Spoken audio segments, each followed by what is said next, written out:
I don't know if y'all have been keeping up with news, but it's been kind of bonkers.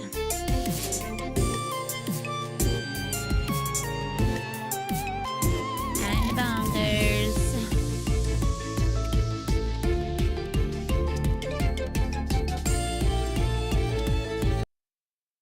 Where's my music at? Why my music not here? Oh. Wow, okay. Wow, okay. Thank you, Utara. Oh my gosh. Yeah, it's been a long day. More information has been coming out. Things have been happening. For anyone who does not know, I don't know how you wouldn't know. Just because I feel like if you're into VTubers, I guess if you're not into VTubers, if you're not interested in VTubers or you don't watch a lot of them, you wouldn't know. But basically, Bishoujo, largest Western specific VTubing company, did not stole $500,000 allegedly from being given to the Immune Deficiency Foundation. And since then, I did see that. I watched it today. I watched it while I was eating. And you know what's funny? He mentioned something. That's very interesting. So multiple years ago, just so you guys are very, very, very clear, the Shoujo was an American company with only English talents when it debuted in 2020. Now that's important for a reason because they are English talents. They stream in English. Okay. Well, at one point I remember they did like advertising in Japan in like a Japanese substation. And I was like, oh, that's really cool. But it looked expensive because funny enough, advertising usually is quite expensive. And I was like, this is really cool. But also, why are they promoting their talent in Japan when some Japanese people don't know English, you know? And apparently, to do the advertising that they did, which they had like 7 talents, it was like $1.5 million. It was like $1.5 million to have their advertising up for a week in this station. Because I went and I did the calculations.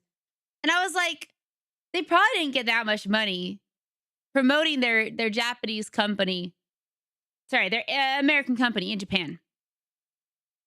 And I gotta post to my Instagram real quick, but I have some feelings about that. Because after I heard that, I was like, oh, I see what they tried to do. This is probably what they tried to do. But they didn't take into consideration all, like, the whole scenario. So let's see.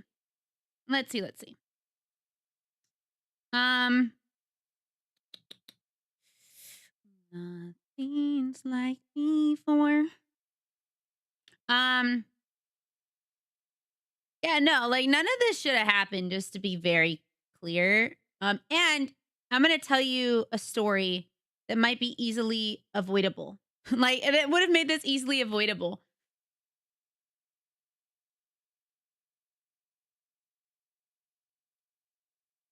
By the way, so excited, so exciting that there was over $500,000 raised in less than 24 hours for the Immune Deficiency Foundation. That's so cool. Watching a group come together. Hi, Nathan. Welcome in. Also, sorry I haven't said hi to everybody. Just know hi. Hi. I see you all in chat. I'm just like, I've literally been just so deep in this story because like I knew a lot of stuff myself just because I look deeply at companies, but not everyone does. And so watching kind of the fallout is kind of crazy.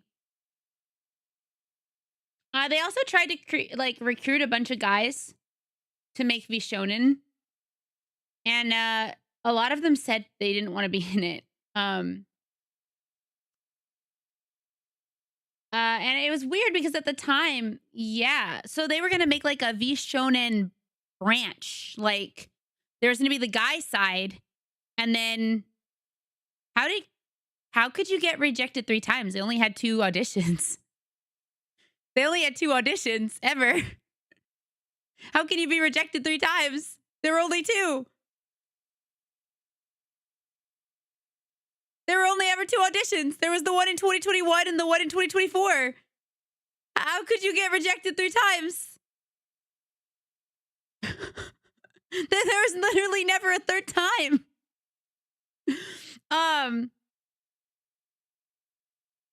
No, there was 2021 and 2024. There have only ever been 2. I was like, where the fuck was this 3rd one you're talking about? That never happened.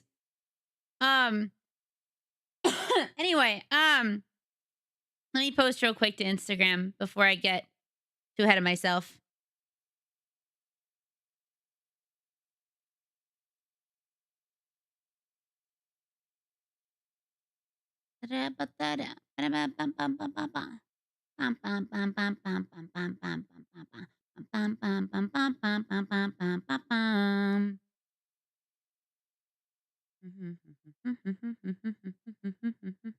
Quiero.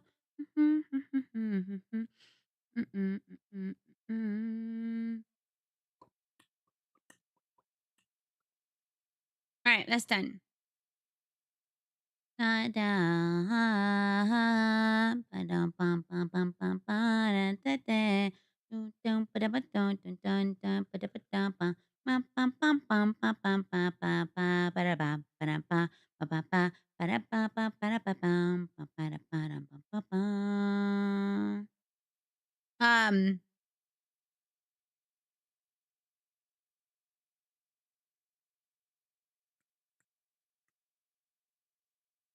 Okay, so I am on the wrong account. I don't need to be on my pet account.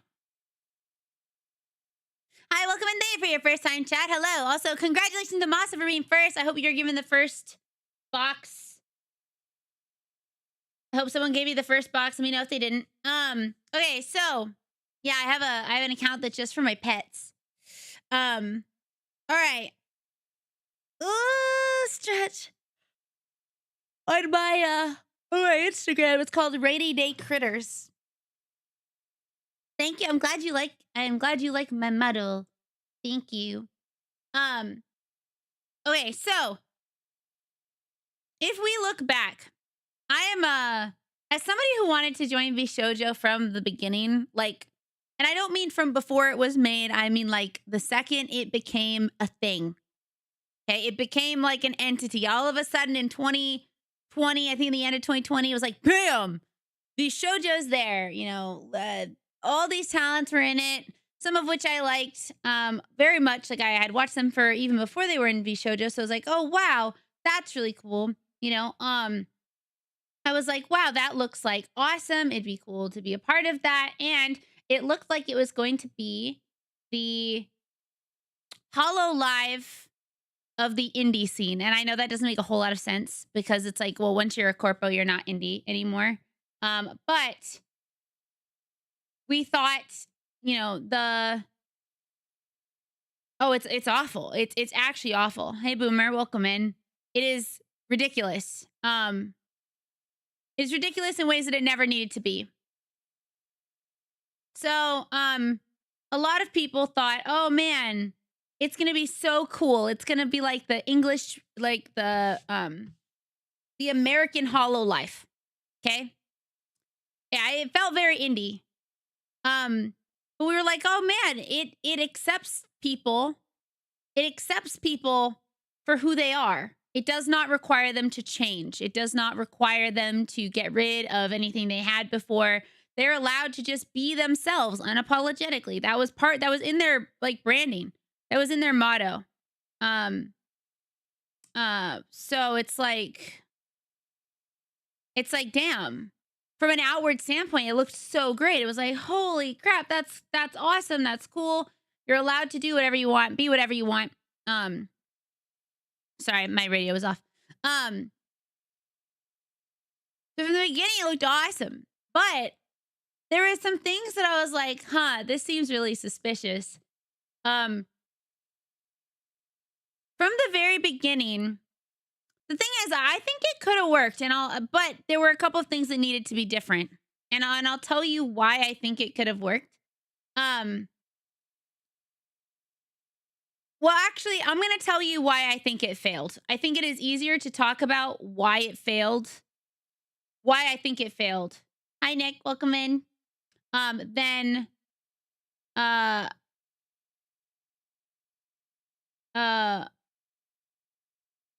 hold on.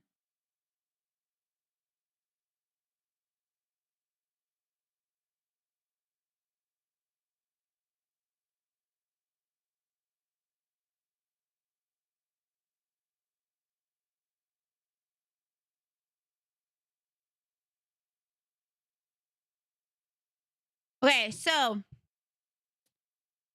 it was a mix of both. Um, so just as a general, the shoujo had a pretty explosive, um,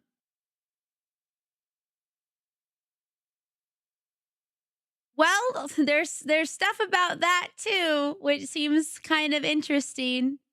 I don't know how true it is, but let's start from the very beginning. I think it's easier to start from the beginning. They had a very rise. Like they came out onto the scene. I'll tell you about that in a minute. I cannot get off track, or I will forget. I'm gonna just say my thing. If you guys want to talk, you guys can talk. But I'm just gonna talk. So the shoujo started in like 2020, if I remember right. It was like the end of 2020.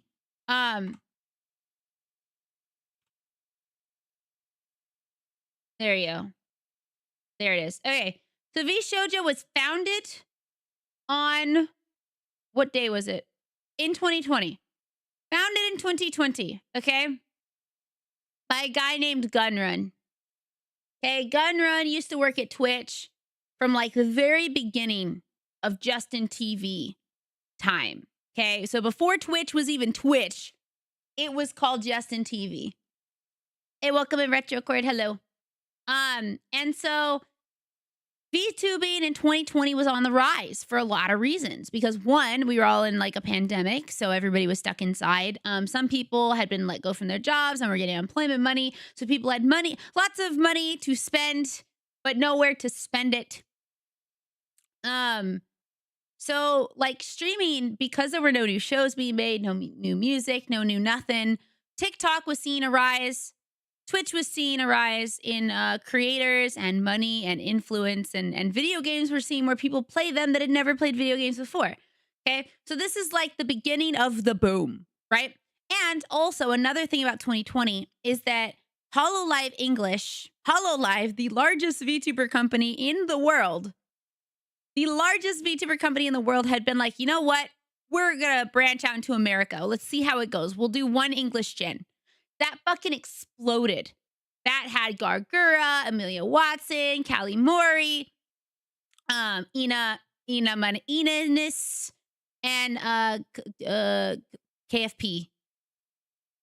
Kiara Takanashi. Okay, so you have these 5 talents that blow up for HoloLive. So of course, Gunrun, and this is how Melody tells it, and how Gunrun has said in the past that he liked Melody a lot. So he was like, well, I think I could make it doesn't seem that hard to make a VTuber company. Sure, let's fucking go. So he goes to Melody and he was like, hey, I really like what you do and I want to help you do what you want to do. And she wanted to do corn. That's what she wanted to do. That was the thing she wanted to do.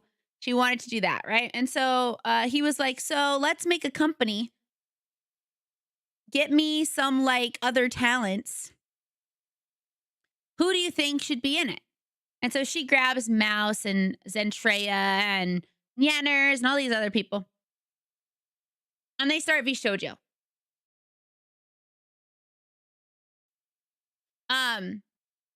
Yeah, trust me. I've been here since the beginning. I was molded by it, or whatever that saying is. Not just through VShojo, just in general.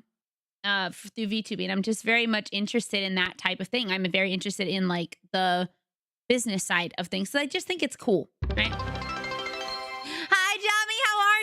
Hello. How was your stream? I hope you had a good day. Thank you so much for wanting to come in. I appreciate it. I need to give you can one of my mods please give a shout out? That would be awesome. If you're new here, hi, my name is Rainy. I'm your local magical girl. We're talking about the fall of the shoujo, much like what everyone else is talking about, but we're starting at the beginning. So I hope Minecraft was really fun. I didn't start watching until like 22. Yeah, it's like I think a year before Silverville, because I know you said you were watching for Silverville. Um, how are you? How are you? Good. Thank you for wanting to stop in. Oh, thank you. Hi. Hello. How's it going? If you guys don't know Jami, he's so incredibly kind. He gave me Blades. He gave me Beyblades. I'm so excited to use them. I have them in my bag. I haven't actually fully unpacked from any of my trips because it's been so busy. We didn't get to have our tournament, but next time. So I have 3 now. I have 3. So I have the one Masa gave me, and then 2 from Jami. So I'm very excited to use them. All my shit's kind of still packed though too, because I'm about to pack up and move. I'm going to look in an apartment on Sunday. So anyway, 2020 happens. Gunrun's like, hey, I think I can make a VTuber company. It don't seem that hard. I got connections and shit. He goes to Melody. Melody's like, hey, cool. I just want to do this one thing. So as long as I can just do this one thing, I think these girls are awesome. I think they'll be great for a team, right? So in 2020, they basically announce, hey, we are V Shoujo. And everyone, this was like a big time. It was kind of explosive for VTubing and everyone's inside. And there was a rise of people wanting to become VTubers. Even larger creators were like, oh man, what if I became a VTuber, right? Some of which did it, some of which did not. So like VTubing was hot. VTubing was so niche too. And Iron Mouse was already well known for the most part. Not incredibly well known, but well known more so than some VTubers. She was streaming to like a couple thousand people.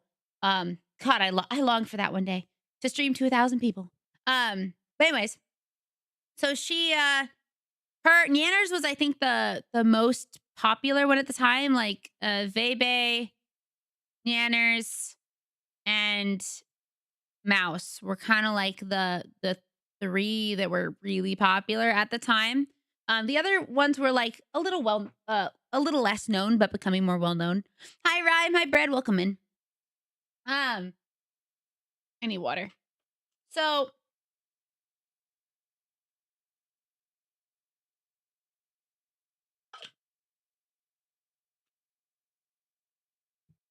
yeah, that doesn't matter if they've been around for a long time. That is irrelevant to the situation. They were still well known. Whether or not they were known as VTubers does not matter for this because they were well known and they had an audience that was going to go with them wherever they went.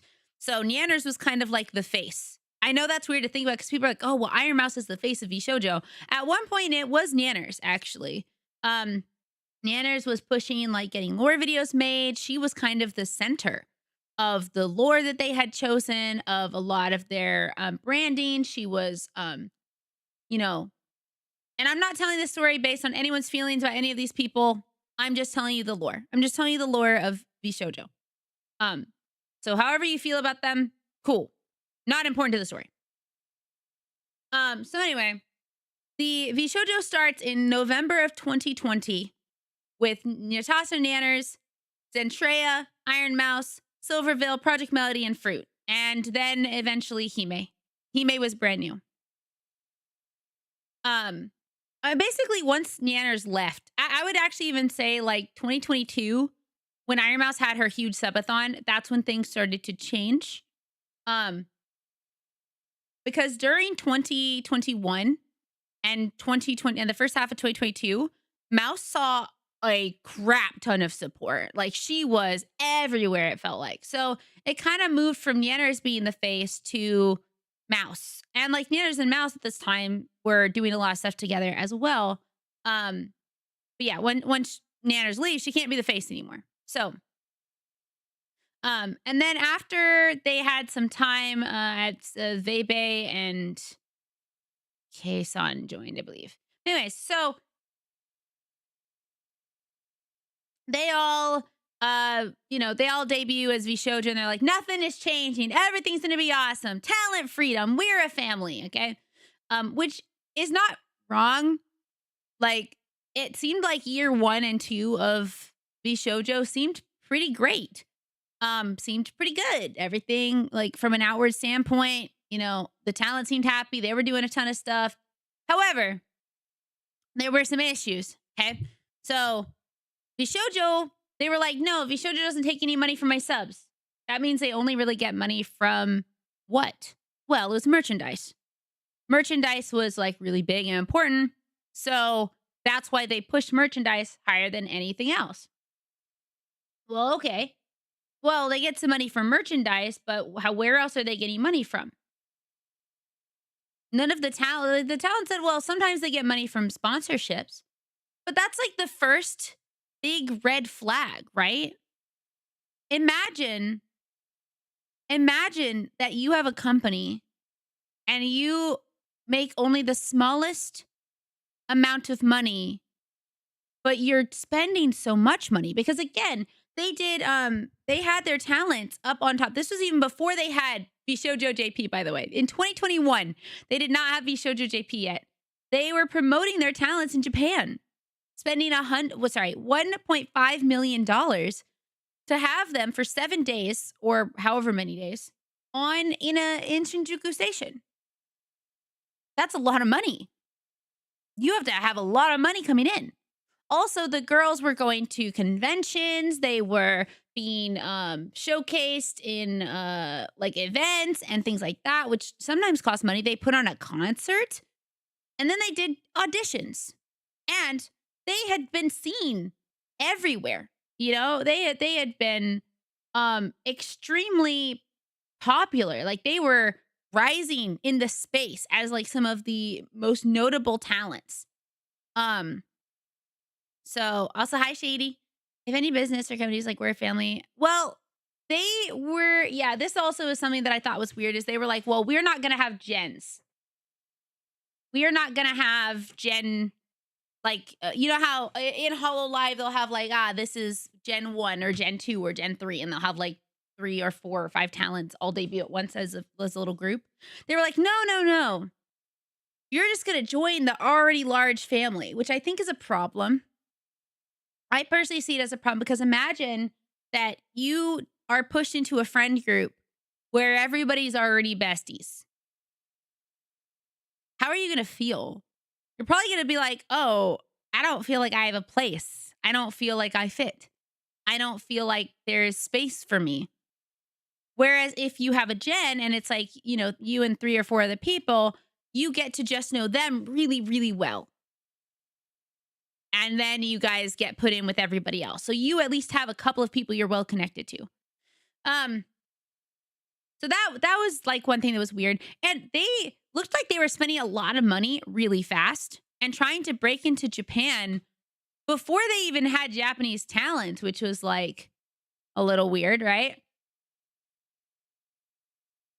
And so, and again, Bishojo is doing a lot. They did stuff with, they did a TV thing with Nippon TV in Japan. They did stuff with Niji Sanji En back before Niji Sanji En was outed to be like pretty shitty. They were on the BBC News in the UK. Like, they were getting close to like other top talents in the space, like Saikuno, Corpse Husband, Valkyrie. Vebe had joined at one point and she knew a lot of people because she streamed as like a non-VTuber for a long time. Like, it was a lot. And then they have their first set of auditions, which we talked about yesterday, but that was an entire shitstorm because the auditions went live and then like they chose one of their friends. Also, this is another thing. Some of you guys might not know, but Vishojo has like a whole lore thing. Hi Renova, welcome in. Kind of similar with the content creation. I always struggle to see. Struggle to see where the money comes from once you factor in ads and merch and other stuff. Like, you have to take a cut Like, I would understand if I joined a company and they're like, "Hey, we need a cut of your, like, subs, to help manage you." I'm like, "Okay, well, that makes sense. If you're doing work for me, you gotta get paid somehow. But if you're not helping me or not doing anything, then no, you should not be getting paid." Okay? So if you guys don't know, Bishojo has, like, a lot of lore that, might be irrelevant. I don't know. But let me show ya.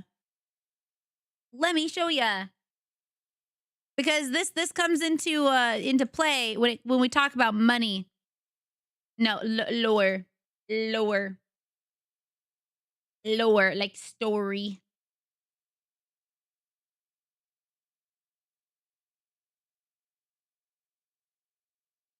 Uh, wait,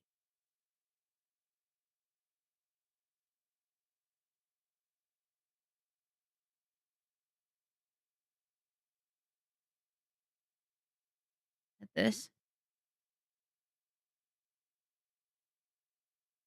There. Okay. Cool. Bum, bum. Okay, so oops. So you see all this? You see all these animations, some of which are 17 minutes, 14 minutes, 30 minutes long, right? Okay.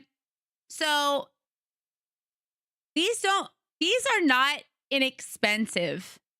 These are very expensive. Um they're animations. Yeah, these are old. These are from like 2021. So, the reason I bring these up is because what I feel, and obviously I don't know, I am not a part of VShojo. I've never been a part of VShojo. I've never worked with VShojo. I've never worked in a capacity with the talents as like management or anything. I do not have experience in that. However, what it looked like as somebody who's watched Hololive for a long time and somebody who watched like VShojo from the bottom up, it looked like they tried to pull a reverse Hololive. And you might be like, what does that mean? Well, Hololive has been around for a very long time. Hololive has been around since I think like 2016, 17. Hololive. Hololive has been around since 2016. Okay. 9 years. They had 9 years and then they popped off in 2020. So they had four, like, I mean, they were already doing really well, before this, but then 2020 took them to a global scale, like to the global eye. So they were doing pretty well and they were much smaller. And now 2020 rolls around and they are rolling in dough, basically. Right. And so VShojo, VShojo came out onto the into the sphere in 2020 without any actual brand recognition. Like, obviously, indie VTubers liked them because they're like, oh man, my favorite creator is already going here. I'll watch here. But they didn't. Hololive had many years to grow their brand and like the care of their brand. So it's like there are Hololive fans. There are like people who like their talent, and then there is Hololive fans, right? Um, I do not know. Interesting first message, confusing first message, but what's up? But what was I saying? So Hololive has like their 4 years of like, what does that mean? Oh, like falling rate? Is that all squirrels or just flying squirrels?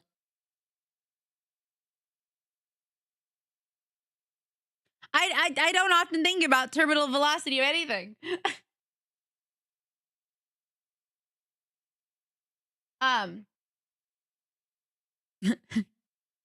how do you know that?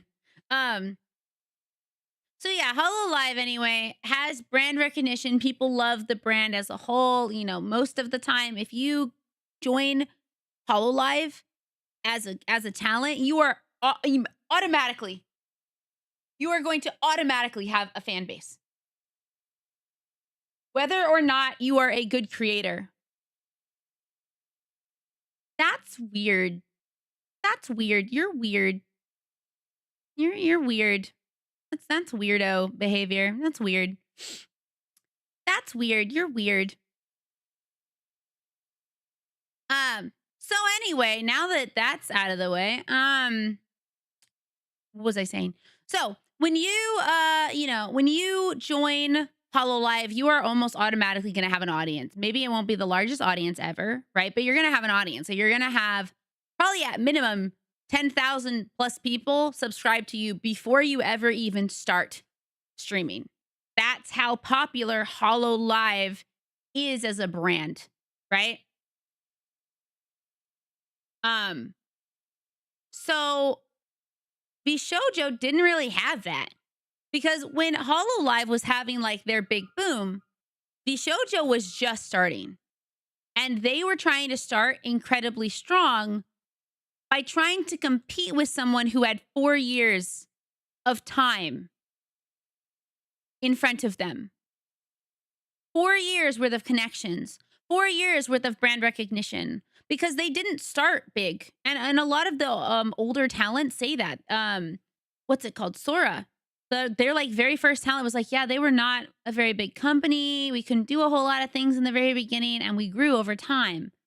And I think that's important, is that growing over time is especially important if you are a brand and you want people to like you as a whole. Like, I'm sure Coca-Cola didn't just out of nowhere become as large as it is. I don't think Disney just started off like, well, everybody knows Disney. It's like, no, you have to start and you become large, right? And so,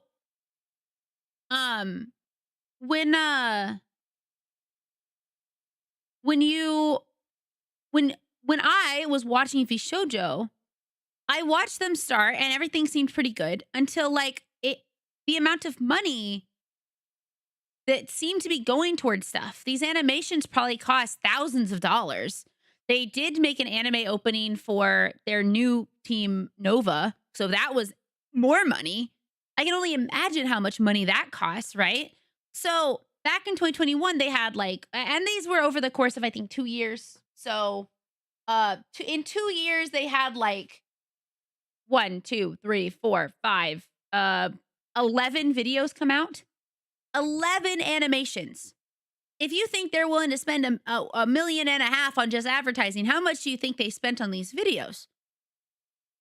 Probably not millions of dollars. They're not fully animated, but the art had to be done, the music had to be done, the voice acting had to be done, like all of this had to be done. So that means they're like at least a couple $1,000 each. Probably closer to like $10,000 to make sure everybody's paid.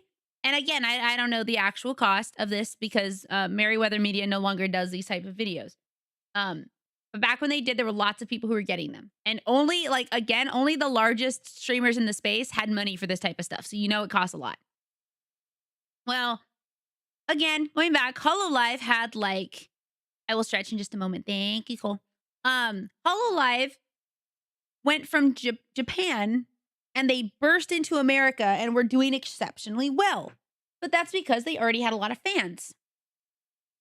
Oh, they had a lot of fans and they had really good branding for their characters and they had a lot of like opportunities, like it seemed lined up for them. And they had a lot of things that they were going to be doing and they were breaking records. Bishoujo went, let's try and do that, but reversed. Okay. Hey, Octo, welcome in. They were like, hi, Miki. They were like, let's do that, but reverse. The problem is more people in the world speak, like, I don't know how to explain. Going from Japan or a non-English place to English is probably easier than going from English to a non-English speaking country, right? Like, this isn't even just Japan. If you were trying to like open your, I don't know, American brand in a place that didn't speak English, it might be kind of difficult if it wasn't already well known. Well, Bishoujo wasn't well known around the world. Bishoujo was well known in America and in the independent VTuber space. Whereas like Hololive was a national, like international brand. Like, yeah, maybe not everybody would know what Hololive was, but a lot of places did outside of even VTubers, right? Because it makes money. And so VShojo tried to like do the opposite, where they were like, well, we're just gonna push into Japan, and then all of a sudden everyone in Japan is gonna love us. And that never happened. They never ended up getting that foothold in Japan. They never even ended up, like, even once they got it was called like VShojo Next.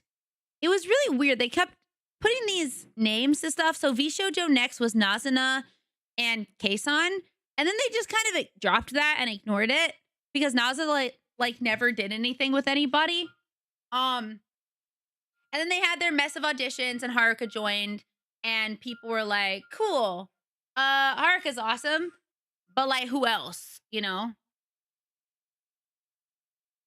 Oh, thank you, Ditzy. I hope you're having a really good day. Thank you for stopping in.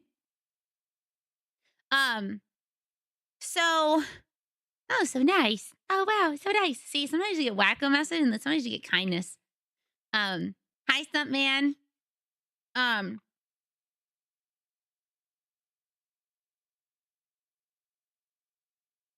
oh, need water. Um, so they never got that foothold. And then Henya joined, and instead of being called VShojo Next, it was just called VShojo JP. And I guess it had its own CEO. And so I heard that Hololive JP actually was doing okay, but the money was being sent to Hololive EN or Hololive Normal, or sorry, not Hololive shit, VShojo like standard, and then that they never got any of the money back. So they couldn't pay their own bills, which means they couldn't pay the JP talents. So I don't know. It was like a big oversight. And then later, you know, they went many years without what is it called? They went many years without like auditions, and they were just like adding people. Wait, but your name is Raisin. Do you not like raisins? I tell you, the more I read, the more I piss off I get. I made sure to donate today. FB Shoujo. Yeah, no, they fucked up. And it's weird because I'm like, I think all they had to do was start small. All they had to do was start small. Like they were trying to compete with people that they couldn't compete with. And I think that in their mind, they thought that spending enough money, honestly, Bishojo is a great example of what not to do in life. All right. It shows you that, yeah, well, maybe spending a lot of money could work in some instances. It does not work as a business model if you don't get the money back. They stole $500,000 from charity. So yeah. I like them, but not my butter tart. Butter tart, butter tart, butter tart. Oh. Yeah, I don't know if I'd like raisins in there either. Yeah, it's a big thing. Yep, every talent has quit. And I don't know who's updating their website because they only took Iron Mouse off.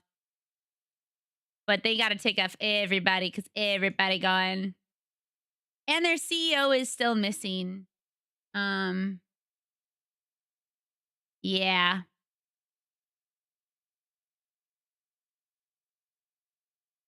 Bishojo has also now removed everything from their store.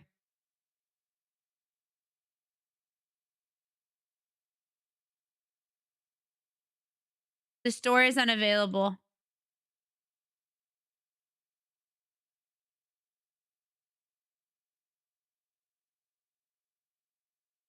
Yeah, you know what's funny? They also updated their website, like, I don't even know, not that long ago. And I bet you they spent a lot of money to get that done. Damn, who we are. We are a VTuber company based in San Francisco. Our organization launched on November 24th, 2020. Our mission is to help VTubers passion into profession through dedicated management, tech innovation, collaboration, and support. Well, I think they did that year one. Year one, yeah, but they spent too much money. They spent too much money and didn't get enough of it back. The thing is, I think they started, at least from the outside and like from year one watching the talents, it looked like they started with a good idea. They started with a good idea. And yeah, they let they used up too much money, did not get enough. It did not get enough back. So, but yeah, I see this as like they tried to come out swinging and like,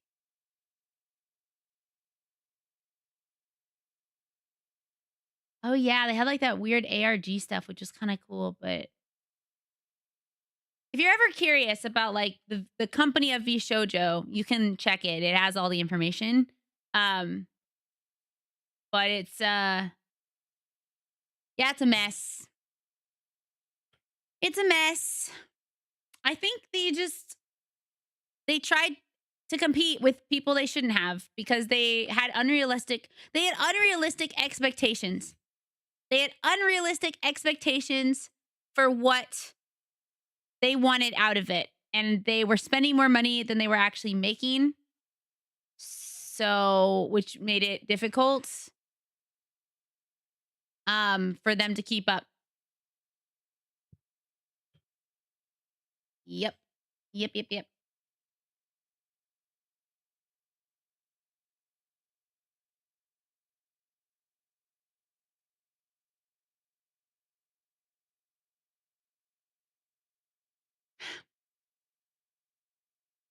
Well, I'm going to be honest.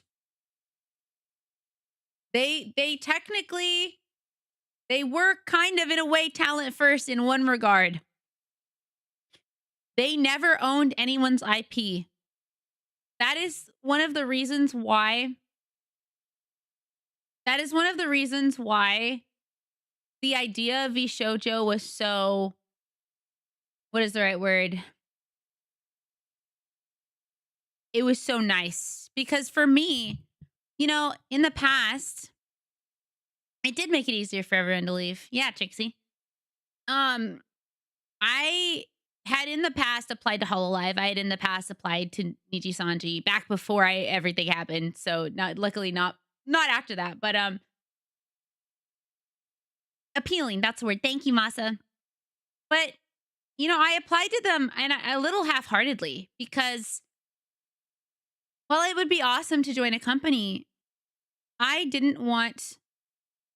They did not have auditions every year. They had auditions twice in their 5 years of being open. I applied the two times they were open, but they did not often do auditions. And also, none of the people from auditions actually got through. I still think Haruka was not actually from the auditions and she was just chosen. Yeah, they just asked people to join. Um, they never like had them audition. They were just like, yeah, we picked you. And a lot of times they came from companies like Nichi Sanji or Hololive who had left. So that's another thing. I think they were hoping that the big names that they were gonna bring in more money. So like, Kuro was Mista. Mista was like one of the biggest boys in all of Niji Sanji, right next to like Vex, whatever his name is. He's like a vampire. But anyways, he joined and not as many people followed him, which I think hurt V Shoujo because they didn't think about it. Like it just didn't happen. Um,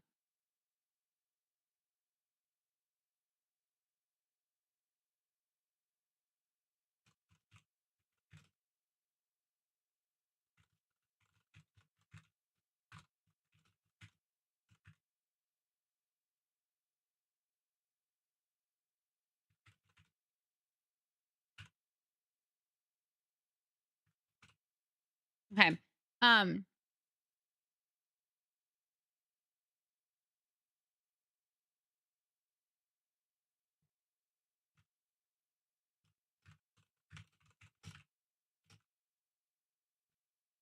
Um, but yeah, so one thing that was great is that, or one thing that was good about VShojo, but not good about any other company, is that every other company required you to entirely change who you were. They requested that you, bye Zane, hi. I don't know what you're doing today, but have a good one. Every other company that you joined, whether it was Niji Sanji or, there's lots of smaller companies, Phase Connect, things like that. Hololive, they all required you to like change. They required you to like throw away basically everything you had done before, pretend like you were brand new to the space, and you know, I don't know, start anew. And I was like, wow, it'd be really cool to like basically have an audience like right there, right? Like, oh man, probably been making a lot of money and like people would know who I was. And wow, that just sounds like so nice. The reason why I always kind of half heartedly applied was because I was like, I love what I have. I love who's in my chat. I would miss them. I would miss like the moments that we have. I would miss getting to have movie nights with them. I would, you know, I would feel bad that I couldn't tell them where I'm going. I would be upset that they thought I was maybe just leaving. And so, yeah, I applied, but it was more like, well, if it happens, and I've told people this. I was like, if I ever got into Hololive, I would ask them. I'd be like, hey, if you really want me, can I still stream occasionally as Rainy? Because that's what I'd like to do. And so the reason I applied to VShojo the 2 times that it was available is because I was like, well, I really want to be able to be myself. I do. I don't want to pretend to play something. I just want to be me. And the funny thing is, the very first audition for VShojo ever, I got past round 1 and into round 2. I never got to actually talk to anyone. I never got to like an interview phase, but I got to the second part. And one of the questions, which, I always thought to myself, man, maybe I should have answered this differently. Maybe I should have blah, blah, blah, blah, blah, blah, right? It asked me, it said, hey, would you be willing to play a character that VShojo picked for you? That we designed for you, blah, blah, blah. And I put no. And I remember I got a decline email, like a rejection the next time when I sent it in. And I was like, damn, what if I had just said yes? What if I had just like not put no on that? Would that have made a difference? But the more I thought about it, I was like, the whole reason I wanted to join VShojo was because I wouldn't have to change. I don't want to have to change. So no, I'm not upset that I put no, because I wouldn't want to be anyone else but myself. I don't want to have to do that. I want to be able to take all of the fans and audience that I have now and all of the accomplishments that I've already had in the past as an indie and the things I've accomplished with my community and move forward into a new phase or time. Like, I don't want to have to put that away or pretend it never happened.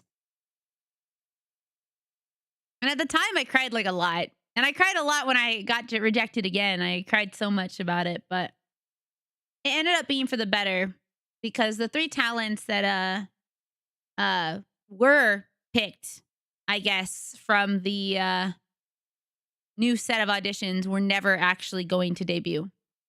They were just strung along for like 7 months. And that's 7 months of their life, 7 months of their time, where they were also told like basically not to stream on their channels. Which is insane to ask when you're not doing anything for them. But yeah, I'd miss you guys too much. So we already have to put up a front for retail. Why the heck would we want to do that? Yeah, I don't know. Bleh. But I applied to a different opportunity. I got pretty close, but I wasn't chosen for that either. So maybe if they ever open auditions again, I'll try again, because it's a different thing. But Yeah, I think Vishojo could have seen success had they not tried to spend too much money in the very beginning and grew slowly. Kapako High, um, I think that if they just actually, didn't overpromise and underdeliver, I think they definitely overpromised, which is a big problem. Um, they promised from what I was told, they promised to give money for debut. They promised to give an allowance for projects. Like how can you give an allowance for projects if nobody's making money? Like if you can't even pay your own bills, how are you going to give your kid your talent an allowance? So,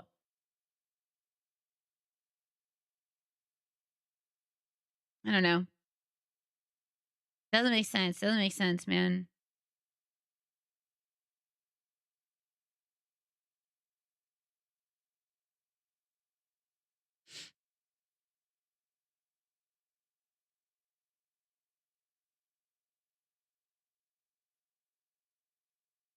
Such is life. But hey, lots of money was raised. And the only thing I feel bad about is that yeah, it just seemed like they overconfidence. Overconfidence. And the idea that if we just put in more money, every person left. Yeah, I dodged a bullet. The only time it would have been good to get in is the very first time if they had had them come out. Yep. That's one thing that's great about this scenario is that the talents are not at fault. It is the company that's at fault. So,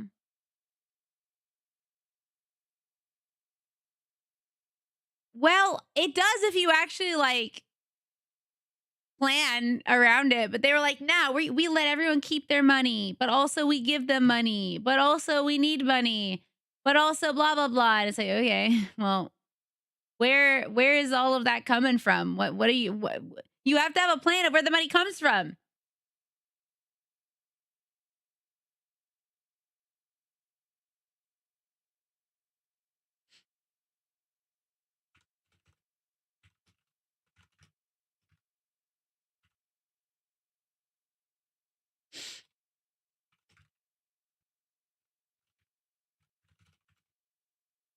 Um, but yeah, I think that's another thing is that I know it's only Tuesday.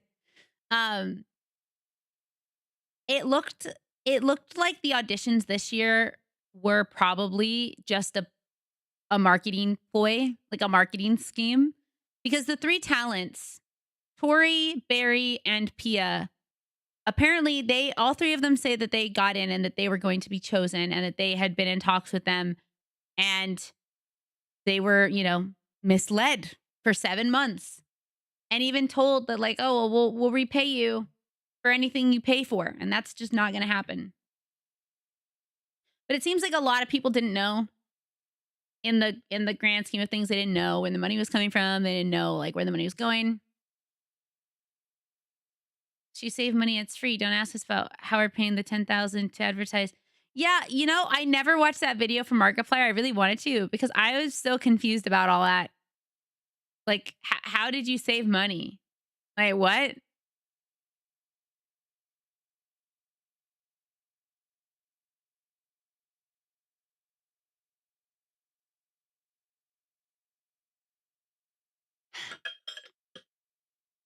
Well, that's the thing. I don't know if they can sue them because the CEO is gone. I mean, someone's clearly taking shit down off the website. So, how well, the thing is it doesn't matter if there's in writing if you can't find the person to sue. You have to deliver them. No, the CEO hasn't said anything. His name is Gunrun and he's on the run. Like bro is running. Um but if there's no money to be paid, all they can do is be like, "Sorry." I know, but the company as a whole, who's in charge of that? If everybody else leaves, imagine that you have a company and every one of the talents leaves. Every one of the people who are not the CEO leaves. Who's left? Like, there's no, unless Gunrun comes back, I don't think there's anyone to sue. Who gets put in charge of that?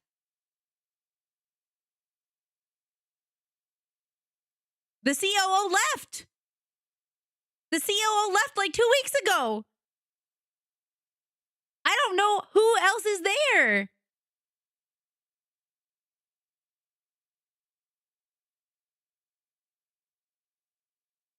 That's another problem is some of these people are very private, Iron Mouse especially. So I don't know how that's going to be handled. She does not want her name or her face or her address out there.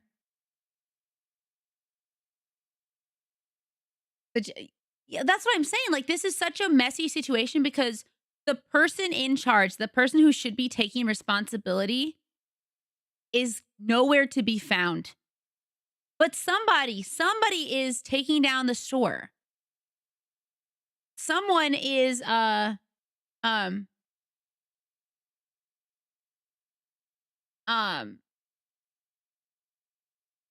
unless she has like somebody else do it in her name. I don't know if that's possible though. Unsure.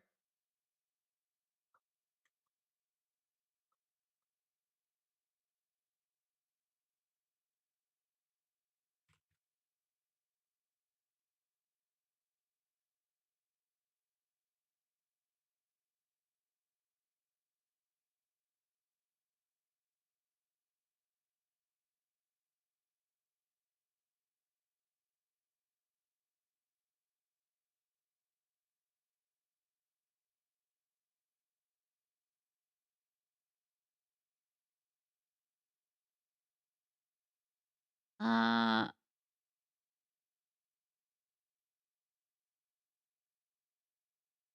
I'm very curious about this honey situation because I actually have no idea what happened with that. Oh, they're stealing all the affiliate revenue. I see.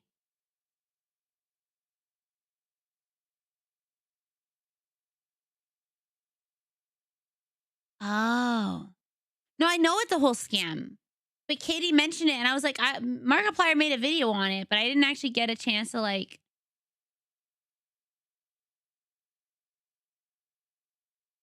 what actually happened.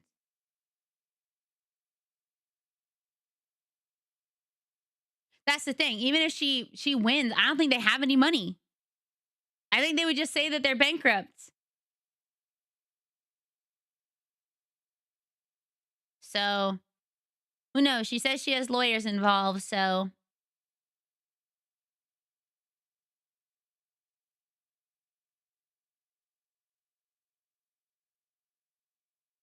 oh, she quit too. Cuz she helped start it, but she wasn't management. She was just a talent.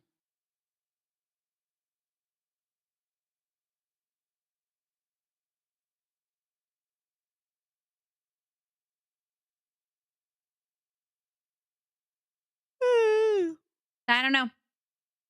We shall see. We shall see how things continue.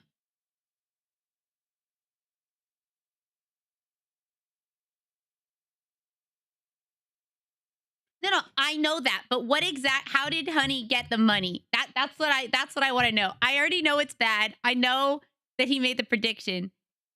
How is Honey? Where did Honey get the money? What is the scam that happened? I want to know that part. I just don't want to go watch an entire hour long YouTube video about it.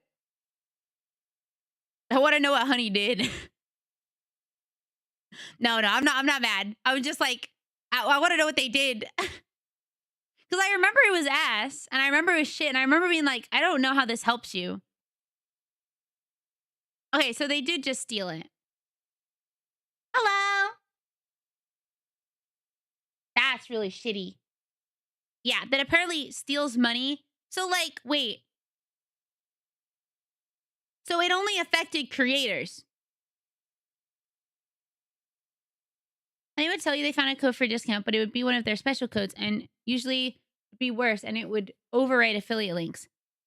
Oh, wait. I see. So like if somebody was like, "Oh, I'm going to buy I don't know, advanced GG with Rennie's link," and then like they use honey as well on top of it, then like it would just be like, "Oh, actually that didn't work." That's so shitty. That's so shitty. Oh man. It does like affect consumers as well.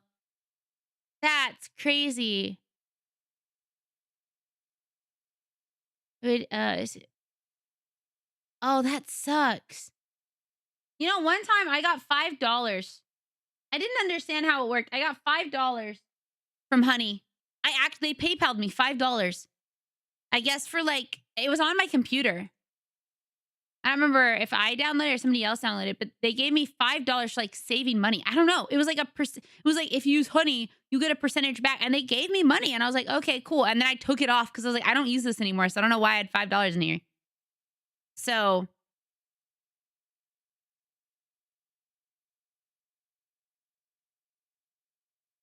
it's because Mark's awesome. He's the best.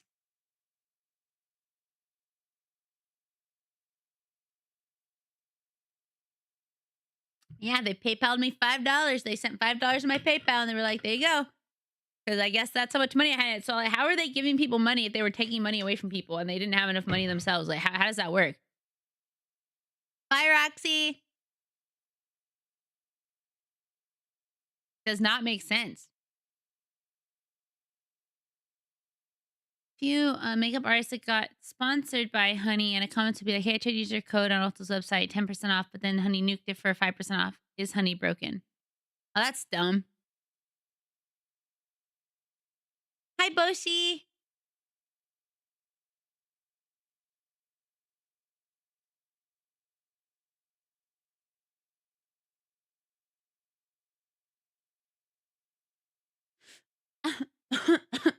Ow.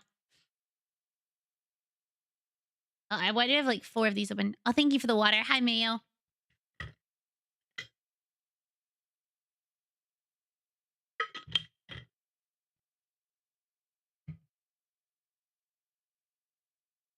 Something like Honey was too good to be true for innocent coupon finder extension. I think you already asked me that, and I said I liked her. Yeah, I think we talked about that when she first came out, or like when they first came out there, and I was like, I liked her. I liked the new song that they came out with. Hi, Texas. They would also have companies sign on with them to make it look like they were always had a discount on their store, even if they had a much bigger one elsewhere.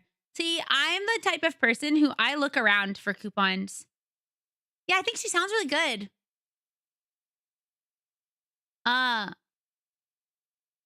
oh, the news about Bishojo.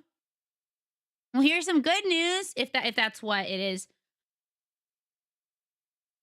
Here's some good news. The Immunodeficiency Foundation has just gotten 500.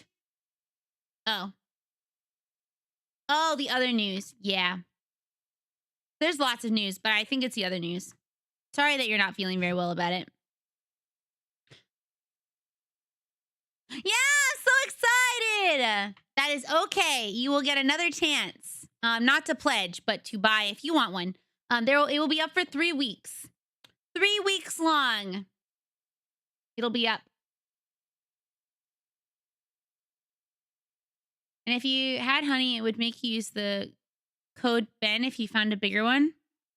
The code Ben?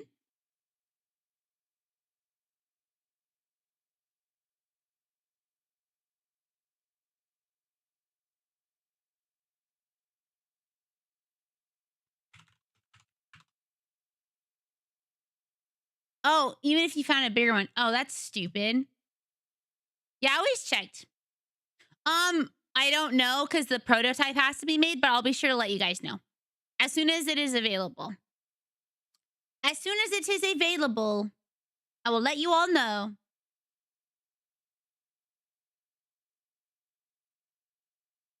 Yeah.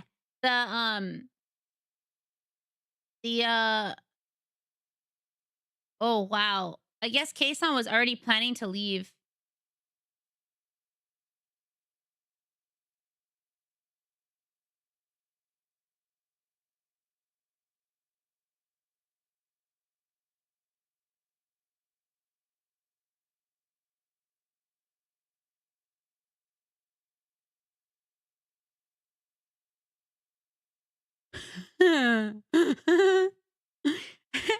7 eggs. 7 eggus.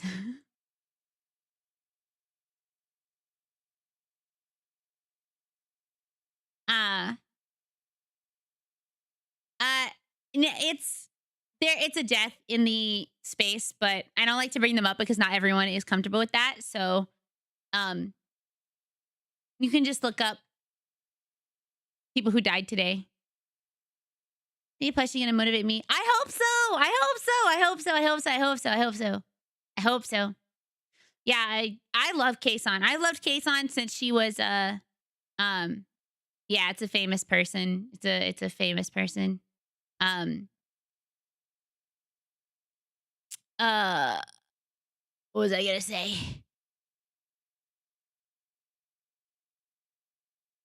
Oh, I've loved actually Kason is one of the reasons I um started I started looking in more to Hololive because she was Coco. That's not a secret. She was Coco. And she left Hololive. So I had found her and Korone, and I was watching them a lot. And I just really loved what they were doing and what she was like standing for. And I was like, hell yeah. And then so when she left, I was just like, goodness, yeah. Yeah, yeah, yeah. So okay, well, I want to play Marvel Rivals to get done with my battle pass. I feel like I'm so close. I actually feel like so close to halfway done with my battle pass. Also, Sean hasn't talked to me today, but he's busy. He's working. It's like 6. It's 6 p.m. It's 6 p.m. where he is, so like I get it. I get it. But also I'm like really cool, so he should talk to me. I'm such an annoying wife. I'm like actually like so annoying. He says it all the time. He's like, "You're so annoying." I'm like, "Yeah, but you love me." I'm just really annoying. I'm super annoying. But you'll never forget about me.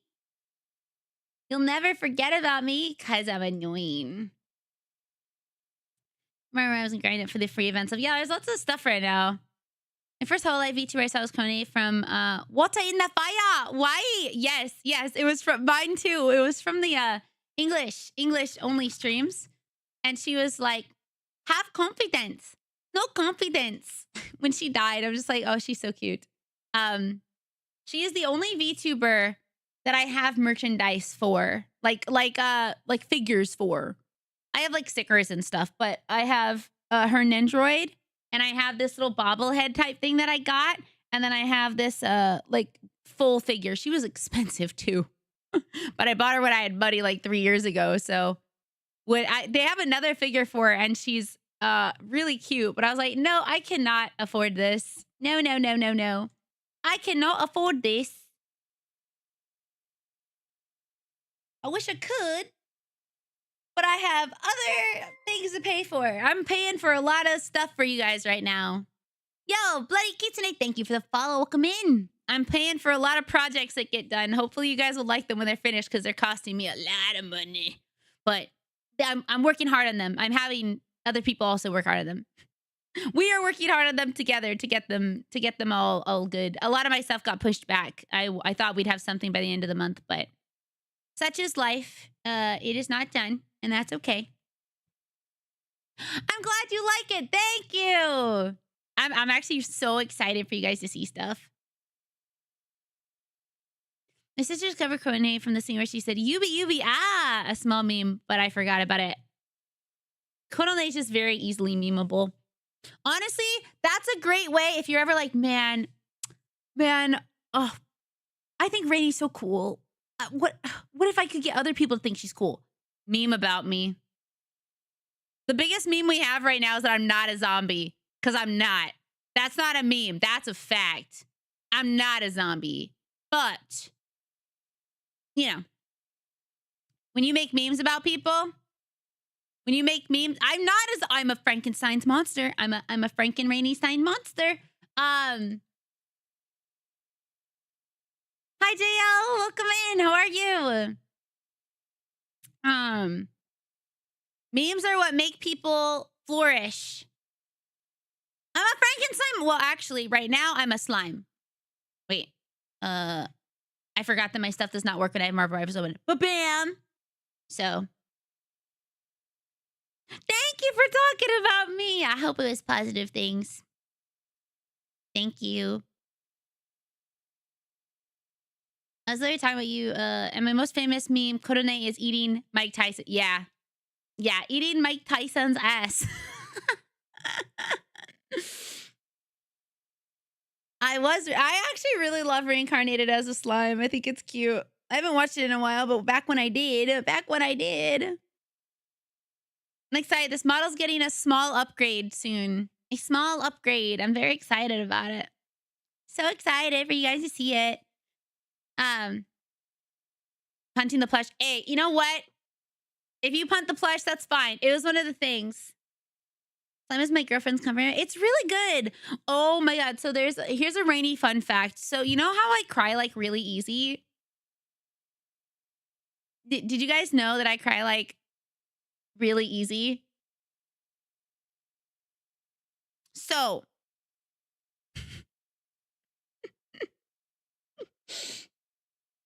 I know I cry. It's crazy. I cry so much. I know. It's like you would never think that I cry. I'm just so hardcore looking, right? But like I cry a lot.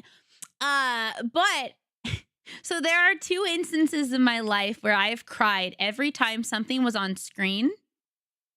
Like I was watching something and it just made me so incredibly happy that I cried tears of joy. Okay.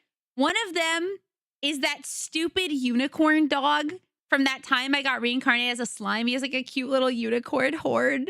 And I don't know why, but like every time I saw him, I was just like, oh my God, he's just so cute. He loves slime so much.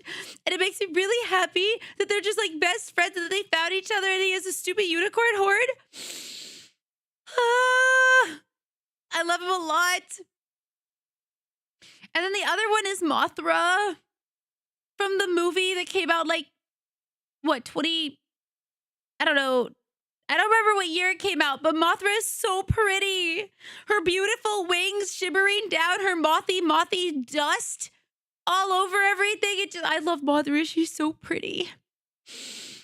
Oh, those are the 2 things.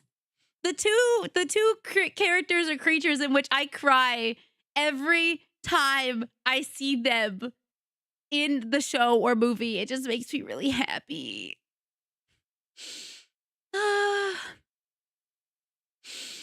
Yeah, Mothra from Godzilla. Yeah. It makes me happy. I don't know. I like it so much. Okay, I need to use the bathroom real quick before we start playing.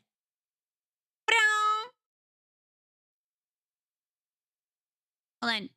I gotta be smaller. Lo-fi.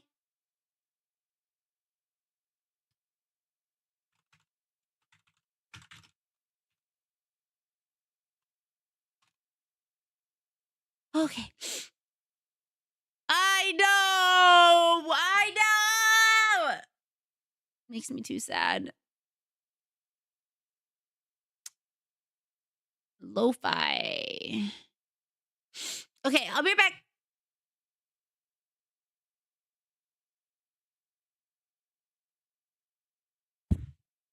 She just loves Godzilla so much.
thank you so much for the lurk and thank you for the follow.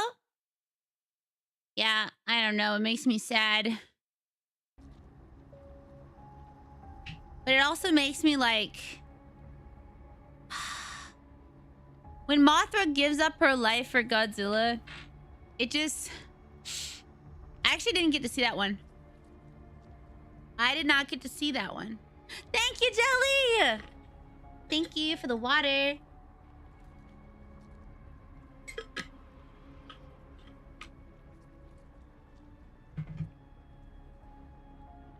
Thank you. Put down.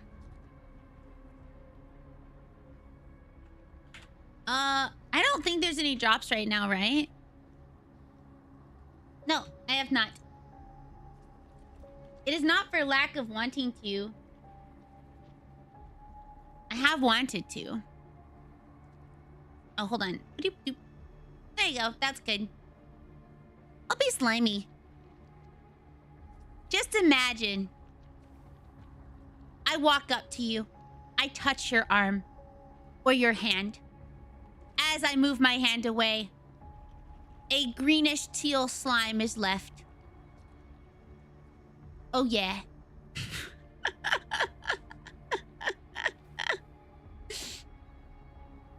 Slime. If I can find it, yeah. I always wondered if slime girls would be like, oh, you don't like my slime? My slime? Only as a slime girl. I'm excited. The mushroom model is almost done. It's getting rigged right now. There's two models getting rigged at the moment. Two getting rigged. I actually did not know it was on Netflix. I'm passed out. I don't have an opinion. I saved a snail yesterday. I was walking to go get a package out of my post box, and on the ground I saw this tiny little baby slug. And it was like in the middle of the ground. I was like, oh my god, you're gonna totally get stepped on. So I grabbed a leaf. I felt bad. I had to like pick up the leaf. Like I had to pull it off the plant because there were none on the ground. So I like pulled off a leaf and I like put him on the leaf, and then I set him on the rest of the stuff with everybody else. With the other leaves. Whoa. I have 2 things left. Like none of this.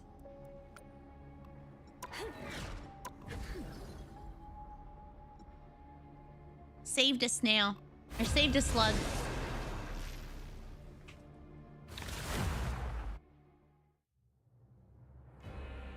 I gotta check if there's drops right now. You'll need a top-notch team to win this one.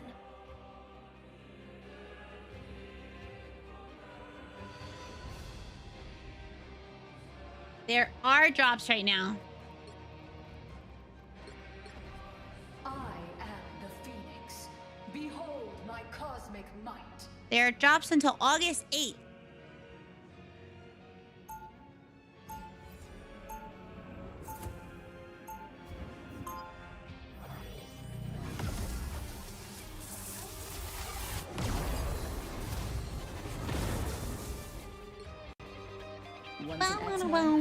Always an X-Man. You cannot save yourself. 30 seconds before you attack. Get ready. Jean thinks fondly of so many. Second most death scene that makes me cry is when Mothra takes all the damage and she died protecting her larva baby. Oh no! No, that makes me so sad. Her and Godzilla are supposed to have baby larvae together. The battle starts Like in little, 5, I don't know, 4, flying Godzilla 3, monsters. 2, 1. Help get that vehicle to its destination.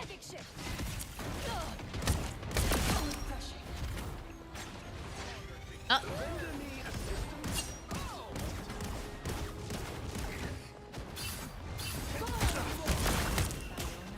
Kill him, kill him, kill him, kill him, kill him! Okay.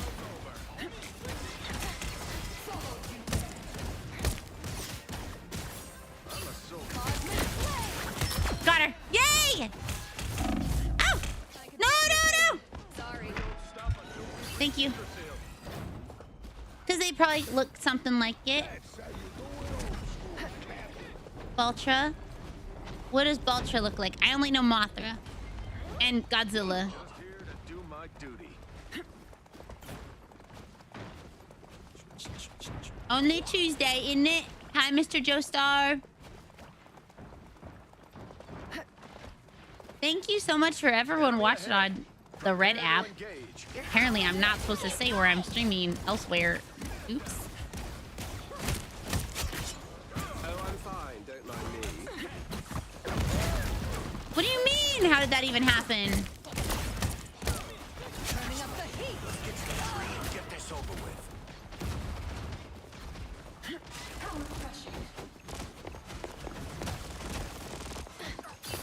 Turning up the heat. Kill him, kill him, kill him. He's almost out. Almost there. Don't turn back now.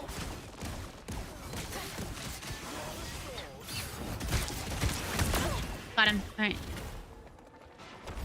Well, it didn't show him doing it, but you know, at least he's smaller than her. It would have been bad the other way. Turning up the heat. Wouldn't have worked the other way. I still need you. Honestly, that's the only way it could have worked. World tree, here we come. Guard your rear.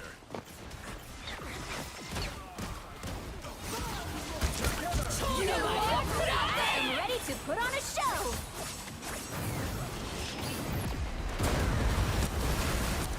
Hi! Hello! Oh, Turning up the heat. okay, well, she's over there. Have to fight back. What Chip and Dale movie? Thank you for the follow. I appreciate it. Oh, no, stay off. Stay off my shark. Get in there. Off, off, off.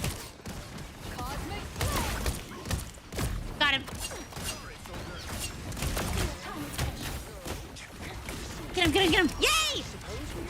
You're halfway there. Keep going. Give me a bit more love for moths. I love moths. I think they're very pretty. I actually like moths more than most butterflies. Uh-oh. I don't dislike butterflies, just to be very clear. Too bad. Can't catch me. Oh, I didn't realize. I didn't realize.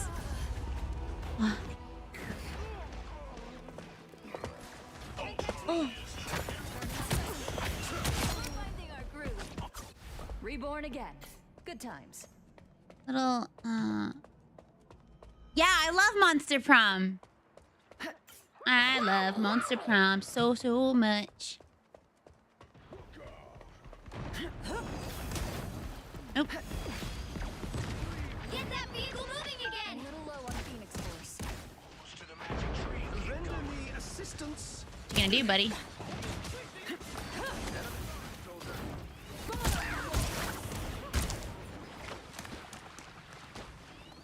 Didn't expect a goat herding to be part of saving the universe. Are Almost there. they not gonna stop me? Are they not gonna stop me? Okay. Well. They just let me have it! Keep up the momentum. They just went, you know, we're fighting in the front, so.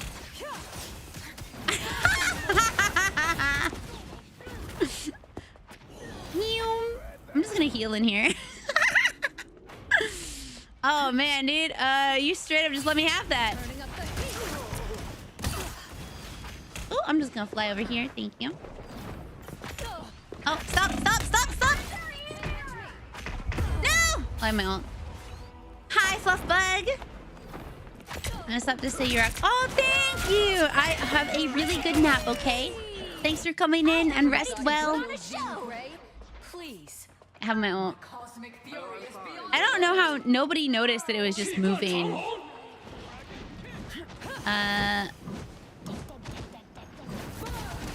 Did I get him? No. Okay. Oh. I do not need healing, but... Oh, okay. Ooh, ooh. I'm like very conspicuous.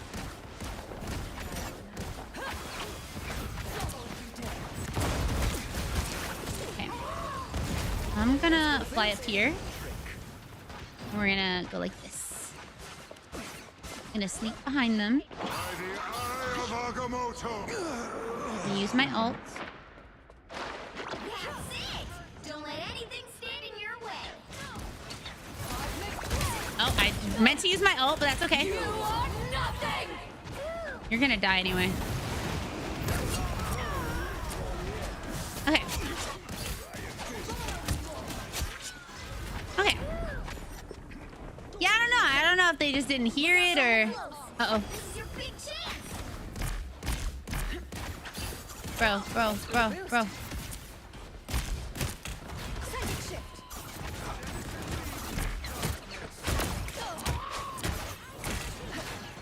Oh, God. Ah! Help. Heal. Thank you. Got you.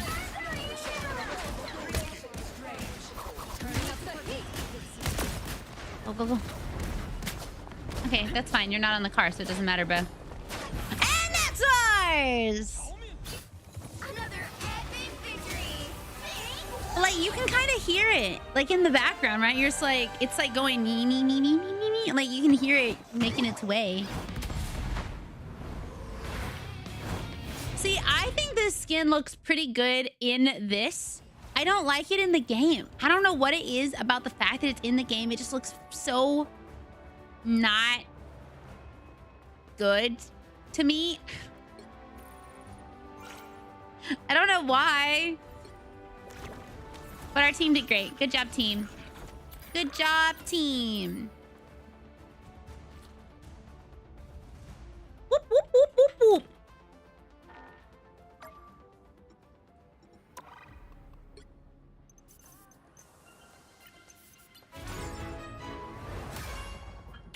Whoa.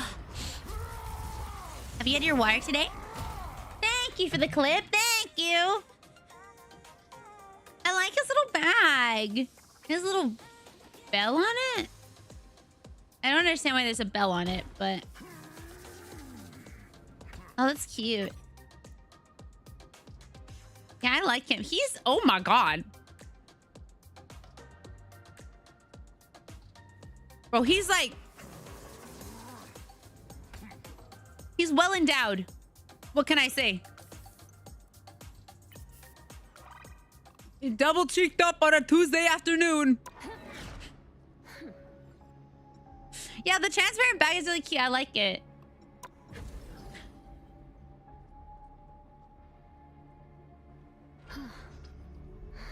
His other Mjolnir is Oh!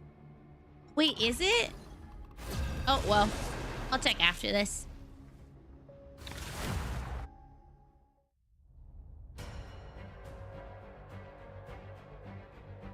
Pick your hero or villain. I'm not judging. I'm not I want to heal. Fades quietly into the background. Oh, I thought you were being truthful. I thought he had another one on his side. We're really equipped with the thunderclap. The thunderclappers.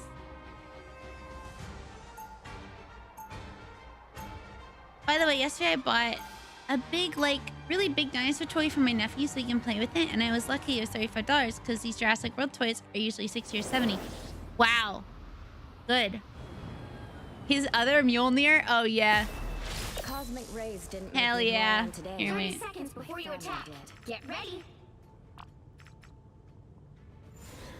I'll take a cosmic clash over fighting vampires any day.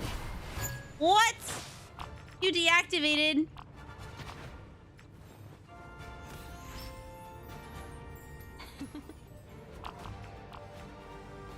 Change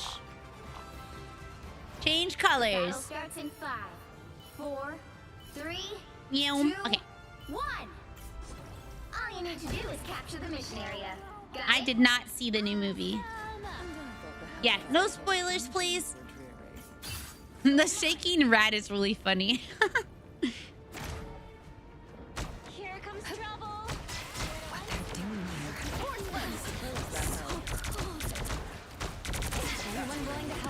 There's a Spider-Man behind us. Spider-Man behind us. Everyone, together.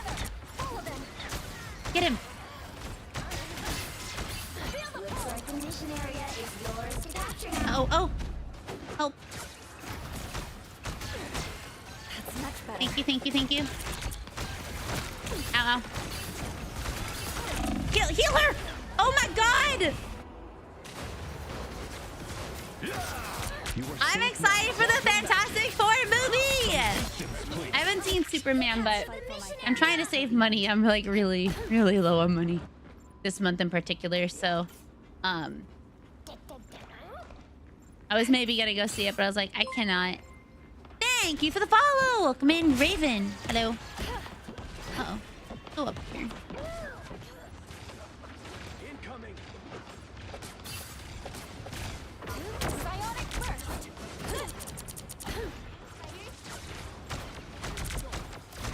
A little help, please. Uh-oh.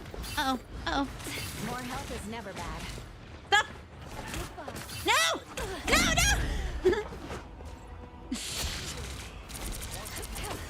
Feeling stronger already. I'm very excited for Fantastic Four. I need healing. I'll fight for my family until the end. Honestly, yeah. Tuesdays are the worst day for a movie theater Their in team's almost capture all progress has passed the halfway point. in all capacities, so we need to get group up. Group up with me, please. Systems restored. Shaping up.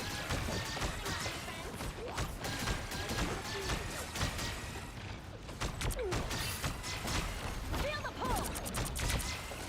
Clear the way. Disappear.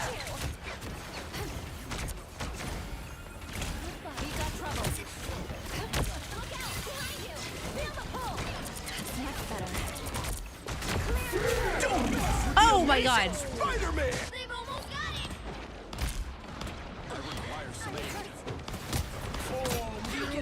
Yeah, matinee price used to be good, but I now don't give up it's so easily. not. Oh, we don't win this one.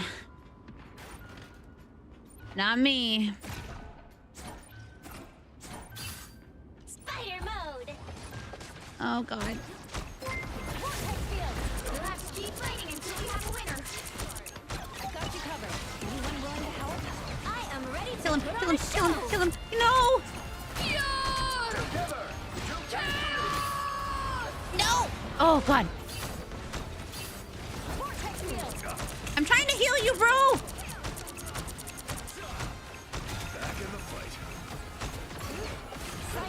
No! We've got trouble. No! Well, yeah, Scarlet Witch says it. Thank you for the follow. Welcome in, Keepa. Yeah, Scarlet Witch says it, and she wears like red and black most of the time, so. We didn't ask to be heroes, but we always answer the call. Okay, I need to like stay in the back. Ooh, Torchic. Oh, what, really? You were specifically looking for a Torchic?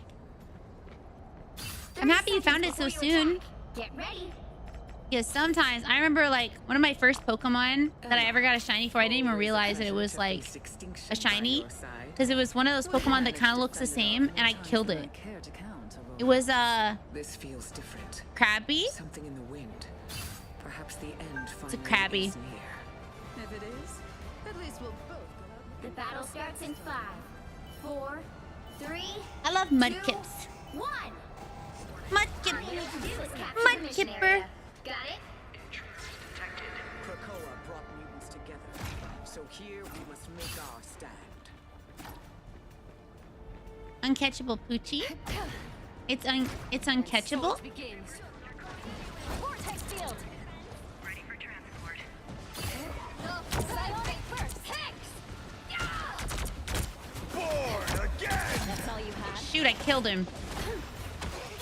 Looks like the mission area is yours to capture now. The mission area is yours. Psionic surge. We did it, Spider. I mean, we have control over this, so. Clearly, oh my. Invisible. Force burst.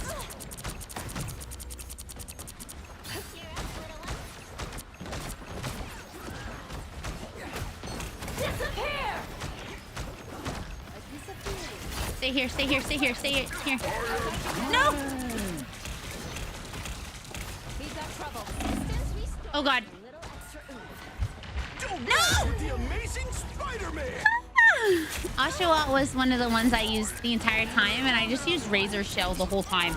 My Razor Shell would kill literally everything. Clear, I'm still needed here. Every single thing.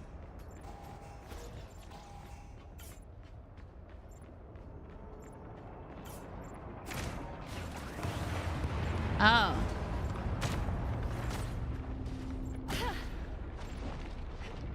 Oh no. Oh no. Oh no. Oh no. Spider mode. Psionic first. A little help, please. Feel the pull. You are a mighty ally, Wanda Maximoff. Oh God. What touch of healing? I know. The cute little otter's just my favorite. Plus, my mom used to read me this book called Swim the Silver Sea, Josh the Otter, which always made me think of her when I played with him. Their team's capture progress has passed the halfway point. Oh. What touch of healing? I don't know what to do. I'm struggling in my games. That's why I like sea otters. Thank you for the hydration. I gotta open my water bottle.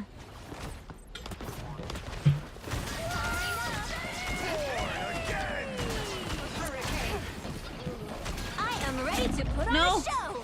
No! They've almost got it!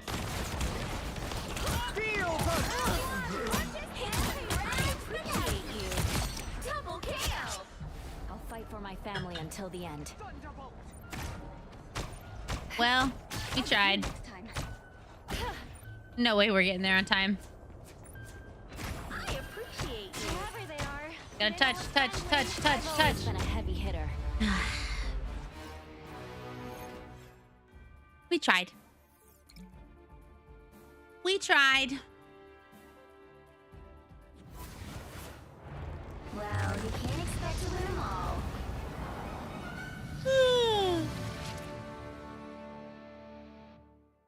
Mega Blaziken has him in Muay Thai stance, embracing the style of the rooster he is based off of from Thailand. Rooster. Rooster sauce.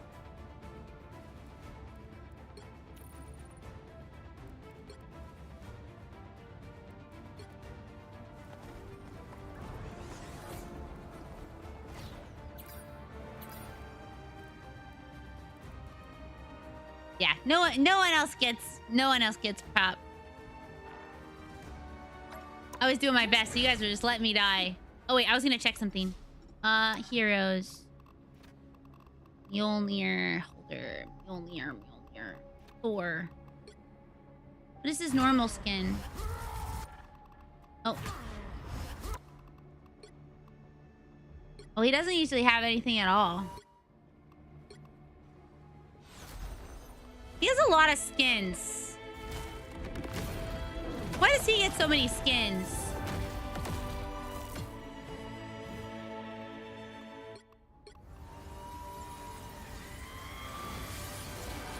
I love the screaming goats.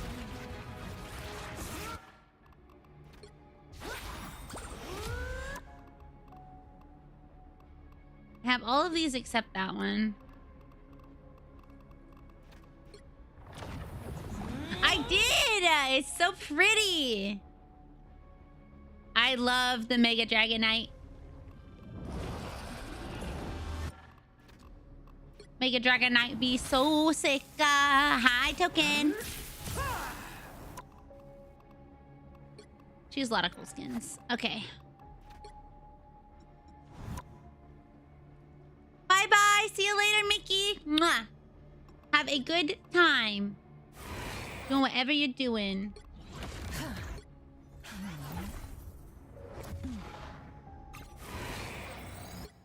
I have to buy this one. Hi, Terry! Happy Tuesday. Happy Tuesday. How goes life? Hopefully good. Apply to all. Wait, no. How do I don't want to have to click through all of these. Can't I just do mark all as red?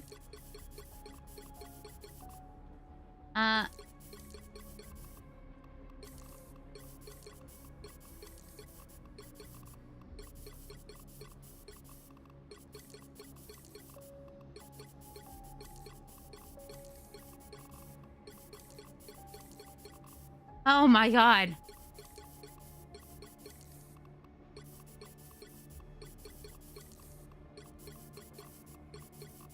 Okay, got it.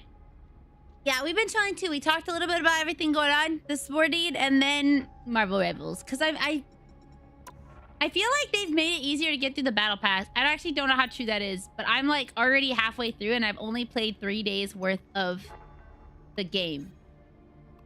I need double KOs, which means I probably need to play Squirrel Girl.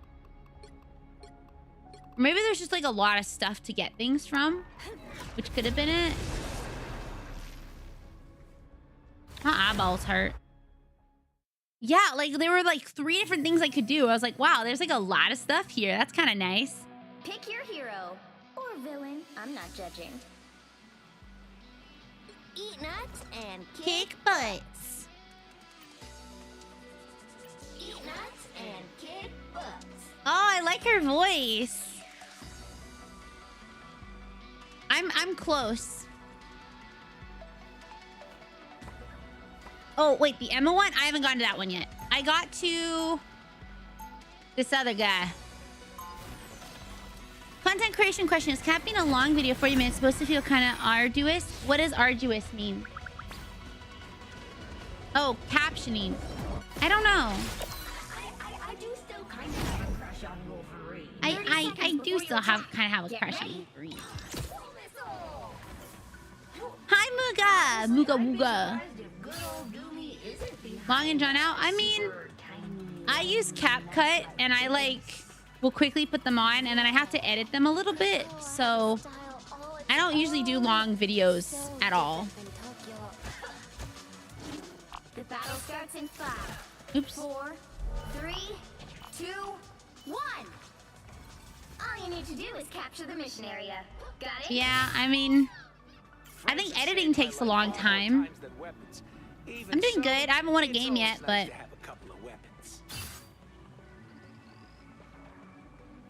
Nice working with you, kid. Oh. Oh. Oh. I don't think that's the welcoming committee. You're ready for it. I appreciate. Looks like the mission area is yours to capture now. Wait, did we... Someone left our team! I thought we lost. Oh, I did win the first game. I'm a liar. Not on purpose. On accident. I thought I lost. I straight up thought we lost. But yeah, no, I won because we got in the back line. That's right. That's right. Thank you, Mario. I straight up thought we lost. I was like, oh no, we've lost all our games. Doing the new event on March again. See if looking to see if I budget for another panel. You're doing a new event on March. On March? Like in fall? What do you mean, Muga? Get ready. Here come the bad guys. Don't mind me. Oh yeah! Oh, Your team's capture progress. Stop! Wait, healing. Fine. Oh god. Sorry, there's a game I like with a boy I like in it. His name's March. And so I was like, wait, March. Next year in March. Ah, okay, cool. Yeah, a lot of times my chat will talk about March. I was like, are you talking about March the month? Or March something else? I'm literally letting my team down. Also, we're literally out 2 people.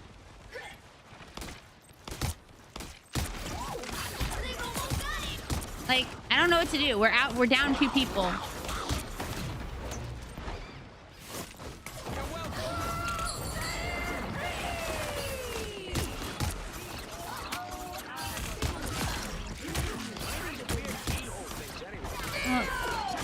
Oh god, oh god, oh god, oh god. Welcome, Raiders! Hi! Yeah, I'm always down to do a panel if you ever want me back. Hi, my name's Rainy. It's so nice to meet you. Hello, how is Call of Duty Modern Warfare 2? Thank you! I'm so excited! I started working with the If you knew squirrels the way I know squirrels, I think you'd I started working with the person to make the... Why am I blanking on the name? 30 seconds before you To make the ow. Oh, look at you. To make the prototype. So cute. It's nice to finally team up with somebody just like me. You have a fully Very, loaded spider very, robot as well? very excited. Oh, no. Thank you so much for the follow. Prototype. Does that count? And I suppose we'll find Finally out got intel into Modern Warfare 2, so I have 100% of the campaign. Because my friend called me a wimp for not wanting to play hardened. Oh, well, at least you did it now. all you need to do is capture Oh, the the mission area. we had a petition for it, and so once it is available, I'll be posting it here and in my Discord server. We have to finish the prototype before the actual plushie fully goes on sale. There are people who pre-ordered it, but now we have to like wait for the actual campaign. But once it is live, trust me, I will be talking about it. I will be talking about it. Hi, Melanie. Looks like the mission area is yours to capture. Ow, ow, ow, ow. Big fight. Ow, ow.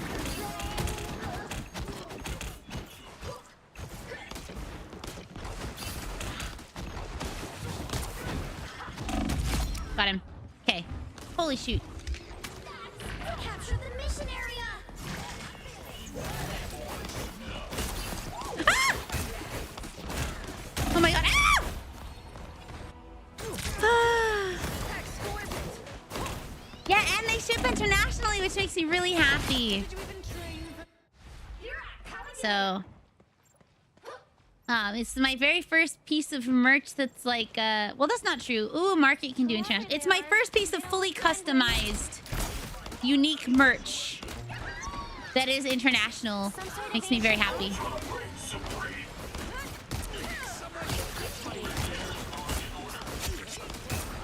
Very, very, very hyped about it. I'm an OG ghost shooter, so this new mask is kind of stupid, to be honest. But yeah, I'm pretty back in the plus. Thank you! Wait, the Canadian shipping is bad?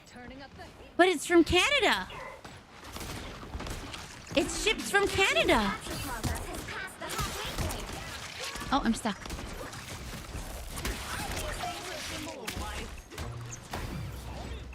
I didn't have to do anything except promote it and get 200 different people. 200 unique supporters. 200 unique supporters to back it. Oh, wait. Ow. Canada to Canada shipping sucks? 20? It was like $9 for me. What? Yeah, I'm a pretty smaller creator though, so I was really nervous about us not reaching it. I was very, very nervous about it not happening. But we did it. We got 212 actually. We got over who we needed. I don't earn anything, but I also don't have to handle anything. So I don't have to pay to make it. I don't have to pay to ship it. I don't have to pay for any of that. At least as far as I know. I haven't asked them. I was just excited for the idea that I'd be able to bring a plushie to you guys. So I'm okay even if I don't get any money from it. I just really wanted that merch to be available for people who wanted one. Hi, Cody! I lost. Yeah. Yeah. Those were pre-orders, so now they're going to like...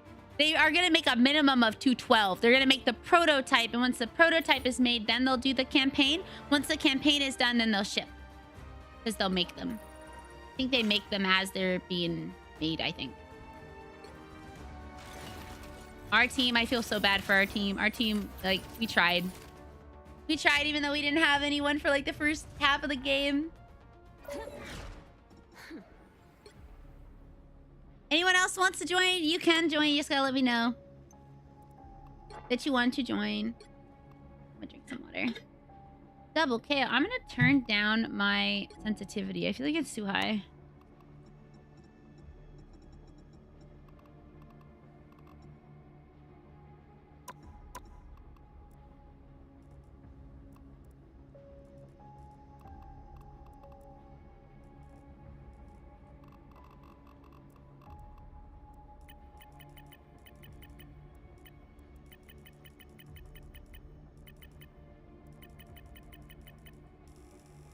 Yeah, we do. Yes, yes, yes. Are we friends on Marvel Rivals? I think we are. Thought we were.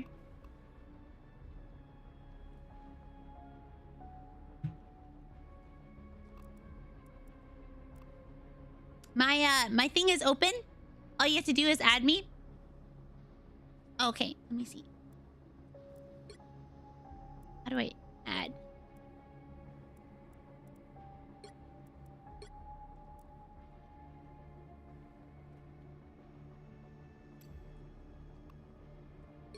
There you go. Whenever you get on.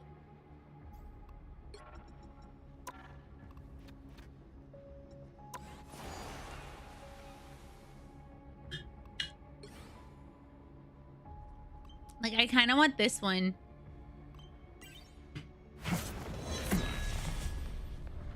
This Moon Knight one is also really cool.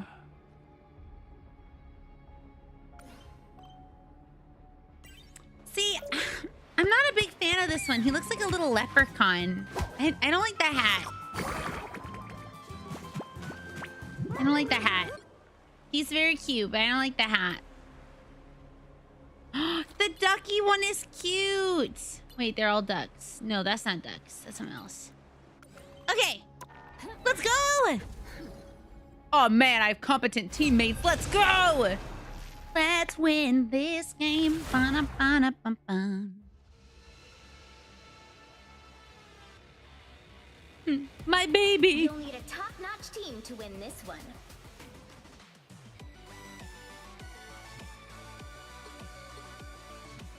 I am the Phoenix. Behold my cosmic. Actually, what do I need to do? Receive 2 KOs, damage, healing. I'm very close to healing, actually.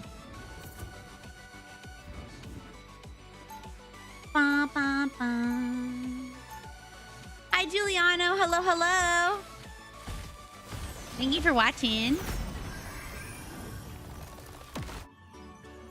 Once an X-Man, always an X-Man. Oh my gosh, you're so pretty. Oh my gosh, we're so 30 pretty. seconds before you attack. Oops. Get ready. Nice Oh, to a see so many dancing colors like one. yours. I think, Ooh. wow. I mean, how can I compare? Don't compare. You just spread your light. Oh. Okay. The battle starts in 5, 4, 3, 2, 1. I need assistance.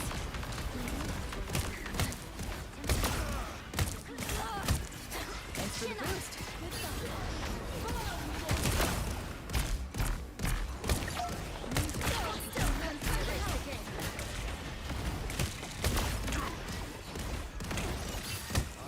Go.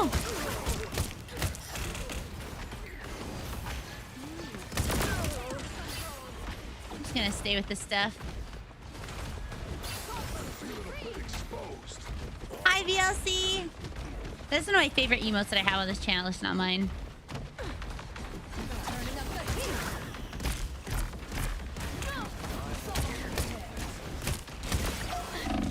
Oh, oh, no. What did I get hit by?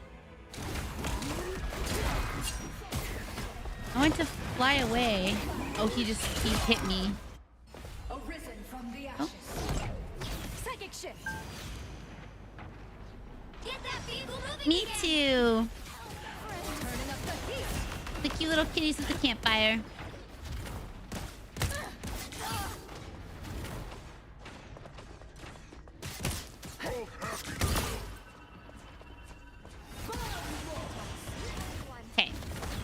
go forward. I got one of those dump baby cats from a shark costume. Oh, nice! You're halfway there. Keep going. Glad to help.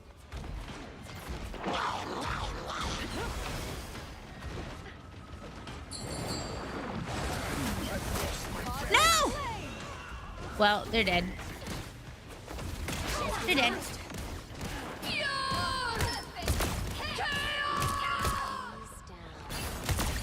Your powers are mine! Oh, I missed.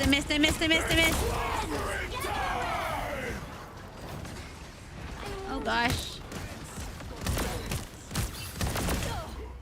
You are nothing! No one escapes the cycle.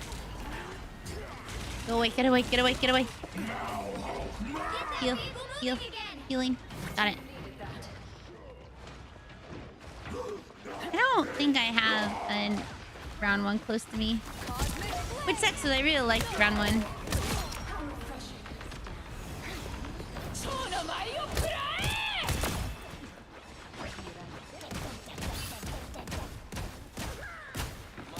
Dude. Ah! Oh god. Okay. Ah! Help, heal me. Thank you. Ah! Thank you. Andy needs help.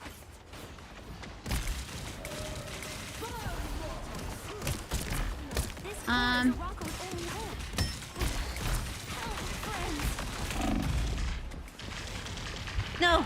I got away. I did not get away. Yeah, I like the crane machines. I want to do a crane machine stream one day because I think they're fun, but I have money for that. I have money for that. Keyboard. My I'm gonna put it to 350. I think it's too slow now. Shake it up. I am stronger than ever. My spell is nearly complete. Spiritual energy accumulation in progress. Yeah, I think that'd be really fun. Only 60 seconds left. Get that vehicle moving again.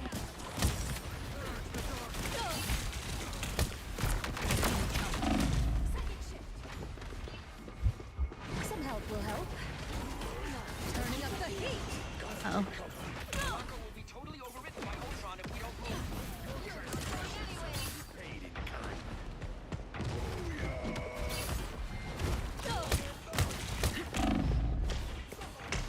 Down to 30 seconds. Co-op time. Oh, gosh. We can take them. You gotta get to the car. Thanks for the boost. No!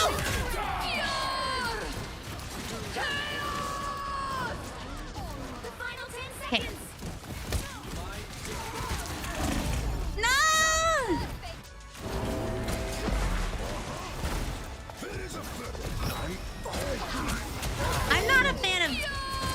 I'm not a fan of coin pushers because they literally are just put money in, and once enough money is in it, it'll go. Oh. You are nothing!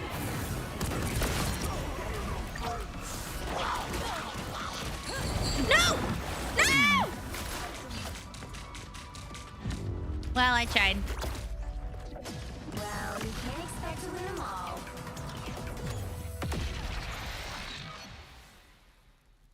I mean, I think you can get a big win if, like, enough people before you have decided, like, to give up, basically. If enough people have decided to give up, then you're just there and you're like, ah, now I can put my stuff in.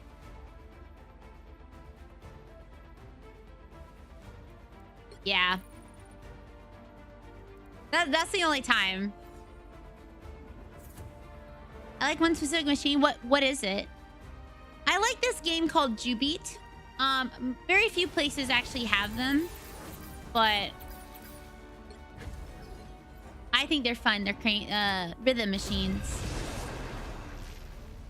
I love Jubeat. I played it in Japan for the first time many years ago when I first went, and I fell in love. I fell in love with Jubi. You'll need a top-notch team to win this one. I'm not the type who fades quietly into the background. One thing I really hate about rhythm games is that they usually put them next to other rhythm games, so you can't even hear the music. It's very distracting. I would be very jealous. I love Jubi so much.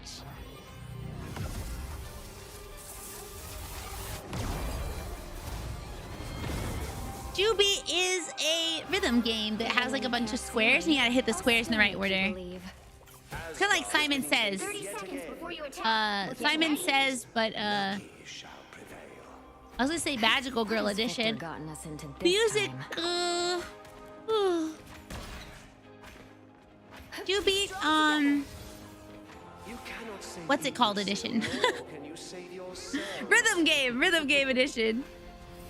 Yeah, I talked about it a couple times before. The battle starts in 5, 4, 3, 2, 1. Help get that vehicle to its destination.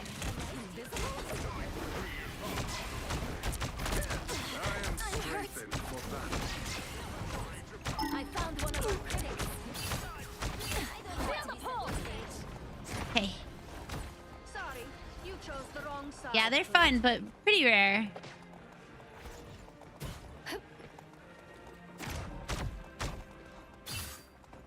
There's something about this place.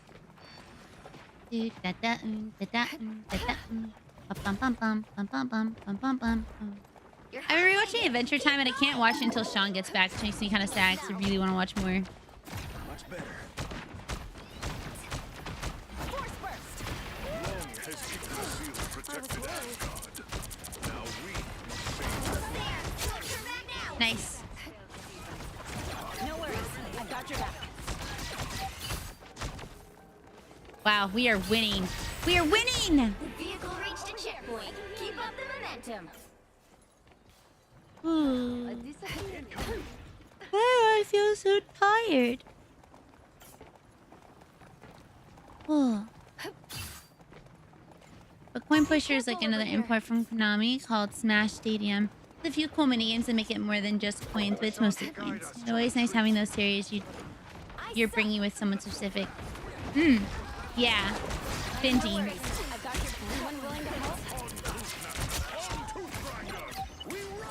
He just never seen it, so I was like, now would be a good time. You're halfway there. Keep going. that had to hurt. Time to work some magic. I don't know why I feel so tired. I slept okay. I don't remember when I went to bed. Ugh. Twas but a scratch. Almost there. Don't turn back now. No worries, I got your back.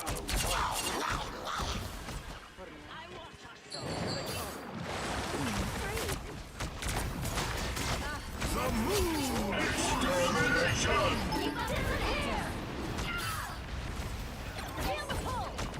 We used like every one of our ults, but that's okay. Clearly, you needed some help. Crawl back to your domain, Ella. There's something about this place. Moon Knight's Ankh, I presume? You seeing stars? What's this? An ice frost? Oh, frost axe? Sorry, why did I say ice frost? That's what I need. You know, sometimes for the amount of things that I say and all the stuff that I talk about, I feel like I don't know how to talk. A little help, please. Caution, friends. And Hulk. Enemy in front of us.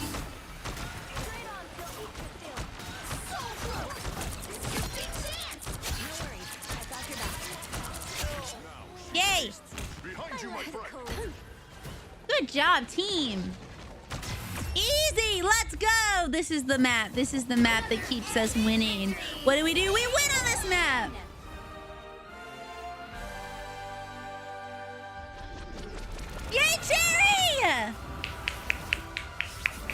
Cherry choose. Cherry choose. Cherry choose. Easy.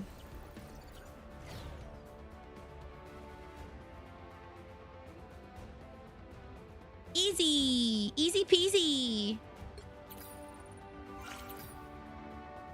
RainyRentyn. Yes. All those times I lost didn't happen. Did not happen. I was the trusty sidekick with the biggest support. I got y'all. I got y'all. Yay. So today for breakfast, I had I boiled eggs last night because I was gonna make egg salad, and then I woke up and I really didn't want to cook it. Like I didn't want to like mix the egg salad. And so I was like, oh man, I'll do it later. But then I was like, well, what am I gonna eat?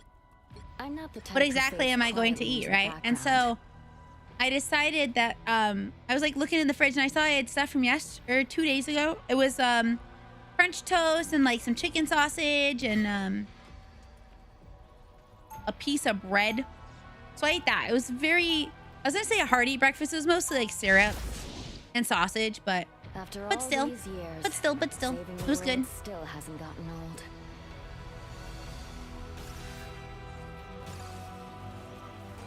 Still very good. Thanks. I'm not as cool as you. You're like an awesome fight. What's it called? Fighting game expert. I hope you're feeling Fighting ready game today, expert Goldilocks. Tevin. We've got our work cut out for us. What is this map? Oh, this is the new map. Now that's how you start a battle. So that means today I have to make egg salad. So whenever I get off stream today, I have to go cut up the eggs, 4, get the dill. 2, 1. All you need to do is capture the mission area. Got it? That way it's prepared for tomorrow. This isn't exactly the homecoming I was hoping for, but it'll do.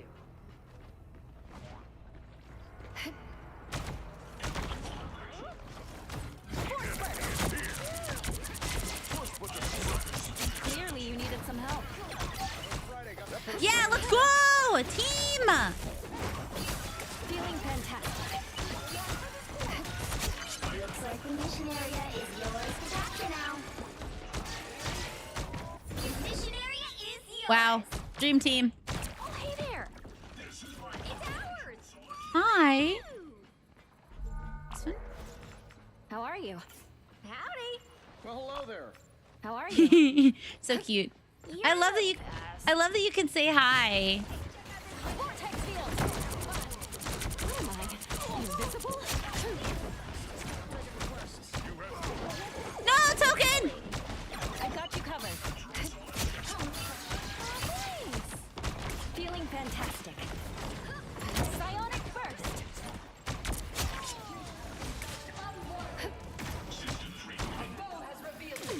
Oh.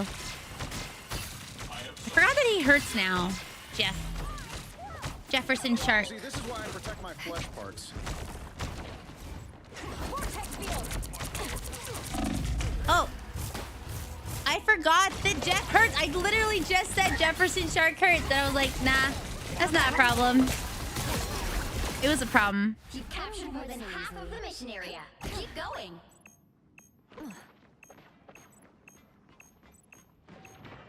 Ultra Reign Supreme. My need was great. Thanks so much. Anyone willing to help? Psionic surge. Oh. Vortex field. No! All right. I have to sit up. I gotta stretch my back. I have to fix my posture. The area's almost yours.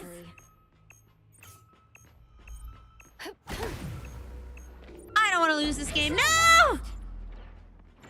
No, my team. I'm sorry. Vortex field.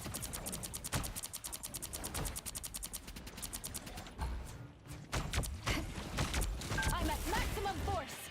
Yep. The darkness. Could use a couple minutes here. Feeling fantastic.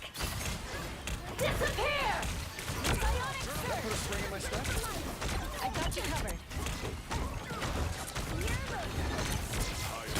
Yes, good job. The I'm an easy target. Trying to heal you, trying to heal you. Don't mess with the Oh. amazing Spider-Man! Oh, shoot. I love those skins, the rocker skins, because they have all those extra sound effects on it. Their team's capture progress has passed the halfway point. Who else is ready? I don't think so. Okay. Vortex field. You're the best. I need to heal. Come on, let me heal you. I am ready to put on a show. You needed some help. Healing fantastic. Well, I did something. I can... Asgard's might. Oh, God.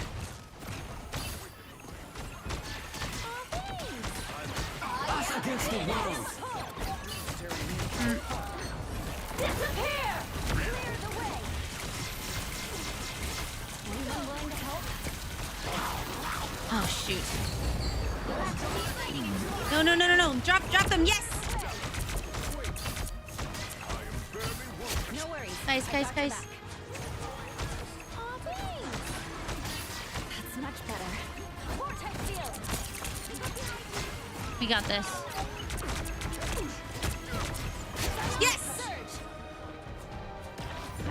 Yes! Okay, now we keep it. We have triumphed, friends. Psionic surge. We'll have to keep fighting until we have a winner. That's a bad job fix. No worries. I've got No. you back. Did I put a spring in my stack?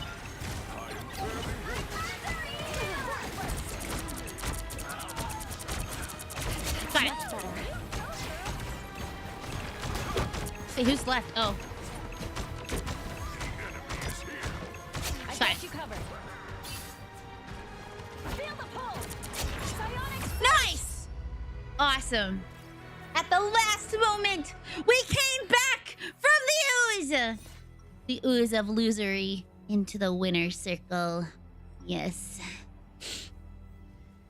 Bum, bum, bum, bum, bum, bum, bum. You know what song I've really been liking? Today. Oh, My thanks! family did. I try to keep my tank alive. Sometimes, though, I just keep getting attacked, but I feel protected this time.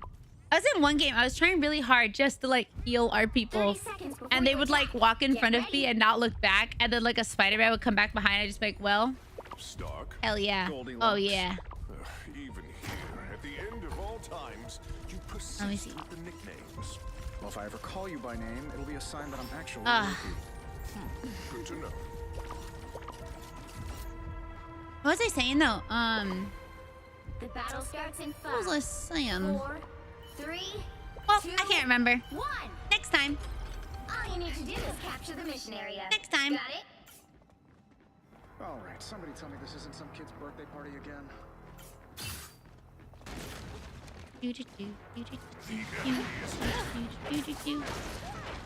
Ba-dum-bum-bum. Barely wounded.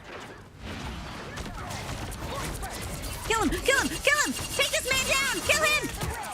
Don't mess with the amazing Spider-Man! In my field. No! Looks like the mission area is Shoot, yours shoot, to shoot. capture now. I was hidden. I was hidden and I got hit by something. Lights out. Please, I'll fight for my mission family area. until the end. Yeah, he need to be dead. Thanks. No worries. I've got your back. Vortex field. I am ready to put on a show. I am Phoenix. I don't think that's the wrong. It's our Phoenix. No worries. Nice. Okay, well. Hell yeah. Vortex field. I think we're okay. My ult saved us. Good job. Just this guy. I'm an easy. All wrapped up. Captain America. Control seized. Yeah, that hoe came into the wrong neighborhood. You got that, Biz? Even small victories are worth celebrating. He had no idea. I gotta go. No worries. I got your back. Anyone willing to help?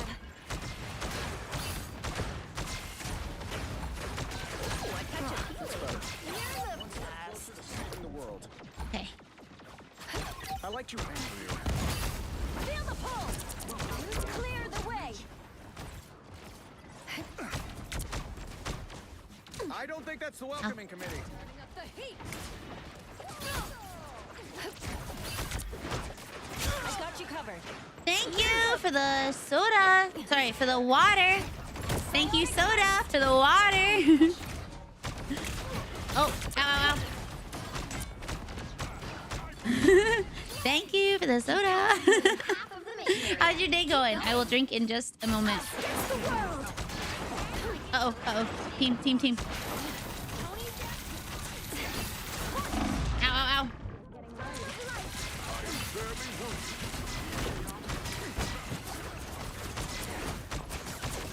Anyone willing to help? Yeah, come down. Out of the sky. I got you covered. Clear the way. Pulse charge. Fire. Nice, good job. Almost yours. Feel the pull! Good job. Find some job apps. Nice. What type of job are you looking to get? I can grab my water. Bogies coming up behind. Don't mess with the. I was trying to drink water and they attacked me while I was drinking water. Let's keep fighting until we have a winner. So easily. Oh, I'm sorry. I hope you find something that's like not awful. Put on a show. Not completely awful anyway. I'll be there. I am out of life.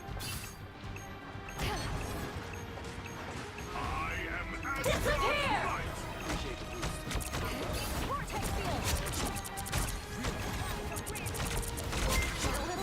Thank you for the follow. Welcome in, Nova. You needed some help. It's true. No, I feel it. I appreciate you. I understand. Money is money.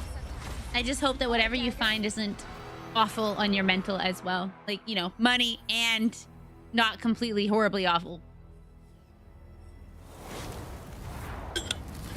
Another epic victory. Big win.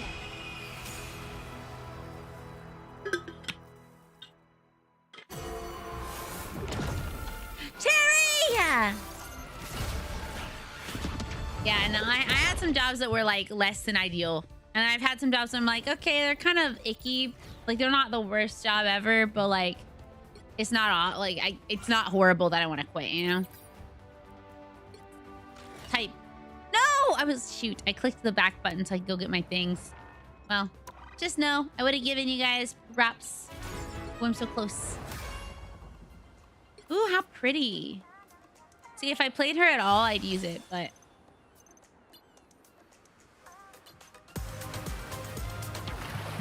I had 2 jobs I despise, and I've only ever walked down on one in my life.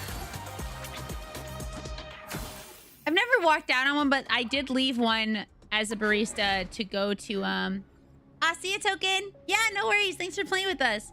I did leave my barista job, like, so I could go to a different one. I didn't give him a 2-week notice, but that's it.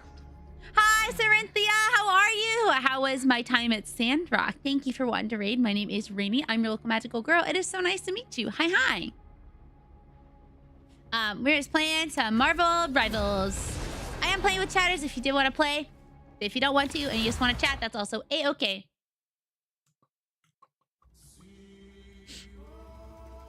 Pick your hero. Yeah, good. I'm not judging. Yeah, feel free to add RainyRentyn. You can join the next game.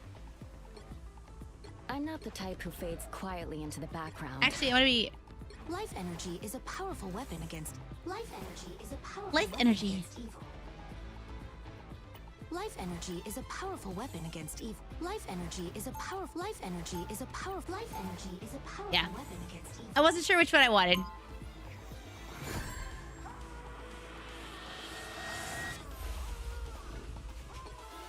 Such an emotional time. Whoa. Pretty. 30 seconds Pretty. before you attack.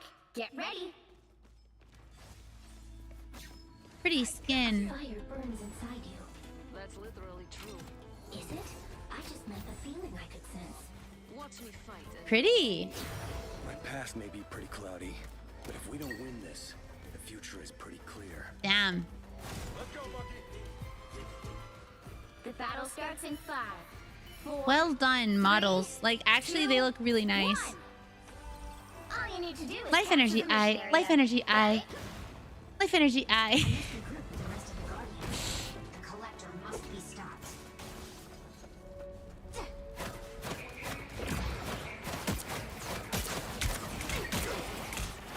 Ready to do some damage. Oh. Oh, shoot. Oh, it's a magic. It's a magic. It's a magic. Looks like the mission area is yours to capture now. Put some pep in my step. Capture the mission area. Oh, God. Oh, no. No! Okay, well.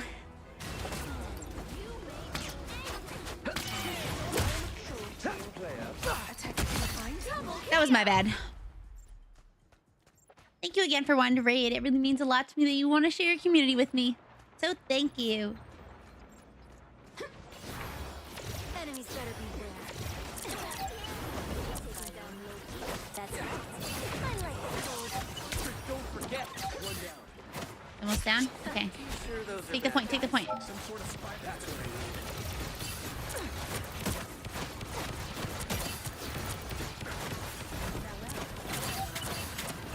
I'll be ship in no time.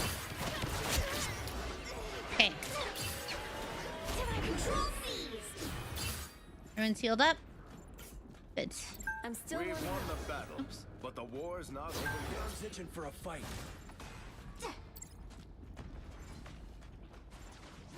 Put some pep in my step.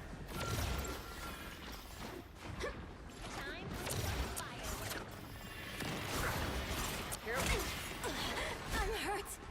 Me too.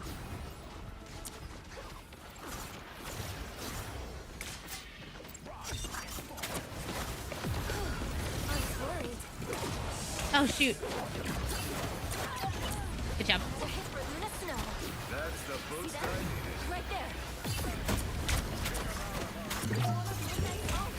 You get a weapon. You get a weapon. You get a weapon. Your domain is not for the weak. Go. Where's you, Luna? You captured more than half of the mission area. Keep Oh, going. yeah. We're doing good. Miss Mouse. Who's on our team? Churches, Mosey, S'more Shark, Bobby, Joe Hill, One Fox. I'm ready to do some damage. Oh. It's time! Oh, okay. Well. I am ready to put on a show. The area's almost yours. Don't give them what they want. It's weird to think that, like, in 2 months, this is the most I've played video games in, like, weeks. Or months. Much better.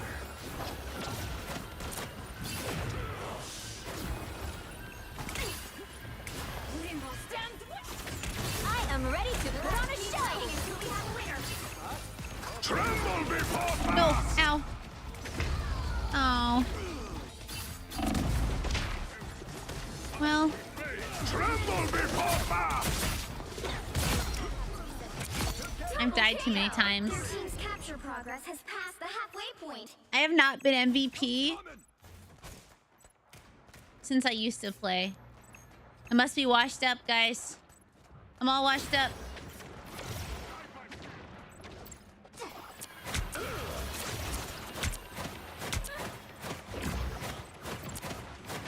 Need some help.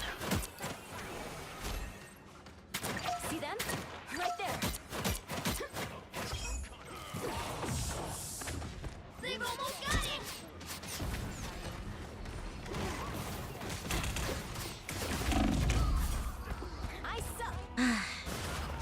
Rainy Wash? No way, I don't believe it. Only in Marvel Rivals. Never played this one. Oh, I mean, it's fine. It's not about bringing us down. It's just about having a good time. I'm not in like comp or anything. We're just chilling. Today's a chill day. I think we all need a chill day after yesterday. After yesterday's news. I slept him! I put him to sleep! He should have been asleep!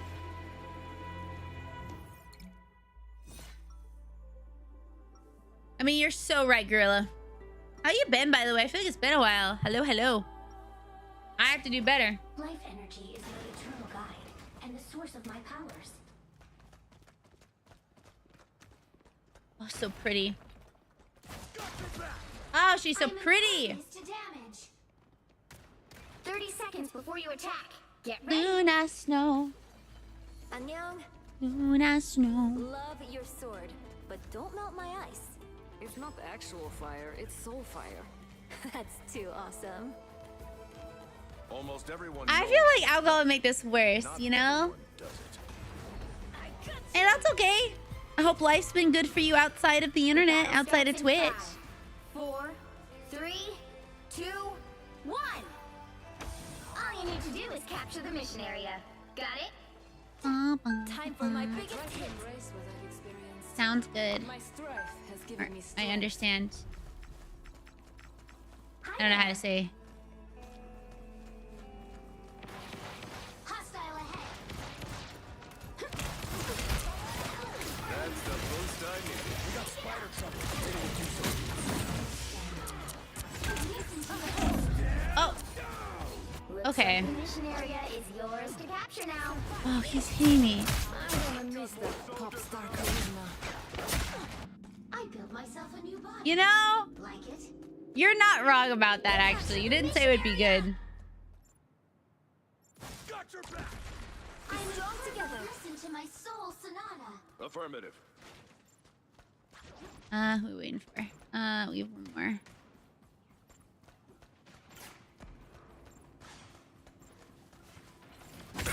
Oh. Okay. Chin up. Self-guided fireball? One night. Protective We shield. are at it. It's party time! A nice deep freeze. Let's try it. System error. I need assistance. Let me help. Much better. That one hurts.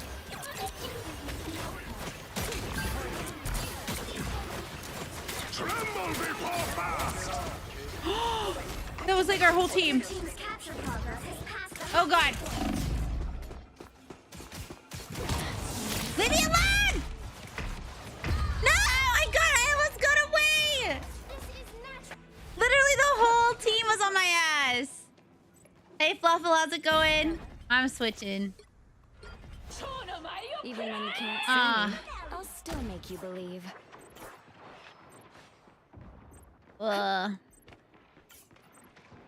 So bad.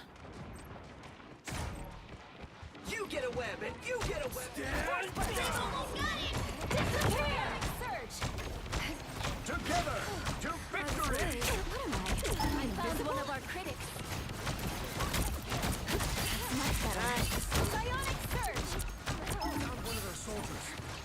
Spider bomb. I prefer Herbie myself. Oh my god.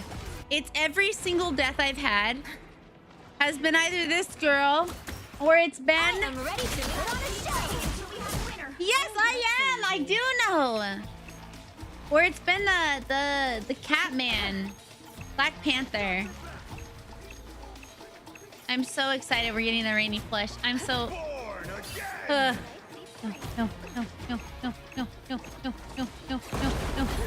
No. I tried.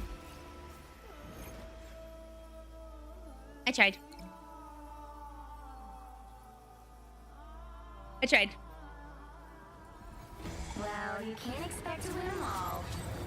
I know. It's like he was there. at every moment he was there. And there was one point where we were walking up and like, I think it was when we were first pushing. We killed him and I was like, finally, I'm going to be safe for a little while. And it was literally only a little while. Because I also had that guy who just res for his ult, which he got resed at least twice. The Black Panther was a problem. Yeah, I didn't know what his name was. Oh, wait, shoot. Hold on. If anyone wants to join, you can. You just gotta add RainyRentyn. I'll give you a couple seconds to join if you want. Actually, I'll use the bathroom real quick. I will use the bathroom. What missions do I have left? I have to get a double KO. And then these ones. No, he's Catman. He's Catman. Yeah, sure. Join me. He's Catman. Be back.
Sorry. I'm back.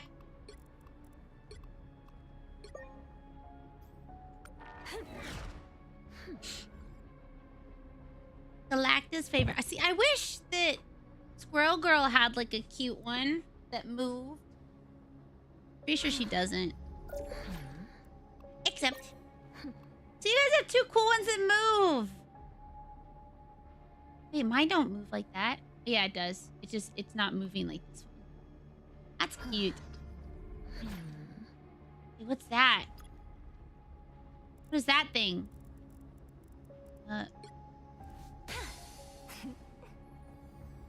Because you're good at the game! Holy shoot! Incredible. Incredible. Oh, wow. Guys, we have a crazy good player. I'm sorry, I'm keeping you down. Holy shit! Oh my gosh!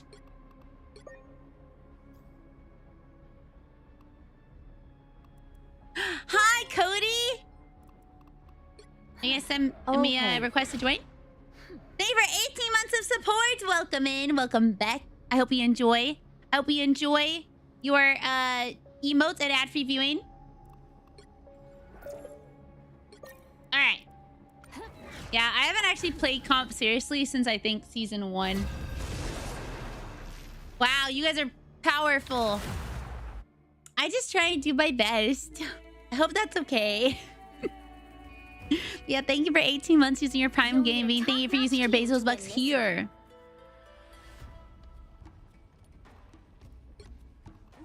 I'm not the type who fades quietly into the background. Yeah. Hi, Volstock. Thank you for the water.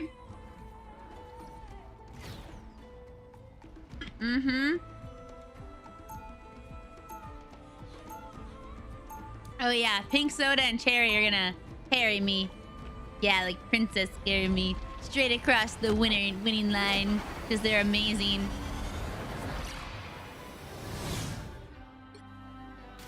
Even when the multiverse is in danger, family 30 still seconds comes before you first. attack. I'll do my best. I'll do my best to heal all of you. Yes. I prefer teams of 4, but I can make this work.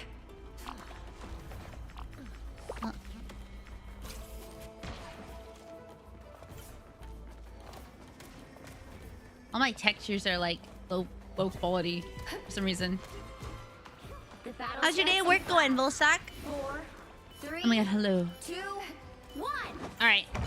All you need to do is capture the mission area. Got it? The fate of all existence lies in the hands of such tiny creatures. How refreshing. Try to keep you safe. Here they come. A little help, please. Uh oh.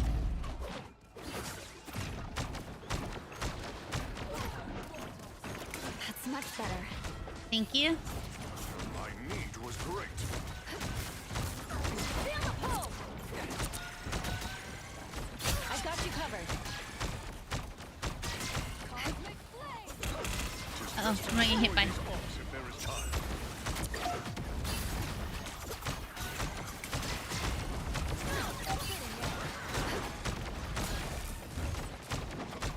Force burst! Psionic I'm Okay.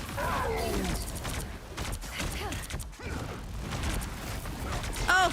Ow! Ow! Ow! Ow! Stop! feeling fantastic.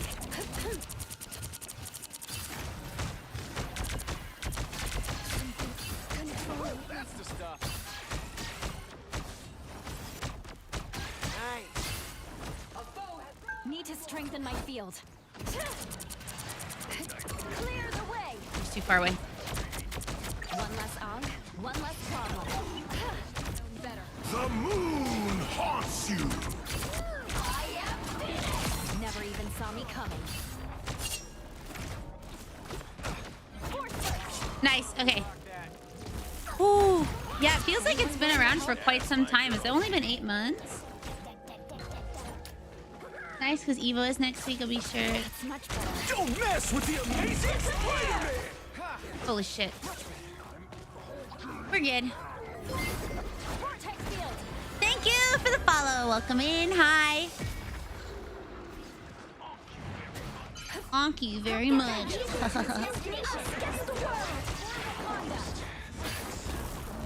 Evo is in Las Vegas, right? Psionic surge! Oh, I hear. Clearly you needed some help. Ow, ow, ow, ow, ow. You know, it's funny. I think you're gonna be closer to me in Las Vegas than you are in San Francisco, because you know Las Vegas is a lot closer to LA. It's like a 4-hour drive instead of a 8-hour drive. Psionic surge!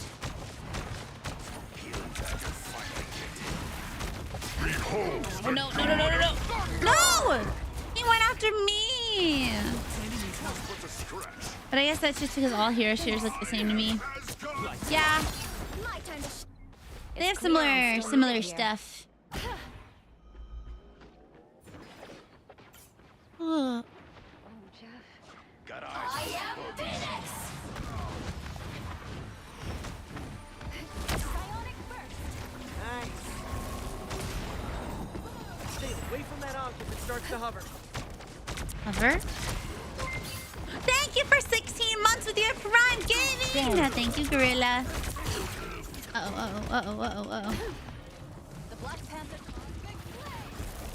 Clear the way! Force burst! Hey, Moon Knight, you dropped an Ankh. Country's gonna be pissed. Psionic burst! Uh-oh. Much better. A little help. Wow, he's wasted those twice. We're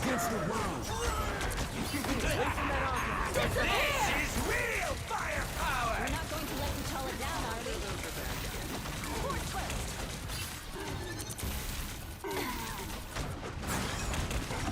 Oh my god.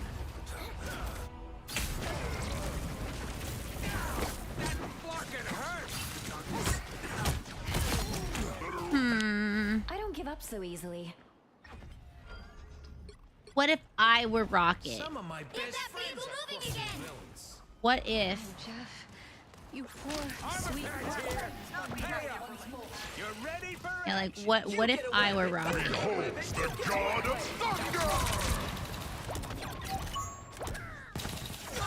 Ow, ow, ow.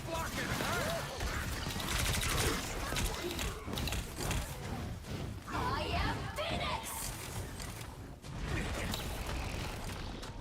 Guess we're Wakanda's official delivery service now. Well, you got one. I can't believe it. Sure, those are bad guys. Okay.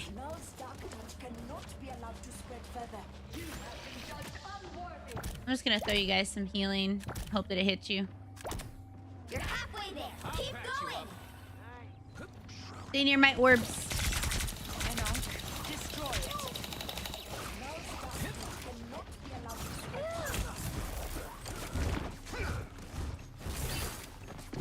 Armor packs here. Pay up. Ah! You're well behind you. Thanks for the boost. Oh god. No! But I can't revive with my revive. It can only be other people.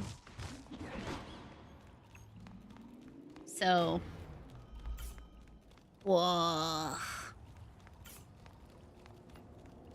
And now someone's left our game. Oh, somebody joined our game and then left our game. All right. Get that vehicle moving again.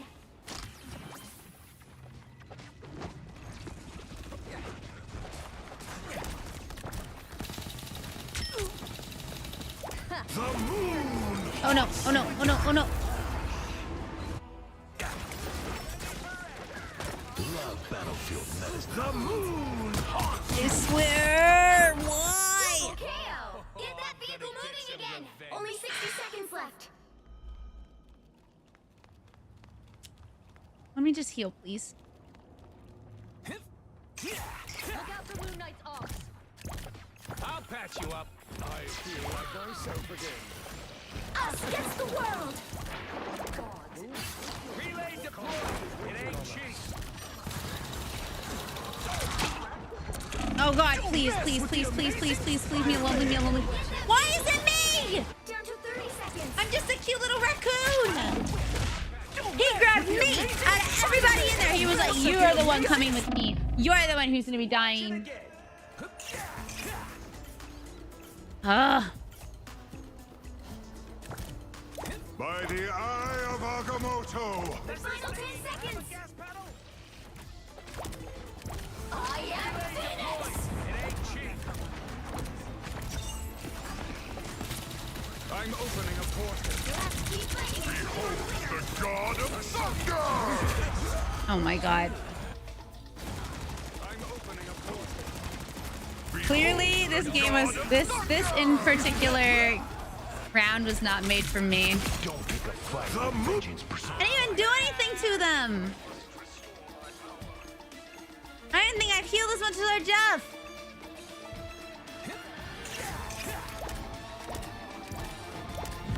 No.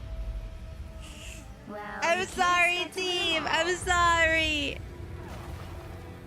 I'm so sorry.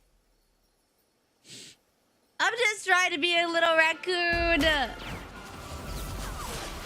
I think that skin is so cool.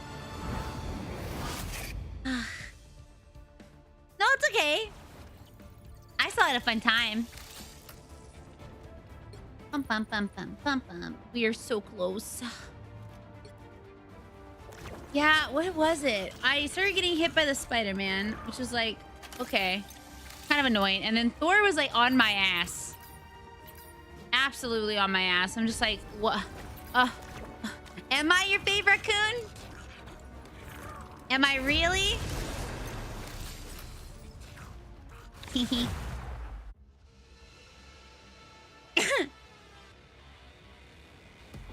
you'll need a top-notch team Yeah. to win this one. Thank you.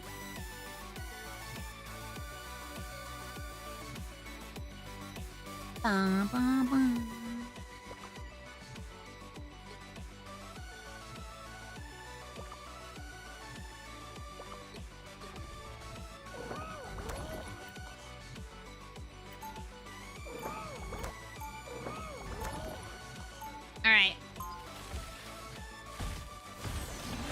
cuddly little Jefferson.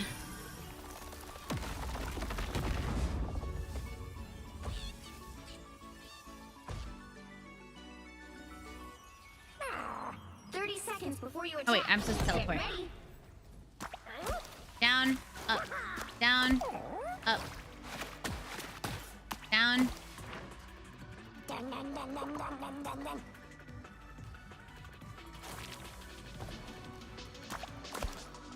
Back here. Oh. Okay, that seems like a waste The of battle time. starts in 5, All right. 4, 3, 2, 1. Get ready. A nice deep breath. I don't think I could handle the pressure of the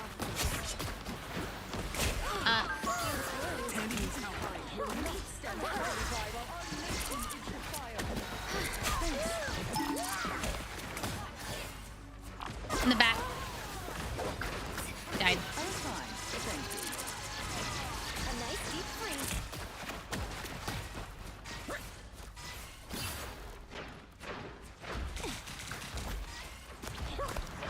Oh wait, I have bubbles. I really didn't want to get a sharp bite.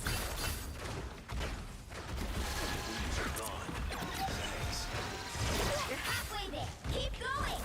Oh, someone's behind us. Where'd he go? Uh-oh. No! It was close. When I die, I just feel so bad. I'm like, oh, I've let you guys down. Don't turn back now. Let's pop back up under their noses. I suppose that helps. I feel like I'm being watched.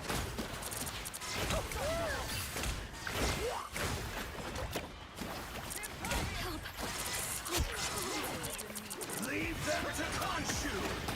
Oh, God. Feel the wrath of the goddess!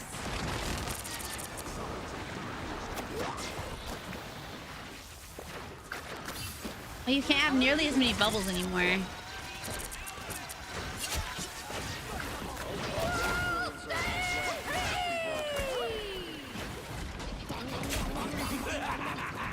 This is real firepower!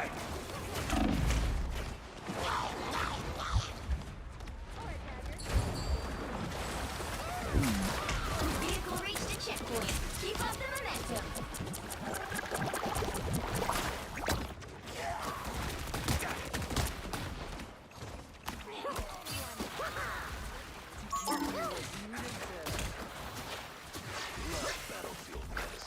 Hey, he's back there.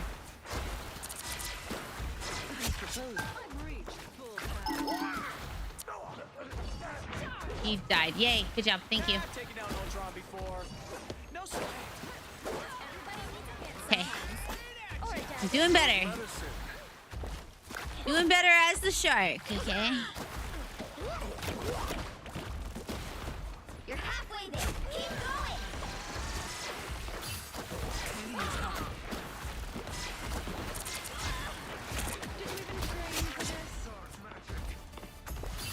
The maelstrom has taken them. I'll get you next time. Almost there. Don't turn back now.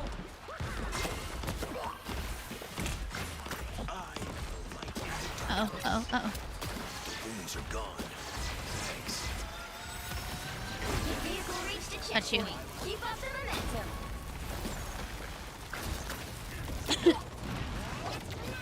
Tremble before blast! Leave them to Khonshu! Good job.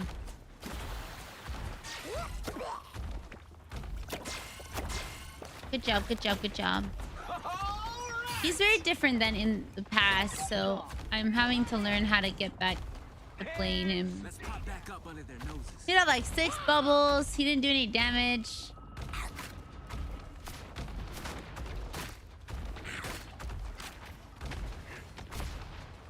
That's it. Don't let anything stand in your way.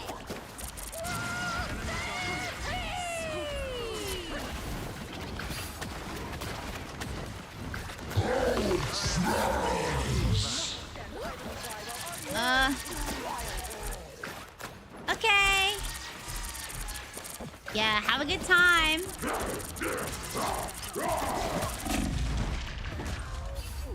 Venom's team up is pretty good with Jeff.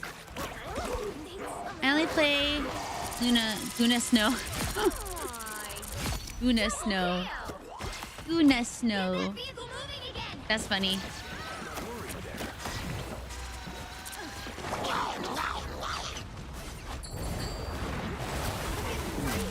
Meow, meow, meow. I died.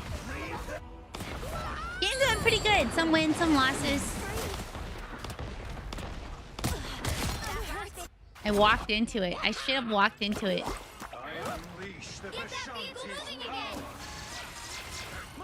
I still play Invisible Woman. I love her.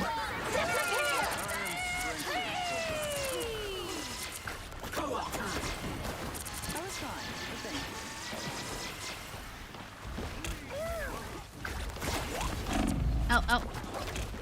Tremble before fast. No, no, no. Got it, okay.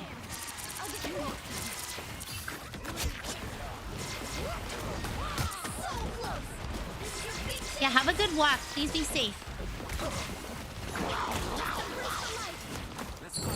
I am ready to put on a show.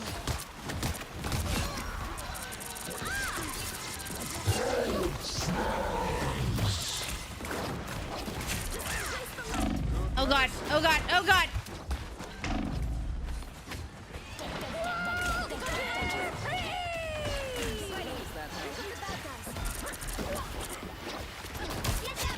Good job.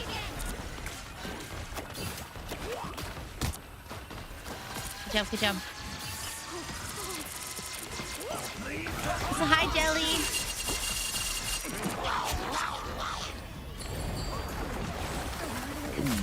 Let's hope this core undoes Ultron's efforts.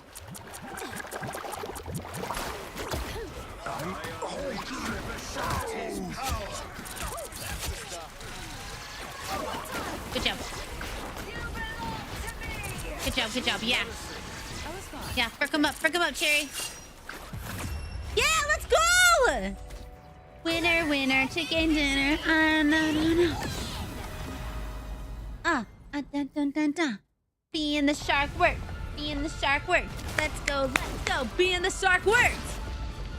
Oh, damn. Hello. That's spicy. I like it. My proficiency.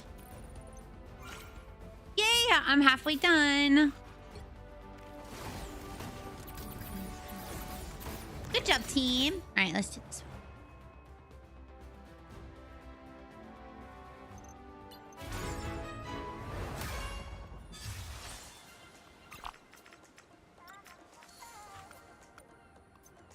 I need 4 levels left. 4 levels left.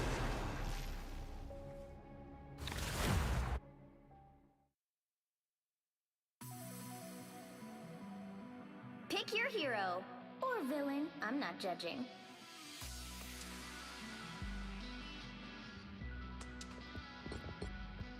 I wish to continue playing the shark.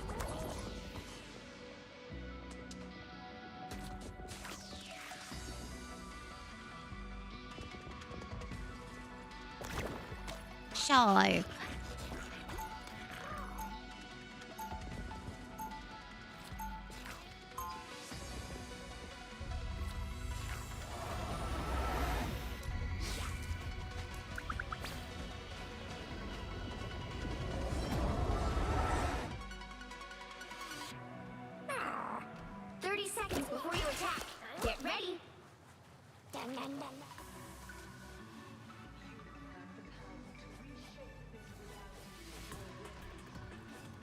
My magic is a far cry from the fury of the Phoenix.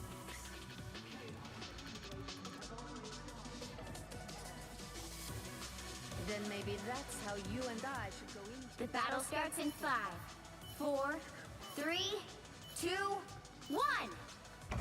All you need to do is capture the mission area. Okay. Got it?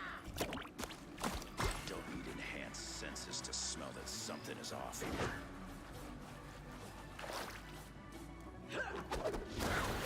Uh-oh, shark. A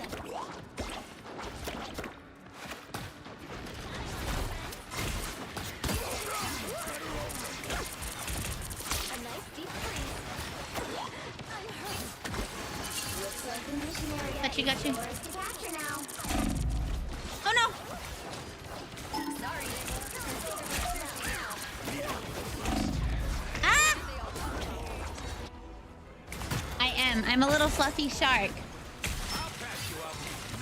I'm just a little guy. Please don't hurt me. Please not like this. Capture the mission area. I'm just a little dude.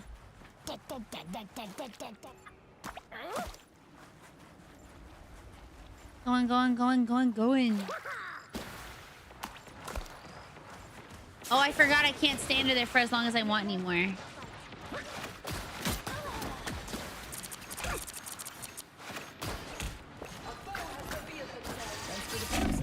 Uh-oh.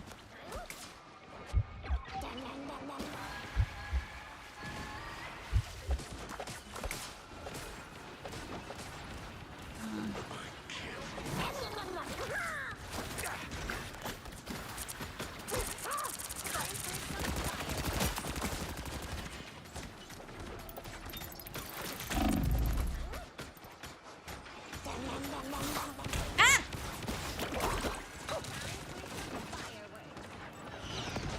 Your team's capture progress has passed the halfway point.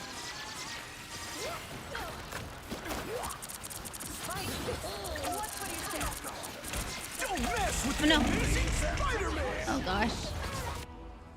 I know. Don't mess with the amazing Spider-Man! Haunts you! Double kill.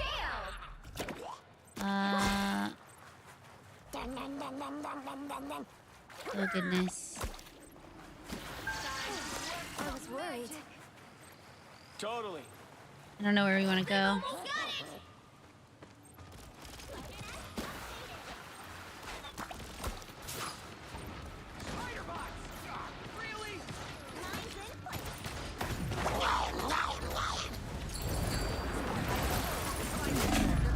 Oh, there's so many spider bots. I just die. I didn't realize I just die. Damn. Keep fighting until we have Sorry, team. I'm like, honestly, dropping the ball. I'm dropping the little shark ball here.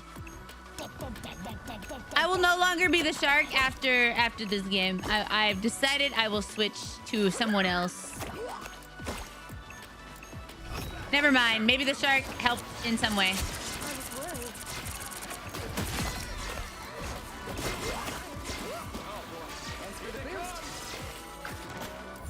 Actually, the shark seemed to work. It distracted just enough. It distracted just enough for them to use all of their stuff to stop me. Okay, I died. Never mind.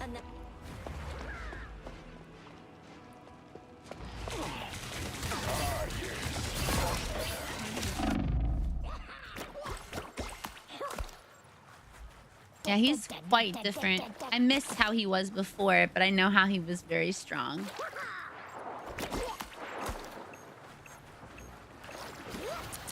I am much better now. A nice deep freeze. Oh, this is gonna hurt.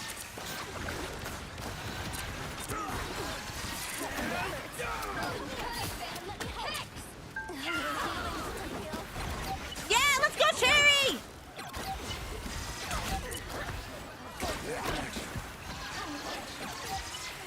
Good job. Oh, help. Keep going.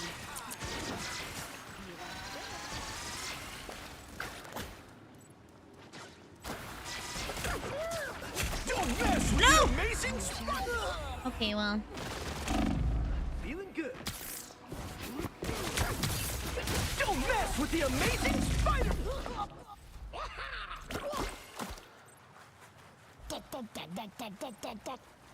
He was a menace. I know he was. That's why, like, I understand why he had to be different now, but he was so fun. You just, like, run around underneath the ground. Like, it was so fun.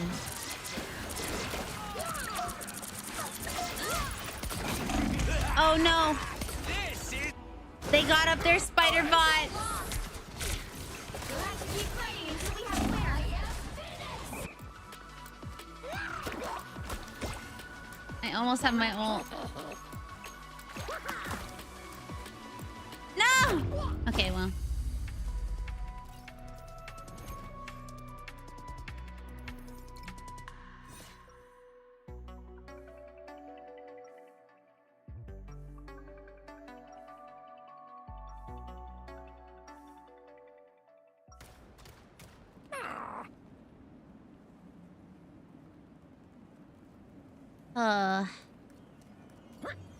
I'll use my ult and then I'll switch.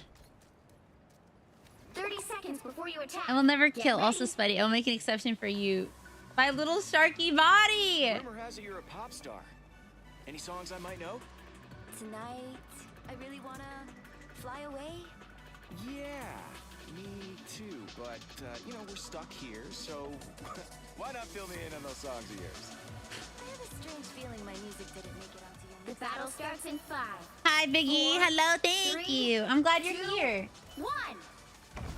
All you need to do is capture the mission area. Got it? Once I've used my ult, I will switch. Things get tricky. A day in the life of Fluffle Shark. Oh, is this?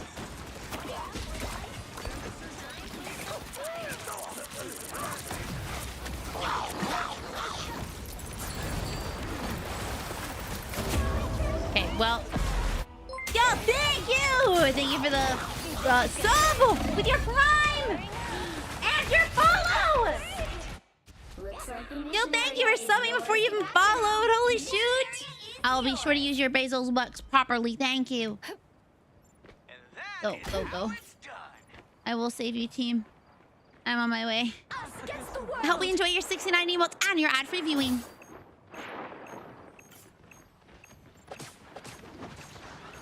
I'm here, team. I'm here, team. I'm here, team. Oh, God. Oh, God. Oh, no chief for town hall. No chief for town hall. You too many of them. 69. I'm not even joking. That's just how many there are with the tier 1 sub. Double KO. We don't get any more until we hit 1,000. 3. I won't disappear so easily. 1,600 sub points. I am failing you, my team. I'm so sorry. Okay, I'm gonna focus in. I'm gonna focus. Our foes have found us. I like the cold. Don't mess with the amazing Spider-Man! Clearly Goodbye, we need Spider-Man. some help.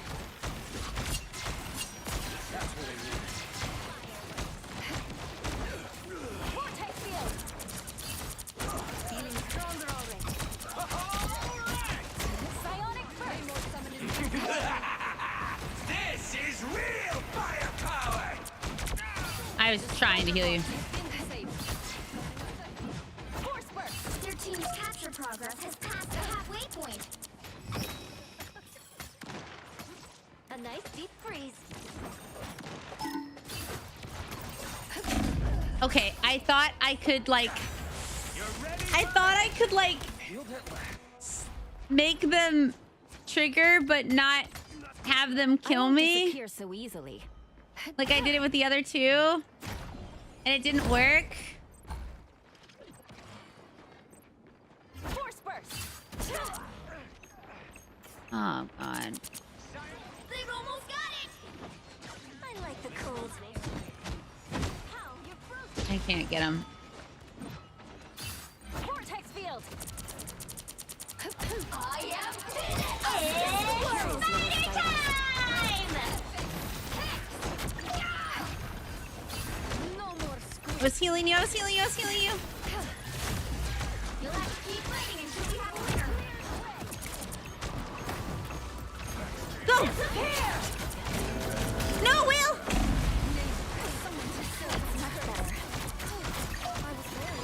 I got you. Anyone willing to help? Vortex field. Chief for Town Hall needs to fuck off. Okay, good. Control C. Okay, now I'm fully locked in. I've decided that I am locked in now. Need help patching myself up. What the? I like the cold. Chief on Tom Oh god.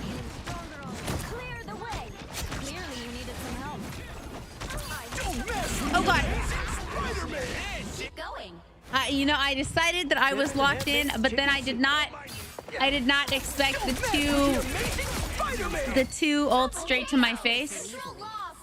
So, I'm gonna be honest, I could not lock in for that. There was no way I could lock in for that. I really only gently turned the key for that, actually.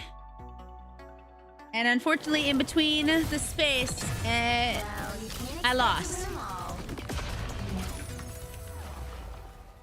So, yeah. Well, that's cool. I've never seen that one before. That's actually really cool. I love how, like, proficiency just doesn't matter past Lord. Oh, I'm so close. And I can use the bubblegum one. The cool one.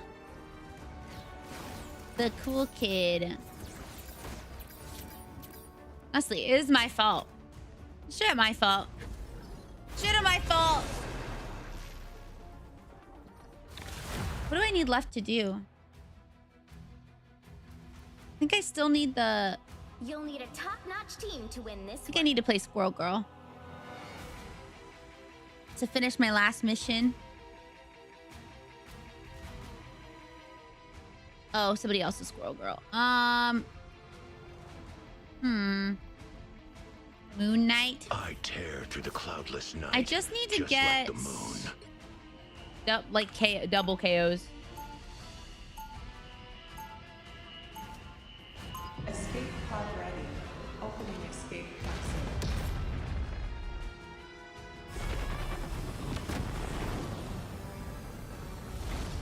What? Well, Camouflage is stupid. I want the enemy 30 to see seconds me before you attack. and be Get ready. afraid. cool. All right, anyway.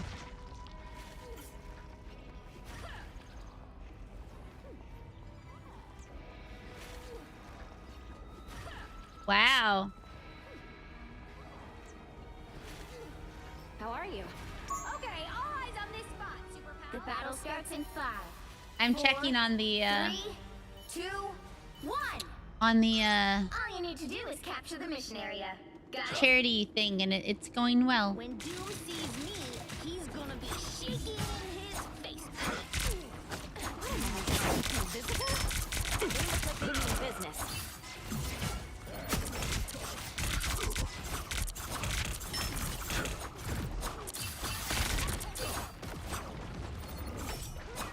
I'm not sure, but it's over, I think, 550.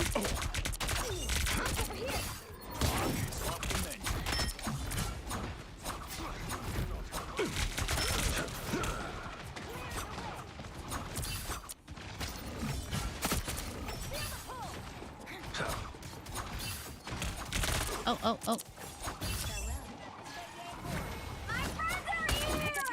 Gosh darn it. They dropped 15. Not 115. They dropped 15,000. Yeah, I was like, it is not 150, but it is 15. Hi, welcome in, Swordsman. It's going well. How are you? I have my ult ready. Oh.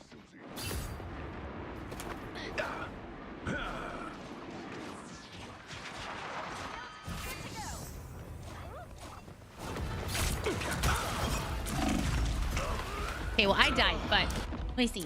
Immune. A little help, please. The moon haunts you to gone.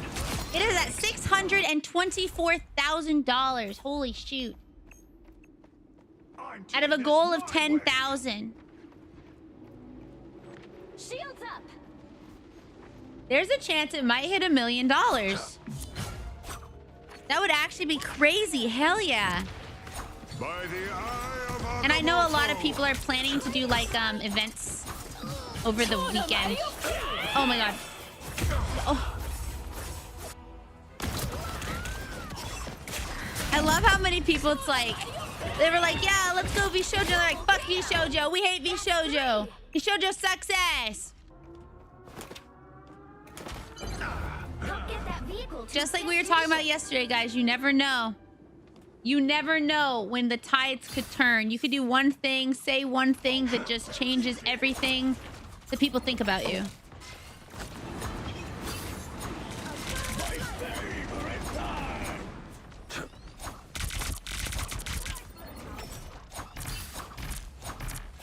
You'll never know. I got you covered. Oops.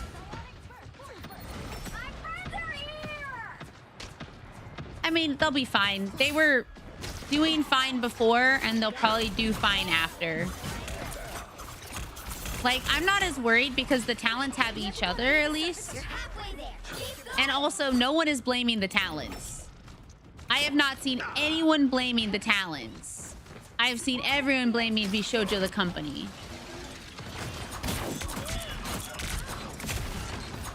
Oh no, ow, ow, ow. Thank you.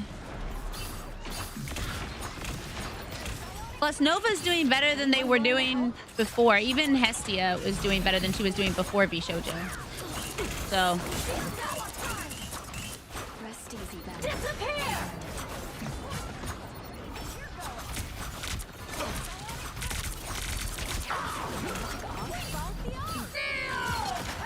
Uh-oh, whoa. Well, that's okay.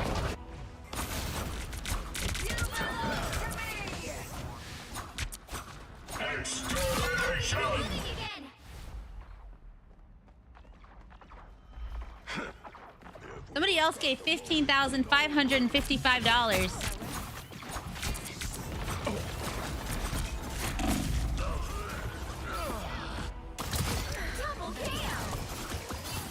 The moon haunts you.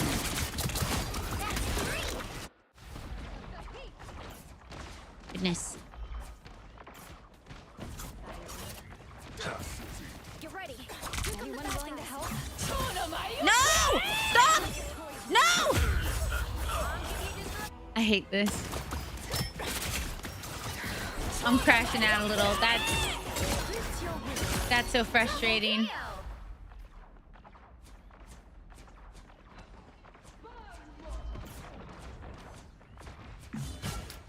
Oh, that's so frustrating. Destroy these hunks as soon as you see them. Yeah, I think it is. One less problem. They talked about pedaling a bike.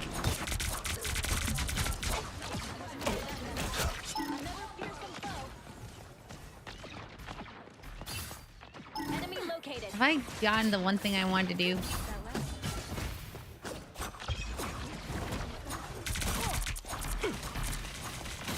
I got you covered. Stop, stop, stop, stop, stop, stop. Me too, me too, me too. Look like they mean business. Thank you. I just need to get 2 kills. Like a double kill, and somebody took Squirrel Girl. Anyone willing to help?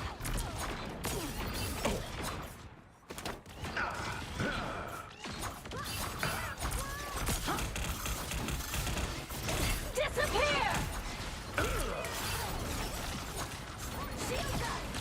Well, I like shield. Oh fuck.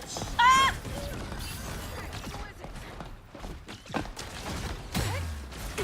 Leave me alone! Woman!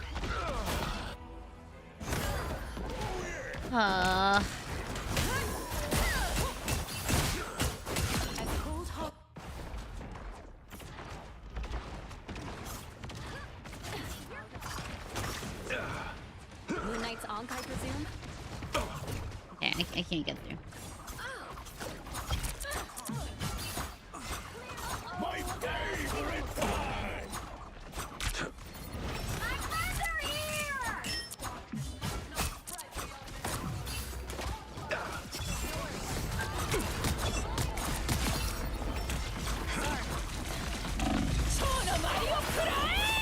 I got 1 kill.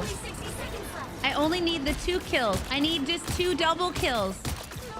I just need the double kills. Please.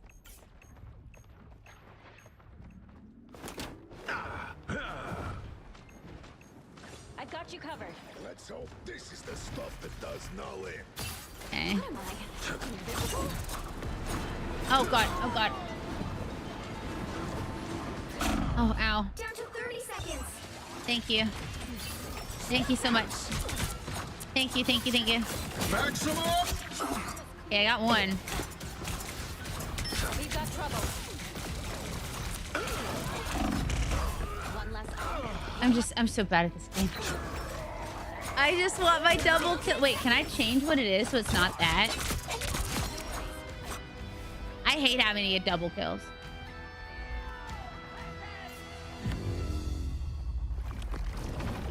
Well, you can't expect to win them all.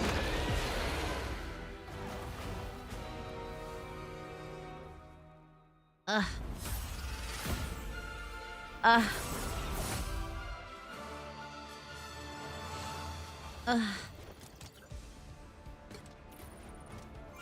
Well, I got my thing, so that's good. I'm gonna go see if I can change it.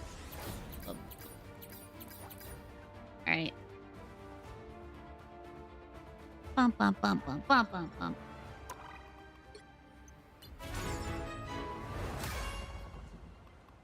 Oh yeah, equip. Yeah, I like that one. Let me look at the battle pass. I have 480.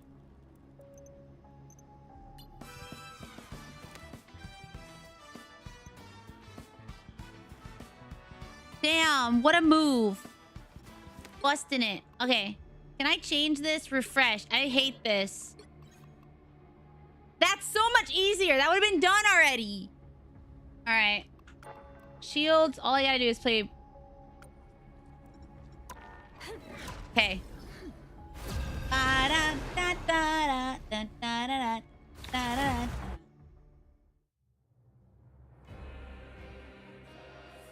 It's so hard for me to get double kills. Or quad kills or whatever. And they're like, you need multiple, you know? I'm not the type who fades quietly into the background. Easy. Shield time.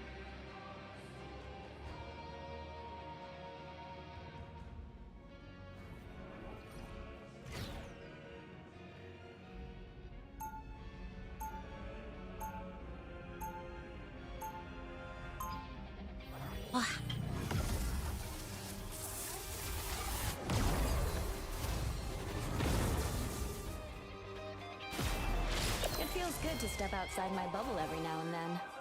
You cannot save the 30 seconds before you attack. Get ready. Franklin and Val are gonna be so sad they missed this. Spoon chewer? Yeah, I guess they chew spoons. Asgard has been invaded yet again. Sub goal. We are 75% of the way to completing my sub goal. Oh shoot, I wonder what my sub goal is. The battle starts in 5, 4, 3. I guess it's probably 200? 250? Help get that vehicle to its destination.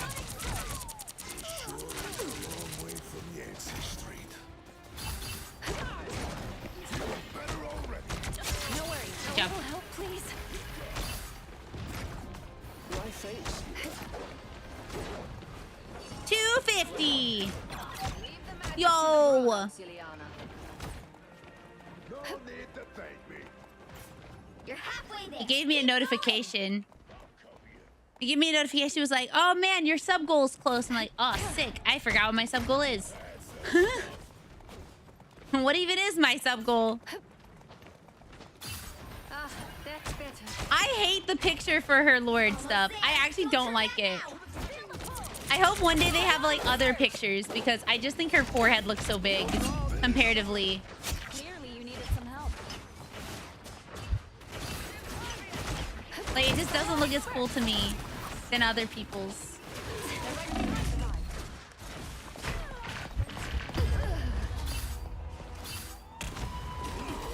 I'm excited. I still don't really know what I'm gonna do. We're gonna stream and it's a Tuesday. Double KO. It's clear I'm Tuesday still stream needed here. time. Get in there. Get that vehicle moving again. Bless the healing arts. Invisible?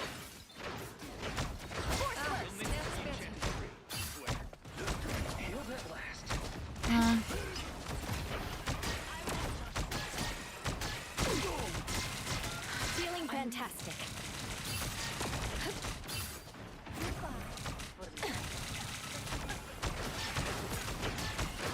Uh-oh. Pull her down. Oh no. Popo Rizzler.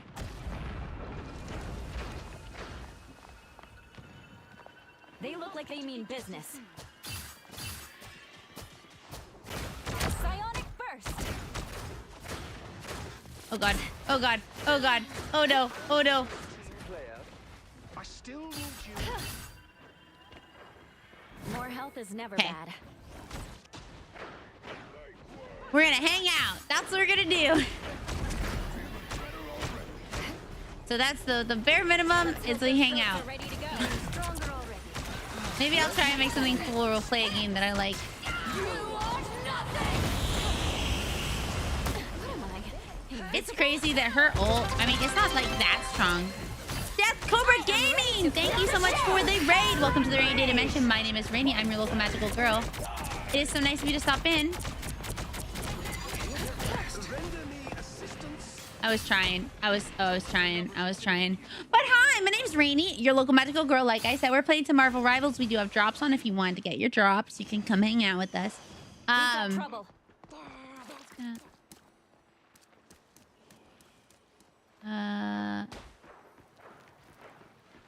Get that vehicle moving again! We push all the way to Yggdrasil. Feel the wrath of the goddess!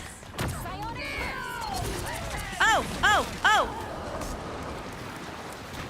Bring on the chaos. Okay, I'm just gonna go heal. Hurricane incoming. Hi, Alchemist!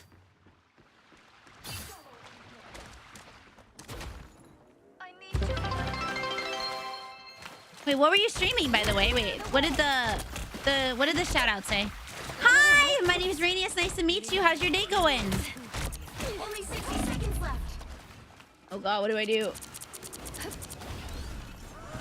I gotta distract them.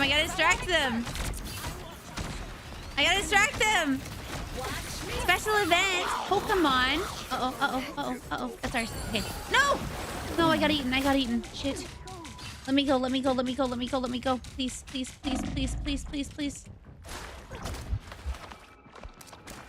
Vortex field. Kill him. 30 seconds. Sorry, I'm in the middle of about the end of this game. Okay. Pokemon, and then let me see. Oh, stay away from the car. How is Yu-Gi-Oh! Master Duel? That's better. The vehicle reached Yeah, I'm like, destroy him. Go! But yeah, thank you so much for coming in.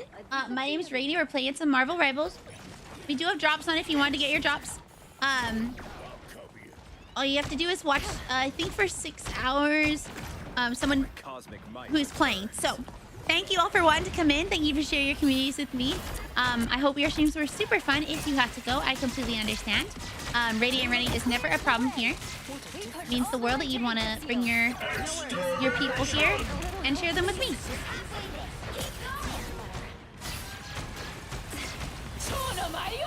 Oh god. Yeah, no worries. Thank you so much for lurking. I think I pushed them out of your range. I'm so sorry. I made it worse. I made it bad. I did bad. Clear the way. Feeling stronger already. Hello. Where's my team? Almost bowed out. Just gonna... Let's hope those goats are ready. Force burst. I'm just safely in the middle of the car. Almost there. Don't turn back now. Clear the way. Yo, are they about to let me have it again? A little help, please. Topo Rizzler is outie. Oh, Disappear. got her. Double KO. Okay, now move the car. I got you covered. Okay, she's dead too. All right. Force burst. They let me have it the first game I played. Checkpoint. How's Rival these days? Haven't played in months. I think it's fun. I actually came back more recently. I also hadn't played just because I was really busy, not because I didn't want to. Some of the characters have had some changes, so it's a little different to get used to, but Clearly, you needed some help. Vortex field. thank you for the follow. Welcome in, Axolotl.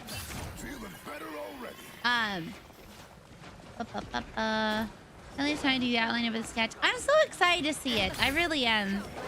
I actually like really want to draw. I've been like in a drawing mood, which is like always, but more specifically recently. I don't know why. Clear the way. Anyone willing to help?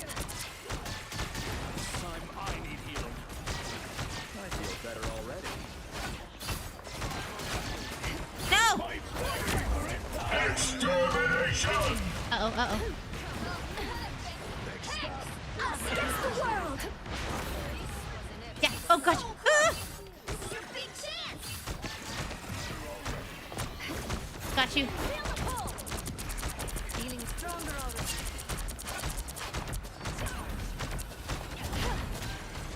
I am playing with viewers, so if you wanted to play, you could join us. You just have to add me. Vortex field.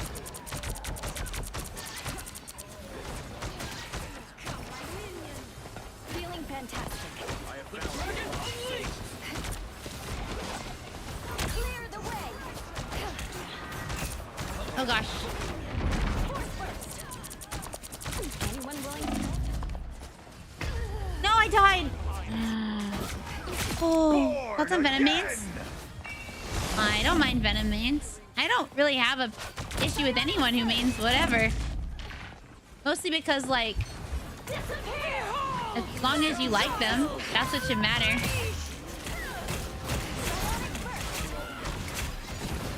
Oh god. What you doing? Hi, buddy.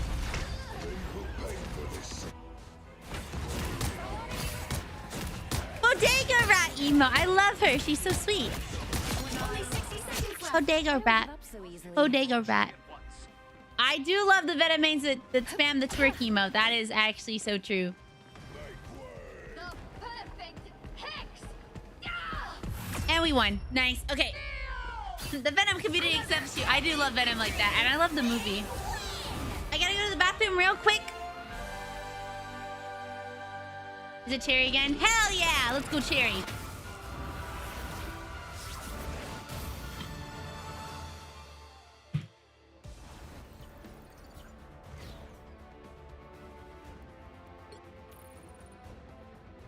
Block shield. Did I finish?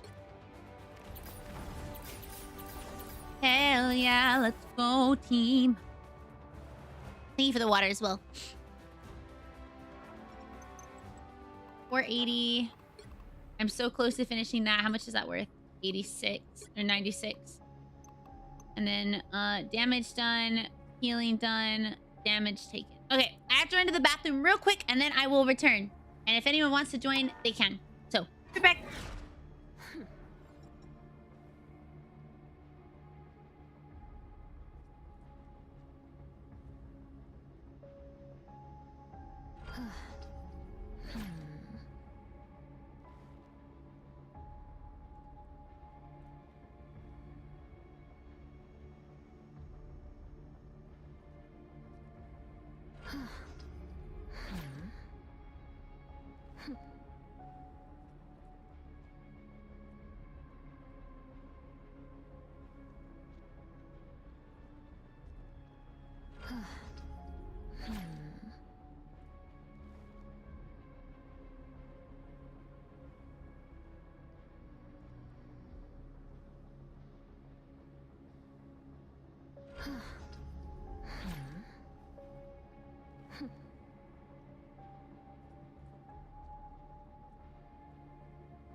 you can join.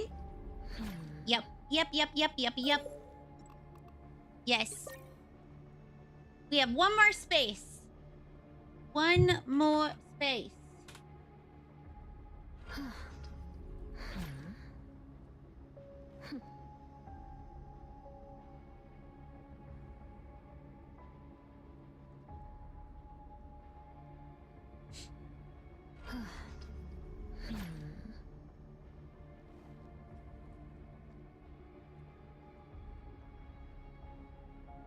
All right, going in.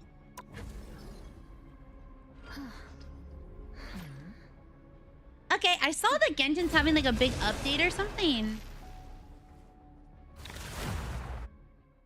You know, we keep winning on this map, so I'm kind of okay if we get this map. Every other map I've lost on. Pick your hero or villain. But this I'm one? not judging. This one's the winner map.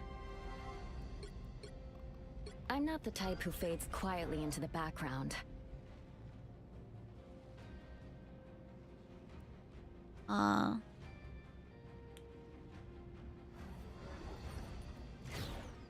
on. There you go. I had to check something.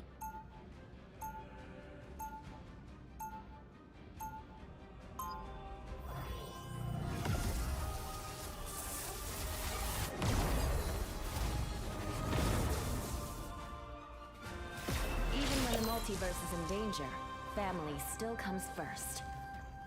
30 seconds before you attack. Get ready. Should I give them until the count of 4 to walk away? Oh, thank you. Thank you. We are back. We are fully back.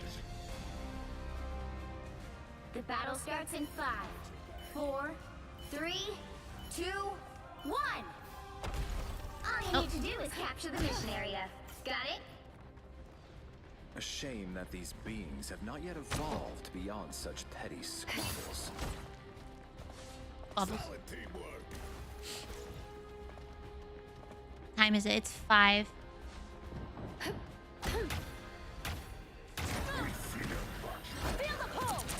This time I need healing. Got you. Looks like the mission area is yours to capture now.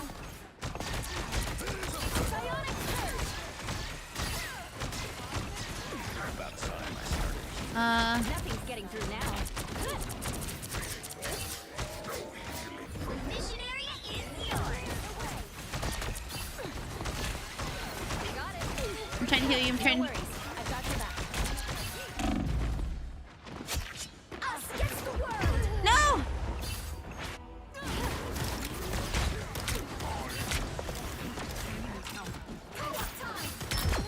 They got me. I'll fight for my family until the end. Control lost. We're down 1. I'll be there shortly.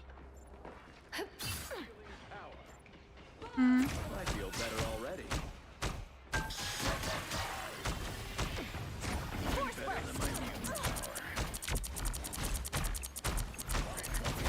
Nothing's getting Thank through you. now. Disappear.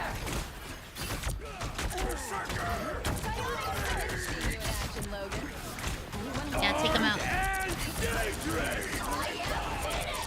Take him out, take him out, take him out, take him out. Yeah!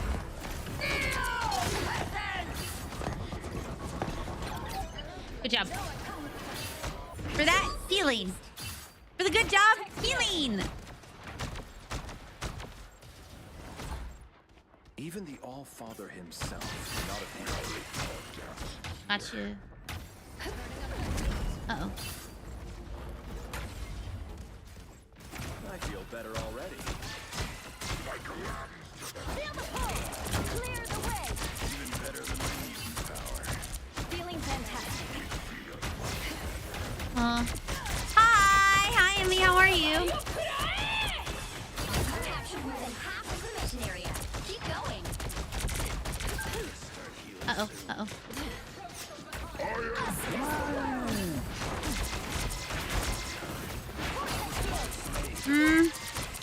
Thank you for the follow.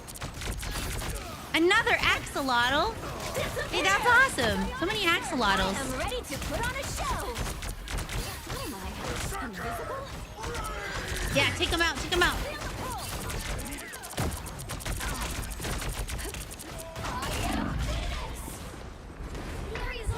No, they got me.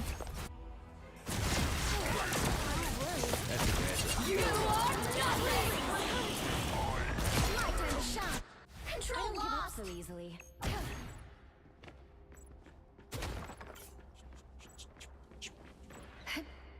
Their team's capture progress has passed the halfway point.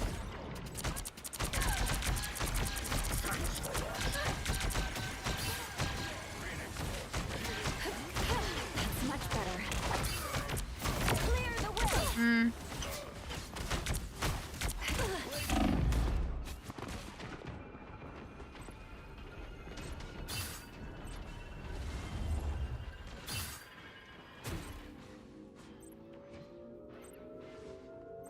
Out of sight. Anyone willing to help? They've almost got it!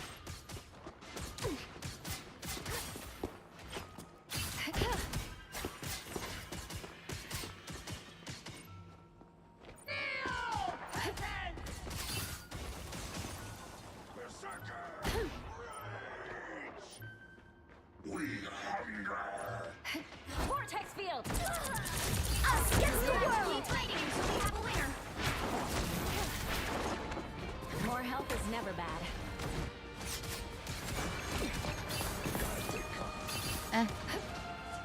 Force burst! No! That's okay.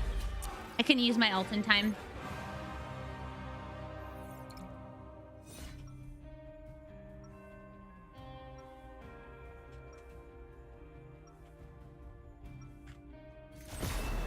Even when you can't see me, I'll still make you believe. But yeah, how was your day, Emmy? 30 seconds before you attack. Get ready. I got rocked. Oh no. Logan. I'm sorry. I should never have left. You're back now. That's all that matters, darling. But the things I've done. We've all done bad things, Jeannie. Now's our chance to make up for them. The battle starts in 5, 4, 3, 2, 1. All you need to do is capture the mission area. Oh. Hi, Meffy. My day's good. I feel very tired, and I don't really understand why. I wasn't up late or anything. I went to bed at a reasonable hour. I even slept in the bed. Maybe that's why I'm tired, because I slept in the bed. Because I often sleep on the couch with Sean's gone.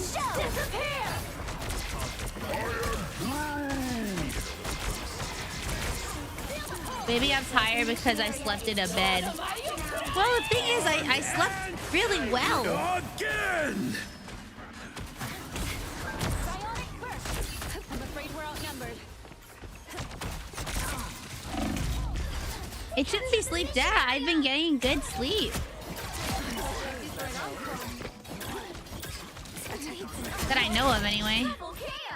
I'll fight for my family until the I'm end. not stuffy. I'm not sick, I think. Oh, just I'm yawning a lot. And I don't know why. Oh, tomorrow I have an important appointment. Tomorrow I have my ADHD appointment. Some assistance, please. My appointment. Hi, Tino. Rest easy, Ben. You've earned it. Clear the way! Vortex field! Someone's controlling me. Clear the way! Your team's capture progress has passed the halfway point. Right? It's like I'm just tired. Like I could go take a nap. Thought you wouldn't see me again? I don't know how it works. It's like 70. I guess it's a pretty. That's a. What's it called? It's like a worm. Oh my god! I tried to. Psionic burst. They've almost got it.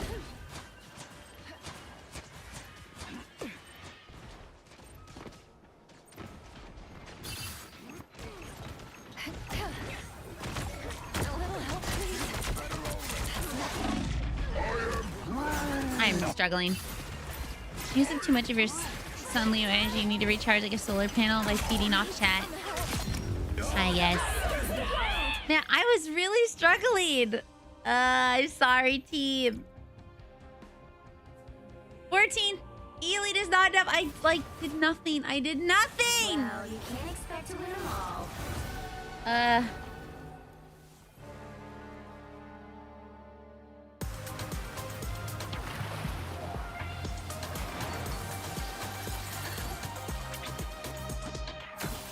Oh, she's so pretty.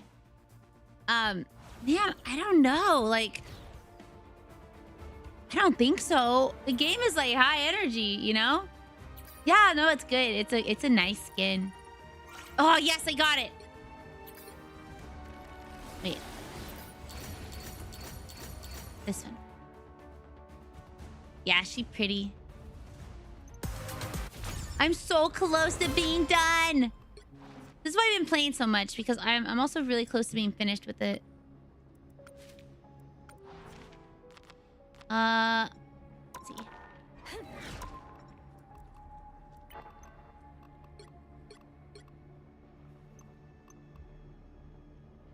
Damage taken. Healing done. So these are just you play.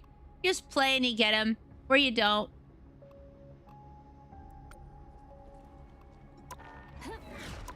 I'll play a couple more games. And I don't know. Oh, I want to show you guys that video. Maybe we'll watch the video. Play like 2 more games. Because I'm basically done with all my stuff. Pick your hero or villain. I'm not judging. Squirrel Girl. Eat nuts and kick butts. Eat nuts and kick butts. Sunshine Squirrel.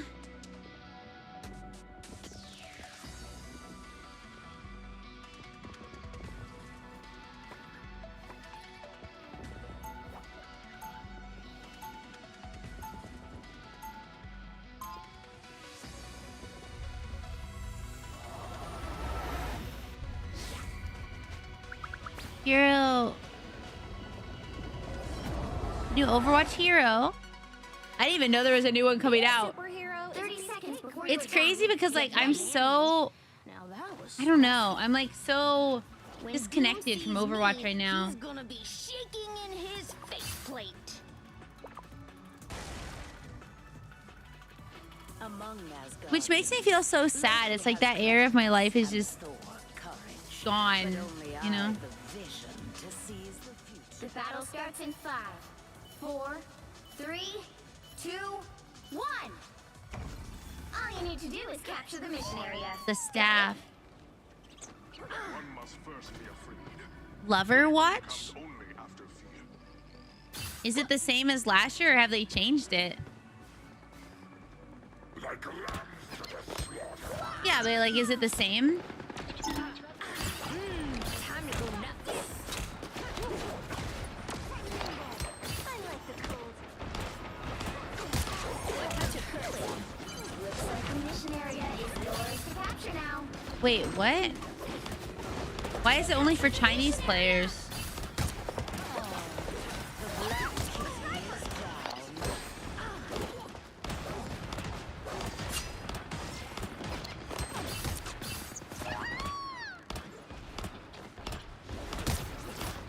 Oh.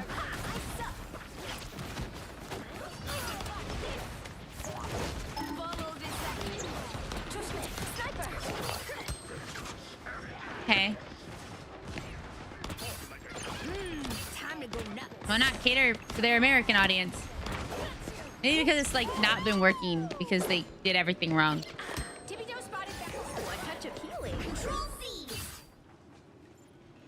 Oh. My biggest hit. Towers. Chinese Valentine's Day.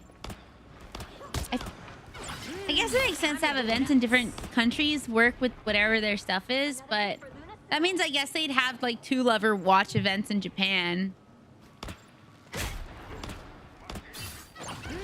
Time to go nuts. Why wouldn't they just have it for everybody?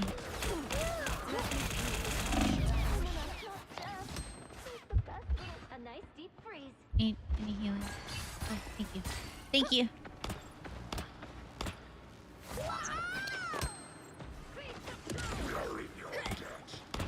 Hi, Pixel! Yeah, I feel like Marvel Rivals is trying to cater to American audiences, even though it's made in China. Whereas, like... That's actually really funny. Captured more than half of the mission area. Keep going. And I mean, I think it's working. Nobody shakes us out of our tree. Oh. Burst!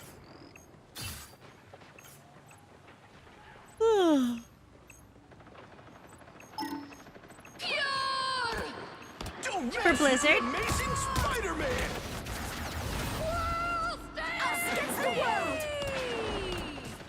It's working for Blizzard or it's working for Marvel Rivals? Because it's working for Rivals. Glory's almost yours.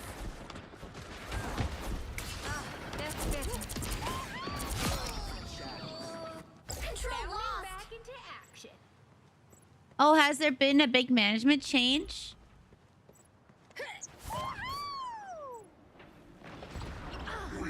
Their team's capture progress has passed the halfway Judge! point. Jury! Executioner! Yeah, he's wasting his ult. Oh god. I'm a problem your gun can't solve. Took him out. The enemy approaches. Come here. Oh, I catch a feeling.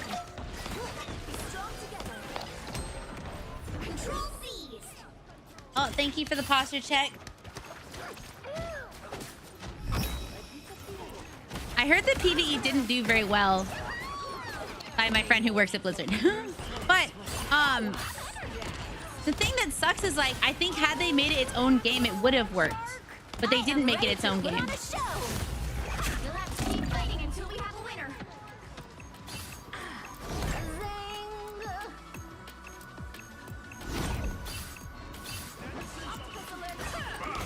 Grace of swift Now that's some victory! king energy right there. And it takes so long to do. Well, you can still play it.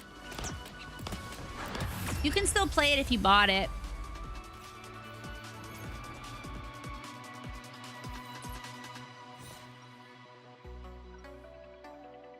Yeah, I feel the same way. And I used to be like #1 Overwatch girly. Absolute #1 Overwatch girly was me. Hello, my I wanted to be an Overwatch streamer. It makes me sad when people don't listen to animals. So. Yeah, 30 yeah, seconds yeah. Before you attack, get ready. Such is life.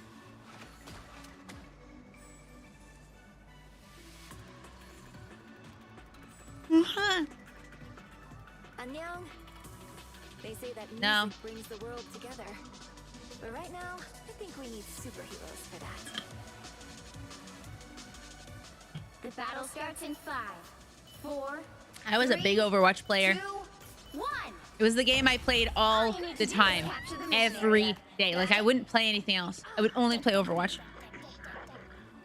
It was all I did when I wasn't doing homework. It was all I did when I wasn't, like, eating.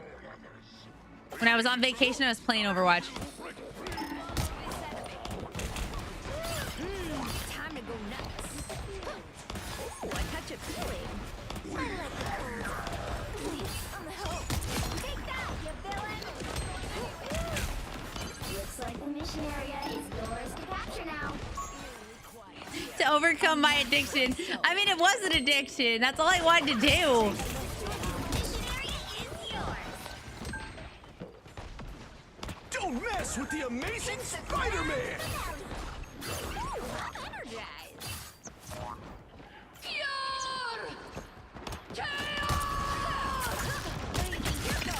All right.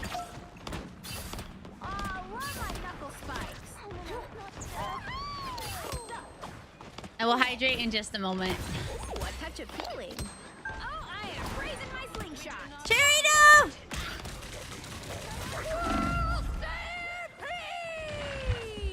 Ow, ow, ow.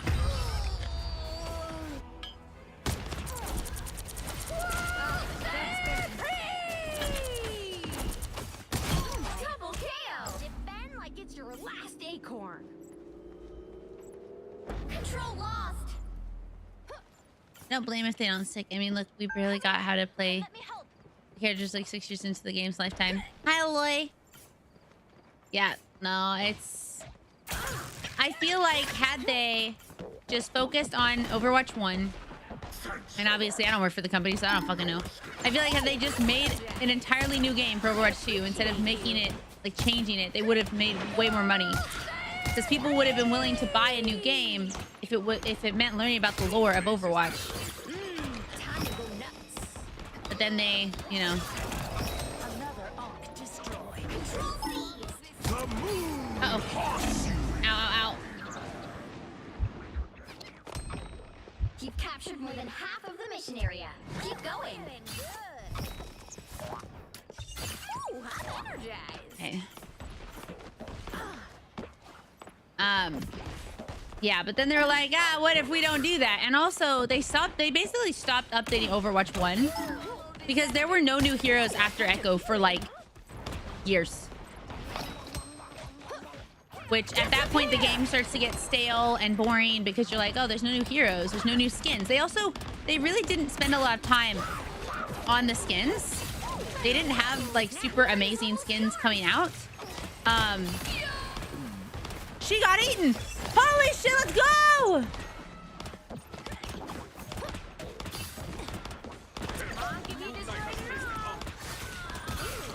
So...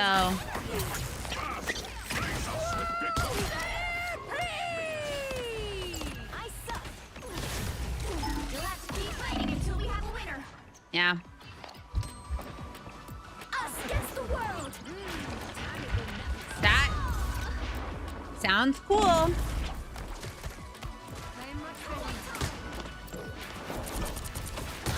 Double KO.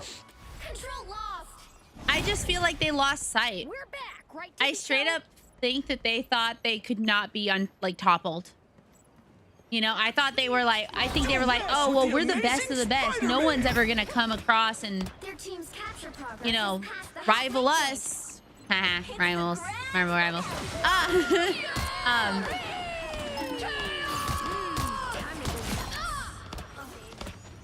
So, and unfortunately, someone did. It took a while, but somebody finally did. And people are also getting tired of being lied to.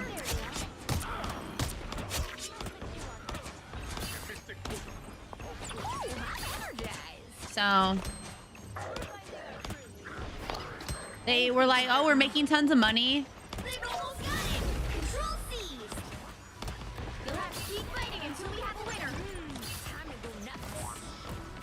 Oh. Ow. Over here. Be careful. Hurt me for certain. Ow.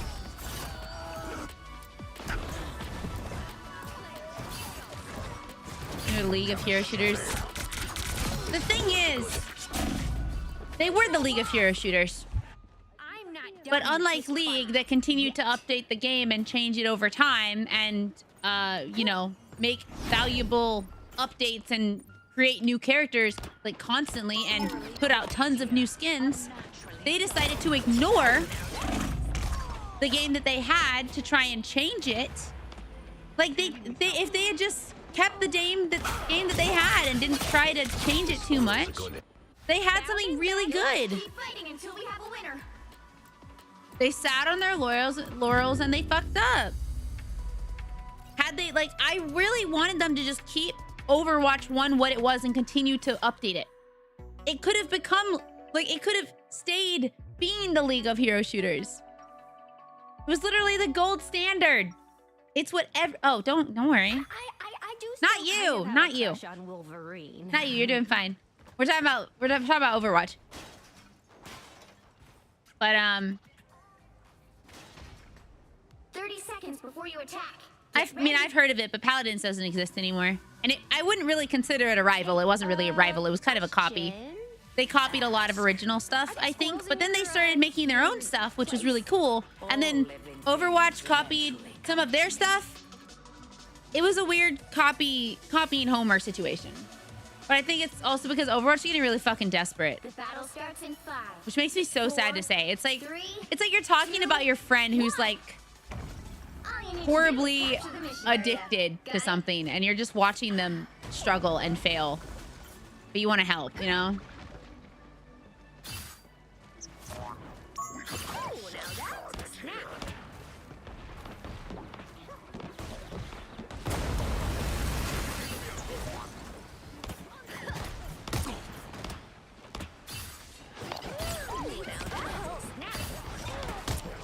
I think the only rival that Overwatch really had was this game that I can think of.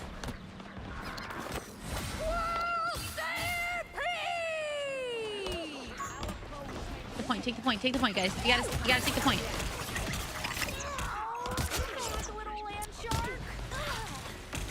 God damn it. Yeah, Paladins is gone. It went out like 3 months ago. Yeah, like Marvel Rivals to me still feels like early Overwatch, which is a compliment. End of life Overwatch when it's on life support and like fucking dying is not. Oh, I thought it was closing.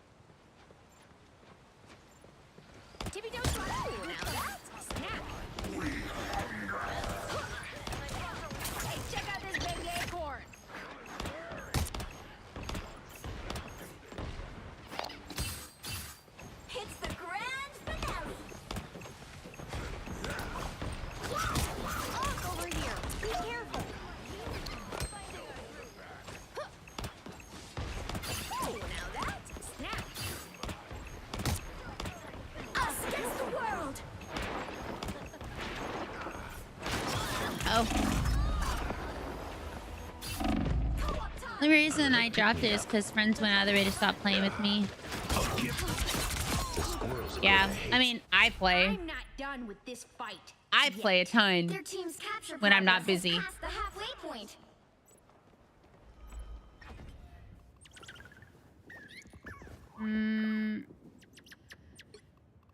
We have no... We have 2.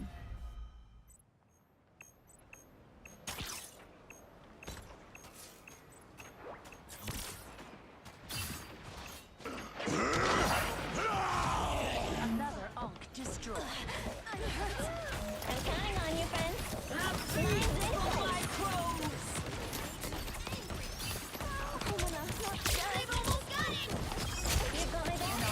Destroy it.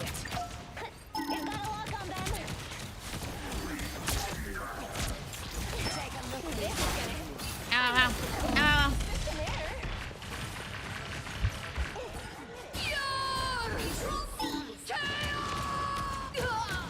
Good. Time for some fireworks. Ow, ow, ow. Ow, ow. Ow.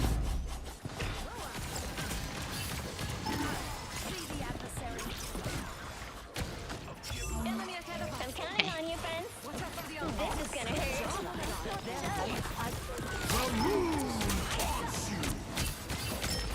We're in bad shape. It's the grand finale. Set free!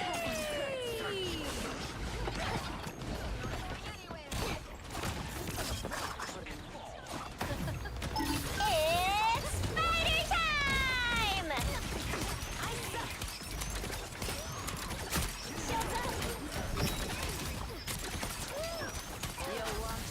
Kill him. Ow.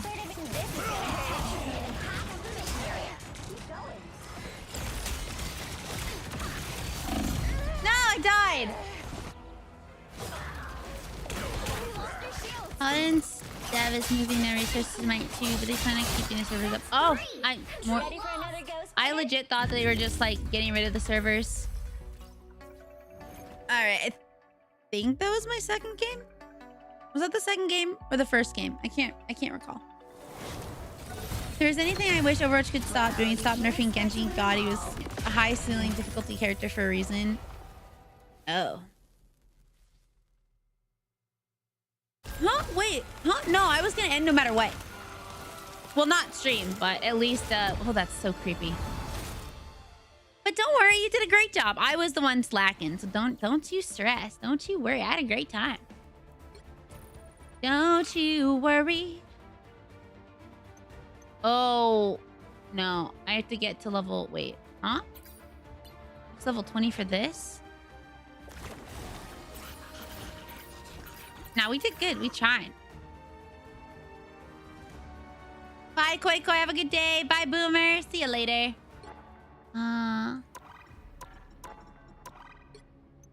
Oh, 21 and 20. Okay. Thank you for playing with me. I appreciate it. No more Marvel Rivals. No more Marvel Rivals. Let's see. Thank you, Terry, for carrying me. Thank you, Koi, for playing. Thank you. Pink Soda and Mario Earhart. Thank you. Thank you. All right, let's see. Let's see. Yeah, I'm sorry. I feel so bad. I feel like I'm not good enough to be in your level. I am just a pale bronze. How do I close the game? Exit desktop. A pale bronze. I had a good time, though. Thank you for wanting to play with me. Okay. Oh, now I'm going to show you that video. That video is really cool. It's like an hour. It's like an hour long. But it's really awesome, and it's about, like, failure and bad games and stuff like that. So I hope you guys will like it. I think it's pretty awesome.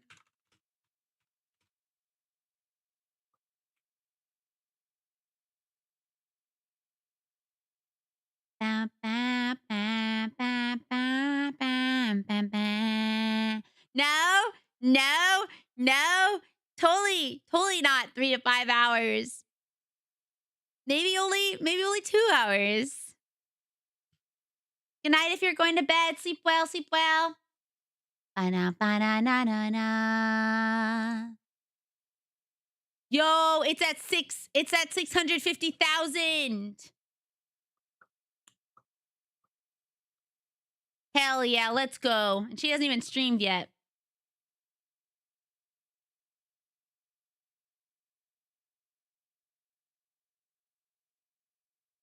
Oh my God, one singular person gave $16,000.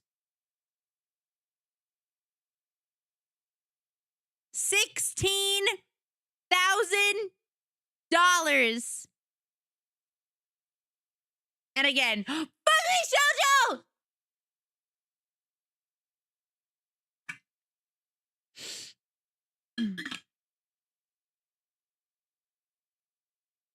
Ugh. Thank you for the hydration. Damn, I wish I had $16,000 just to drop, you know? Nothing bad. Nothing else happened. It's just still the same shit.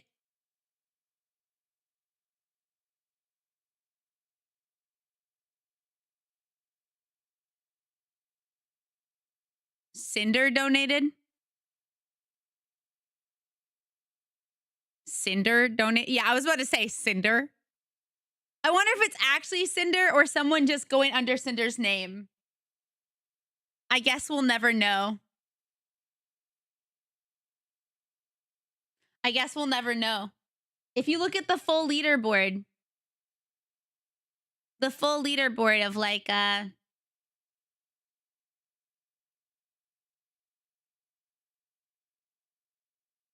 she gave $6,666.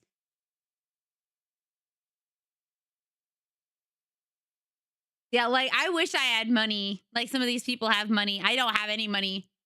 I wish I could. Oh, wait, you don't even get to see it. Hold on. There. Yeah, I wish I had money just to drop on a charity. That would be awesome. But right now, I'm the charity. I am my own charity right now.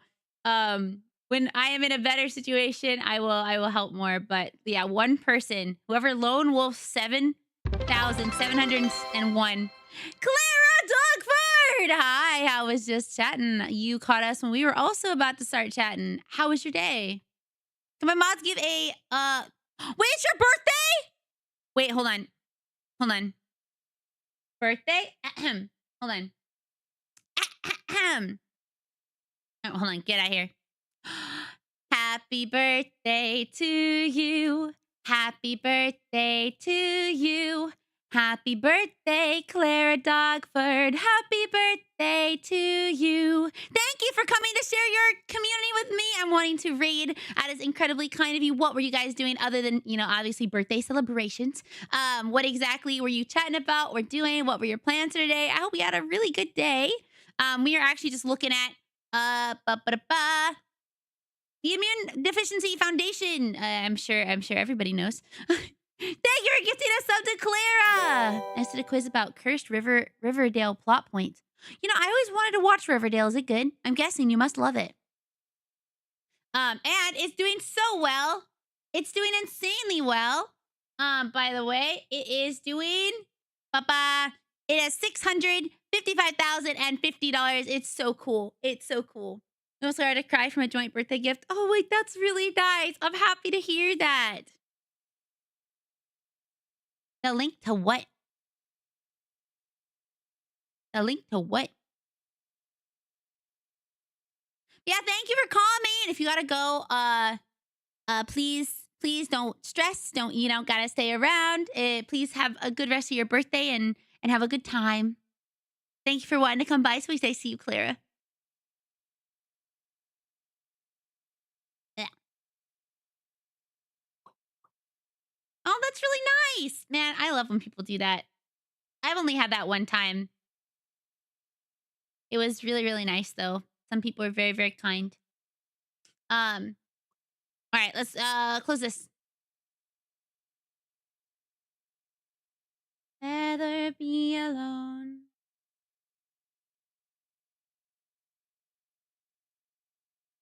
This one. Oh. It is an hour and a half. It's an hour and a half long, so we'll see how long we're here.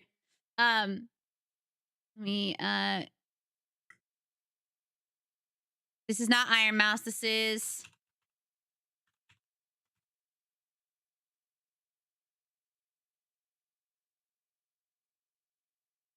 there you go.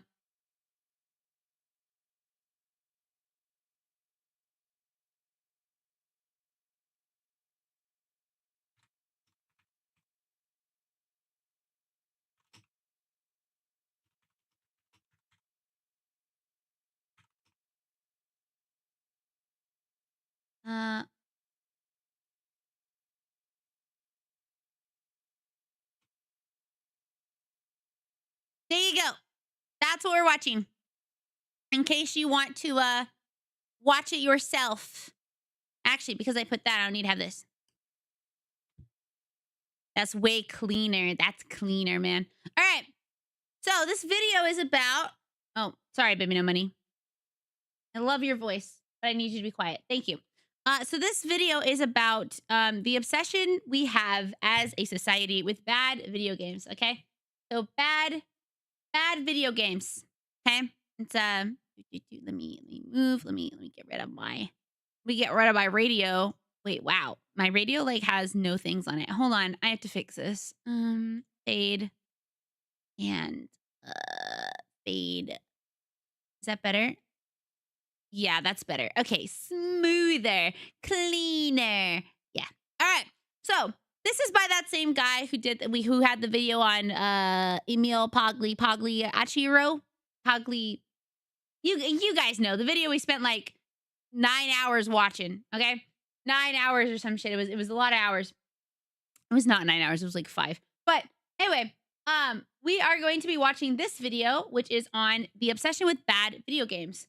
You might be like, why? Why are we watching this? Well, it has a lot of very cool stuff in it. It has, it talks about failure. It talks about why we are interested in video games and negativity and stuff like that. And I just think it's really cool. So yeah, never knows best. Yeah. So that is what we're going to watch today. And I'm pretty sure we're in just chatting again. Yeah. Did I update everything? Yeah. Cool.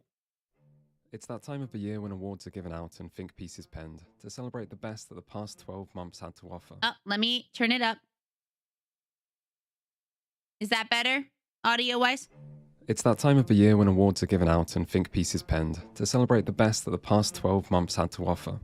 And quite the year it has been. This video is a year old, by the way, so this is the last Game Awards. Also, hi, Donovan, how are you? So why is it that when I look back at 2023, it feels more like a year defined Too loud. Okay, too loud. How about this? by bad games than good ones? Better? The obvious answer would be that maybe this year just sucked. It's that time of the year when awards are given out and think pieces penned to celebrate the best that the past 12 months had to offer. And quite the year it has been. So why is it that when I look back at 2023, it feels more like a year defined by bad games than good ones? The obvious answer would be that maybe this year just sucked. And hey, as my parents like to say, we can't all be winners. Sometimes you do just suck. I mean, sometimes years just suck. That's horrible to say as a parent. Like, I get it. It's like, you can't always be the best, but to say, like, sometimes you just suck is kind of rude. And yeah, that would explain it. Except, it turns out, 2023 did not suck, for video games at least. Nor was it mid, somewhat below average, or even slightly above par. In fact, it wasn't good, it wasn't great, it wasn't even excellent. It was, by objective metrics, one of the best years in gaming history, and easily the best of the last decade, with more games receiving a Metacritic score above 90 than any other in the past 20 years. I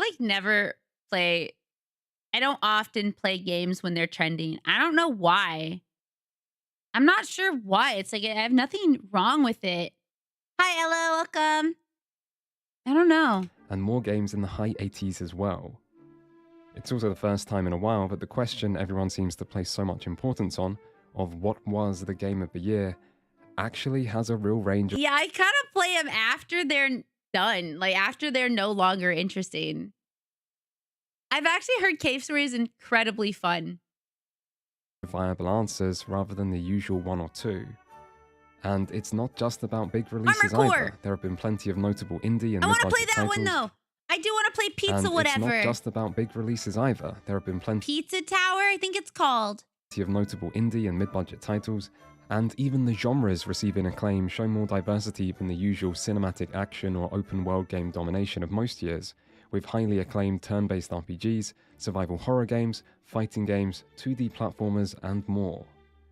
You can debate the finer details if you like, but one thing you can't do is say that 2023 was a bad year for games. So why did bad games still seem to monopolize so much of media and content creation this year? Why are we all so obsessed with bad video games? I played Hi-Fi Rush on stream. It was a subathon incentive, and oh my gosh, it was like, you guys get to choose my game. It was last year's subathon, which we haven't had one this year because we normally have one on my anniversary, but I had nothing big planned, so we're gonna have it in September. In September is the subathon month. September. And so when we reached that, people were like, okay, you can either play this game, or this game. I was like, okay, you guys get to choose. And we did a poll on Hi-Fi Rush 1. Hi-Fi Rush is one of my favorite games, like in that type of genre. I don't know. It was so fun. I like thought about it for like weeks after.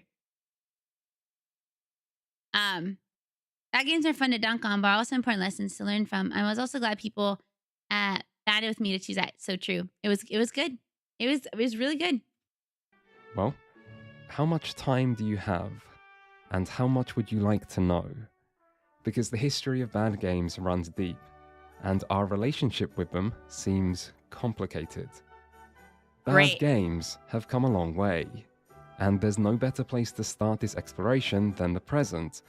Because, yeah, 2023 was certainly a good year for good games. You do not have to be sad anymore because they are back. Not under Microsoft. Yeah, it's actually good now. They are they're making a sequel, I believe. Yeah, it had a very their little company had a tumultuous journey. Oh god. But if they're under Crafton, I'm still so nervous about that Crafton Subnautica 2 situation because that could actually end every game that's under them. But that's drama and a story for another time. That is a story for another time. But it wasn't exactly a bad year for bad games either, depending on what exactly you mean by bad.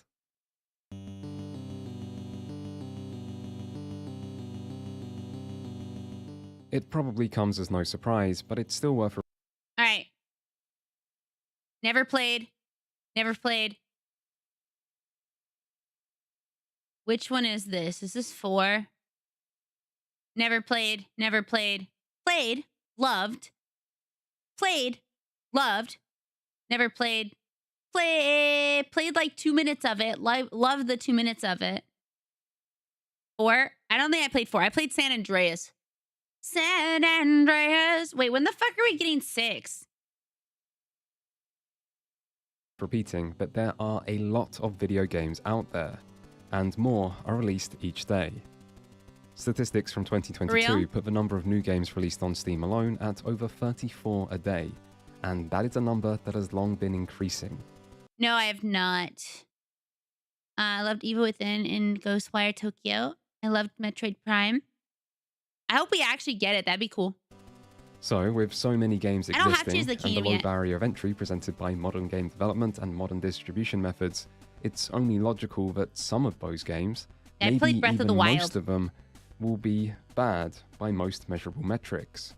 Seal World will Many will be never. made by small teams or solo. You know what? You know what game will never be on a bad games list unless they're fucking insano in the braino? Seal World.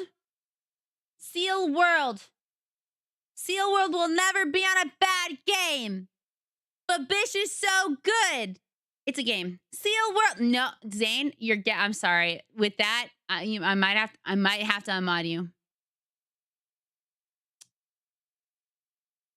Just saying. I can. Push me just a little farther. I can. I can.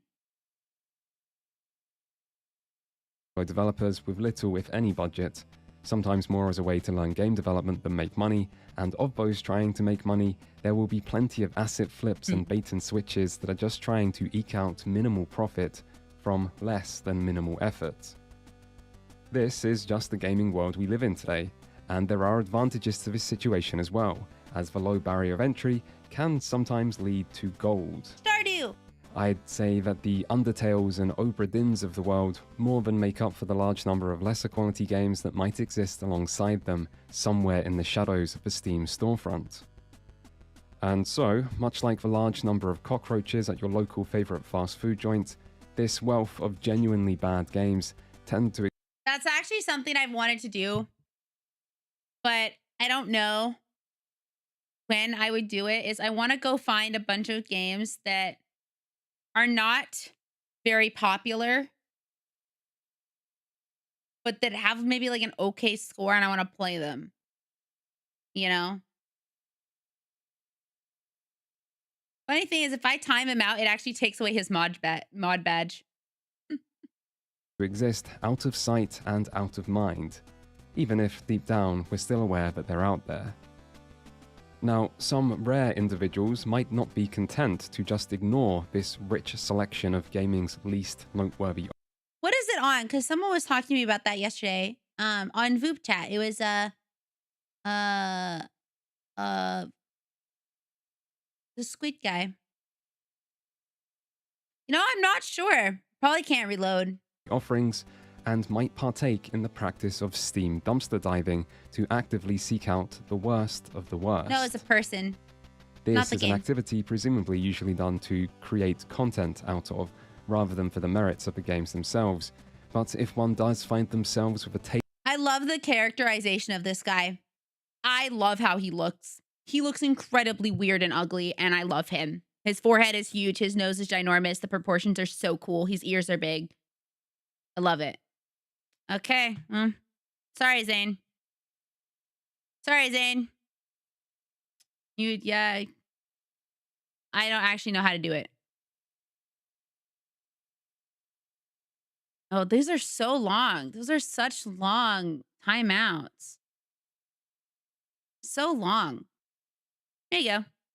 taste for trash, Steam is not a bad place to get your fill due to the 2-hour refund policy that allows you to play and not pay, as well as the abundant amount of choice. Generally, though, these kinds of When someone's banned in my chat, they can't see the stream at all. I wonder if that happens for timeout. Does that happen for timeout too?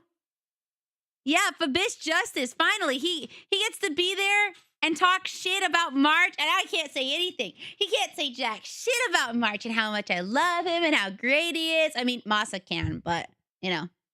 as well as the abundant amount of choice. Generally, though, these kinds of low-quality, low-budget, and low-importance games do little to truly satisfy. Look at how short the thing is. Look at how short that is.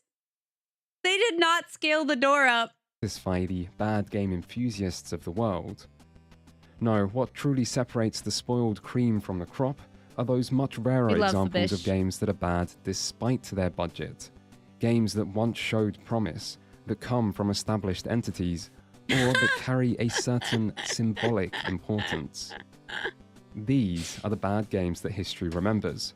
But even amongst these, there are still many recognizable characteristics and patterns that differentiate one type of bad video game from another.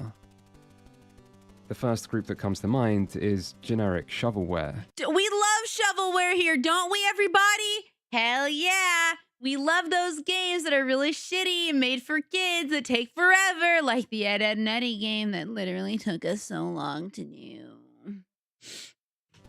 I.e., lower budget games that do just about enough to go beyond Steam to find their way to more exclusive storefronts or even retail shelves, where they then hope that their low quality might go unnoticed until after purchase. Examples will often include games aimed at children, more casual or party-focused games, and entries into lesser-known sports series or genres where there might be a general lack of competition. These games often seem to target the type of consumer who doesn't check review scores to begin with, and so will be unswayed by critical consensus. And once upon a time, these games made up a significant part of the industry. Now though, retail sales have declined and consumer awareness has risen, so shovelware might not be as profitable as it once was, which 2023 reflects. Some of the worst games I've ever played. Some of the worst games I ever played are shovelware. That fucking Powerpuff Girls game, Rage Rampage or whatever. Oh yeah, it gets into that. It's actually really cool. It'll talk all about that. Oh god, it was just so bad. It was the worst game I've ever played. And I was so excited for it. Thank you, Bubbles. Hi. Oh, it's so bad. Maybe examples like Everybody 1-2 Switch still do enough to seem noteworthy due to their combination of low quality despite the direct involvement of a big name like Nintendo, but really there's just too much competition in the bad game arena for games that are only notable for being bad to I'm sorry. Cricket 24, 2023? Really stand out, whether they get a retail release or not. It goes into that. One way for a bad game to go beyond the generic shovelware This almost made me want to play this. To cash in on a pre-existing intellectual property.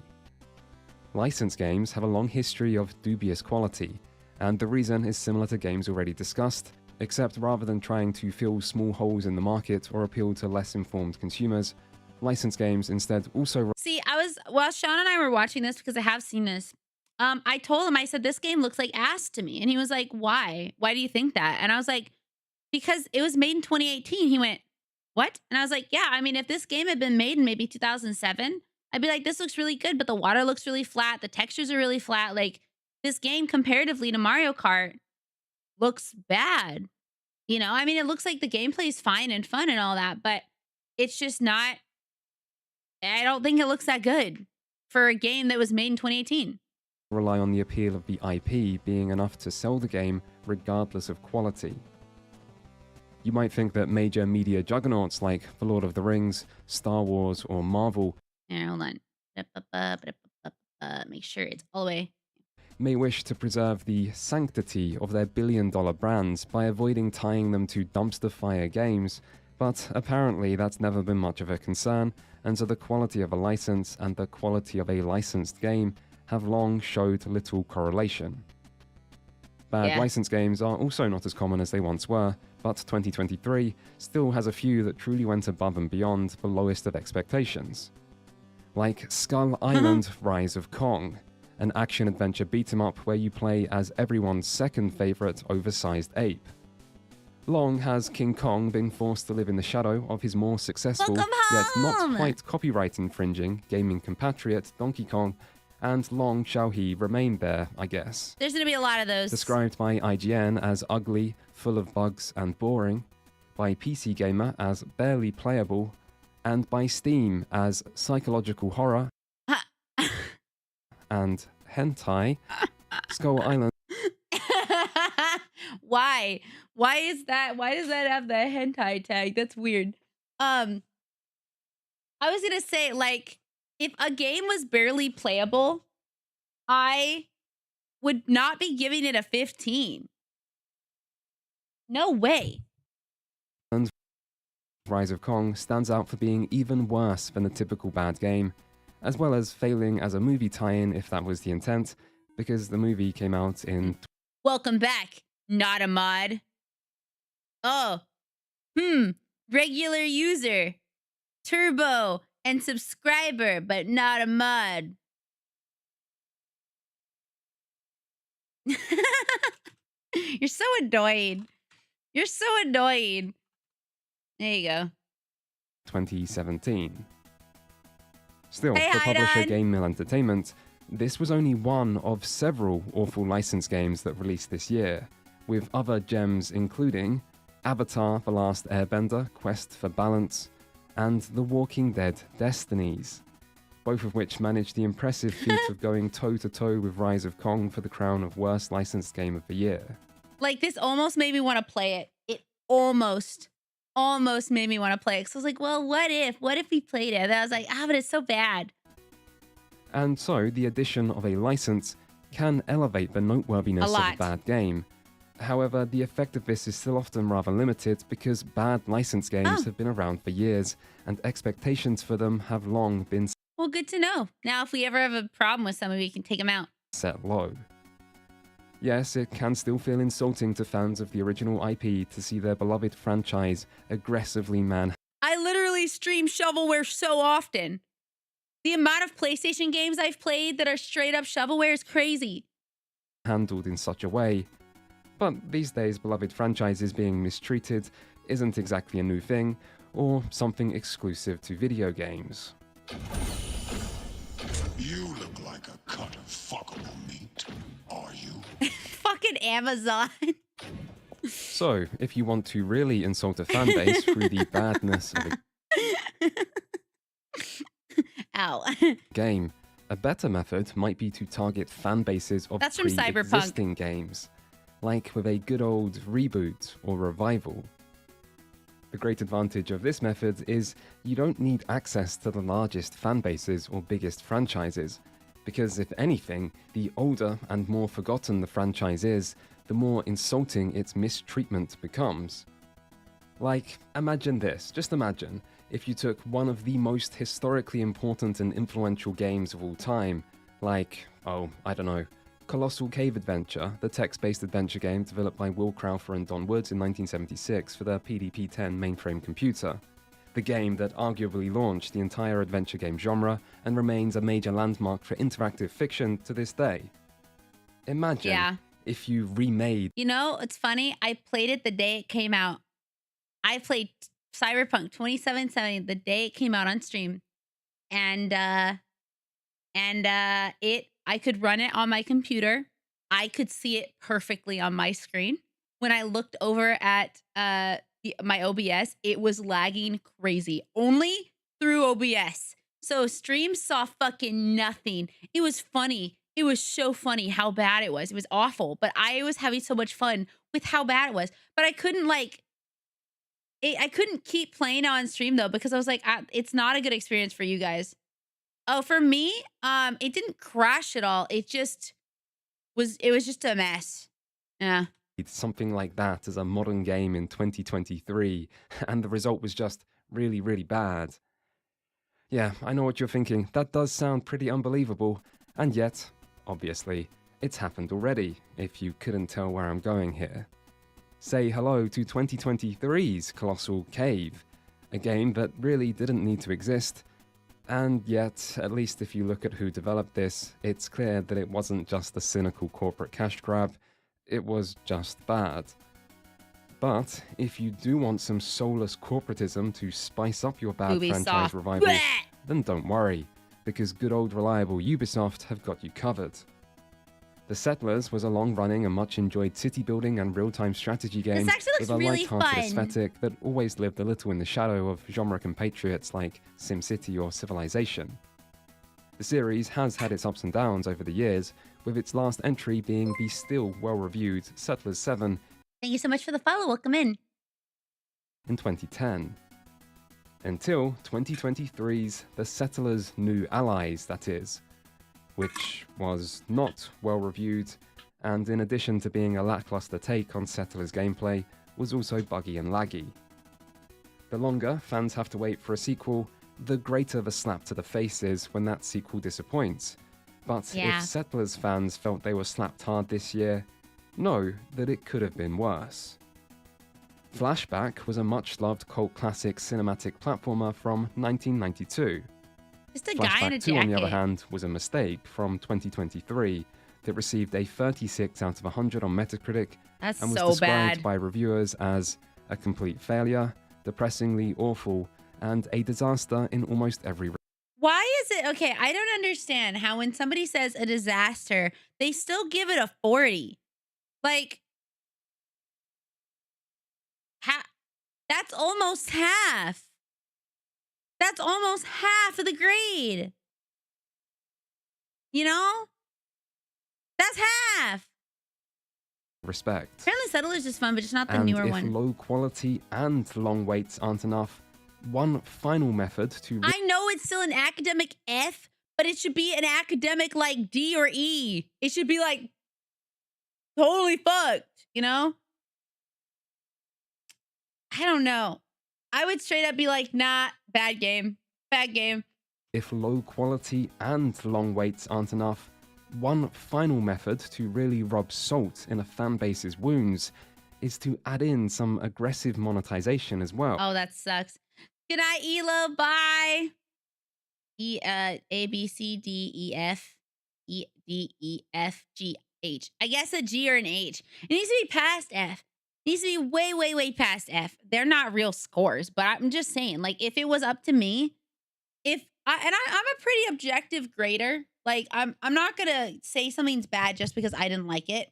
If I see value in it, right? If I'm like, wow, this game, I can see how it's fun for someone, but it's not for me, I'm not gonna give it a horrible, horrible score. But if it's actually straight up fucking unplayable, I'm not about to give that a good one. Yeah, you might as well take the L. As is the case with Konami's recently released free-to-play interactive story thing, Silent Hill Ascension. And hey, people have been asking for a new Silent Hill for years, so here you go. Enjoy. The Battle Pass is only $20. You don't want to miss out on your exclusive Silent Hill emojis, do you? Silent Hill emojis. When I went to school, D was and F was anything under 65. See, that's still too high, I think. Is the other grading system of O, S, N, U, I, outstanding, satisfactory, unsatisfactory, needs approval, incomplete. One thing I've always wondered, why the fuck does grading school have at least not use the E? They just jump straight to F. Yeah, I don't know. I that's why I thought there was a D and an F. I was like, wait, no. And so, while bad licensed games do provide a solid starting point for elevating a bad game, bad franchise revivals and sequels definitely offer higher potential in maximizing impact. And yet, if maximizing impact is the goal, nothing is as effective as using established developers to create higher expectations and generate real hype, only to then deliver disaster. And it's here that 2023 really started hitting its stride.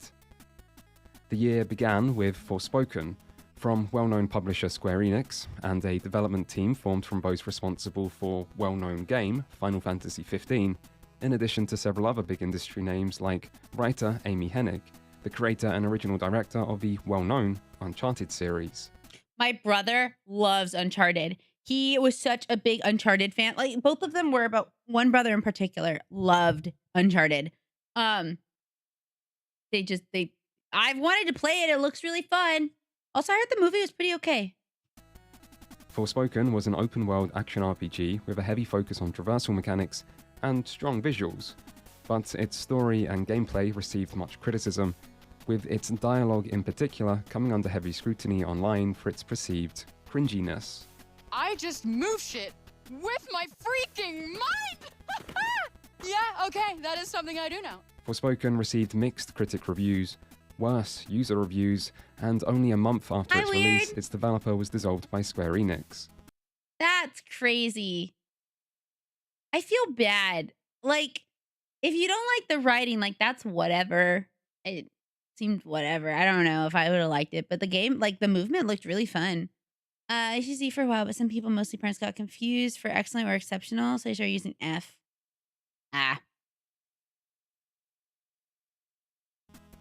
Compared to earlier games, Forspoken is of a higher quality, but compared to the circumstances which surround these games, it can also be considered a much greater disappointment. Unlike others, it had a large budget and an experienced developer, with trailers that were shown off at major gaming events to create genuine expectations that it might be good, and this all helped to make its failure that much more special. A similar situation can be seen with the later released Redfall, a vampire-themed I'm actually so mad about this. I'm so angry about this. I saw so many like ads and videos about Redfall. This like shooter. Yeah, because you're not always sweet. Sometimes you're sour, dude. But I saw so many like trailers for it where it was like, oh yeah, it's a shooter with like vampires. I really like vampires. So I was like, oh shit, this would be so cool. But yeah, it just, oh God, I was gonna buy it. I was straight up gonna buy it. And then I had some friends be like, no, don't buy it. We're not gonna play it. It's not good. And it's not just like, oh, it's not good. It's like, it's bad. It's bad. It's not good. Player looter shooter from developer Arcane of Deathloop, Prey, and Dishonored fame, published by Bethesda Software. I have wanted to play Dishonored. So bad I wanted to play Dishonored. Of Deathloop, Prey, and Dishonored fame. I want to play Dishonored. Apparently it's really fun. I have no idea what Deathloop is, but or Prey. Published by Bethesda Softworks and promoted by parent company Microsoft, who were clearly positioning the game as a flagship release for their much-pushed subscription service, Xbox Game Pass.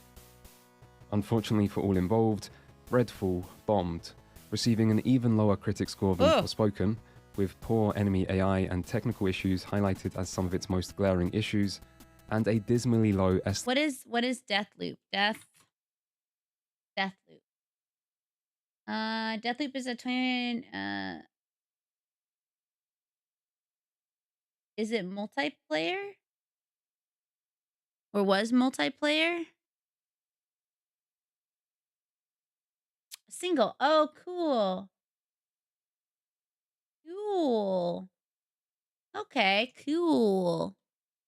Estimated player count, ensuring that it would go down as a major commercial failure as well as a critical one. Now, really, if we're being honest with ourselves, it's obvious that neither Redfall nor Forspoken even come close to being the worst game of the year if quality is all that matters.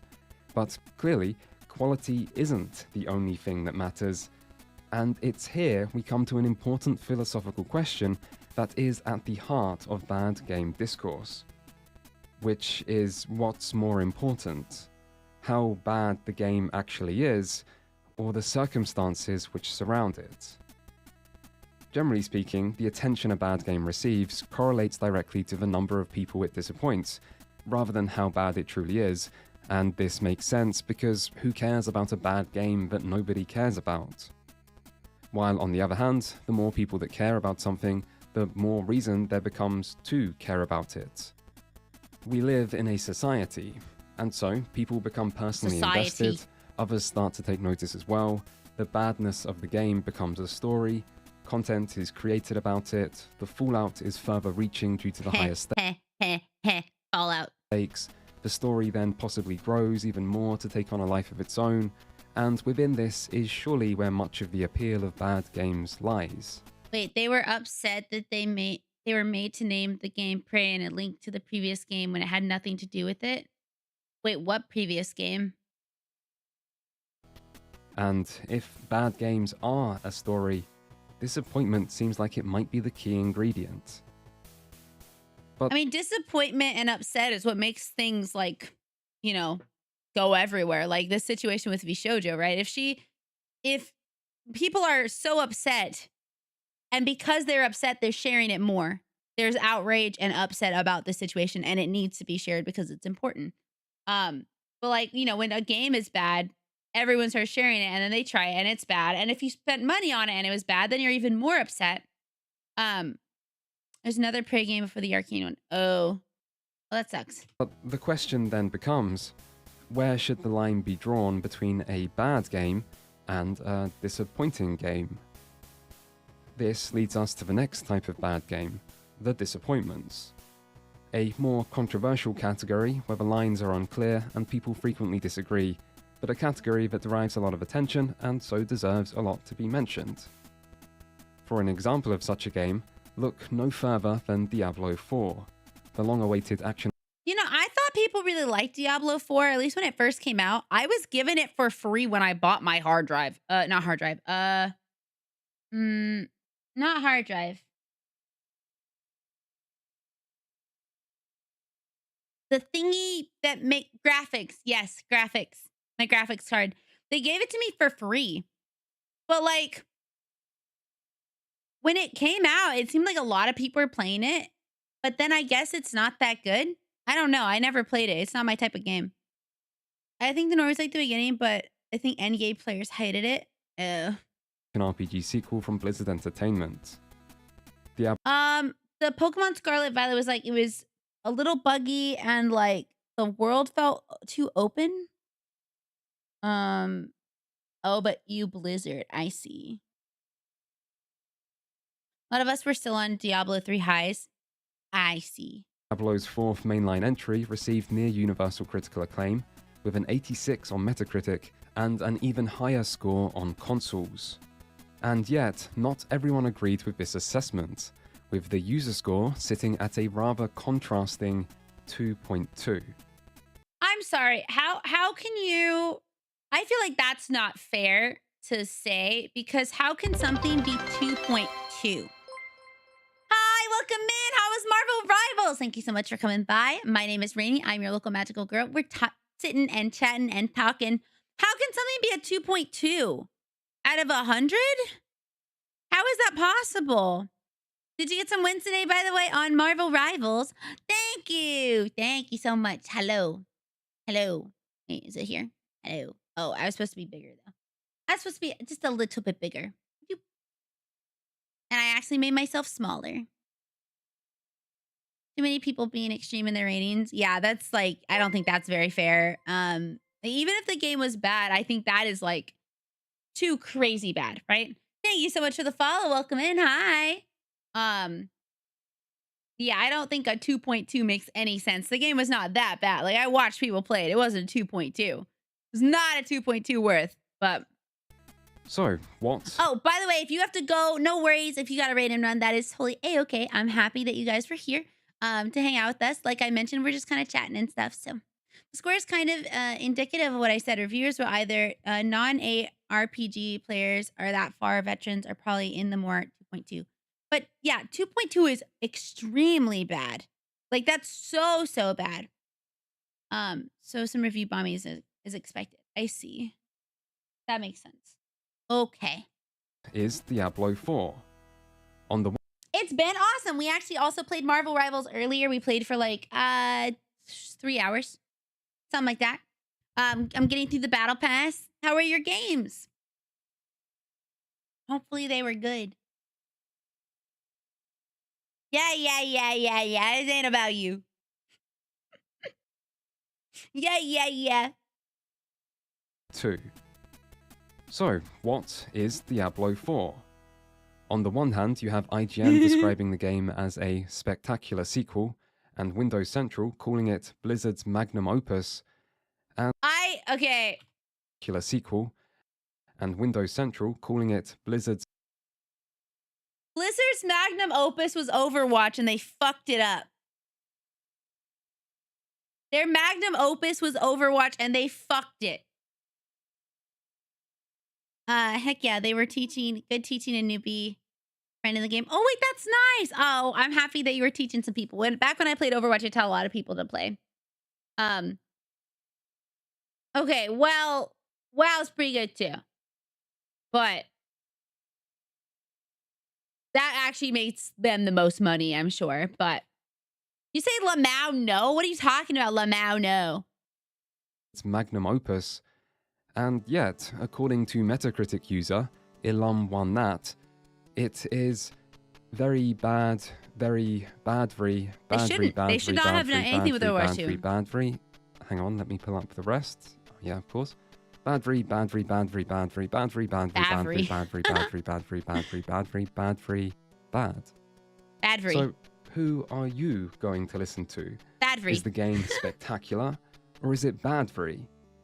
And Badvery. this is the beauty Badvery. It's Badvery. of the disappointments category. Really, it's up to you.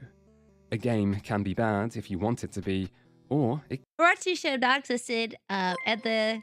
That's what I said.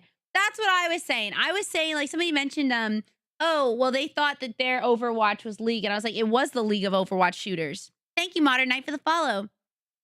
The problem is that it never got to become to League levels of, like, crazy because of the fact that they threw away Overwatch 1 to make Overwatch 2 when League of Legends have never thrown away the game and then said, let's make League 2. No one fucking did that. That's stupid. That's dumb. If you have something that's working really, really well, iterate on what's working. Don't try and redo it all. If you have a cake and the cake already tastes good, don't scrap the whole cake and start over because you might lose what was already there. So, to know which games does Badvery approve? Badvery, I don't know, does not approve Diablo 4 apparently. Yeah, I don't know. It's just one thing that it sucks is when somebody's like, "Oh my god, this hero is OP. This hero is too strong," and it's like, are they too strong, or are you just not good at fighting against them? Because those are two different things, and there are heroes that can be too strong and that might need balancing. But like that's little tweaks here and there that get to the balance. That's just the whole point. And whenever you add a new hero, then you got to balance everything out. You know, it has apparently, balanced. It has balanced better, but not you. You're not bad. The ad break's about to start. I actually really have to go to the bathroom, so it works out. I've been having to drink too much water. Okay, too much water.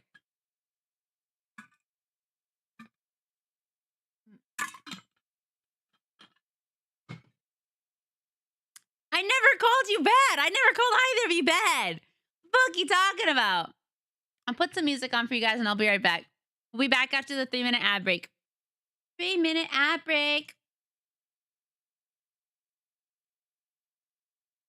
Wait.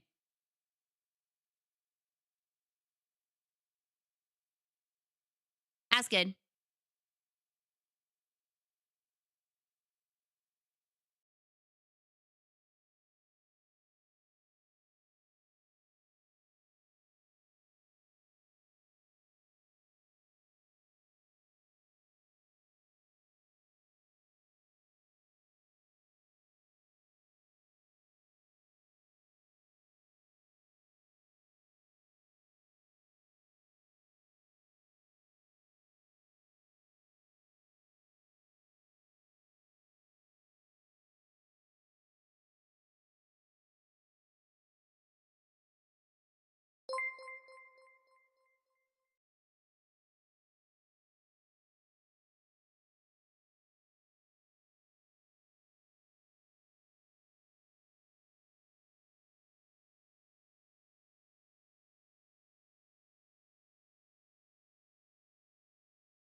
I got to see them in concert.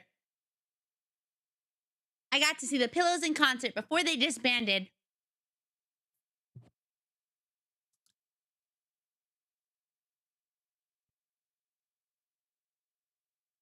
Ba-da-bum-bum, ba-da-bum-bum. Yeah, no, Mercy had like a really unique play style. And she's never been the same. Never been the same. Thank you for the water. I was hungry, so I got a stick of bread.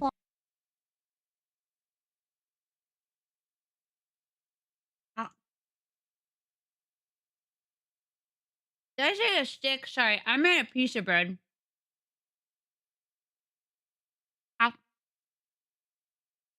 Bailey, don't be upset. I still like Overwatch. I just don't play it as much. You should never feel bad about playing a game you enjoy.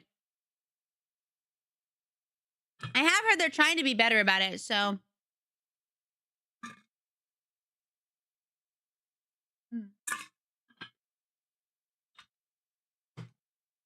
Okay. Yeah. All right, back to the video. It's up to you. A game can be bad if you want it to be, or it can be a masterpiece, and maybe even a masterpiece that normal consumers are too dumb to appreciate, or a bad game that critics are too dumb to see through, meaning not only are you justified in liking or disliking something, but also that you're better than everyone else who thinks differently to you. 2023 had many such disappointments. Some disappointed a small number of vocal dislikers while pleasing most, like Final Fantasy XVI. Some became a proxy for people's console allegiance, like Starfield. Some were disappointing in an expected way, like EA Sports FC 24. And some were expected to be disappointing, and yet still managed to be more disappointing than the low bar expected of them, like Overwatch 2 and Call of Duty Modern Warfare 3. Are these all bad games? Well, maybe, but maybe not, and maybe some, or maybe none. Wait, you like Silent Suzuka?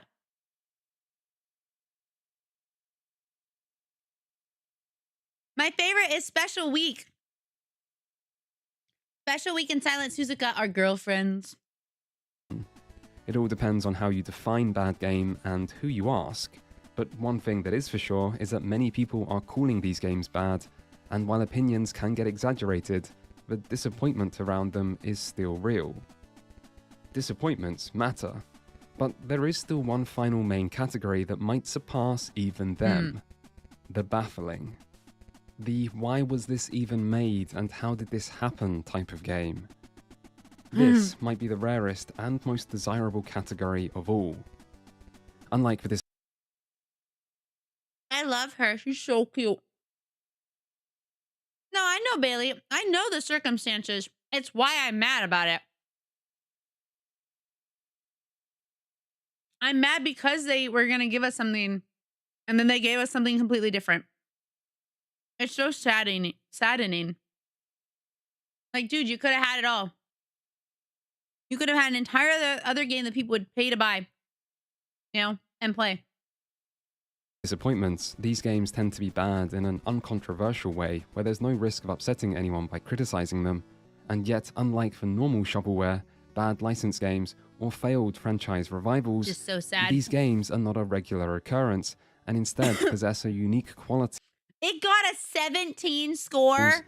These games are not a regular occurrence and instead possess a unique quality which makes them stand out and demands that people take notice of them. A Take 17? 2023's crime boss Roque City. On the surface, it's a poorly made Payday clone where players work together to complete various heist-type missions. This makes it seem anything but notable, but then you see its cast. With Michael Madsen playing the lead role and support from the likes of Chuck Norris, Danny Trejo, Danny Glover, Kim Basinger, Vanilla Ice, and more, it means this game has an absolutely star-studded lineup of somewhat washed-up celebrities. Given the 90s setting, however, and the exaggerated crime boss premise, it makes this cast a strangely perfect fit for this type of game. Except they're delivering performances like this. Let's end it here today. That would be Sheriff Goddamn fucking Norris. That's it. We end this. Why does it sound so flat? That'd be like if I was talking to you guys like, hello, you guys. Thanks. Yellow ring. Wow. Bailey. No, these are real voice actors. They got them. No, the other guy also didn't sound that great. I didn't like his either, his delivery. Delivering performances like this. Let's end it here today. Let's end it here today. That would be Sheriff Goddamn fucking Norris. And then even Baker, that would be, you know, it just doesn't sound very good. Whether you're also, there's a problem here.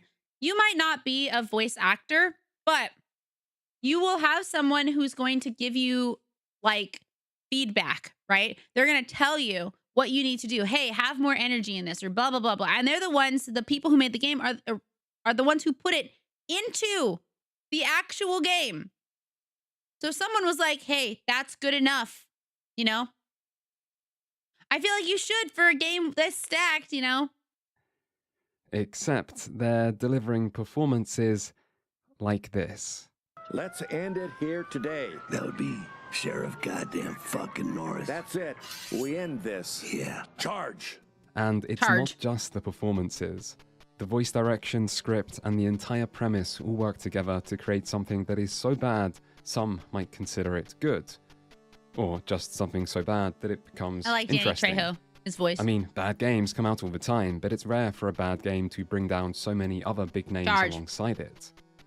Roque City's notoriety was likely limited by its lack of a Steam release, which is always a risky move for a multiplayer game. And it also didn't involve the downfall of any big-name developer, with it instead being the first game of the newly formed in-game studios.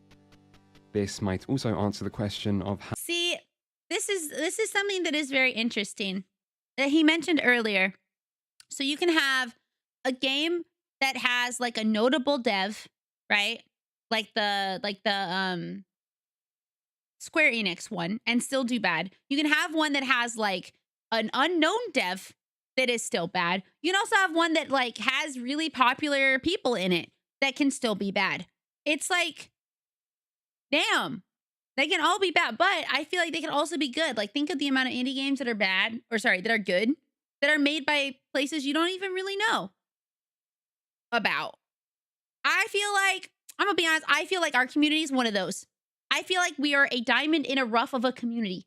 I really do. I think the right amount of people just have to find us. Yeah. Mm-hmm. How we do that, I have no idea. I have no idea how to reach other people, but one day we will. One day we will, I think. I wish I could get found. You found here. What do you mean? Remember how much better the Payday clone could have done if it just had no voice acting at all? Yeah, I'm okay with like no voice acting, but they probably wanted to have like a stacked cast. How Claire Obscure came out on an AA budget and blew every. So this is how I feel about the games industry. I'm gonna be straight up honest with you, with all of you, and this is how I feel for anything really. I'm talking animation, games, comics, whatever, right? I don't think companies need to have a lot of money to make a good game. They need passionate people to work on a game. And I'm not saying they should, the devs shouldn't get paid. No, they should get paid. But I'm saying, like, you know, there's lots of game companies that are like, oh my God, we spent like $100 million on this project. It's going to be so good. It's like, no, a game is not as good as the money that you put into it. A game is as good as the product of passionate people. It is specifically about how well it runs, how well the story flows, how good, like if you have voice acting, it has to be at least presentable. It has to be good enough, right? But I think that too many places, even animation companies, even like studios are like, well, if we just put enough money into it, it'll be good. And that's where we had another problem. Let's look at V Shoujo. Let's go back to that for a second. Having a lot of money does not necessarily mean the game's gonna be good, that the thing's gonna work out. That's not what matters in the grand scheme of things. It's have you put your best foot forward? Have you done your best? And like, you could still fail. You could. There's a chance you could still fail and make a product that's not good. That is possible. But I just don't think we need to be spending this much money on games when AA games will do good enough, you know? I just don't think I don't like most AAA games. Not because I hate them or anything like that. It's just more money.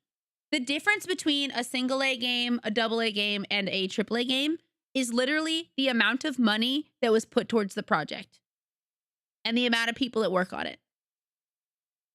That's the difference. So 100% and limit the scope and not bloatware. Not being actively sabotaged by the being counters does make a hell of a lot of difference. I know a guy who worked. I need to check on him at Bethesda. There's a reason they unionized. Yeah. I had a friend who worked at Bethesda. I don't know if he still works there, actually. I'm unsure. And they're like, hey, me spent 100 million on it. And the guy was like, you got 20 million out of it. Cause like, wait, what? Hold on. I gotta scroll up. Gosh darn it, I hate this. My chat will like freak out. They were like, hey, I think about how much better the Payday clone would be if it didn't have any voice acting at all.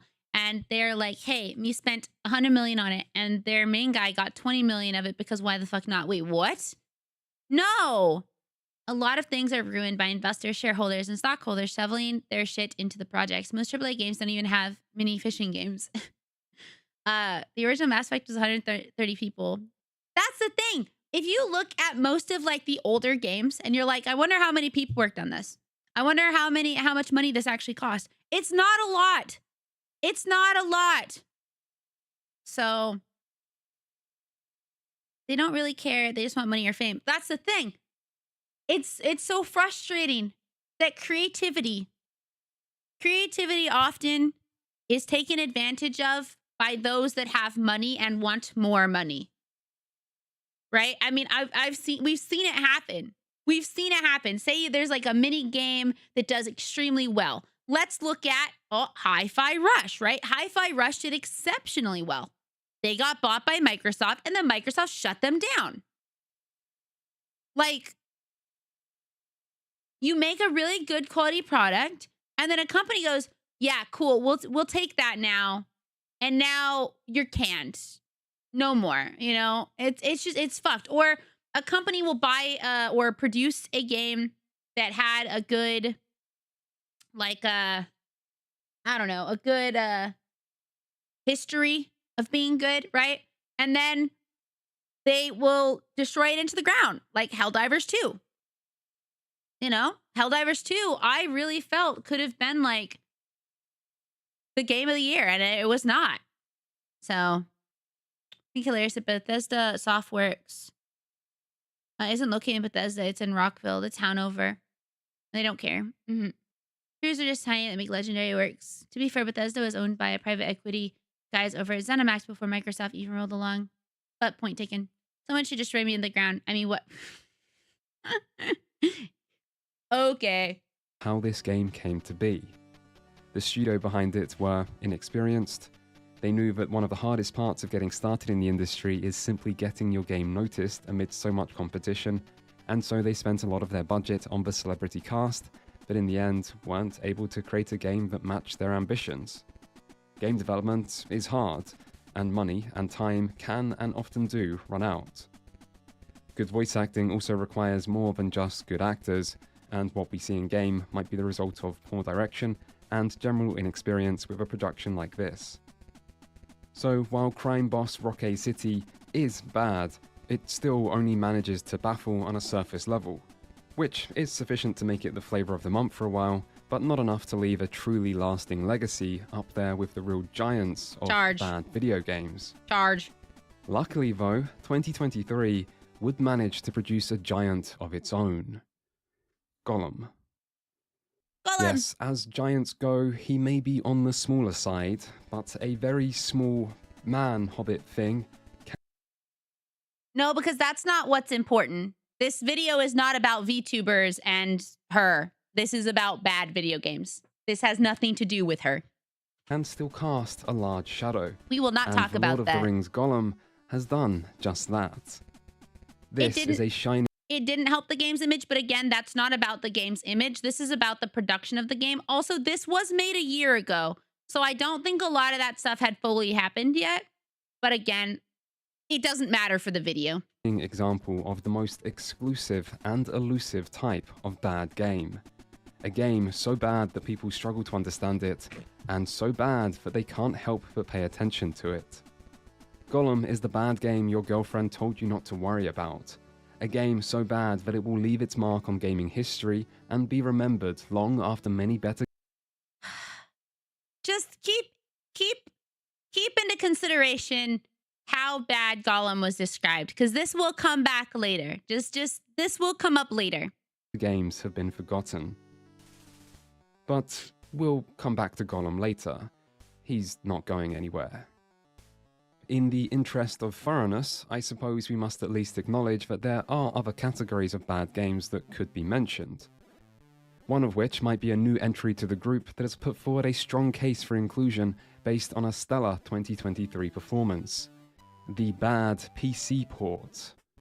Yes, once upon a time, it was console ports that suffered, while the PC master race sipped grape-flavoured energy drinks high above in their water-cooled towers, but not anymore. In a year that provided many examples suggesting a problem systemic in nature, the worst offenders were easily The Last of Us Part 1 and Star Wars Jedi Survivor, which could both only be described as broken on PC at release. As far as types of bad games go, this one is hardly the most interesting, and it's debatable whether a good game with a bad port even qualifies to begin with, but it's certainly been a noteworthy trend of gaming in 2023. What was that? To begin with, but it's certainly...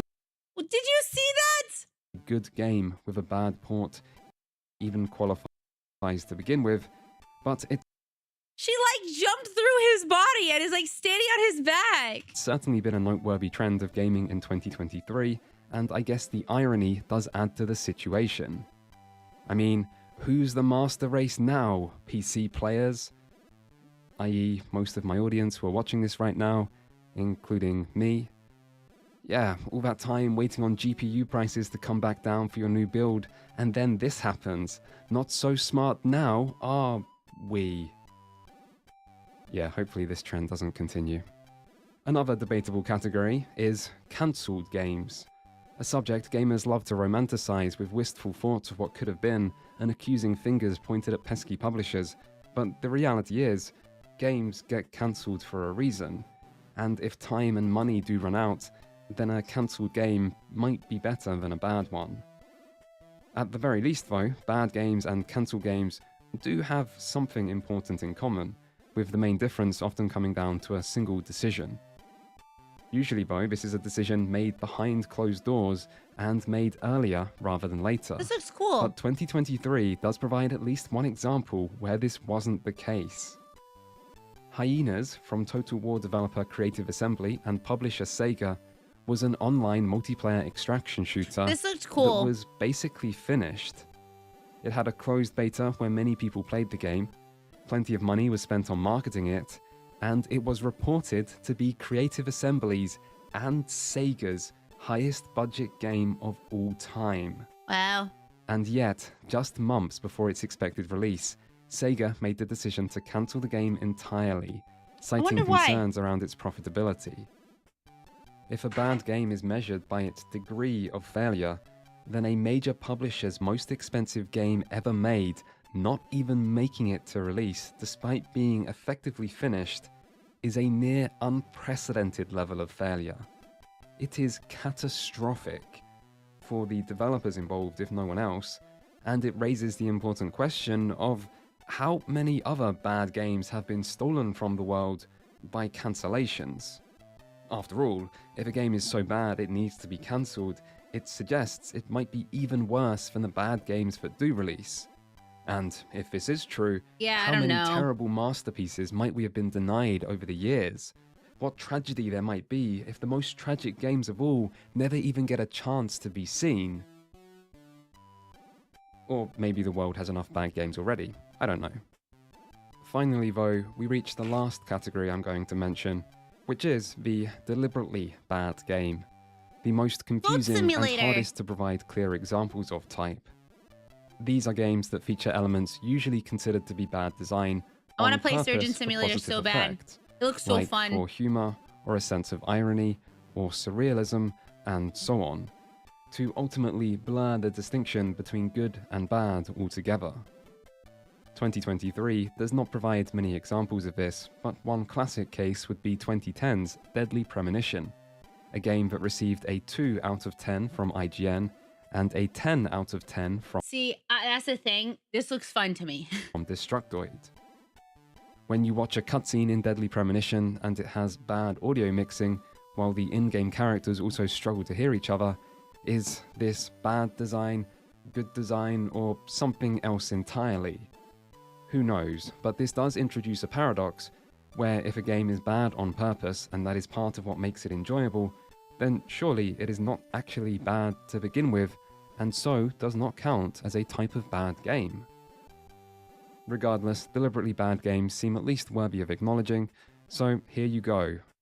And those are all the main types of bad video games that exist today, courtesy of 2023. A good year for bad I love Twin Peaks. I love Twin Peaks actually a lot. games, depending on what you mean by good and bad.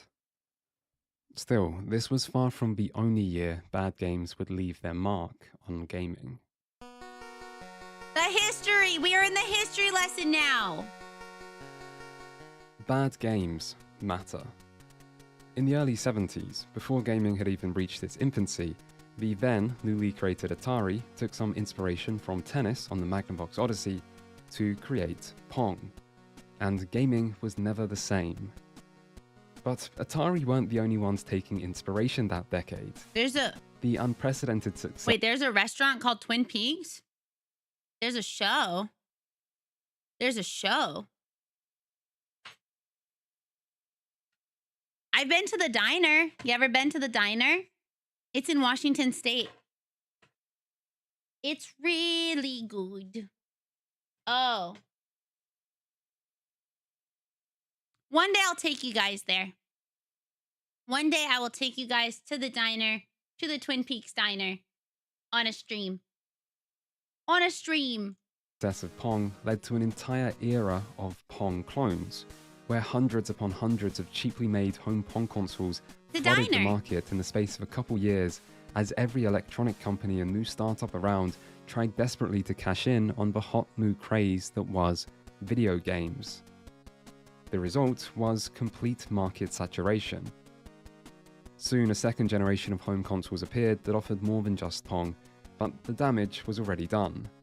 Consumers lost confidence, retailers struggled to shift stock, and Magnavox filed lawsuits, all of which resulted in the video game crash of 1977. Pong was not a bad game, but its hundreds of cheap. The only diner I remember being at, there are so many diners. So many. Bye, Zane. See you later. There are so many good diners in Washington State. It's like a diner. It's a diner place. It's a diner place. It's so good. Cheap imitations were, and they temporarily brought the entire industry down around them. So, at the birth of gaming, bad games were serious business, and did as much to shape the industry as good ones.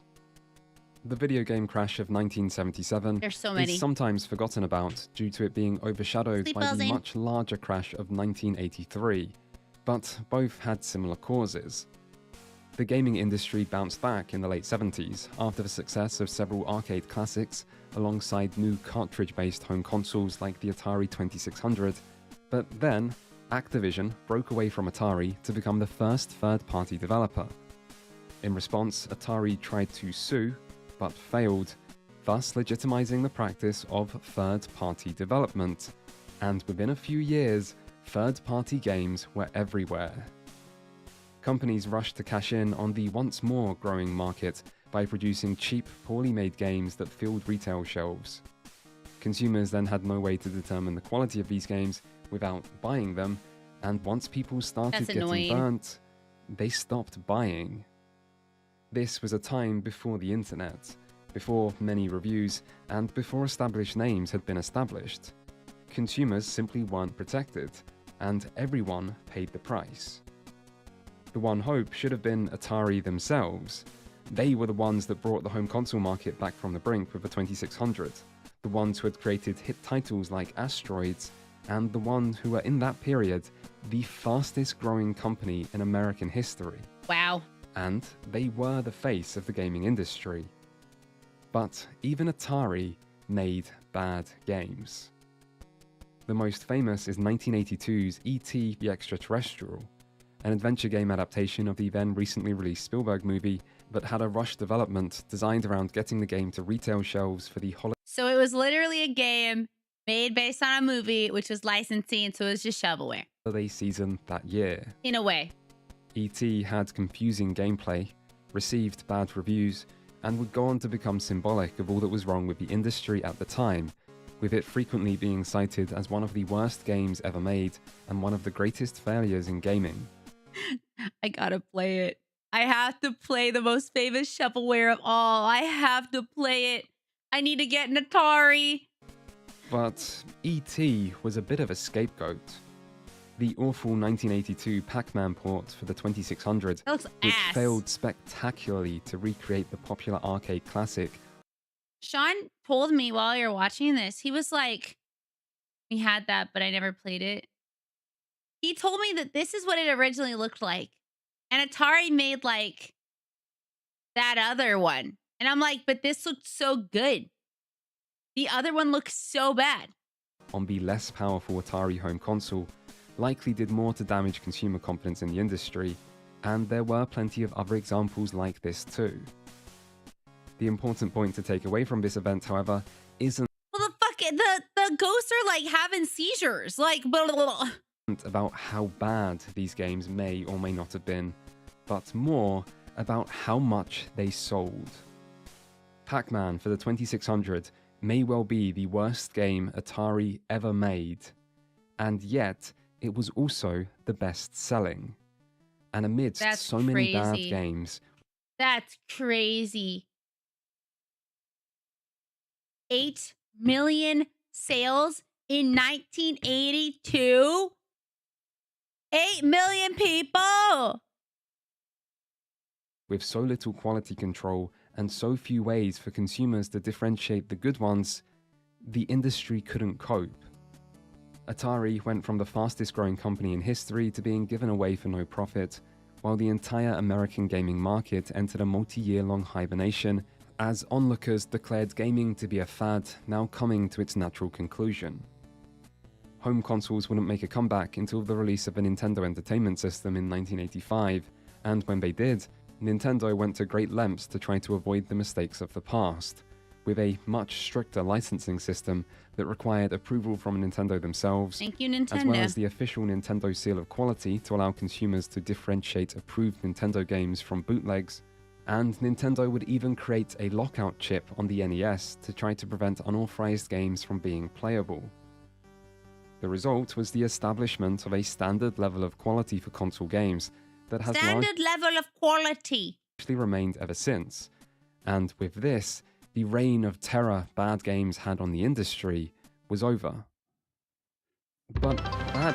Welcome, Awesome Possum! Yo, we are talking about I almost said Soldier 76, Cyberpunk 2077.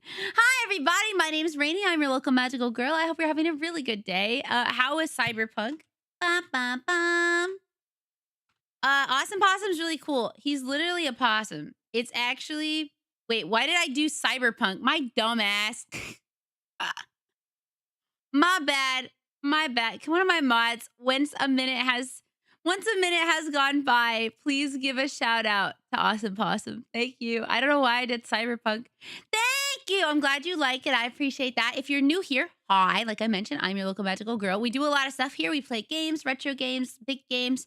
We do a lot of talking. So we are actually watching a video on the obsession of bad video games, and it talks a little bit about game development, and it talks about like, you know, why we have as a society a obsession with like promoting these games when they're not very good, stuff like that. So, yep, it's become a whole cyberpunk. But how are you doing? We are doing a very unconventional build on hard. What type of build are you doing? I have not actually played since the very first day it came out, but it was fun and very buggy when I played it. But I've heard it's much better now. It's had how many years ago was that? 4? Is that game 4 years old? Hacking and Guerrilla Arms. I call it Nerd Rage. Wait, that's actually really cool.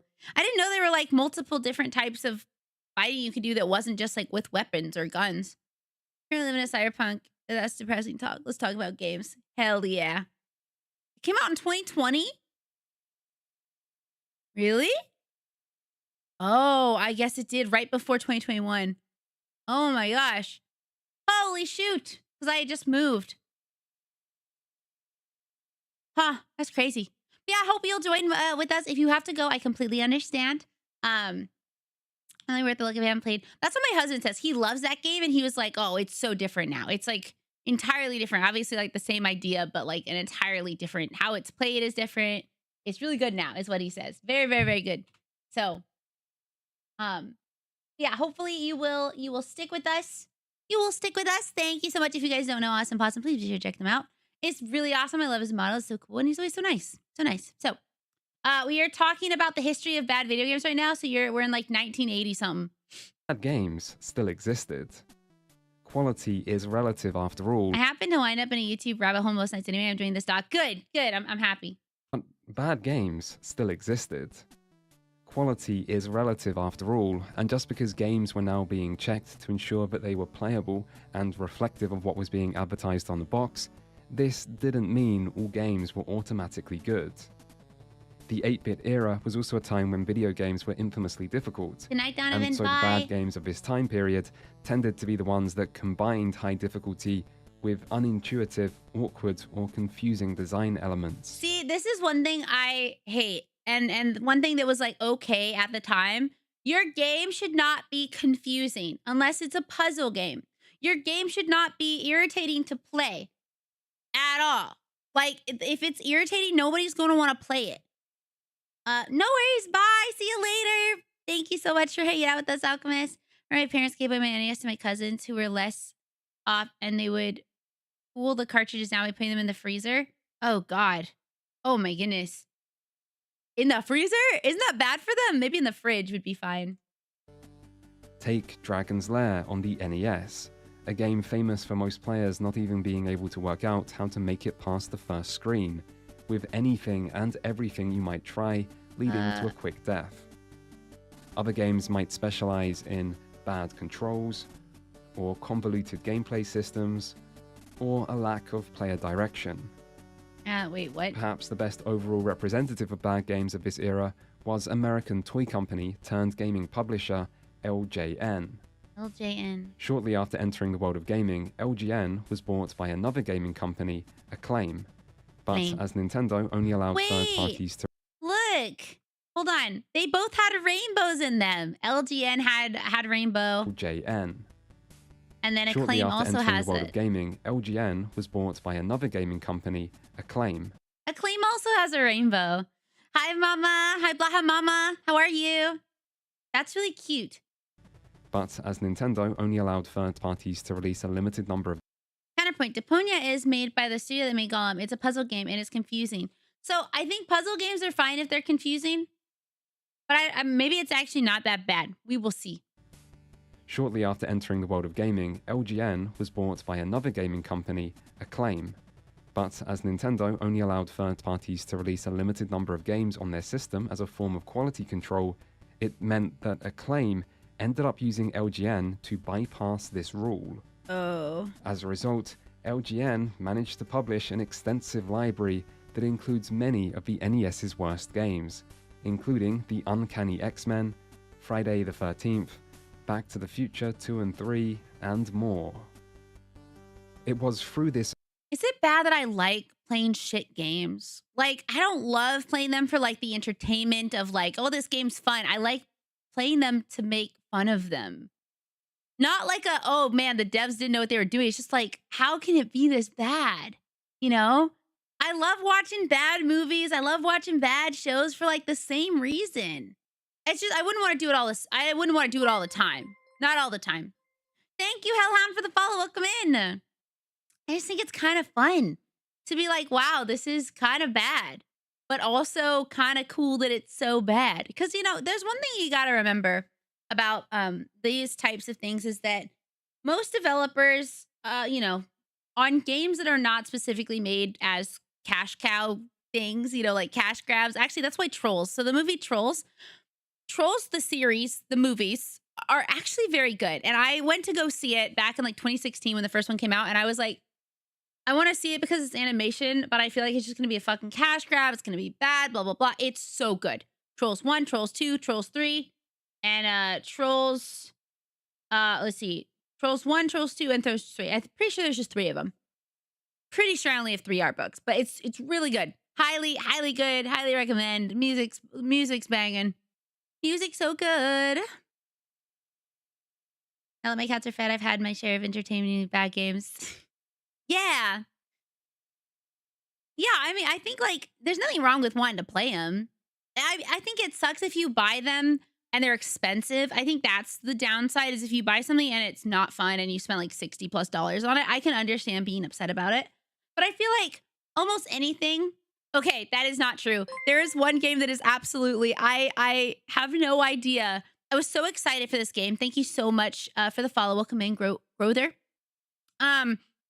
There's a game called Love, Money, and Rock and Roll. Okay, and I was so excited. It's a gosh, what's it called? An otome game, like a dating sim. It is probably the worst dating sim I've ever played in my entire fucking life, and I don't mean in a good way.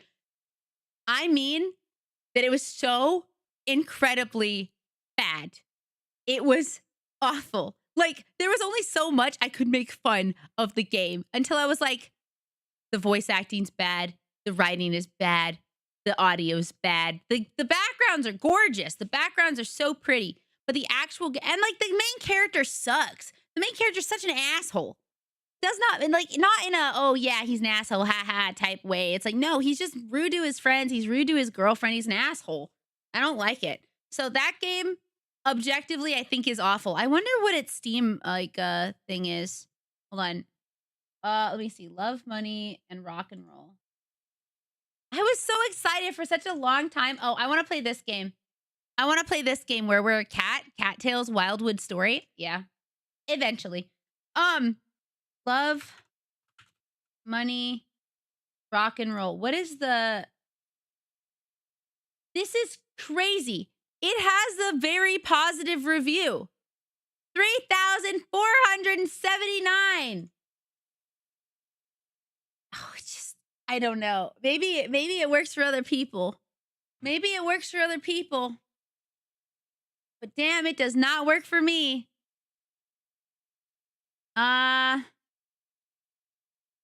Recently posted. Not recommended. I pre-ordered this game because of Everlasting Summer. I spent several days. I can't force myself to come back to read it. It's too big and not very good. This one's in Russian because it's a Russian game. There's so many good ones. Oh, God. Drags on far too long. Captivating story, but the most trash ending, bro. 30 hours? Oh, God. Yeah, no. No. We will not ever be playing that again. But I played more than 2 hours, so I couldn't refund it. That's fine. Era, but the association with licensed games and a lack of quality started to be enshrined.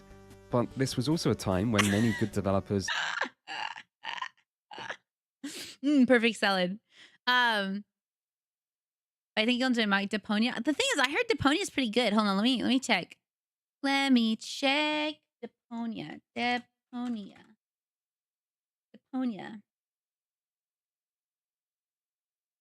What's $1 right now? It's on sale. You know what? I'll get it. Got it. Escape Simulator, Undertale. There are so many Deponias. Wait, are they all the same game? I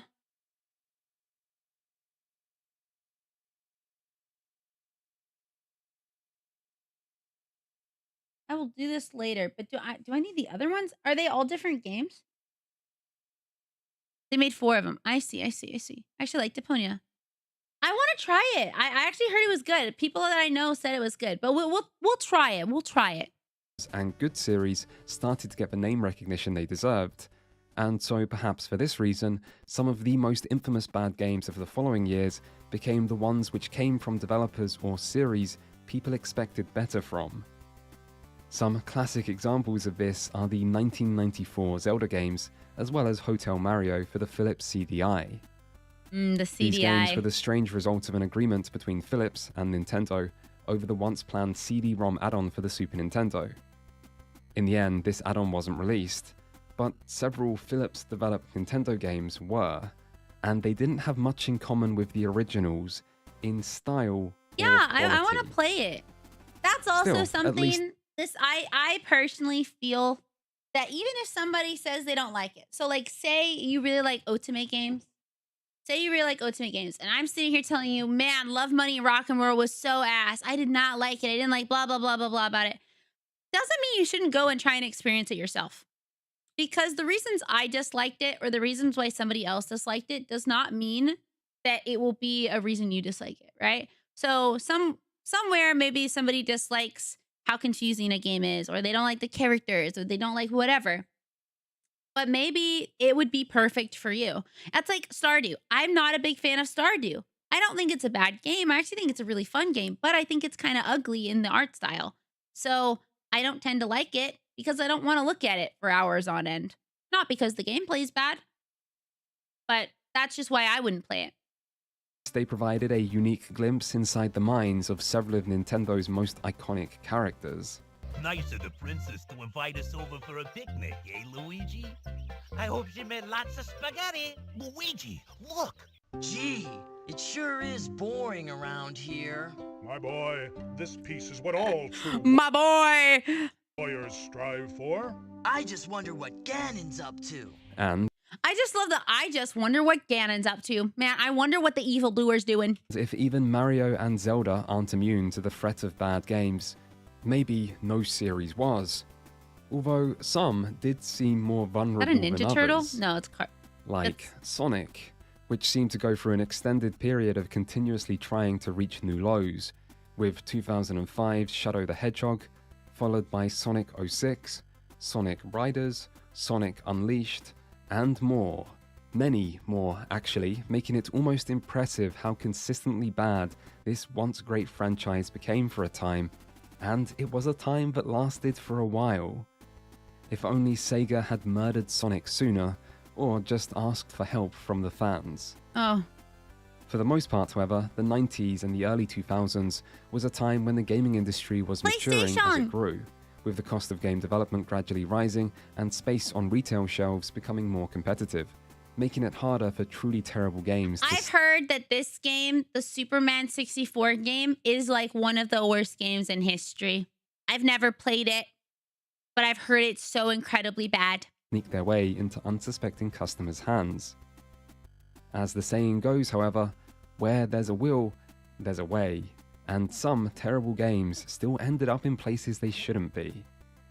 Like 2003's Big Rigs Over the Road Racing, which holds the record for the lowest ever score of any video game in history on Metacritic, with 8 out of 100. Makes me want to... And Every time I see a game about trucks, I want to play SnowRunner. I don't even think anyone would want to watch SnowRunner, but I want to play SnowRunner. This is a problem that I have. I don't know if it's a problem I have as a creator or a problem that I have as a person, but like, there are times where I'll get into a mindset. I'm like, I want to do that. I want to watch that. I want to play that. I want to blah, blah, blah, blah, blah, right? But then I'm like, but what if no one else wants to watch that? Or what if no one else wants to do that? And then I'm like, I should really just be like, who cares? If I want to do it, then I should just do it, right? I should just do it. But then I get in my head about it and I feel bad. I'm like, oh, well, it could be boring, right? For other people. But if it's boring for me, then I just stop. I watched someone play and I thought it was really interesting myself. So I was like, oh my God, I feel like that would be so fun to try and do that, even though I have no idea about trucks. I have no idea about trucks, but oh man, I could put on a cute little trucking hat. That could be cool. So I've wanted to play Plague Tale, and I mean I'll play Plague Tale soon. I have Plague Tale. Safe got me Plague Tale. So Mud Runner, and it's while it's slow, it's actually really fun in a chill way. That's why I'm like, oh, should we play it here? Should we play it on the other channel? I don't know, man. Sometimes you just want to chill and play chill games, and it's just you never know. All you need to know is that the Lemon Demon song called Two Trucks. When you play in Poppy Playtime, I want to play it. I always get nervous too that people be like, oh, I don't want to just watch her play games. When is she gonna talk? And I'm like, but I talk all the time anyway. I talk anyway, you know? Like I'm gonna talk. We're gonna talk here with the games on. But you know, the passion is more than I can withstand. The passion of a song. Lemon Demon song called Two Trucks. Lemon Demon, Lemon Demon, Lemon Demon. Lemon.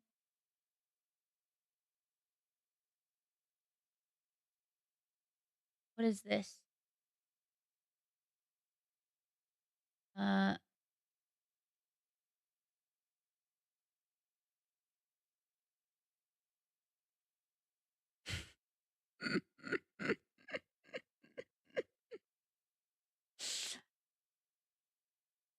I see. I think I understand.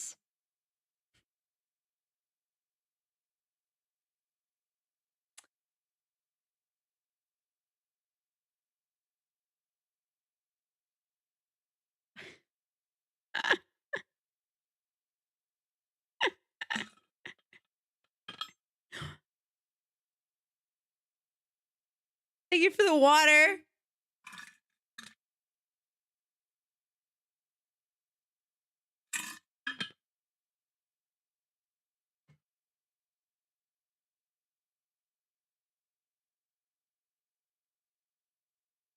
All right.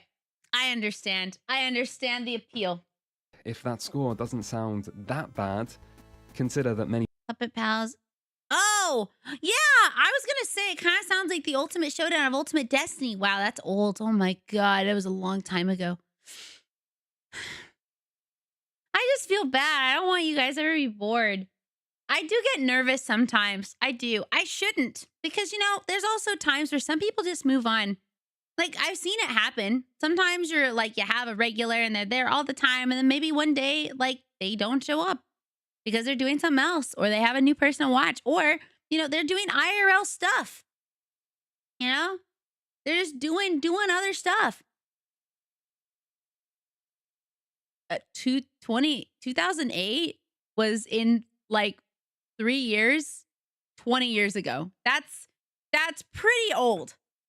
That's pretty old, you know? In 3 years. Yeah. Yeah. And if that score doesn't sound that bad, okay, consider that many publications have a minimum score of 1, making it a real achievement for a game to get an aggregate score of less. I didn't use the math. I didn't use the math for evil. Hey, Hydro. Yellow Ring is the one who said it's 2008. Gosh, it's not my fault. The time keeps on a-turning, okay? Being 13 billion, I've seen a lot of years go by, okay? I've seen the years go by, more so than some of y'all. Less than 10. Hi, Chell, welcome in. Big Rigs is broken. There's zero collision detection. The AI can't even be bothered to race against you, and instead just sits there on the starting line. You can leave the in-game map, and when you go in reverse, you can continually accelerate, allowing you to reach a maximum speed this actually looks really stupid and fun. 10 to the power of 37 for like miles 10 per hour, minutes. which is many quintillion times the speed of light. If one were to look for the worst game of all time, Big Rigs is not a bad contender. While it's not the only I'm sorry. broken game Hold on. Time, Big Rigs. You're a winner. It's not you are a winner. It's you're a winner. Hold on. Hold on. When you guys have done that, wait, did you? When you guys do something good, you're gonna get this. I'm gonna give this to you. You're a winner. Yeah. You're a winner. Is not a bad contender, as while it's not the only broken game ever Hell made, yeah. it is broken to an impressive degree, and yet still managed to defy the odds with a retail release and professional review coverage. This raises the question of how did this game release in such a state to begin with, and the answer is that the official American developer, Stellar Stone, were outsourcing game development to Eastern Europe, which was where a small team actually made big rigs, and yet that team was only able to reach a pre-alpha state before publisher Game Mill decided to ship it. They decided to ship a game that was very much not finished. They went, you know what? Looks good. Ship it out.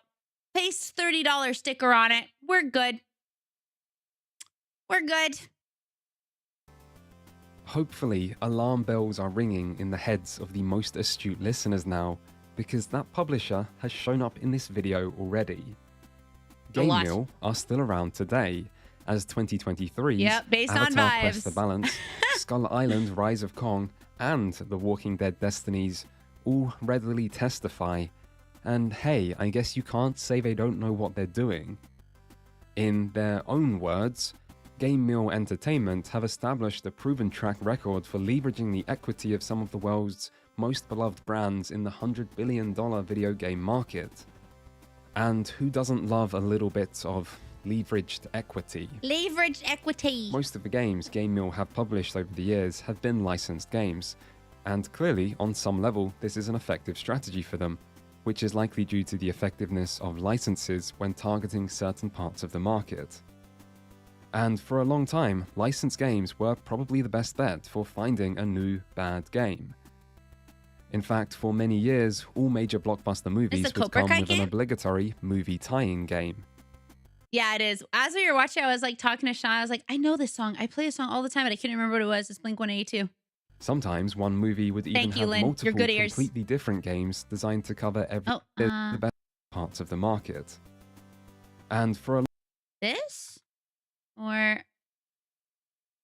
clearly, oh yeah, right most there. Of the games Game Mill have published. I guess there's a Cobra Kai game. I guess there has been a Cobra Kai game. Over the years have been licensed games, and they're clearly, not all bad, on some but level, this is an effective strategy for them, which is likely due to the effectiveness of licenses when targeting certain parts of the market. And for a long time, wait, why are they fighting banana guards? That actually makes no sense. The banana guards are on their side. Games were probably the best bet for finding a new bad game. In fact, for many years, all major blockbuster movies would come with an obligatory movie tie-in game. Obligatory. Sometimes one movie would even have multiple completely different games designed to cover every available platform. For example, 2002 movie Star Wars Attack of the Clones had 6 games spanning genres as diverse as real-time strategy, space combat, third-person shooter, and side-scrolling action. Unsurprisingly, movie tie-in games like this often disappointed. I have played so many THQ games. THQ games tend to be what the company that makes like cartoon games, you know. By the way, the ad break's about to happen, which is perfect because I have to refill my water. So I'm going to let the ad break run, refill my water, and then we'll get back to this. We are almost done with the history of games. Almost done with the history of games. So, yeah, no, THQ doesn't do awful. It's not like the worst of the worst. It's not a game mill, but, you know. You're back.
go.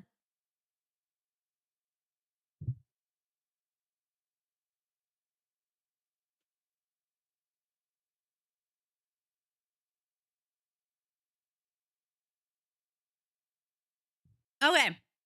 Ad break's over.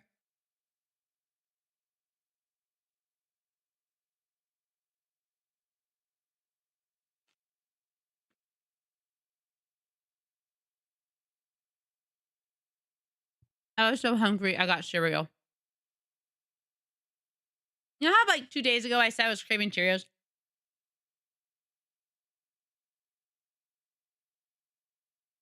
Well, I got 'em.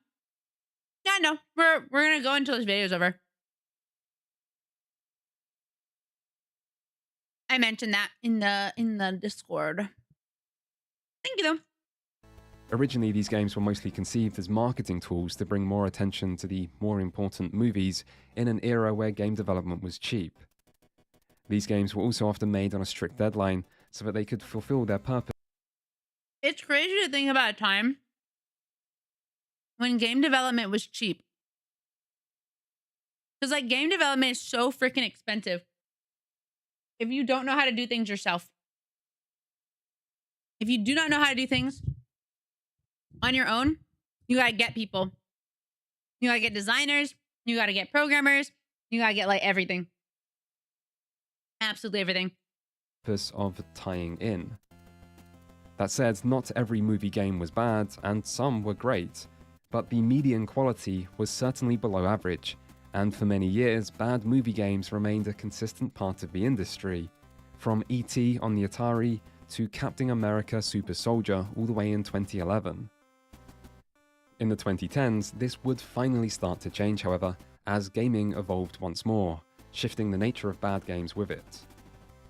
One of the main drivers for this was game development continuing to get more expensive, pushing traditional development towards a more risk-averse AAA model, while at the same time small-budget indie games started to flourish to fulfill the role of catering to specific... I'm sorry. That doesn't make any sense to me. Risk-averse AAA model?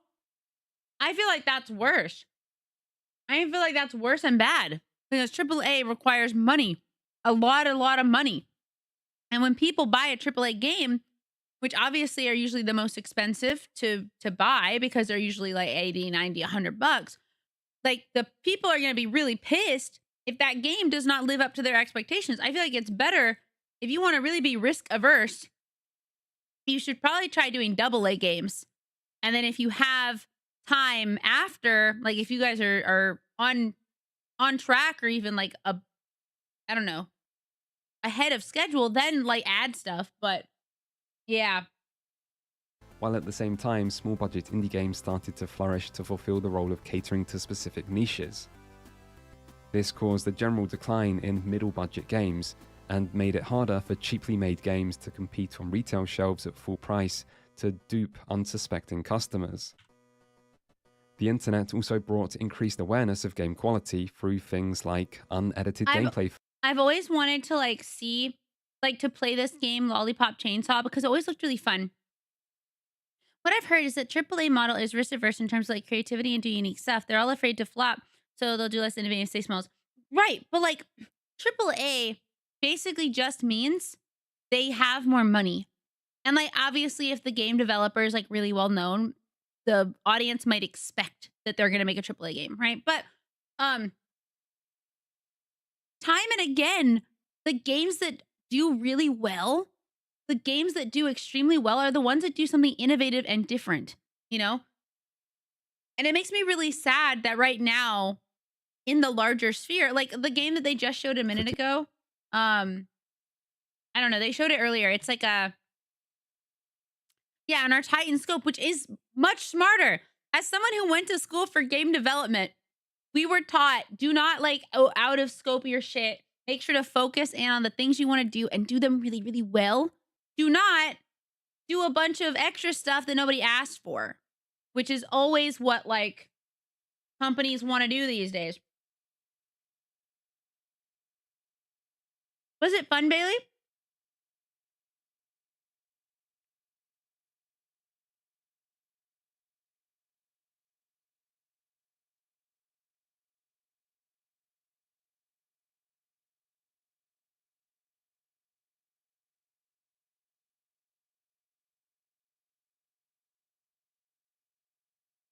I want to buy a 360. I'm so sad I don't have one. The innovation and different can be a double-edged sword. It's true. Like, I'm not saying that every single company should put risk versus reward, but no, a lot of the things that people really, really loved back in like the 80s, the 90s, even the 70s, like series that we really liked, like let's use Lilo and Stitch. Lilo and Stitch was a non-pre-existing IP, which is a new thing that did exceptionally well. And now they've just remade it in live action. All of these live action like Disney movies that are copies, not even copies, they're usually like slightly worsened versions of the original, are frustrating to people because we're looking for something new. But the only reason we got a lot of these things that are being remade is because back in the day, people were trying new stuff and they were seeing what stuck. Like, I honestly feel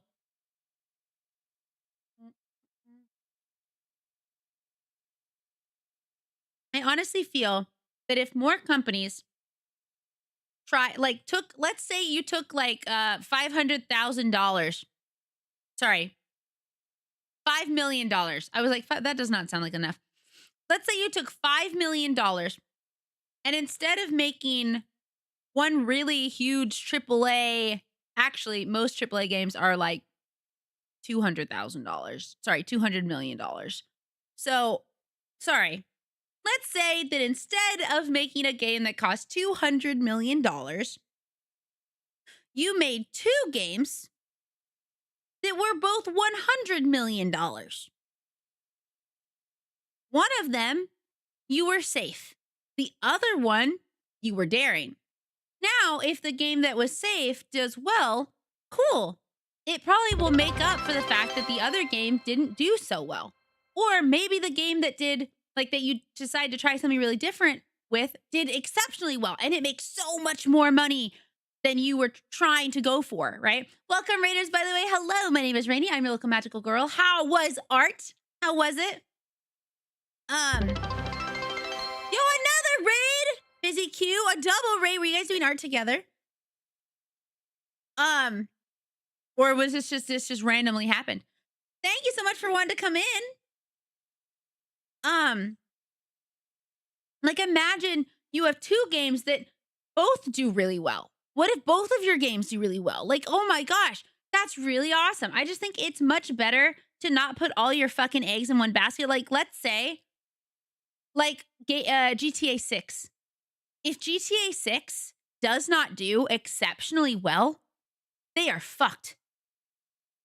They are absolutely fucked. The amount of money and time and expectation that has gone into that game. But I want it to do well, but they are going to be ruined if they don't make back and then some the money that they put into it. Which, let me see. Hold on.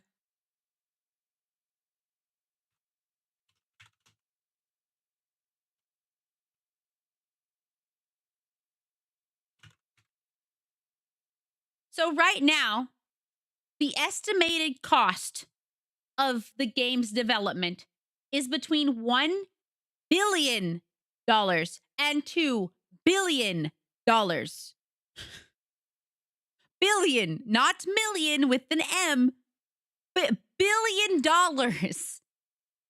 That is $999 million. If that game does not make a fuck ton of money, they are screwed. Absolutely in shambles. I mean, I know their other games still sell and whatever, but like, oh my gosh. Sorry, we were in the middle of a deep talk. They're chasing nostalgia and then change it up so that it'll appeal to a new group and both end up hating it. Exactly. So, true Israel. It is indeed a double rate. Well, thank you both for wanting to come hang out. I appreciate it. What were you drawing? What were you doing hanging out? Like, were you guys drawing something together? Just doing different stuff?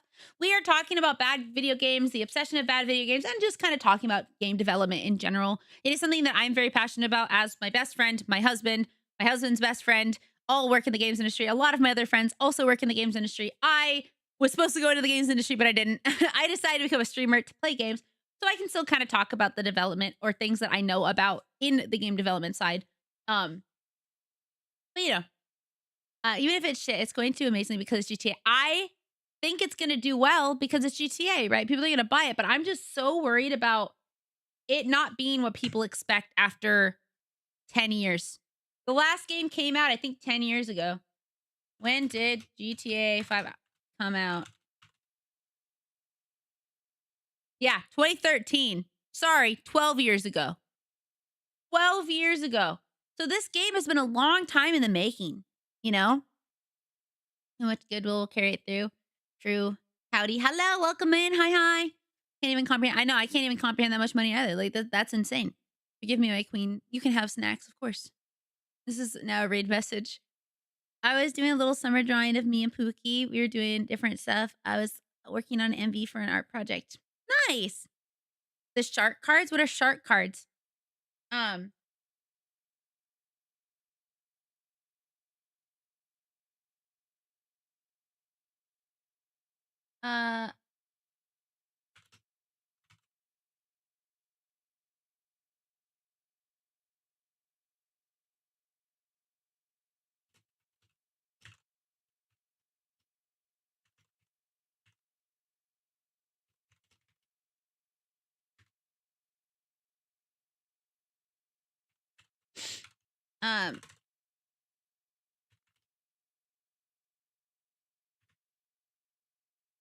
In the game, the cards currency. I have not actually played I have not played a GTA game since San Andreas, which is quite old, right? When did GTA San Andreas come out? 2004. Holy shit. 21 years ago. Dude, it can legally drink. Okay. Yeah, I played the original. I played the original game. But why did GTA take so long? Rockstar is focusing on Red Dead Redemption 2. Yeah, I'm just like, yeah. I want it to do well because I think that like GTA is really cool. But I'm also like $1 billion. $1 billion over 12 years is so many millions of dollars. Oh my God. $1 billion. 0.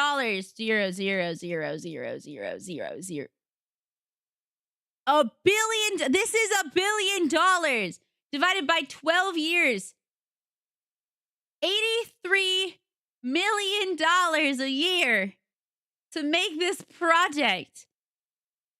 I swear if this does not hit people's expectations, it's going to lose money. But we'll see when that comes out next year. Or at the end of the year? Next year? When does it come out? When does it, let's see. When does GTA 6 come out? May of 2026. We have a year. So wait, guys, they have a whole other year. That's another possibly $83 million.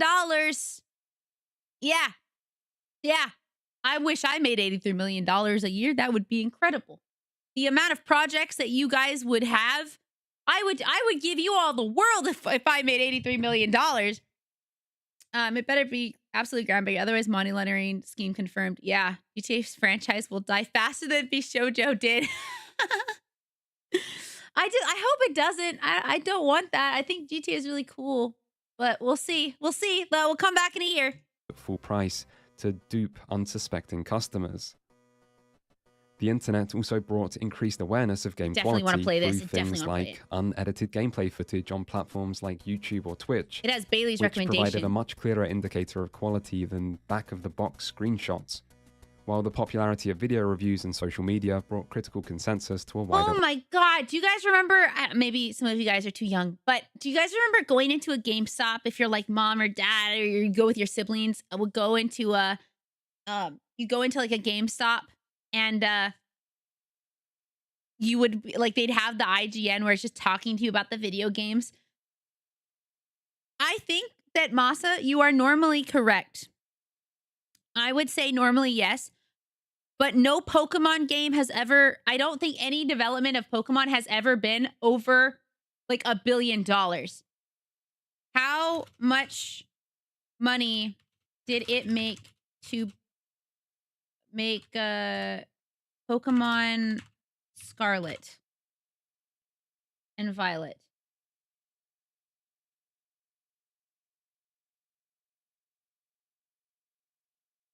How much was the game? Did it cost? Because I think that's where the difference is that GTA 6 costs so much money. That's the difference that I'm worried about. It's not that it won't be popular. I mean, people are going to buy it because they've been waiting so long.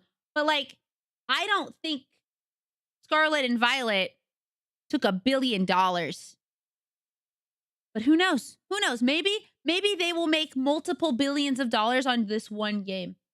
That would be crazy if that happened. But I have no idea how much money this game costs. It does not say how much money.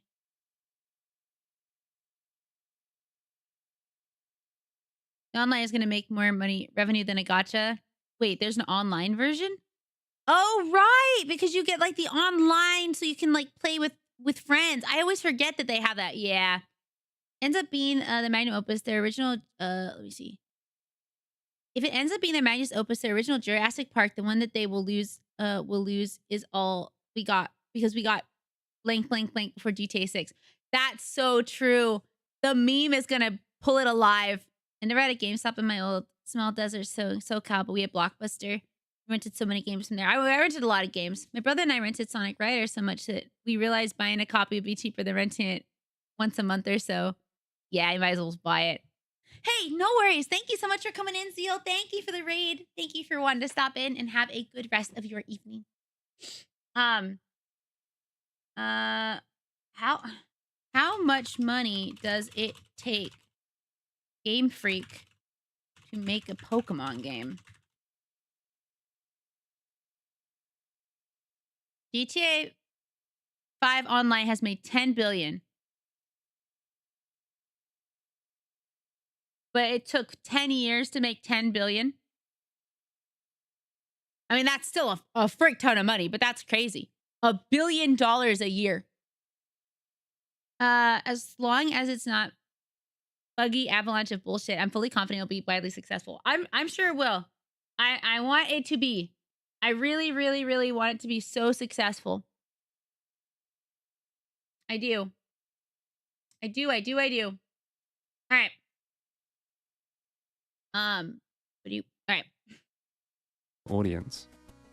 Fortnite Digital competitor? distribution did provide a new market for low-quality games, but the biggest platform, Steam, would also include easily noticeable user reviews and an easy-to-use refund system to provide some consumer protection. It's always crazy when a new game gets really popular and then, like, it's over. Like, a game about digging a hole was everywhere.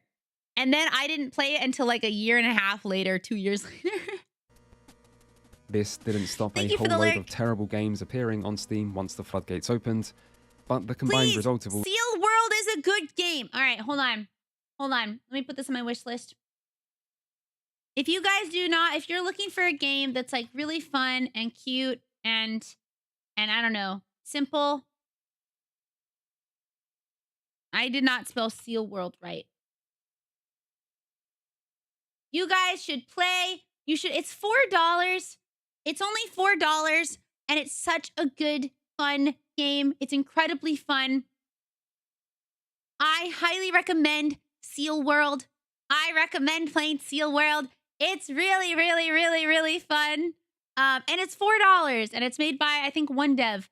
I should really like edit down that VOD and then like put it on my YouTube because I can be the producer of like Seal World content. I only made the one stream and it will only be the one stream. But you know, honestly, Seal World's great.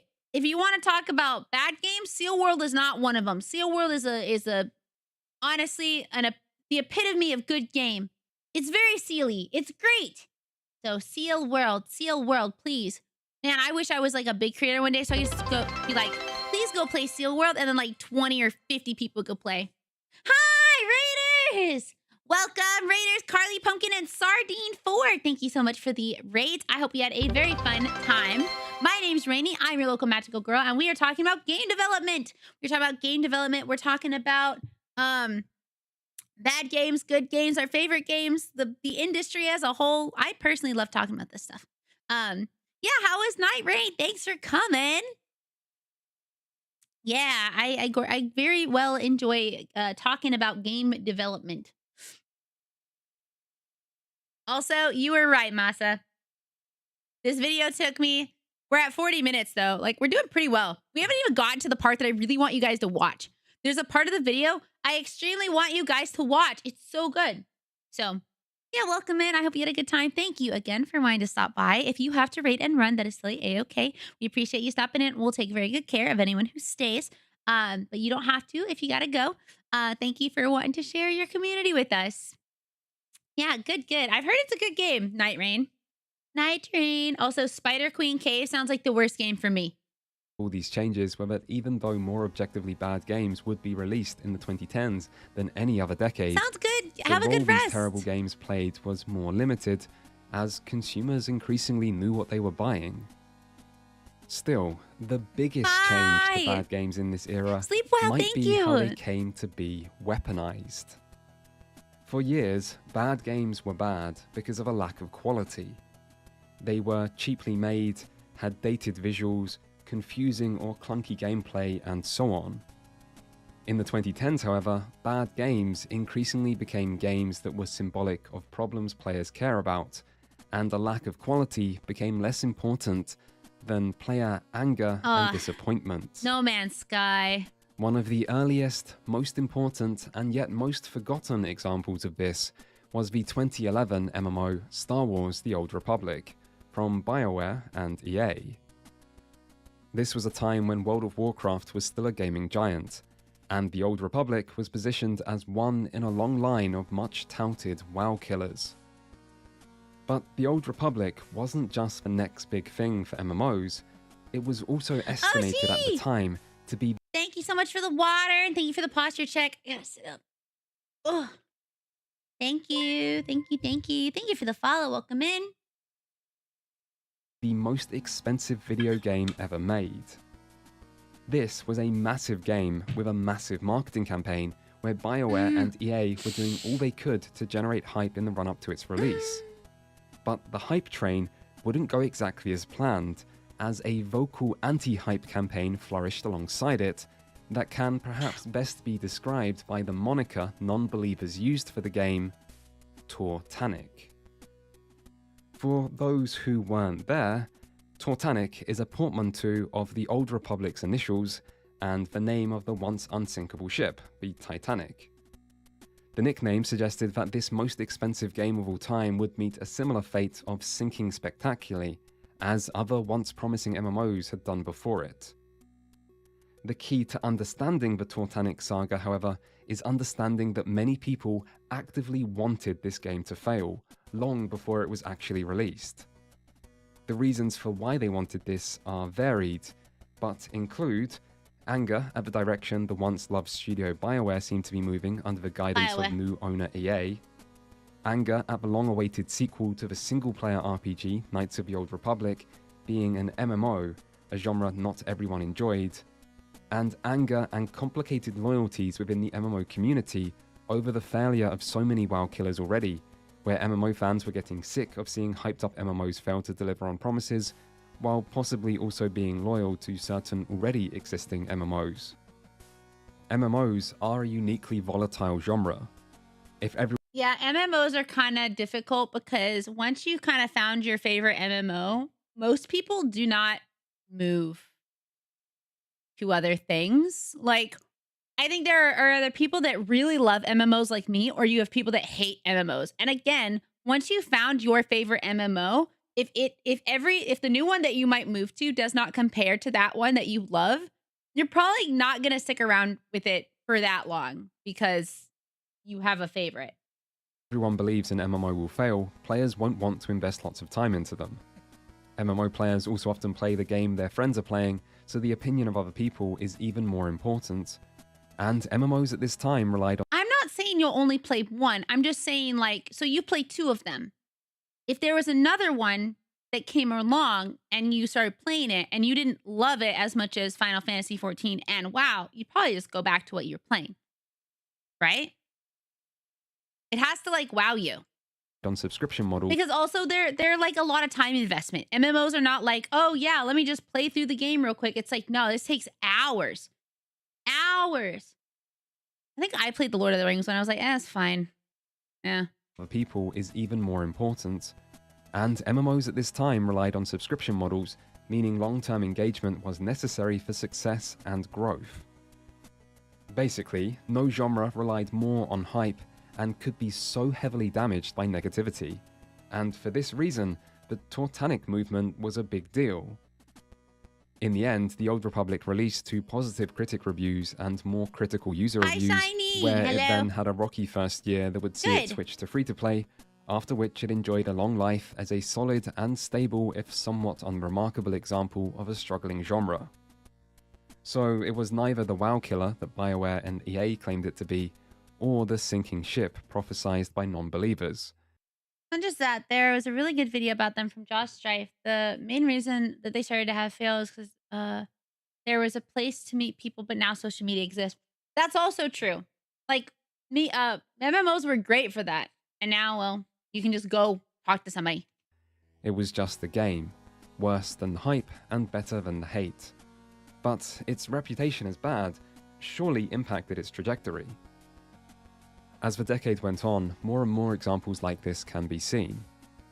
Take 2013's SimCity, a subpar entry into the classic city-building series.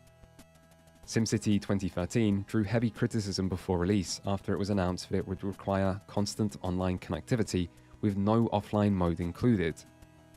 The game then released with severe server instability, making it unplayable for many and drawing even more criticism.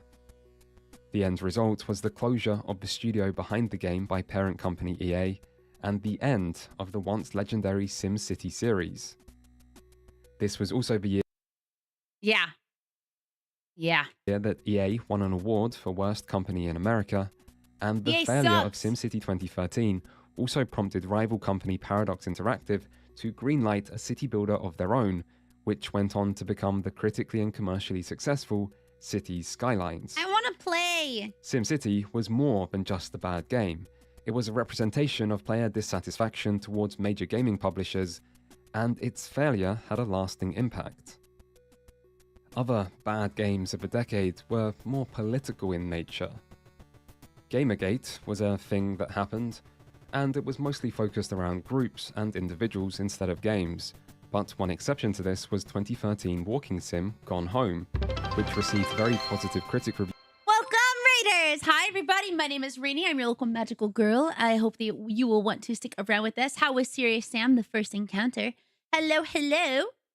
We are talking about the games industry, watching this video about bad games. It is linked above if you happen to be interested, and talking about the games industry. Yes, yes, yes. I have never played it or heard of it until today. We did many explosions. Awesome. Awesome. Serious Sam. What is that game about? Thank you for wanting to also share your community with me. We'll take good care of whoever sticks around. But if anyone has to go, that is also A-okay. Understandable. Old school boomer shooter. Very Doom-like. Oh, hell yeah. Walking sim. Yes. Walking sims. We were making a walking sim once, and it was not going well. The development process was very bad. Very, very bad. It was just, it didn't have a lot of direction, but with swarms and swarms of enemies. Cool. Nice. Serious Sam. Awesome. Thank you. Oh, yeah. I used to play, what are those games? Toho games. Toho. Reviews, but much more mixed user reviews, while coming to represent the arguments on both sides of the Gamergate movement. Those on the anti-Gamergate side said the game was disliked due to its lack of traditional or masculine video game elements and LGBT-focused story, while those on the pro side said that reviewers being friends with the developers represented a conflict of interest and showed corruption in the gaming media. And so, discussions that took place around whether this was a bad game or modern masterpiece likely had more to do with the people's political affiliation than the actual quality of the game. And for an example of the... We finished it! We finished! So it will be happening within like a couple months. As soon as I have more information, I'll be sure to let everybody know. But I'm really excited about it, and when I am in talks about the prototype. So thank you so much for the support. Inverse of this, there is Hatred, a 2015 isometric shoot-'em-up where the player takes on the role of a mass killer fighting against all of humanity. If gunning down innocent civilians wasn't controversial enough, Hatred's creator also described the game as a reaction to modern trends in the industry, like political correctness. This helped it to garner huge amounts of negative media coverage, vastly disproportionate to the size or budget of the actual game, before Hatred was released to a scathing critical reception, making it one of the worst reviewed games of that year. I mean, it looks kind of fun, but like, I don't know. I don't think the other game, Going Home, looked bad. Like, just because it didn't have masculine, like, I don't know, quote unquote masculine things in it, or was focused on an LGBT plus story, that's fine. Maybe the game isn't for you. It's probably for people who would, resonate with an LGBT plus story more so than someone who would not. It doesn't make it a bad game. I mean, I don't really know the whole situation, so maybe there's more that I'm not understanding here, but... And yet, Hatred is sitting at a very positive rating on Steam, with over 14... They both look like games that are good on their own, but very different. So, like, I don't know. They both seem fine. Yeah, it's hard to sort of review bombs, generally bigoted gamers who actually bought it and didn't like it. Hatred was also apparently super edgy, but really just a bog standard twin stick shooter. It was an okay game that tried to ride too hard on shock value, like Postal. Oh, I've never played Postal. I don't know Postal. Suggesting that this small game actually sold incredibly well. For comparison, this is more user reviews than the multi-game of the year winning critical darling, Gone Home. Hatred was a game which harnessed the culture war for attention, and was rewarded for doing so, as every time the media called it one of the worst games ever made. This is a great example. Okay, let's talk for just a second. If you want something, if you don't like something, don't share it. At least don't share it publicly. Because what you're going to do is get more people to know about it. Now, there are certain instances where that's not true, like VShojo. The VShojo situation is very different. That is not that is not subjective, that is objective. They are objectively the bad, the bad guys in this situation, right? But when it's in the view of subjective, I know that can technically in this day and age with like different types of views and things different people agree with, maybe people would see it more as objective. But let's say that somebody shares something that you just don't agree with, you don't like it. Don't talk about it and say how much it upsets you, because everyone who dislikes you is going to want to like give it attention and also share it. Like hot take, Postal is fun. Actually, just that's probably not that hot. What is Postal? Going Home is a good walking sim, but because both characters were female and had a theme of LGBT plus. Okay, cool. Wait, why is that a problem though? I guess I just don't see the problem. It sounds like a fine game. I think Postal is the origin of the phase going postal. Oh, like when you work at like a post office. Yes, okay. Especially the Guardians. Especially on the Guardian. Are they stupid? That phrase predates the game by a lot, if I recall. If I don't like it, then it's bad. I am never wrong. Shush. How was work? I love you. Actually, there's an IRL mass disconnect event that inspired the game, and that was the controversy. There is an IRL mass disconnect event. Wait, 2015. I guess I was busy. I was in school at this time, so I was not paying attention to anything on the news. I was trying to pass my fucking classes so I didn't have to spend thousands of dollars to retake them. So Postal 1 is honestly a legitimately good piece of satire and commentary on the U.S. treatment of mental health, as well as the nature of seeing video games as controversial. Work was busy, so I left so I left late and said I'm not going to the movies. That's fair. Hey, it worked out then.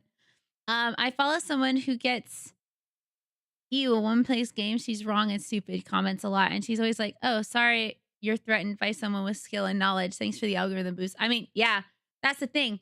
If you don't like something, don't actually engage with it. When you even if you hate engage with it, you're still engaging with it. And honestly, if you hate something and you engage with it, there's gonna be, and you're really mean to whoever you're engaging with, there's gonna be somebody who's gonna like try to defend them, like, hey, what they said or what they did isn't that bad. Here, I'll support you instead. It becomes a war.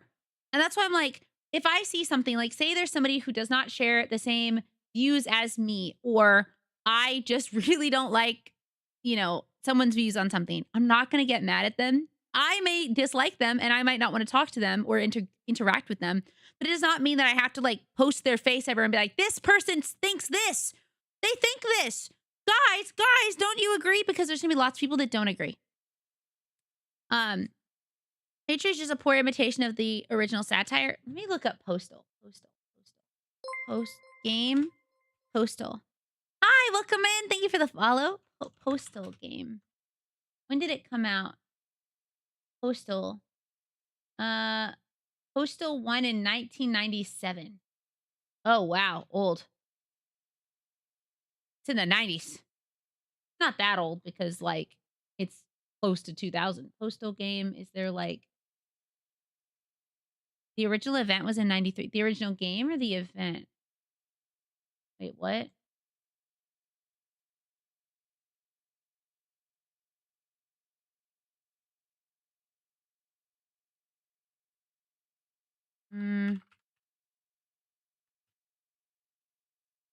Oh! I didn't know that actually happened!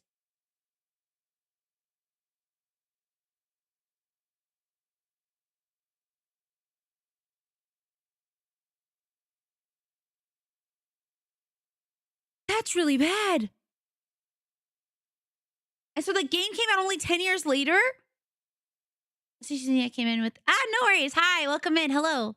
Hi, Daga. Okay, looked it up. And Postal is probably called Postal because of the going postal incidents. I see. The event was in 83. There's a whole string of them. I was dancing on the topic. No, it's okay. I wasn't sure because I've heard the term going postal, but I did not realize that it was based... I mean, I guess I should have realized that it's based on actual truth. Everything is based on some manner of truth, usually.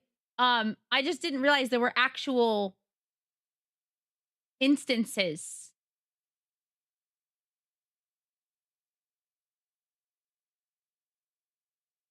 That's crazy. Oh my God, that's scary. That's incredibly scary.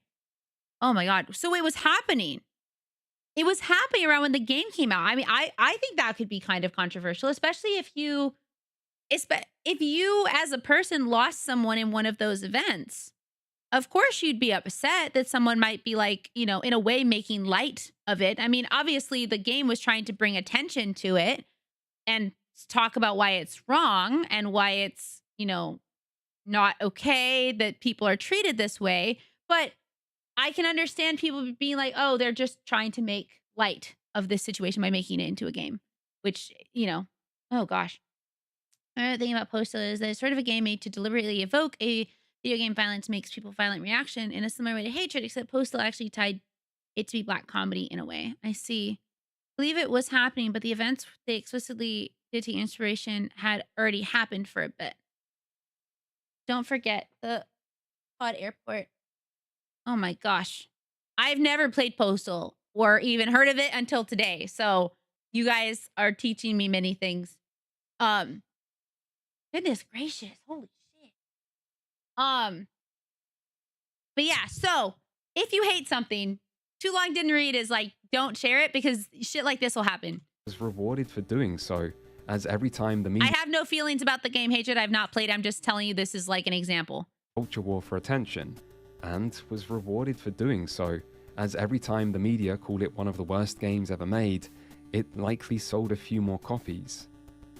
For a game with nothing to lose and little marketing to begin with, this kind of controversial bad game reputation seemed to be quite profitable.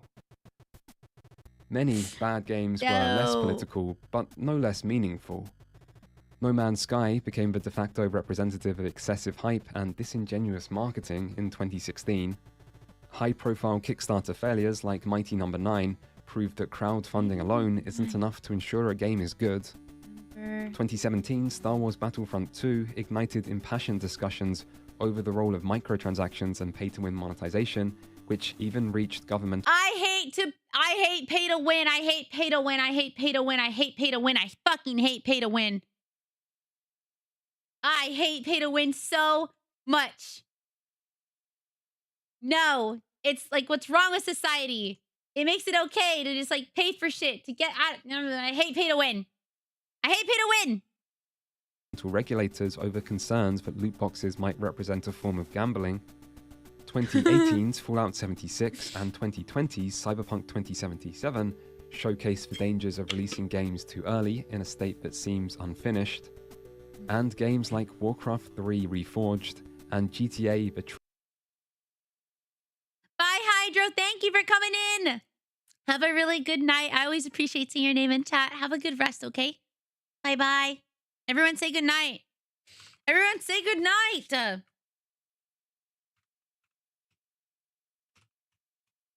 Good night, good night. Trilogy, the definitive edition, showed off just how much. I don't like these. I like these. They look better. They look more interesting. These look too soft and squishy and, I don't know, smooth. Much worse an improved version of an older game could be. Some of these games are bad in the traditional sense. So wait, what Some of happened? them aren't. What happened with like the Mighty No. 9? I don't know. And yet all could be said to be bad in their own way, and all represented more than just a lack of quality. Whether that is the result of socio-political issues, the importance of game preservation, the dangers of over-monetization, misleading marketing, consumer loyalty, game development challenges, or something else. Night. As a result, calling something. So it was hyped up and overfunded Kickstarter that just came out super late and super unpolished. How is, if it's overfunded, how does it come out underpolished? It's supposed to come out on 3DS and it didn't realize it. And it didn't realize well into the Switch. It was a Kickstarter to try and make a new game, Mega Man-like game. Oh. Yeah. Add-ons for stretch goals. It was wasted money. See, that's something that I always don't like about, let's say, like, use subathons as an example. Thank you so much for the follow. So subathons are a way to make money. Whether or not you like them, they are a way to make money. It is the only time that I can think of for every single streamer, no matter their size. They are paid money per hour that they work. That is the only time every streamer ever is paid per hour. Now, whatever they are paid per hour is up to them. They could choose $1, they can choose $60, they can choose $100, whatever, you know, based on your size. But that is the only time every streamer is paid is when they're in the middle of a subathon. But one thing I've seen an issue with is I've seen people do subathons where all of their goals require them to have money. And I'm like, that's cool and all that you're like, oh, well, if we get to this amount of money, every single person who donated gets like a custom illustration by this artist that I'm going to have to pay. But it's like, dude, you're supposed to be making money, not making money. Like when I do subathons, the reason I do them is to make money for projects. It's to make sure I can pay off projects that have either already happened or projects that are in process or pay for future projects that I want to happen. It is not so I can like pay for a bunch of stuff that you guys probably wouldn't even care about all that much, you know? So I think it's better to not have a bunch of like money wasting goals and stretch add-on shit. Like, hey, we're also gonna like make keychains for every single person, or you're gonna get a special sticker that's like, but there's millions of people and it actually becomes really expensive to like make that many stickers. But it's bad. I think it's bad. Something bad is no longer an impartial observation. Increasingly, it's a targeted statement, a challenge, a call for action, or cry for attention. The gaming industry has changed over the years, and not always for the better. Damn, that sucks. And for the most part, I'd never this heard of isn't it. something players have much control. One of the worst. Are we almost to the part that I'm excited about? No. One of the worst Kickstarters of all time.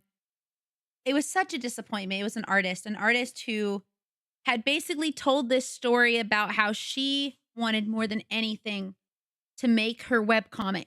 She wanted to make this webcomic and she was so excited to be able to make this webcomic. But oh, the only thing that kept her away from her dreams, from making the webcomic that she wanted to make, was money. And she had this opportunity. This is a show she was on where a lot of people saw her. And she, the entire time was like, oh, I have to keep working on commissions. I have to make money. I have to have enough money to live, blah, blah, blah, blah. I cannot go after my dreams because I don't have enough money, right? And that's a very sad story, if true. And that will come into play because, so the girl doesn't win the thing. She doesn't win. She goes on, enough people saw her and were like, well, I'm interested in your webcomic. You know, why don't you, actually, we still need to play Eternal Darkness. I have it. I own it. I tried it. It works. The disc works. She was like, they were like, oh, well, you know, we saw you and we would really like to see your comic succeed. You know, we'd like to see that. And so she made a Kickstarter and she needed, I think, like $15,000 or something. $10,000. It was like a smaller amount of money. Maybe it was like 30. I don't know. It was like not a whole lot comparatively to other Kickstarters, right? She made $80,000. Okay? I believe it was like only 15, maybe even 20. But she made $80,000. Okay? She only needed like so much money. She made $80,000. That's way over what she needed, right? This woman who had been like, oh, it's just about money. It's about the money, blah, blah, blah. Well, she had made 8 pages, like as a promise to the Kickstarter, like, oh, hey, you know, this is what the comic's going to look like. Here's like the first 8 pages so you guys can see what you'll be expecting to get later, right? And she's like, oh, this is how it's going to look, blah, blah, blah, blah, blah. Right? And it ends and it's successful and everyone's so excited. So excited for her to finally be able to like work on her comic because that's an entire year worth of like revenue, right? She could just not work for a year, $80,000 and just focus on her comic. She never did any more of the comic. She took the $80,000 and she left. And she is not really online a lot anymore. And I feel so bad for everyone who is excited. Because you know what? This poor girl, this poor woman who just, it's not fair. Life isn't fair. I just always wanted to make my comic and my ideas and do all of this and do all of that. She had the opportunity to do that. And she stole the money from all of those people that believed in her, that loved her work, and she left. And it is people like that that piss me the fuck off, that make me so frustrated because they break the trust of so many people when they do that. She's probably the reason some people don't want to give to Kickstarters anymore or don't want to help crowdfund a project. Because the project they were most excited about never fucking got made, and the artist just stole their money and never gave them anything for it. And I know it's not Kickstarter's fault because Kickstarter even says like it's not up to us. If the person doesn't do it, they don't do it. We just give them a place so that they can do it. We don't look into them, but it's frustrating, absolutely frustrating and shitty. Rollover.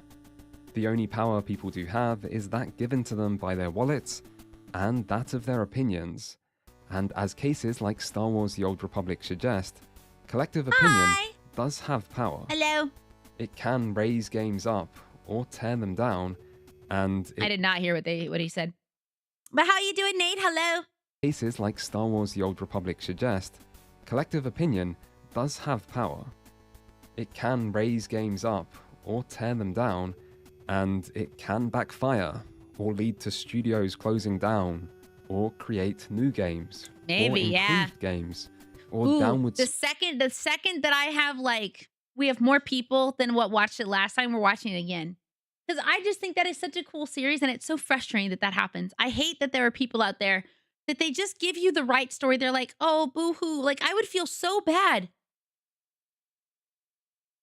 I would feel so incredibly bad if I knowingly stole money from someone.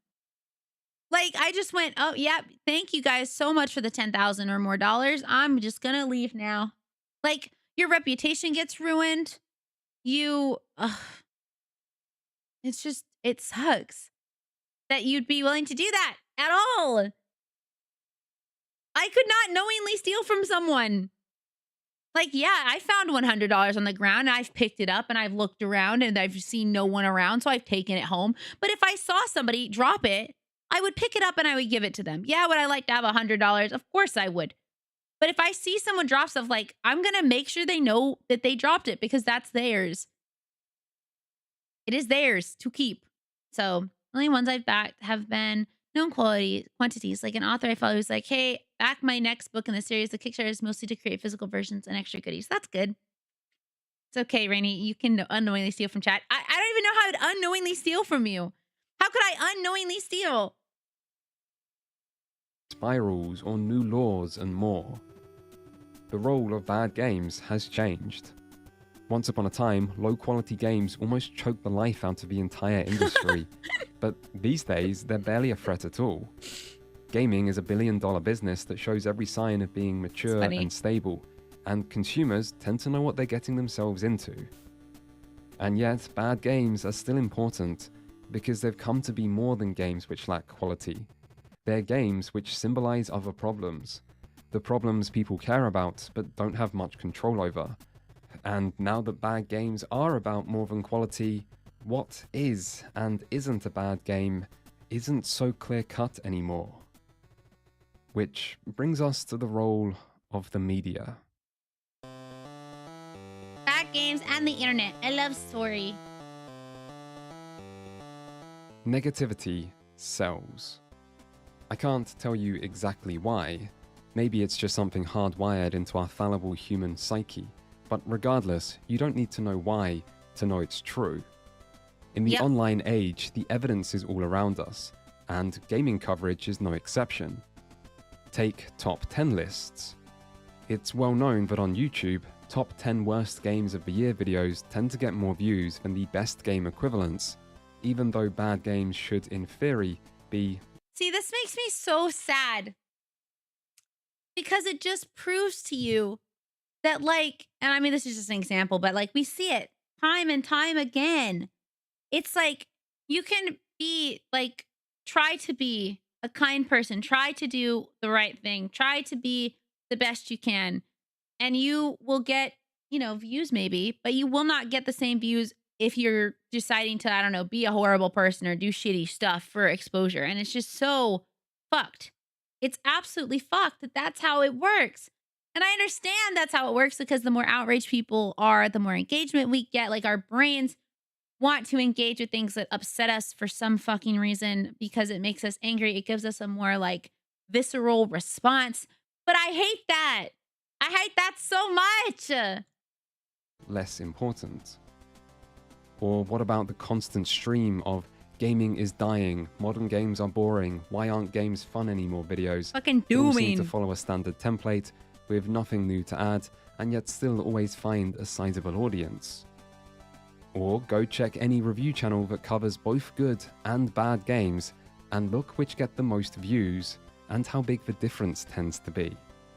Me Or too. what about gaming news? Hate it. What stories seem to get the most coverage, and how are issues framed? That's another thing. So many, like, you know, when you open your phone, I don't know if you guys maybe don't have phones that do this, but when I open my phone and I open Google, yes, the 8-hour long video. It was not 8 hours. It was only a 2-hour video. It just took us 8 hours to get through it. Or something like that. But, when you're looking, it'll be like, oh, this is like the worst so-and-so ever, or you'll never imagine this. And it's like, that shit works. It does work. Like, honestly, I should just start calling shit like, I don't know, this VTuber is out of their mind, and then like, why? People are gonna be like, oh, why are they out of their mind? It's just me going like, blah, blah, blah, blah, blah, blah. Like, or something fucking stupid, right? But it gets clicks, it gets stuff. It's annoying. But also the things that are bad tend to like pull you more. And it just makes me so frustrated that doom posting is like becoming the standard. Life is already kind of depressing on its own sometimes. I don't want the internet to help make it worse, you know? And like I get it. I'm not saying my life's bad. Just make that very clear. My life is not bad. It can be frustrating sometimes. It can be difficult, much like anyone's life, but I wouldn't say it's a bad life. But you know, there are things in life that you're like are stressful and upsetting and whatever. It's like I don't want to get online and then also see other stuff that's stressful and upsetting. I want to see stuff like, where's it at? Hold on. Where's it at? Have we hit 1 million yet? We're at 723,000. I almost said million. That would be insane. Like, this is exciting to see, and it's happy to see. It comes from a bad situation, an upsetting thing, but this is actually really cool to see. So, just as an example. But it's just so frustrating that this had to come from a bad situation. Because I feel like nothing anymore just happens because it's good. I wish more people would just share things that they liked, share things that made them happy, share things that bring them some sort of joy. Instead of just getting really angry at stuff that upsets them. And I know that that's hard because it's easier to be like, man, I hate this thing than like, wow, I really love this thing. I love this thing so much. I want to tell everybody about how I love it because that makes you vulnerable. It is so much easier to say you hate something and be like, you know, discredit something than it is to be open about the fact that you like something. It makes you vulnerable. It makes you like open to criticism if somebody else doesn't like it, you know? And I just wish that people could openly be happy about shit that they like.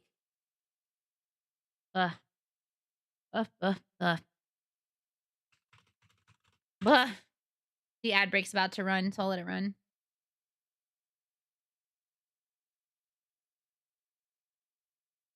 I don't like pineapple on pizza.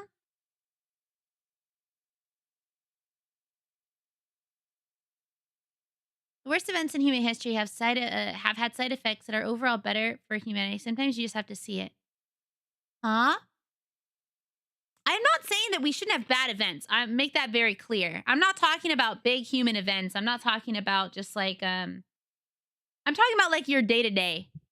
I'm talking about like the day-to-day, hey, I'm going to focus on this all day today, right? Like people spend their time making these videos of like the worst blah blah blah, the worst this, the worst that. I hate this, I hate that.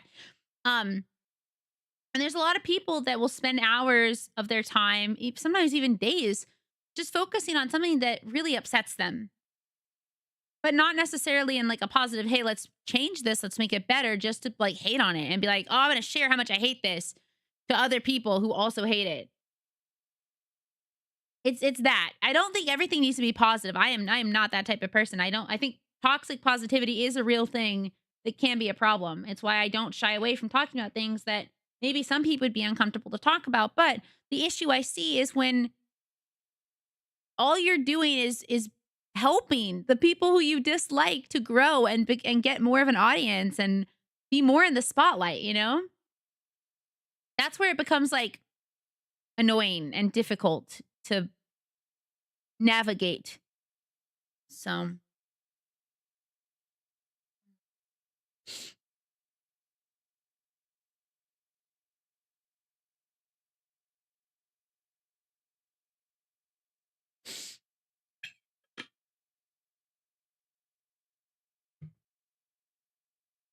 I think the only way we can learn from anything is to look at history. Not even just history books, but like the history of anything. History of anything. How you doing, McDouble? Oh, shoot. I don't want to take that off. The only way we continue to make the same mistakes is if we don't look at it and we don't take it into consideration seriously.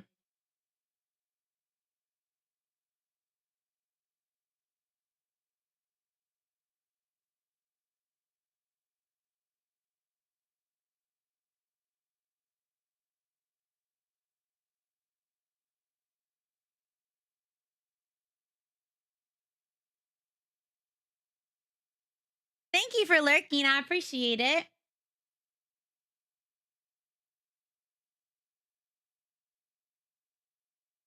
Just to watch me play for who you wanted me to be.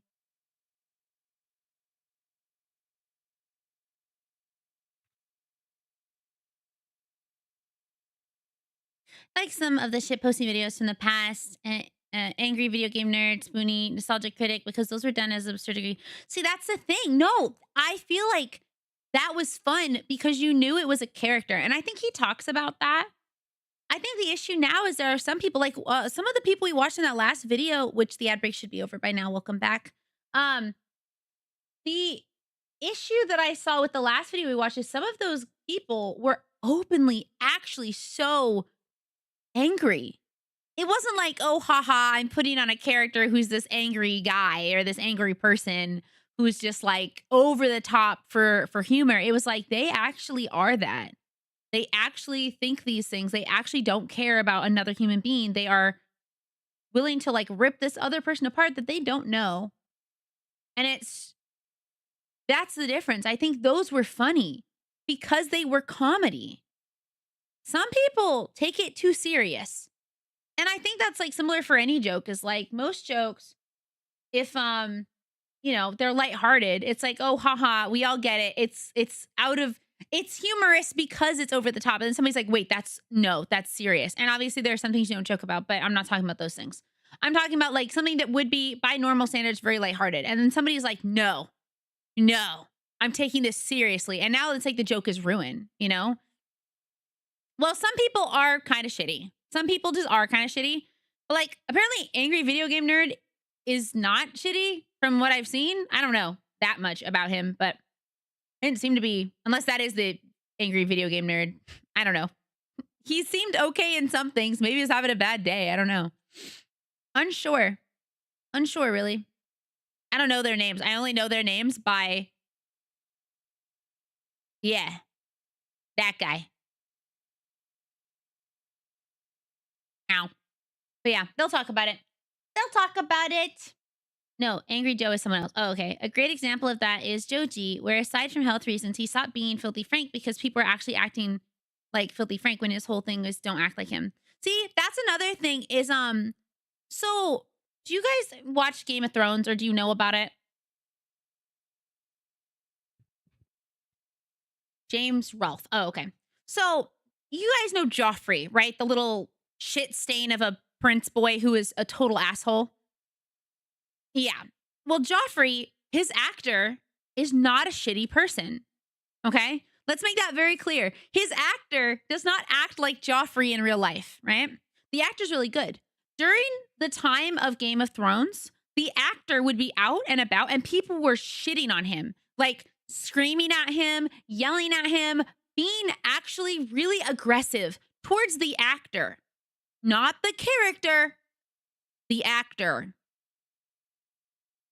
They thought that's what he was actually like. The same shit was happening recently to like Homelander from The Boys. Homelander is a horrible person who kills people randomly and like is actually a sociopath, right? But his actor's not.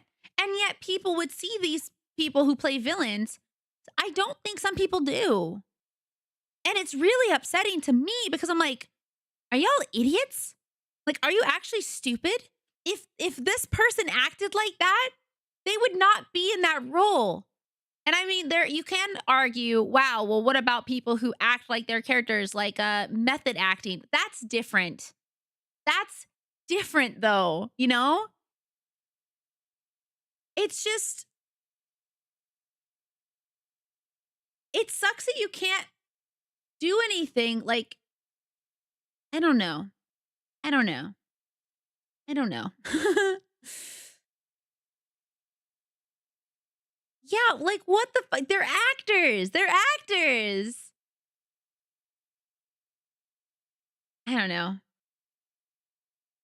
But I think also, you know, whenever you start to gain like a lot of audience, when you gain a lot of audience, you're going to have some people that are not in on the joke, right? So let's say that I was like this yandere, oh my God, you'll never watch other streamers other than me, right? Like type of on-stream persona. I don't play a persona, but let's just say that I did, right? But in real life, I was like, oh, hey, what's up, dude? You know, like it was just a character that I was playing. There'd be some people that thought that's how I am. And then they'd start to think that that's okay to act that way because, oh, well, they're acting that way. That must just be how they are. And it's like, no. No, you should not be acting like that. You know, it's supposed to be like satire on why you don't act like that. And then it becomes a problem. So it's hard, especially as you grow. The amount of people that you have to like be a role model for, while also maybe if you do like character work or anything like that, like acting or comedy, like knowing where the line is to be like, well, also, but don't actually do that. South Park, but put it best. 25% of people are dumb. Yeah, 25 at least. Yeah. No, it's just, I don't think I'm incredibly intelligent. I don't think I'm incredibly intelligent at all. But thank you for the follow. Welcome in, Lynn. But I do think that like my critical thinking skills are good. I'm not as good at math. I may not be that great at reading. But when it comes to situations, my critical thinking skills are quite strong. And I would say that I'm wise, but not really intelligent. Like if you come to me and you're like asking for advice, I will think about all the things in my life and all the things that I've read and all the things that I've watched and the experiences that my friends will tell me. And then I'll give you the advice, you know, and then I'll give you like the best advice that I can out of all of those experiences that I've like know about. Where some people just go, I don't know, just do this. And they won't really think about it. They won't think about the pros or the cons. They won't think about the consequences or what could happen. They just go, I don't know, let's just do this. And it's like, maybe think about what could go wrong. But then again, I'm also a big worrywart. I'm like a big, oh, what if this goes wrong? What if that goes wrong type of person, which can be so stressful on my brain. But anyway. Okay, back to video games. Sorry, long, deep discussion about how people don't understand the difference. Or what about the amount of videos that talk about the worst games? There's even Mr. Beast videos on worst ever video games, and I'm not sure you can get better proof of a subject's strong algorithmic viability than that. Hell, even discussions about good games seem to increasingly involve negativity, as if the only way people are able to establish that one game is good is by constantly making comparisons to all the bad games it's... I wish you didn't do that. Atu, thank you so much for the follow. Welcome in. I wish we didn't have a tendency to compare things. Two things can both be good separately. You don't need to compare them. You do not need to make one come off as worse than the other, unless you're comparing games that are like really similar. Like if one is just objectively a better version of the game, then yeah, that makes sense. But if you're comparing like two games that are not at all related, not at all similar, it's like, what the fuck are you talking about? Hope you're having a good day. It's better than. Negativity sells. And the media, YouTubers or otherwise, are here to make money. I'm gonna be honest, cheese is pretty good. Cheese is pretty good. You can use it on like pizza. You can use it on like so many different types of things, you know? People who tried to shame Larian for doing so much with Baldur's Gate was hilarious. What's Larian? What's Larian? Still, maybe the media and content creators are the wrong ones to blame.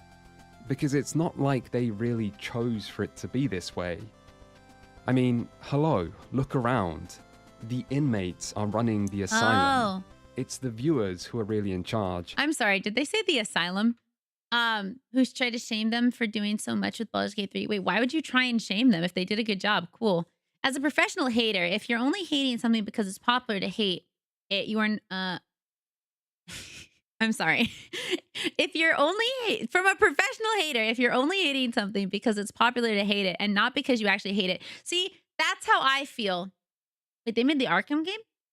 That's how I feel. I often, if everybody hates something, that actually makes me want to go experience it more so that I can see if the hate is actually justified or if it's just like trendy to fucking hate on things. And I don't hate on stuff until I've really experienced it. Like, I'll be like, I don't know. Like, if you ask me about something and I have no idea, I'll be like, I can't really give you my opinion on that because I don't know. I have not experienced it. I have not heard enough about it. It's why, like, sometimes when you guys what do you think about this situation? I'm like, I can't really say because I don't know. I don't know enough. I can tell you with like my feelings currently with the information that I do have, but I don't have enough to make an informed decision. If I recall, other devs came out and said Larry was setting up a bad precedent. A bad precedent of what? A good game? Maybe have higher standards? Ubisoft, especially was like, Larry had made such a good RPG. We want to put on the same with it. Don't get your hopes up. Okay, then also I don't want to buy your games. Like, dude, I'm not saying every game has to look that way, but don't get mad at something for being better than you. Get good or get fucked. Like, I don't know what to tell you. Like, do not complain about someone else succeeding. Get better or stop trying. Chose for it to be this way. I mean, hello, look around. The inmates are running the asylum. It's the viewers who are really in charge, and everyone else is just trying to give those viewers what they want. And what they want is blood. Or at least to get to laugh at bad games while repeatedly seeing their dislike for AAA games and large publishers validated, all while they... No, it's the same thing I feel about in the entertainment sphere when there's lots of petty people, right? So like, say that someone's doing really well. I will inevitably hear somebody or see someone tweet or post, be like, oh, so-and-so, they're getting so much support and I just don't think they're worth it. I don't know why people don't give me this type of support. It's not fair. I deserve this type of support. It's like, okay, the fact that you're saying shit like that probably means you don't deserve it. Because if you're going to openly say shit like that, especially like in front of your viewers or in front of like other people, you are coming off as like really petty and shitty. Like it's not a good look. There's maybe 2 or 3 Ubisoft games I want to get and I can't wait. So I liked the old Naruto games. I have not played any games since. Ubisoft also made the first quadruple A game. What quadruple A game?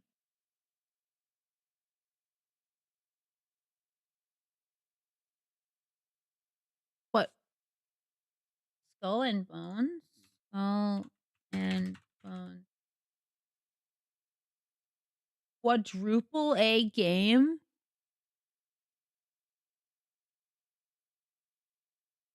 Hold on.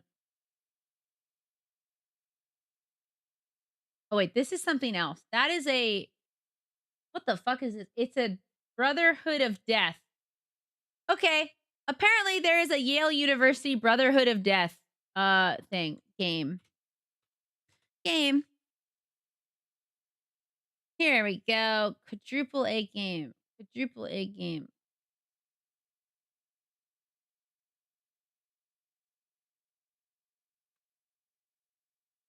It doesn't say it's a quadruple A game.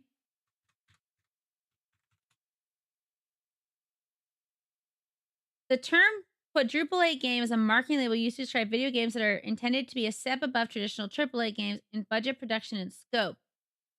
But it was ass.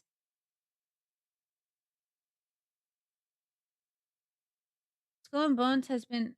Is it out?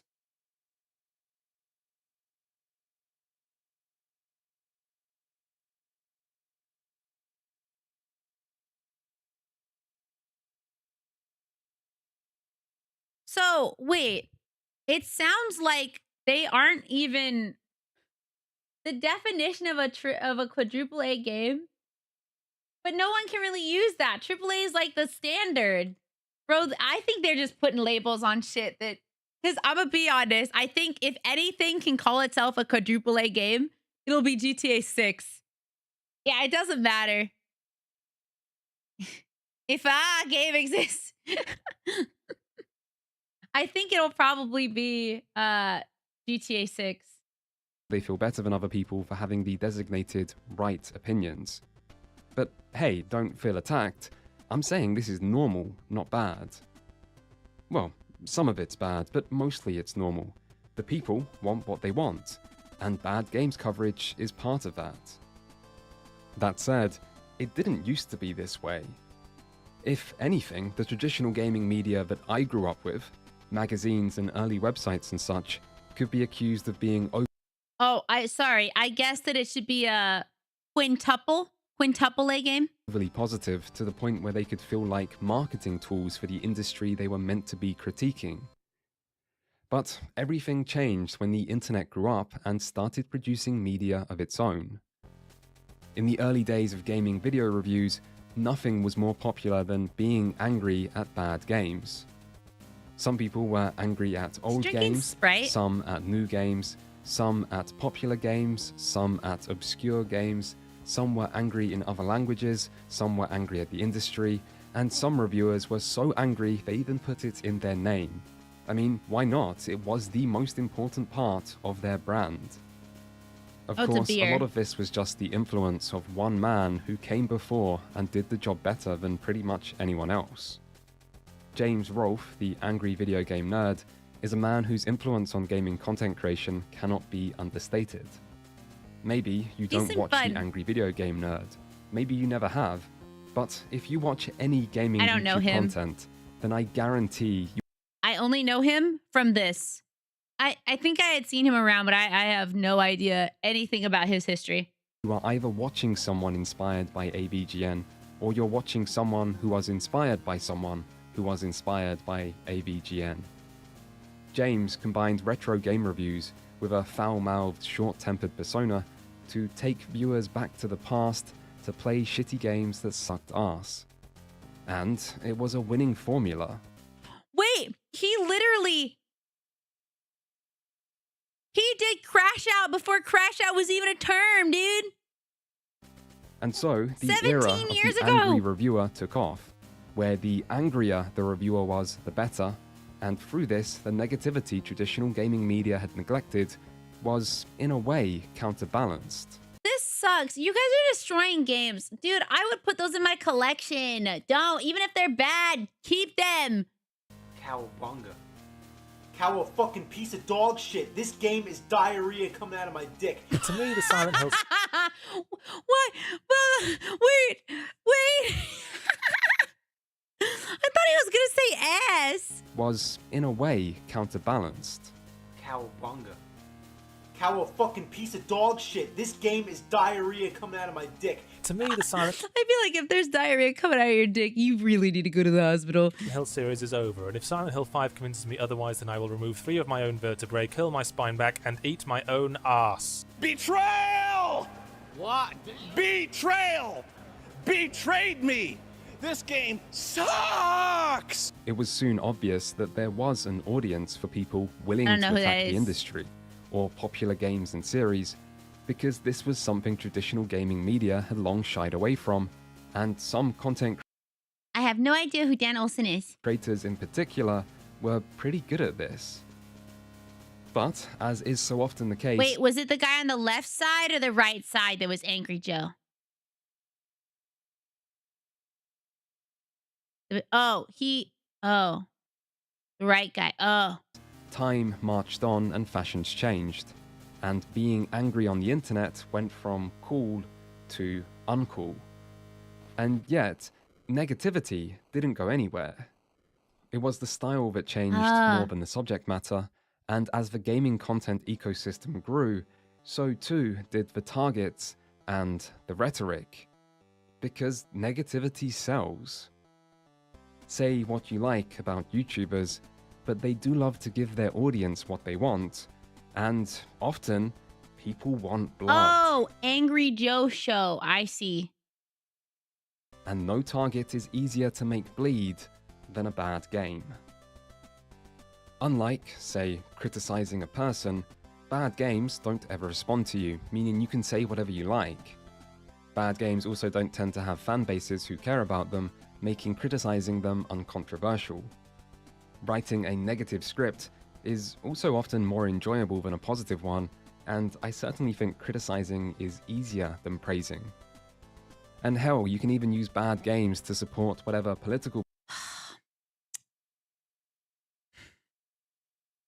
I wish being positive and sharing good stuff was as popular, I guess. beliefs you want to push.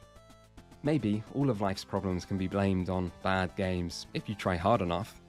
I mean, I don't know why the stock market fell in 2022, but that was the year the new Saints Row came out, and I don't think that can just be coincidence. Bad games are punching bags, and perhaps more importantly, they're often fun punching bags. We do love a story. Redemption or ruin, it doesn't really matter.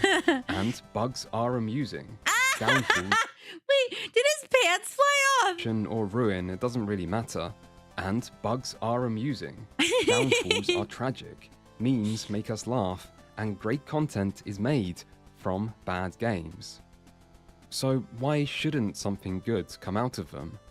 And why shouldn't people watch this type of content? Bad games are often symbolic of problems within the industry now, so there's good reason to care about them. Bad game coverage is normal, sometimes necessary, and usually harmless. But can we at least agree that there is a lot of exaggeration involved? I mean, Starfield might not be the game of the year, and plenty of people were likely disappointed, but does anyone really think it's this bad? Starfield is outdated and overrated. Starfield has... Hi, Pear. I talked about you earlier because I was talking about Redfall, and I was like, oh yeah, my friends told me not to get Redfall because they were like, no, we're not playing that. Yanko, thank you for the follow. Welcome in. Hi. no soul. Bethesda have terrible writing. Starfield has the worst story ever. Starfield is an overrated piece of shit. Starfield is a total disaster. Starfield is the worst RPG to ever exist. Starfield is a galactic... I didn't forget. And for some reason, I remember you for some reason. disappointment. Starfield is creatively bankrupt. And so on and so on. I do wonder if even the people saying these things deep down truly believe them. I really can't tell anymore. I thought Starfield was alright. You know, a 7 out of 10 kind of game, pretty much what's to be expected from Bethesda, although better than their last game. Still, at least it took several creative risks and was impressive in its ambition, even if that didn't turn out that well. And it's nice to see a new IP from such a big studio, because that's a thing that's becoming increasingly rare these days. Yeah. Marble Mostly though, Collective, thank you so Starfield much for the seemed like follow. a game that's Welcome. not worth caring that much about. There's no aggressive monetization, no scandals around mistreatment of workers. It's not that buggy or unfit. Oh God, people love their mistreatment of worker stories. I hate that, like, I have to say that, and it's like partially true. Like, that's so upsetting. Finished compared to the low bar of its genre. There's nothing interesting politically about it. It's not from a developer who is just milking their profitable franchises to death, or just pumping out games as quickly as possible to maximize profit, or chasing the latest bandwagon. Aw, you're so welcome. I can't believe I wasn't following you yet. Oh, really? Thank you. Oh, that makes me really happy. I'm glad you got started or are thinking about it. That makes me so happy. Welcome in. I hope you enjoy your time with us today. Yes, sir. Went in wondering if we get the first 2 bosses down and then we killed them with 0 wipes. Hell yeah. Let's go. Or targeting an entirely new audience. It's just a game. It's alright. But it feels a bit like we exist in a world where nothing is allowed to be just okay anymore. I like when you guys Everything's talk either a together. masterpiece or a total disaster, with no in Yeah, it's kind of both. between. Which actually lines up well with most user reviews for games, where the 2 most common scores are 10 and 0. Scores that under a normal standard distribution should really be the least common. But user reviews generally aren't trying to be accurate. Instead, they're trying to influence the score of something in one direction or the other, where extremes are the best way to do that. And YouTube video essays on why not terrible game is actually terrible don't seem designed to be that accurate either. They seem designed to be as negative as possible because that's what's profitable, that's what stands out, that's what's easy, and sometimes that's what's fun. I'm not saying any of this content is bad. It makes sense why YouTube is the way it is. Negativity. One more DLC. I know some people that really like Starfield and some people that just don't. Yeah, I think that's the thing though. It's like, it's not as awful as people are saying, but it's like, it's okay. Not great, not amazing, but for some people, they really like it, you know? Yeah, like my friend Pomato loves that game, you know? So I'm not saying it's a bad game. I've never even played it, but that's what he's trying to say is basically like there are lots of people that when the game came out, it was trendy to shit on it. It was trendy to be like, oh man, this game sucks, right? It's like cool to hate on it, but also like, what's it called? Was overhyped in the first place. So, it's more of a letdown from Todd overhyping it. I feel like we're in a Vocaloid concert. Bethesda games are always the ones I wanted to put shit tons of hours into, but yeah, people dogpiled on it. Yeah, and that's what he's trying to mention is like, do we really need to be this one-sided about it? Does it have to be it's either amazing or it's awful? Can't we give it like a score that things deserve? It's not specifically about Starfield. It's about just the nature of game reviewing and games in general, you know? Selves, and so negativity is exaggerated. More and more and more, again and again and again. But maybe this means... Yeah! You should play Avowed. Sean worked on that game. bad games aren't quite as bad as we're led to believe. I am biased because I love him. The Lord of the Rings, Gollum, is not a good... Okay, we're finally to the part that I actually wanted you guys to watch. So funny enough, this thing is an hour and 30 minutes, and I love the entire video, but I really love the last half of the last quarter. Hi, Jonas. Welcome. I gotta drink water. Good game. But is it the worst game of all time, as it has sometimes been called? Well, the thing about games on this level of badness is that they get a lot of attention, and Hi, Jason. yet very Welcome few in. people actually play them, and so instead of people forming opinions from their own experiences... This is so important. Please, go into this with an open mind, okay? Go into this with an open mind. Please listen to what he's saying, because it's actually really important. Games on this level of badness is that they get a lot of attention, and yet very few people actually play them, and so instead of people forming opinions from their own experiences, everyone instead just relies on reviewers, who do have an incentive to exaggerate. Money. I mean, there's a reason so many people choose to use their limited time to play and cover games like this, instead of others they know are better. It's because badness can be mined for content, and the worse the game is, the better that content tends to be, and the better it tends to perform. So that's why I decided to complete The Lord of the Rings Gollum for myself, to see just how bad a 34 out of 100 on Metacritic game really is, and just how accurate these reviews are. And guess what? It was pretty bad. But was it 34 out of 100 bad? Well, yeah, maybe, at least when you consider that the version I played had been patched and so is meant to... Yeah, so I guess it had like patches and stuff. I already didn't want to play it as Little Shig on Mary, so I didn't need to see reviews, and that's totally fine. But just watch the rest of this video with an open mind, because at the end it will be important. To be less buggy and more stable than it was at launch, and considering how buggy and unstable it still is, I could see a 3.5 being a pretty reasonable score. Of course, determining the difference between a 34 out of 100 game and say a 44 out of 100 game would be pretty difficult in the first place. Yeah. And Metacritic is far from perfect to begin with scores generally being overly inflated, which squishes most games together in the 70s and 80s region, and makes a disparity between extremes more misleading and harder to judge. But regardless, there's no debate over whether Gollum is a bad game. The frame rate in particular is awful, even with a high-end PC and avoiding the highest settings, and you can't get more objectively bad than regular frame drops. Still, there are plenty of other problems.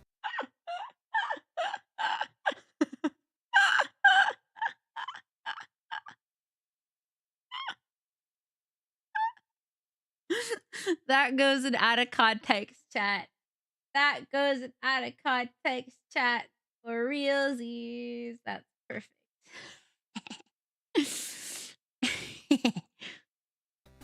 The presentation is inconsistent, and even at the best of times can look rather dated, Hi, with Blue. awkward character and facial animations, and pretty awful lighting effects. Some things also go beyond being bad to being just unfinished, like the death animations, which you will see a lot of, and yet sometimes don't even seem to be included, with the game instead just quietly bringing up the game over screen as if even it's embarrassed about what's happening. Look at his little body. It's so fucked up when he dies. He's just like, eh. He like curls up like a little spider. Like, eh. While the gameplay is arguably even worse. The biggest inspiration seems to have been Uncharted, which is a strange series to try to emulate for a game about Gollum, who doesn't exactly seem like a good fit for being gaming's next Nathan Drake. Outside of platforming, there is very basic stealth, a range of hilariously awkward action set pieces, spider, mixed quality puzzles which occasionally aren't bad but are mostly just straightforward, and a lot, and I do mean a lot, of filler fetch quest-like objectives that just seem to exist to pad the runtime, which is quite long, by the way.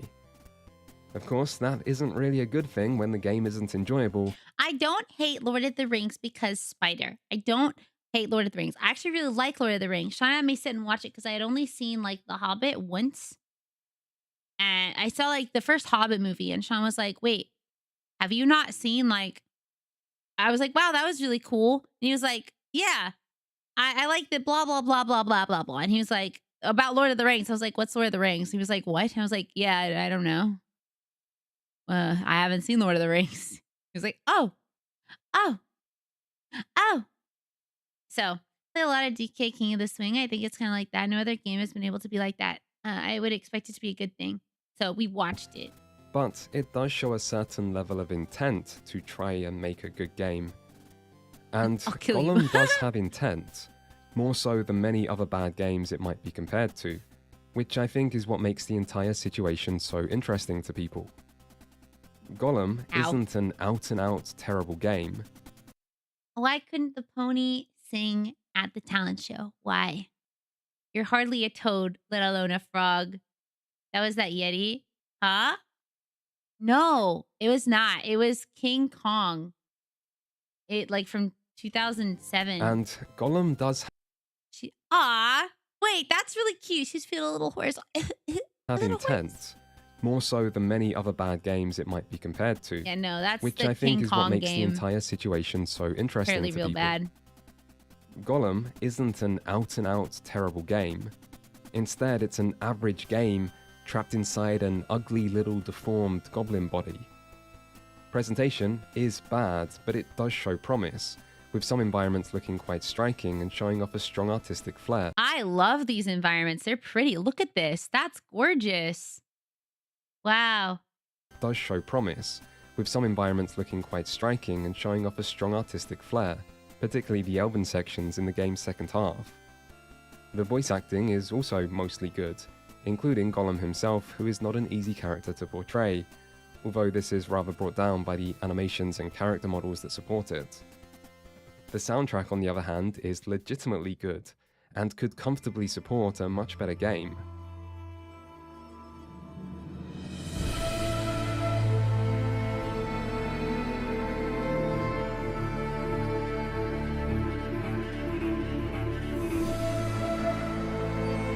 That's pretty.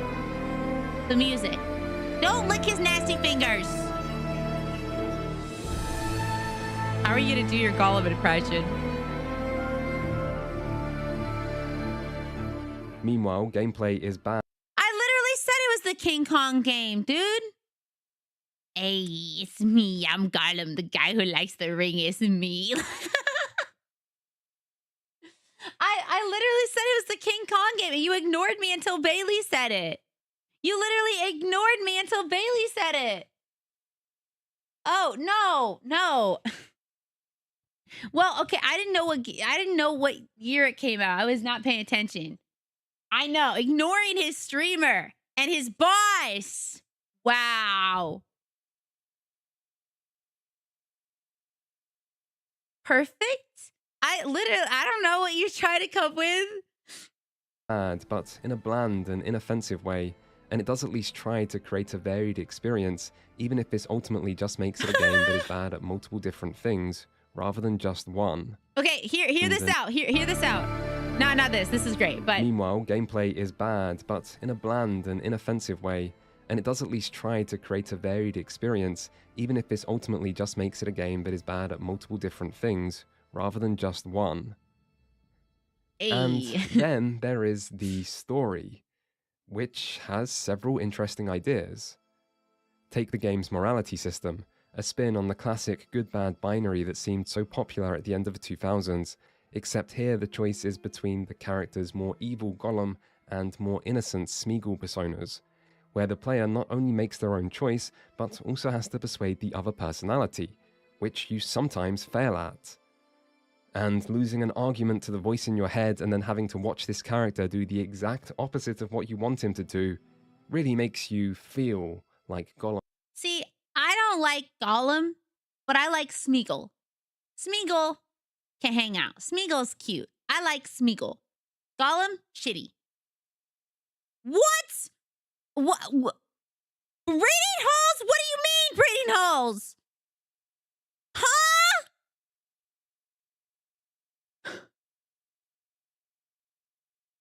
Oh! I was like, what? Gollum. The way the story is framed as Gollum recounting his capture and escape from Mordor to a grumpy Gandalf is also a nice touch. And as for the story itself, it isn't terrible. Not really. Also, his feet probably smell nasty because, you know, it's, he's been walking around on the nasty ground. He's dirty. It's hot. Anyway, and certainly not considering the quality of the rest of the experience.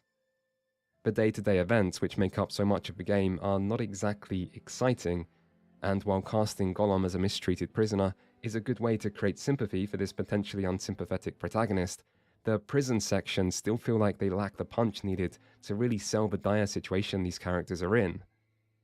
Where I think the game does succeed somewhat, however, is in Gollum's relationships with the game's supporting characters.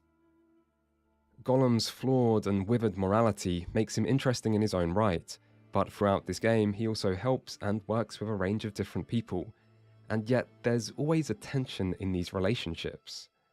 These aren't Gollum's friends, and you never know who you can trust or when and where everything is going to go wrong, creating an enjoyable unpredictability. The best of these characters Ew, by far... no, that's fucking nasty. That's some shit. No, not flavor savers. That's bleh. is Mel, a blind elven outcast who needs Gollum's help just as Gollum needs her, and you never know whether her kindness is genuine, or whether Gollum is capable of sincerely returning such an emotion. No, it's fine, I was joking.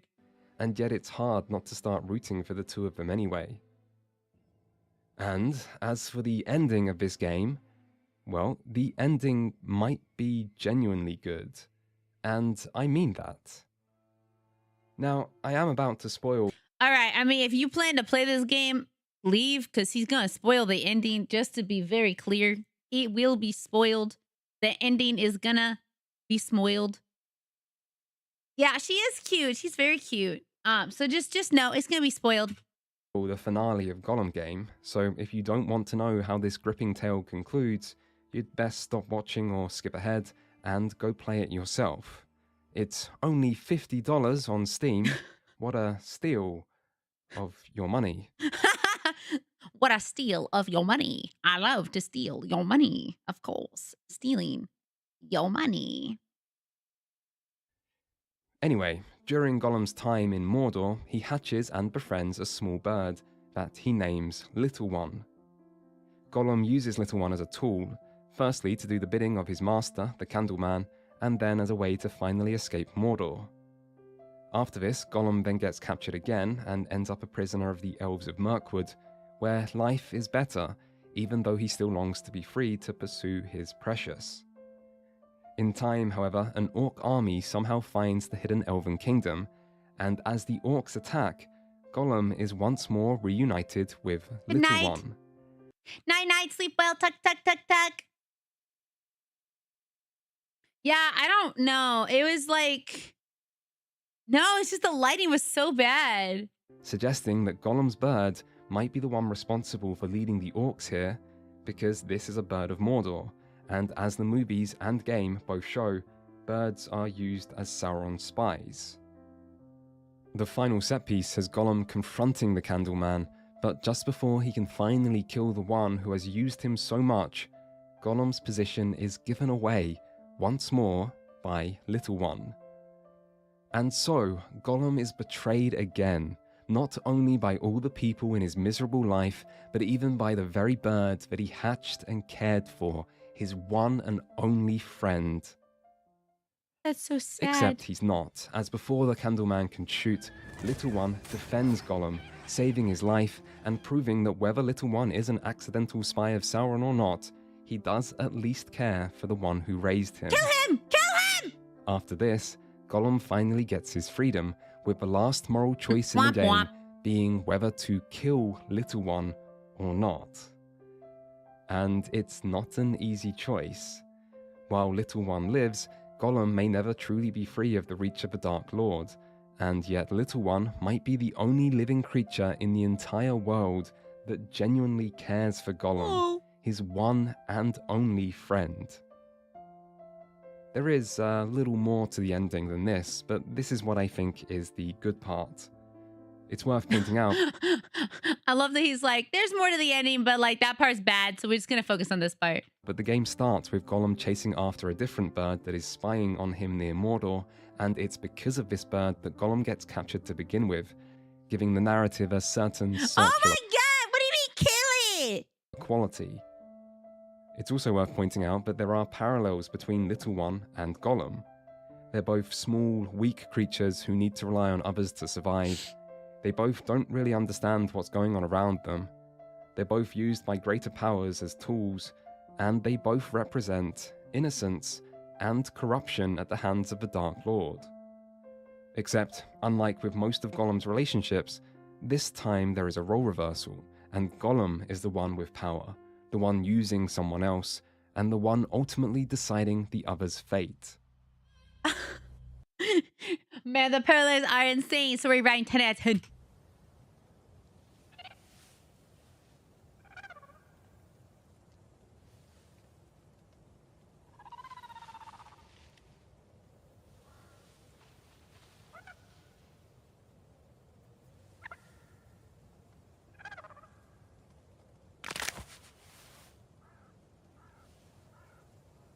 Goodbye.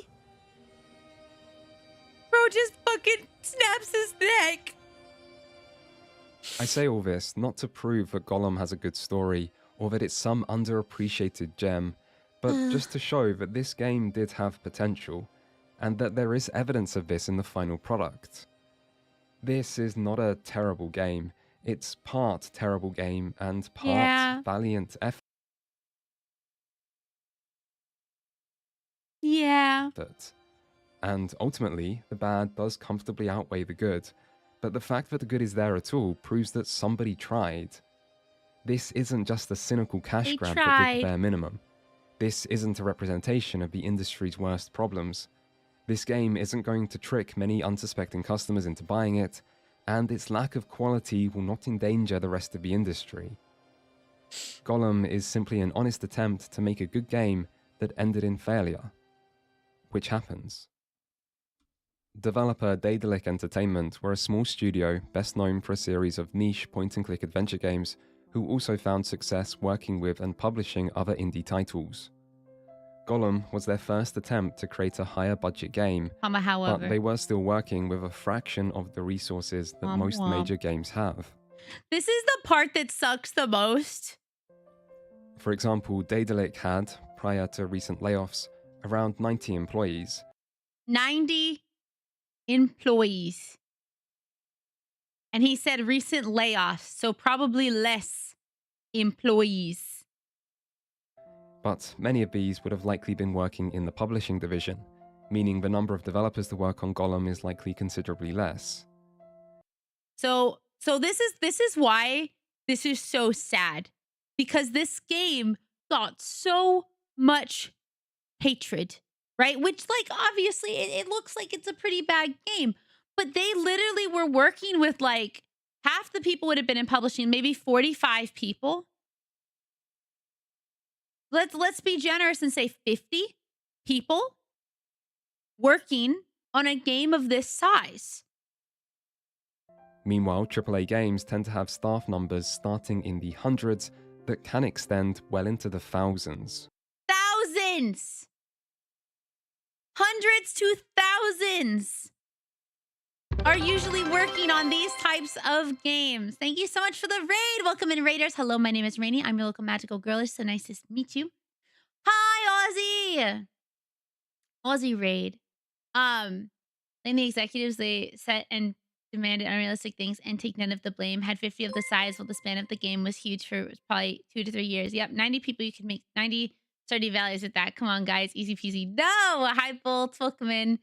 Like, I don't even know how long this game took, but, like, let's say 50 people, because they didn't even have all 90. Some of them would have been working in other stuff. So they were supposed to have, like, hundreds or thousands for a game of this size. Have staff numbers starting in the hundreds. Oh, hi, Sims. I was like, he passed away. I just thought your name happened to also be Aussie, because some people's names are not the same name that they choose. But hi, Sims. I hope you had a good time playing Mario Kart. That can extend well into the thousands. Gollum. So wait, that says in the hundreds that can extend. That says 2,000 people worked on The Last of Us 2. 2,000 people. I don't know if that was great. I don't know. Meanwhile, AAA games tend to have staff numbers starting in the hundreds that can extend well into the thousands. Gollum also had a budget of 15 million euros, while 15 million.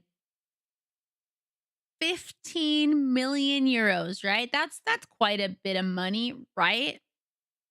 AAA games would tend to have a budget starting at around 200 million. 200 million. They were understaffed with a very small budget, and this is the game that they produced with those things kind of against them. This was a company that normally did not make games like this, that usually made point-and-click adventure games, and they wanted to try something different. They wanted to try something different, and then every person shat on them, which I will assume most people didn't even play the game, which, like, I don't blame them, but most people didn't even try, probably, you know? God damn it. This is the Gollum game. Yeah, but they were allowed to cook, and it was at their own game, not a licensed thing. It was the first attempt breaking out of their usual project, Wambat. Oh, Mass Effect. I was like, huh? Who are we talking about? But yeah. Also, the difference in making a game back then versus in a more modern time. They were fucked from the start. That's true. The failure on this one should have been given time. The devs got hung out to dry. Yep.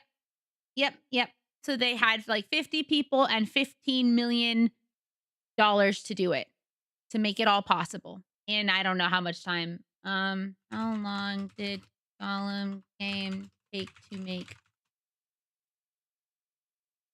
2 years. Only 2 years. So 2 years, $15 million, 50 people. Dollars, as well as marketing costs that can be more than that of the actual game. So maybe Daedalic were wrong to even try and should have just known their place. But surely no one believes that as a general rule. Because a small niche developer targeting progressively more ambitious and higher budget games while gradually expanding their development team is exactly the route that another now rather acclaimed studio called Larian did with Divinity Original Sin 1, Divinity Original Sin 2, and then their attempt at a true AAA game using a popular pre-existing license. It's just so sad. Hi, Valran. Revelra, hello, how are you? It's really sad to see that this company tried to do something different. Hi, Ezra, welcome in. They tried to do something different, and it failed. And it failed so massively. Hi, welcome in, Odinton. Hello. My name is Rainy. It's so nice to meet you. How is your day going? Hi.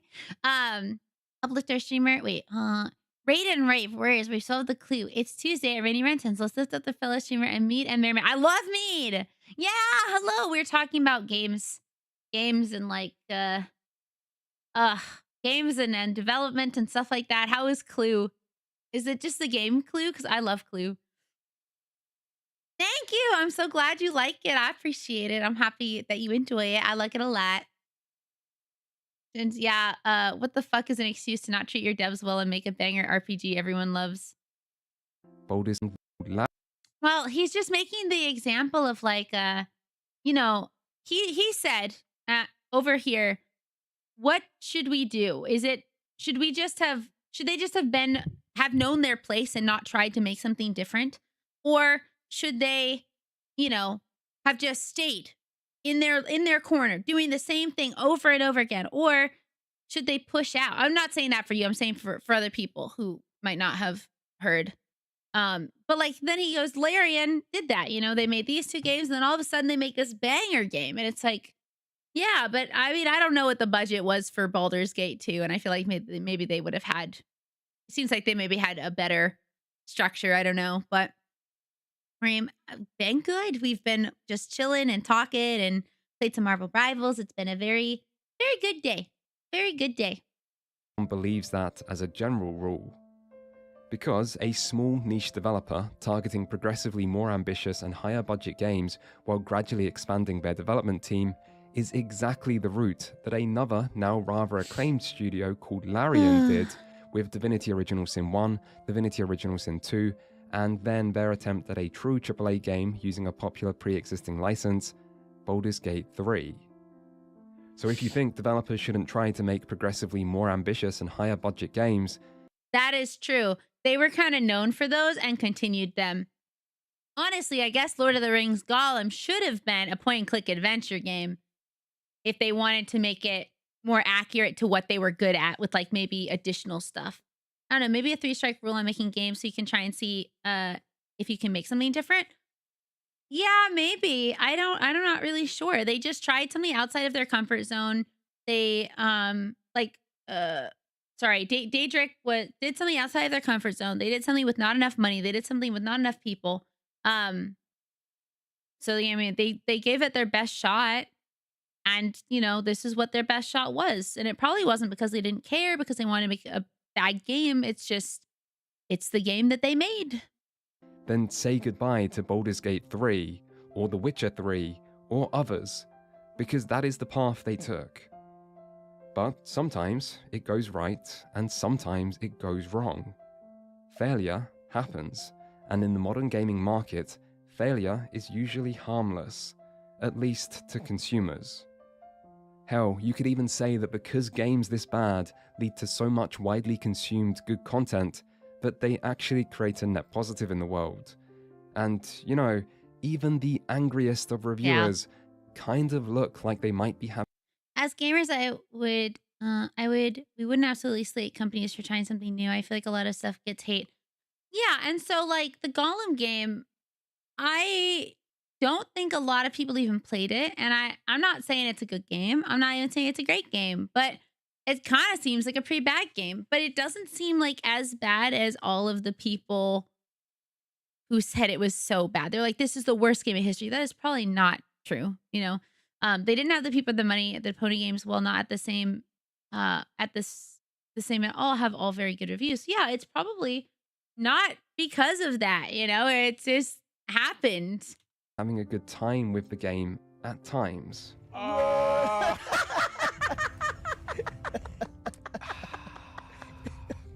And yet, instead of being treated night, as Bailey. harmless Mwah. and a normal part of an industry that Sleep is going well. to produce Love a you so wide much. range of games, some good, some bad, we seem to treat examples like this as a personal attack on all of gamers, as if the developer has done something morally wrong.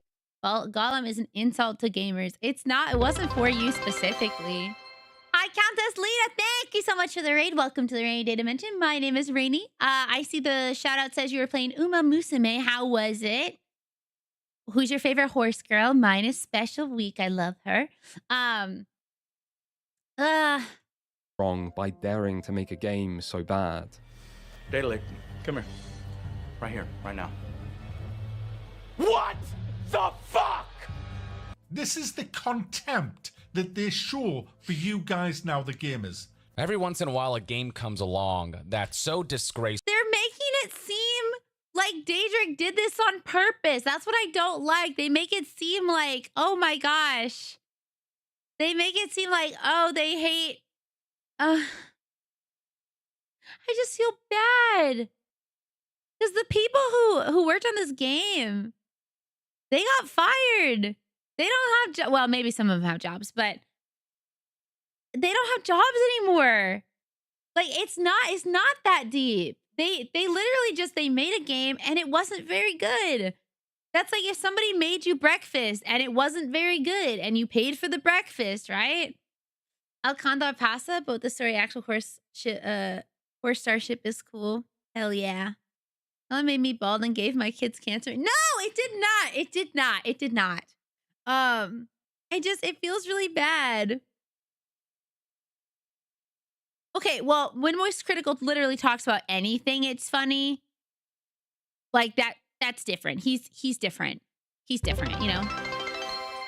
Hi, Carbon. Hello, how are you? How is science and technology? What were you up to? Hello, hello. Welcome, everybody. My name is Rainy. I'm your local magical girl. How are you doing today? Oh gosh. Oh gosh. It makes me so sad. Thank you for the follows, by the way. I really appreciate it. It makes me so sad because imagine you did what's with the antimatter, baby? The antimatter. What's the antimatter? You know, hey. I love my Moisty boy, especially because he's a fellow Florida man. Yeah, there's nothing wrong with him. I love him a lot. I love him so much. But it just makes me feel incredibly sad. Imagine that you did your very best, okay? You did your absolute best.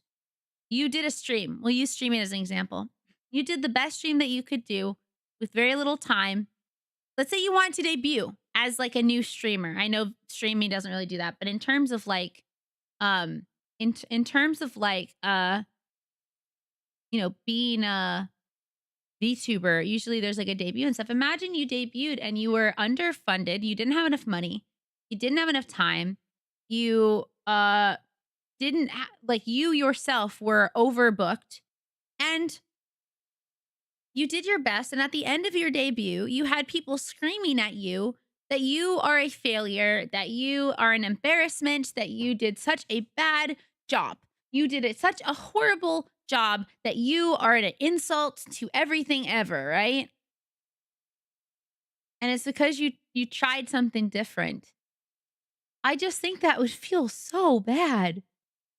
It would feel incredibly bad. Thank you also, all three of you, so much for the follows. For the raids. Thank you, Odinton. Thank you, Contest Lita. Thank you, Carbon VT. I really appreciate you bringing your community here and wanting to stop by. So no, that didn't happen. We're talking about like the Golem game. Okay, well, Pear, we're not talking about you. I didn't make VTubing look bad. This is a joke. I have loving parents. But no, it's just like we were talking about the Golem game and how so many people are like, man, this game is an insult. This game is awful. So like, here's an example. Let's go back a little bit. All right. Has done something morally wrong by daring to make a game so bad. Daedalic, come here. Right here, right now. What the fuck? This is the contempt that they show for you guys now, the gamers.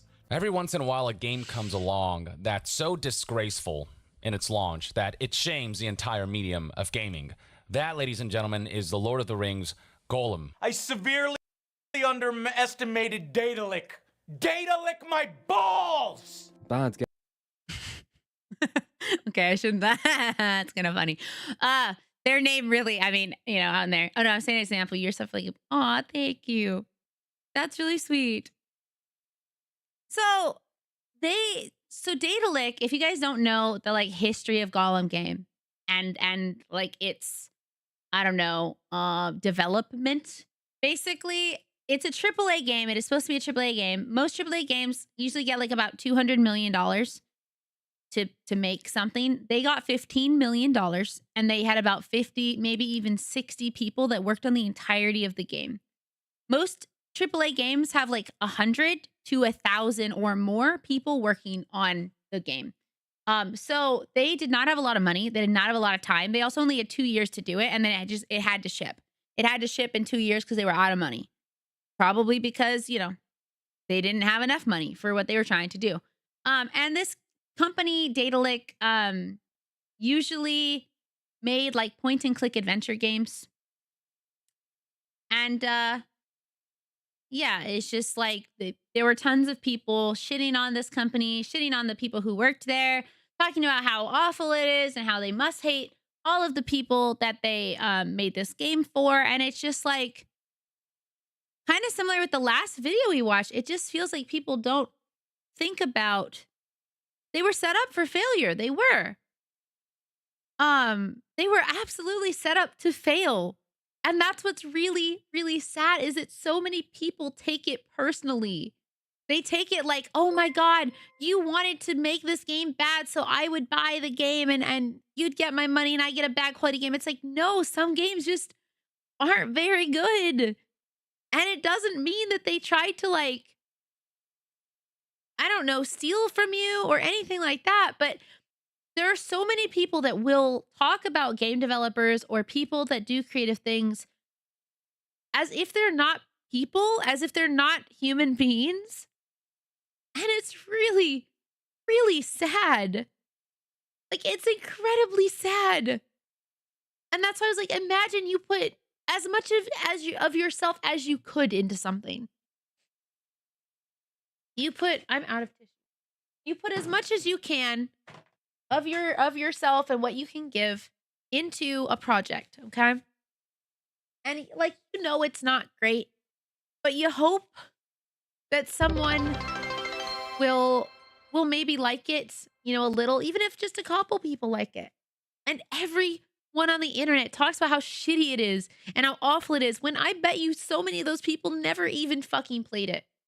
Hi, Star Saints, how are you? How's Atomic Heart? I've heard that's a good game.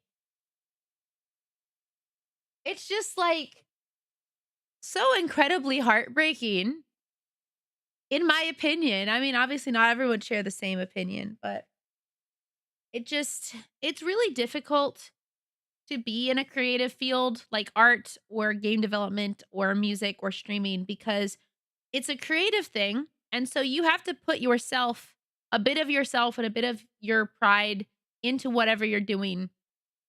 And a lot of times you get to watch people rip it apart because they don't get to see you.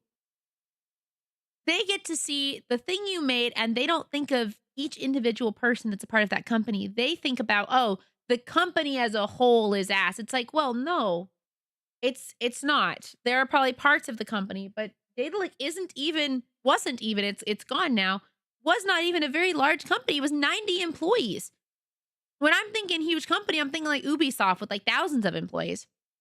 We're talking about bad games and like how negativity unfortunately sells in this type of like on the internet and in the market, and how some people are not willing to like actually give a game a good review. So what really makes a bad game? You know, that's the question. Is it actually that all these games are so incredibly bad, or is it that some of them are like hyped up to be bad type of mentality? And so this guy went and he actually played the entire game and then gave us like what he felt was, you know, a more fair review of the game when most people are just like shitting on it because it was funny to shit on it. It was like classy. It was like trendy. Not classy, it was trendy.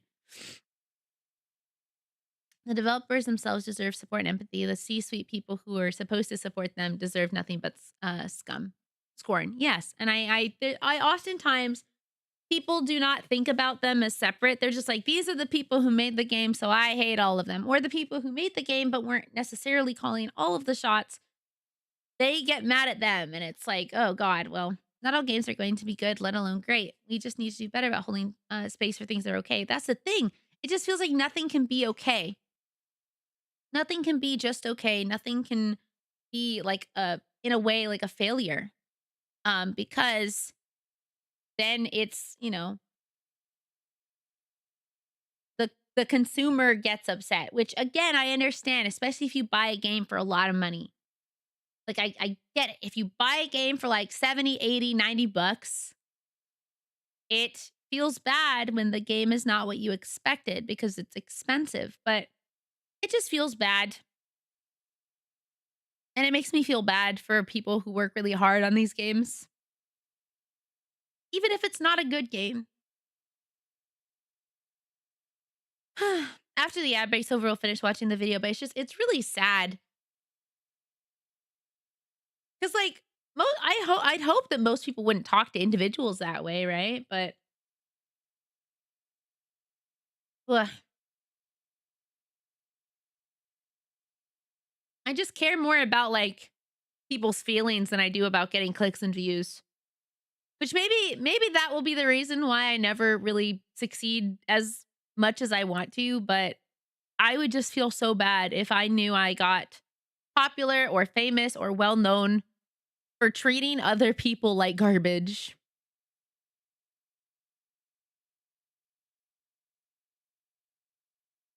Or that I hurt people's feelings on purpose for content. That just seems so shitty. And I know most people aren't even thinking about the people who made them.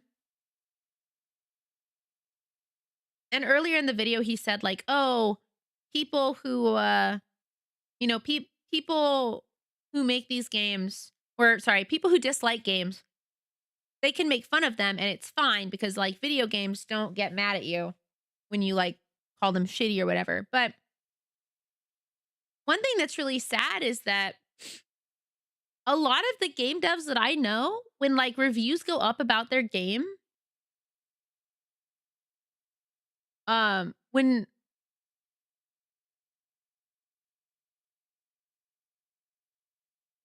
I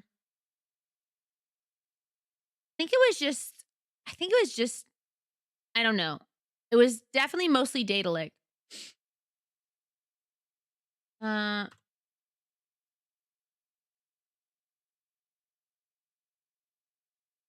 Let's see. The developer and the publisher was both Datalic Entertainment, actually. And Nancon was the publisher, but the developer, the full developer, was Datalic. But the publisher was Datalic and Nancon. Yeah, I have no idea about that part. But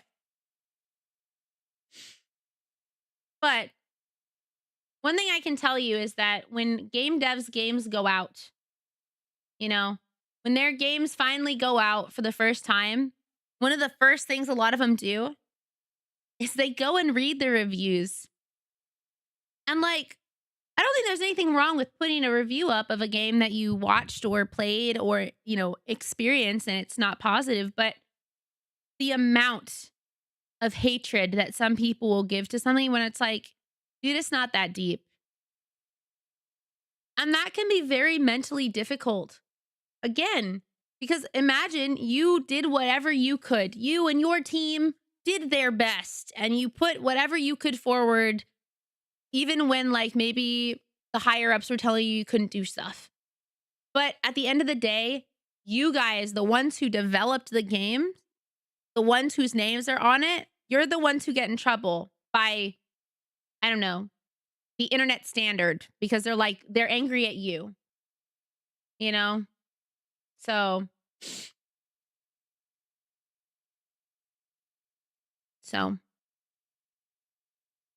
It's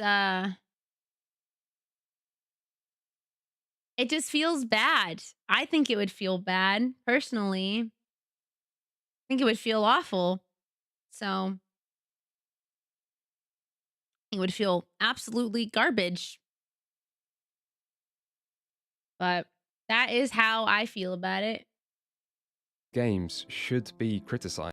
Ladies and gentlemen, is the Lord of the Rings Golem. I severely underestimated Datalick.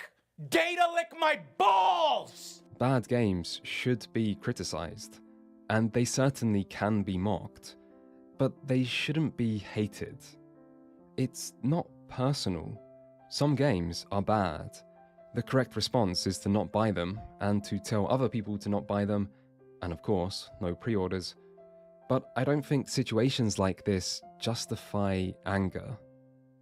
Developers don't want to make a bad game, and something this bad could not be easily fixed by a few more delays. Golem is admittedly overpriced and has terrible DLC, but even then, I don't think you can blame a developer or publisher for trying to salvage what they can from failure of this magnitude. Jobs are on the line in these types of situations, and those in charge probably should be doing whatever they think is best for their companies' and employees' survival. What's more, while YouTubers sometimes voice their opinions quite strongly, this always seems to get taken even further by random people on the internet. And I have to say, if you are going to the effort to hunt down developers or voice actors for a game you dislike, That's also something that's really fucked up, and I don't think anyone should do, right? I've seen people go forward and like get angry at voice actors or get angry at people because they feel like those individual people ruined the game that they could have loved. And it's like, dude, you harassing them, sending them death threats, shit like that is not great. It just makes them not want to make games for the people like you anymore. leave hate comments on their social media, you are too invested in the situation. And I say this for your sake as much as theirs. Many YouTube reviews do also portray this game in a rather misleading way. Golem is bad, and maybe it is 34 out of 100 bad, but it's still not as bad as a review that cherry-picks its worst moments makes it seem. I'm sorry, It's Wham also Bat. not the worst game of all time. In fact, it doesn't even come close. Nor is it the worst game of the year, and compared to the terrible games I played in my childhood, it's in many ways really not that bad at all. I remember buying games that were just Okay, this is really funny to me. really not that bad at all. I remember So imagine you're a kid and you're so excited to play this Godzilla game. You're like, holy fuck, this Godzilla looks so cool. He looks awesome. I'm ready to like destroy some shit, some cities. Hi, welcome. Hello. Welcome, Raiders. My name is Rainy. I'm your local magical girl. It is so nice of you to stop in. Hello, Light Twins. How was special events? Hi, Quirky Bug. How was Baldur's Gate 3? Thank you. Double for the double raid. Welcome. Hi. My name's Rainy. What special event were you putting on? Please tell me about your stream while I tell you a little bit about myself. Hi, I'm your local magical girl. We are watching a video about bad games, kind of about like making bad games, about failure, stuff like that. We like to play games, a lot of games. We like to chat a ton. And I hope you guys want to stick around. If you have to go, that is totally a-okay. No worries if you got to raid and run. But the last couple of chat out of context posts. You missed Golem game. If you have to go, you have to go. I totally understand, but I hope you'll want to stick around with us if you have some time. Until ew. Quirky is the twin and I am Katie. We doing a subathon, doathon, Baldur's Gate. Oh, cool. Well, hi, hello. Well, hello. We have two Katies. Well, thank you both for wanting to stop by. That is lovely. I appreciate it. If you have to go, I totally understand if you have to leave. I appreciate you coming in. But if you're gonna stick around with us, we'd love to have you. And we will take good care of anyone who wants to stick around with us. So imagine you're like, oh man, this looks so awesome. Oh, this looks so cool. Man, I fucking love Godzilla. I'm so excited to like go destroy a building, go destroy a city, something like that, right? And then buying games that were just reskins of some older game and had nothing. You're this cute little guy. You're just this cute little dude. I remember buying games that were just reskins of some older game and had nothing to do with what was advertised on the box, as well as games that barely ran at all. For a young kid with limited funds who can only get a few new games a year, bad games were Thank you for the follow, by the way. But that isn't the case anymore. A lot of bad games these days are harmless, and maybe that should be reflected in the way we treat them. Conclusion. Okay, Masa was right. It took us 3 hours to get here. It's a 1.5 hour thing. That's only double the amount of time, though. We're doing good. Most of the best known bad games are probably not as bad as their reputation makes them seem. There is an incentive to exaggerate and be overly negative, and the same can't be said about being positive and going against dominant opinion. Ergo, exaggeration and negativity wins. This is mostly a modern trend, but it's not like this didn't happen even before the internet took off. No game has been called the worst of all time more than E.T. And yet, no one who is at least slightly informed actually believes this is true. For one thing, E.T. was fully playable, but it also had a lot of genuinely ambitious and innovative ideas, and its original critical reception Yeah, back in like 1980 something.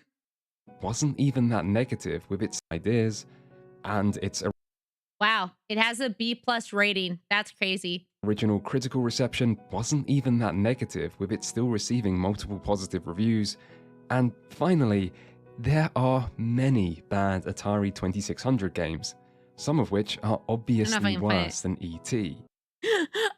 I'm sorry. I really love this because it's just like an orb that's like Atari 2600 games, some of which are I'm just like a freaking lightning ball. Ball obviously lightning. worse than E.T. But E.T. being the worst game of all time was a good story. One game so bad it crashed the entire industry and destroyed Atari, with millions of unsold copies ending up dumped in a landfill in the middle of a desert. It is a good story. And that is bad games. They are the scapegoats, symbols, and story generators of the industry. And in today's day and age, bad games are profitable. Just not for the people who actually make them. But this video isn't really about bad games. It's about our obsession with them. So the real question then is this a problem? Great content is made from bad games. Important issues are highlighted through them, and little harm seems to be done as a result. It's a win-win situation where the only loser is someone who has already lost. Thanks for coming in. Thank you for the raid. This is what the people want. So, why does it kind of bother me? Bad games coverage isn't based on lies, but it does distort the truth. And to me at least, I think this does matter. I know this isn't Thinking back on it, I don't think any review has caused me not to buy a game from like Angry Joe. However, there have been some that have made me purchase games like Freakazoid and Yakuza Hawaii. Whoa. one of the world's most Never played pressing as problems. Yakuza. I get completely why this happens. I don't blame anyone for taking part, and I enjoy a lot of this content myself.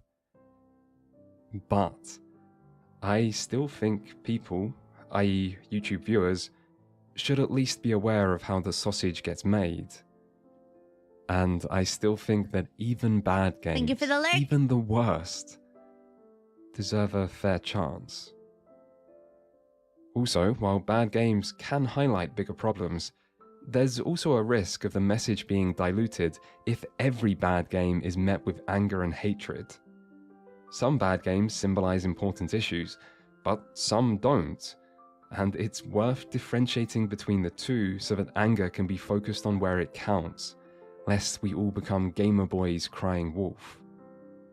Furthermore, I'm not sure a culture where we respond to failure with anger and hatred is such a good thing in the first place. No, it is not! Creating things is hard. Do you know what happens to most things people create? Nothing. Nothing happens because most people never share their creations with the world. It's hard to do! Creating things is hard, and it can be particularly hard to keep going in spite of that, and to deal with the constant fear of failure, and the prospect of disappointing yourself or other people, and the pain of not making something as good as you want it to be and believe yourself capable of. Creating things is hard. And if we're being honest, most creations that never see the light of other people's eyes probably do suck. But there are exceptions. Hi, Scarlet Rain. Franz Kafka destroyed the vast majority of his work due to self-doubt, and none of his famous novels were published until after his death, when his friend went against his will to share his remaining work rather than destroy it. Because he had someone who Kafka believed ended in up as one him. of the most widely celebrated writers of the 20th century. Yet, in his eyes, his work wasn't even good enough to show anyone. I think this kind of fear of failure and self-doubt That's so sad. probably holds many people back in life. And that's a great shame, because the number one way to make something good is usually to fail a bunch of times. God, he died. Unless you're very lucky, failure is the best teacher you will ever have. Failure is useful, failure is necessary, and failure is normal. It is a part of creation, and if we want people to create good things, games or otherwise, failure should probably be allowed. So maybe we should avoid vilifying it. No one wants to make a bad game. Game development isn't a career people choose for the money. No. They choose it because they're attracted to the idea of making something good that others will enjoy. If they then invest years of their lives alongside much blood, sweat and tears, only to see that the end result of their work is a game that sucks which no one likes, then that is probably punishment enough. The hate and anger so is sad. unnecessary, and going beyond disliking the game to disliking the people involved is clearly taking things too far. This is admittedly a complicated topic. Harsh criticism can produce better results, and the line that represents going too far is not always clear. But I think of it a bit like being in a relationship. If there is a problem in your relationship, It's the just correct so thing sad. to do is speak up, express how you feel, and try to find a solution. But if He's not saying, he's not saying that people should not say, hey, this game is bad, or hey, this thing is not good, but it's just the amount that people do it and how they do it, like attacking individual game developers, attacking individual people on the project as if it is their specific fault. It's like, dude, no, it is not. If expressing how you feel involves things like screaming and shouting, then you're probably doing more harm than good, even if you happen to be correct. Consumers should express how they feel, but they shouldn't be toxic about it. And feedback is useful, but abuse isn't. To me, the best bad game content tends to be the more comedic stuff anyway.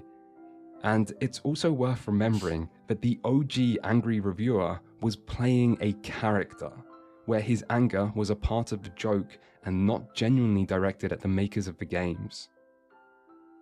In summary, I guess what I'm saying with this video is that bad games really aren't so bad. Depending on what you mean by bad. Exactly. you for There is a watching. difference. Yeah, I think it's a Hello, very I hope interesting everyone topic. is doing well. I'm not sure when this video will be live, but it should be sometime festively. So I Festive. hope you're enjoying yourself, Festive. or that you have enjoyed yourself, or that you will enjoy yourself, whichever fits. Charge. Sorry, I'm saying it with too much inflection. Charge. He's being games over 20 years old and his take didn't really matter. Yeah, like at that point it didn't matter. But people are like really being kind of shitty in a time when it does matter. But yeah, that's my feelings. I do think that video is like very just interesting and cool to learn about the process of that and just about, you know, bad games in general. I think it's cool. I do. I hope you guys enjoyed, you know, watching that with me. Let's see.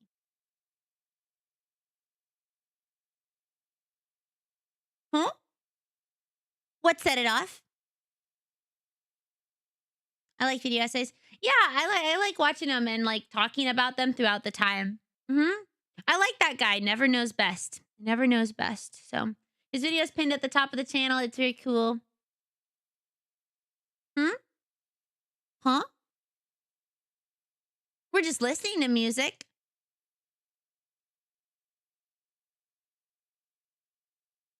But the video did not set it off. No. We just listen to music when there is a downtime. Downtime, you know? Oh, yay! Okay, let's see. Oh, we got to episode 19. So, in the Discord, we have a Discord, by the way, where we watch stuff together and we sometimes play games together and things like that. In the Discord, I've put in the things what episode we've gotten to. So next week we start on episode 20. Welcome, Raiders! Thank you so much for the raid. You are so kind. Oh, you caught us near the end. You caught us near the end. I'm so sorry. But how was your stream? How was XCOM, UFO Defense? Oh, shoot. When's my next stream anyway? I think it's on Friday. Let me check. It is on Friday. And what is it? Oh, we're opening V cards. We're opening V cards. I'm very excited. So it'll be a hand cam stream on Friday. Yeah, I don't know. Deep stuff like that. I just really enjoy talking about. Because like, you know, these are all difficult things to talk about because everyone has different opinions. Everyone has like creates content differently. Thank you for the water.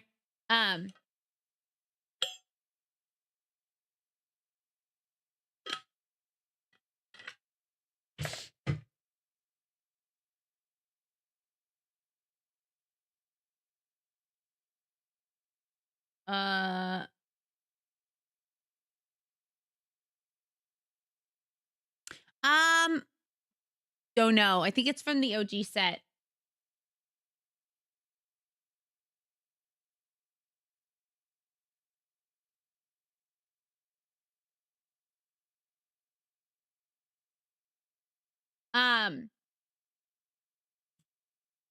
They gave them to me. So, B card, hand cam, and then charity stream. Cool. What did we do today? Someone talking about something they truly love and are passionate about will always be more interesting than someone ranting about something they hate. I don't know. I really like talking about that stuff. Even if it's like annoying to other people. That's one thing that's great about being a streamer is like, technically you can do whatever you want on your own channel. And if people show up, they show up. But if people don't, they don't. And, you know, it can feel bad if they don't show up or if there's no one to watch. But sometimes it's just, it's good to do the things, talk about the stuff you want to talk about, play the things you want to play, do the things you want to do, because that could be the thing that sets you apart from literally everyone else who's doing everything that's trendy. So, like, I don't often watch videos that are like that, where they're like hating on stuff. Sometimes I'll watch like top 10 like things like, oh, bad games, good games, whatever. Or like, I'm just curious what they said. But most of the time, I like watching essays like that. Bye, Wham, Bat, sleep well. Hopefully, I'll see you on Friday. If not, hopefully I'll see you another time.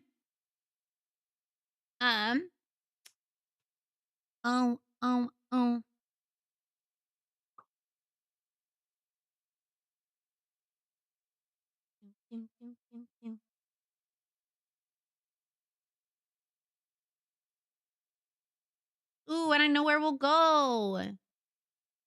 I know where we'll go to. All right.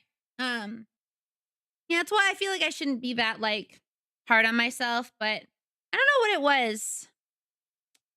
After I kind of decided that I wanted to do streaming as my job instead of just as for fun, I started being a lot more hard on myself. Like a lot more hard on myself. And I really wish that wasn't the case. I wish it was like, it's more freeing now, but it just, I don't know. Ever since then, I've been like, oh, well, I got to be more careful about what I choose, what I do, blah, blah, blah. So, but yeah. Don't know why it's like that. Just something I have to like overcome, I guess. Overcome it. Season to bit to completion.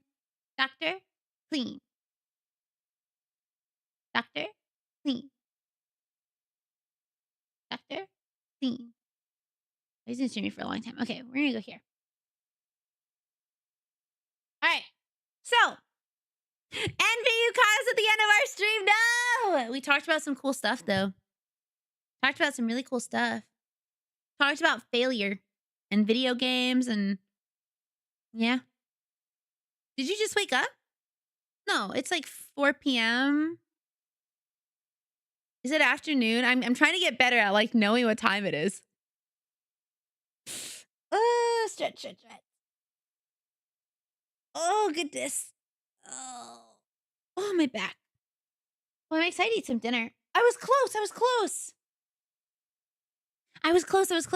Yeah, we played Marvel Rivals for about 3 hours and then we watched this cool video called Our Obsession with Bad Video Games, which is by Never Knows Best on YouTube.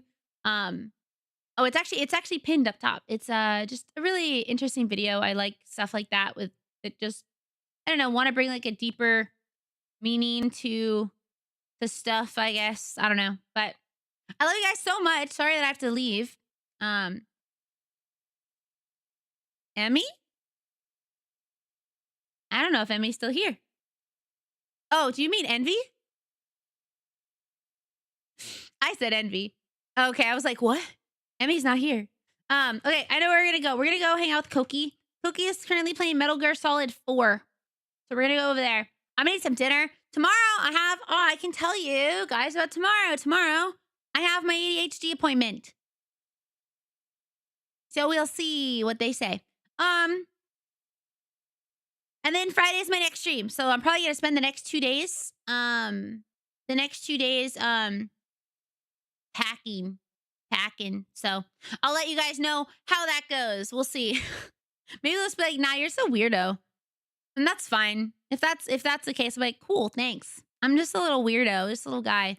But thank you guys so much for wanting to hang out with me. It means the world to me as always. We'll be opening V cards on Friday, and then on Saturday we're doing a 12-hour charity event for my friend HG who passed away. So we'll be raising money through his Extra Life link. Oh wait. Is she going to bed? Hold on, I gotta check. Please don't tell me she's going to bed.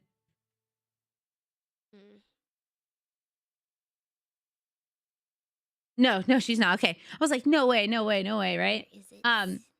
Anyways. Let me hide the window. I love you guys a lot. I will see you guys later. Another time. Tomorrow, Friday. B cards, charity stream. We have a lot of cool stuff going on. Please check out the Discord. We have we do stuff in there. I'd like to play some more Mecha Break. We haven't played Mecha Break in a while, and I really want to play. Yeah, have a good time with Koki. I think she's still streaming. Pretty sure she's still streaming. I don't know. It's yeah, she's just doing stuff. Okay, bye. I love you guys a lot. See you later. Bye. Thank you for watching stuff with me. See ya.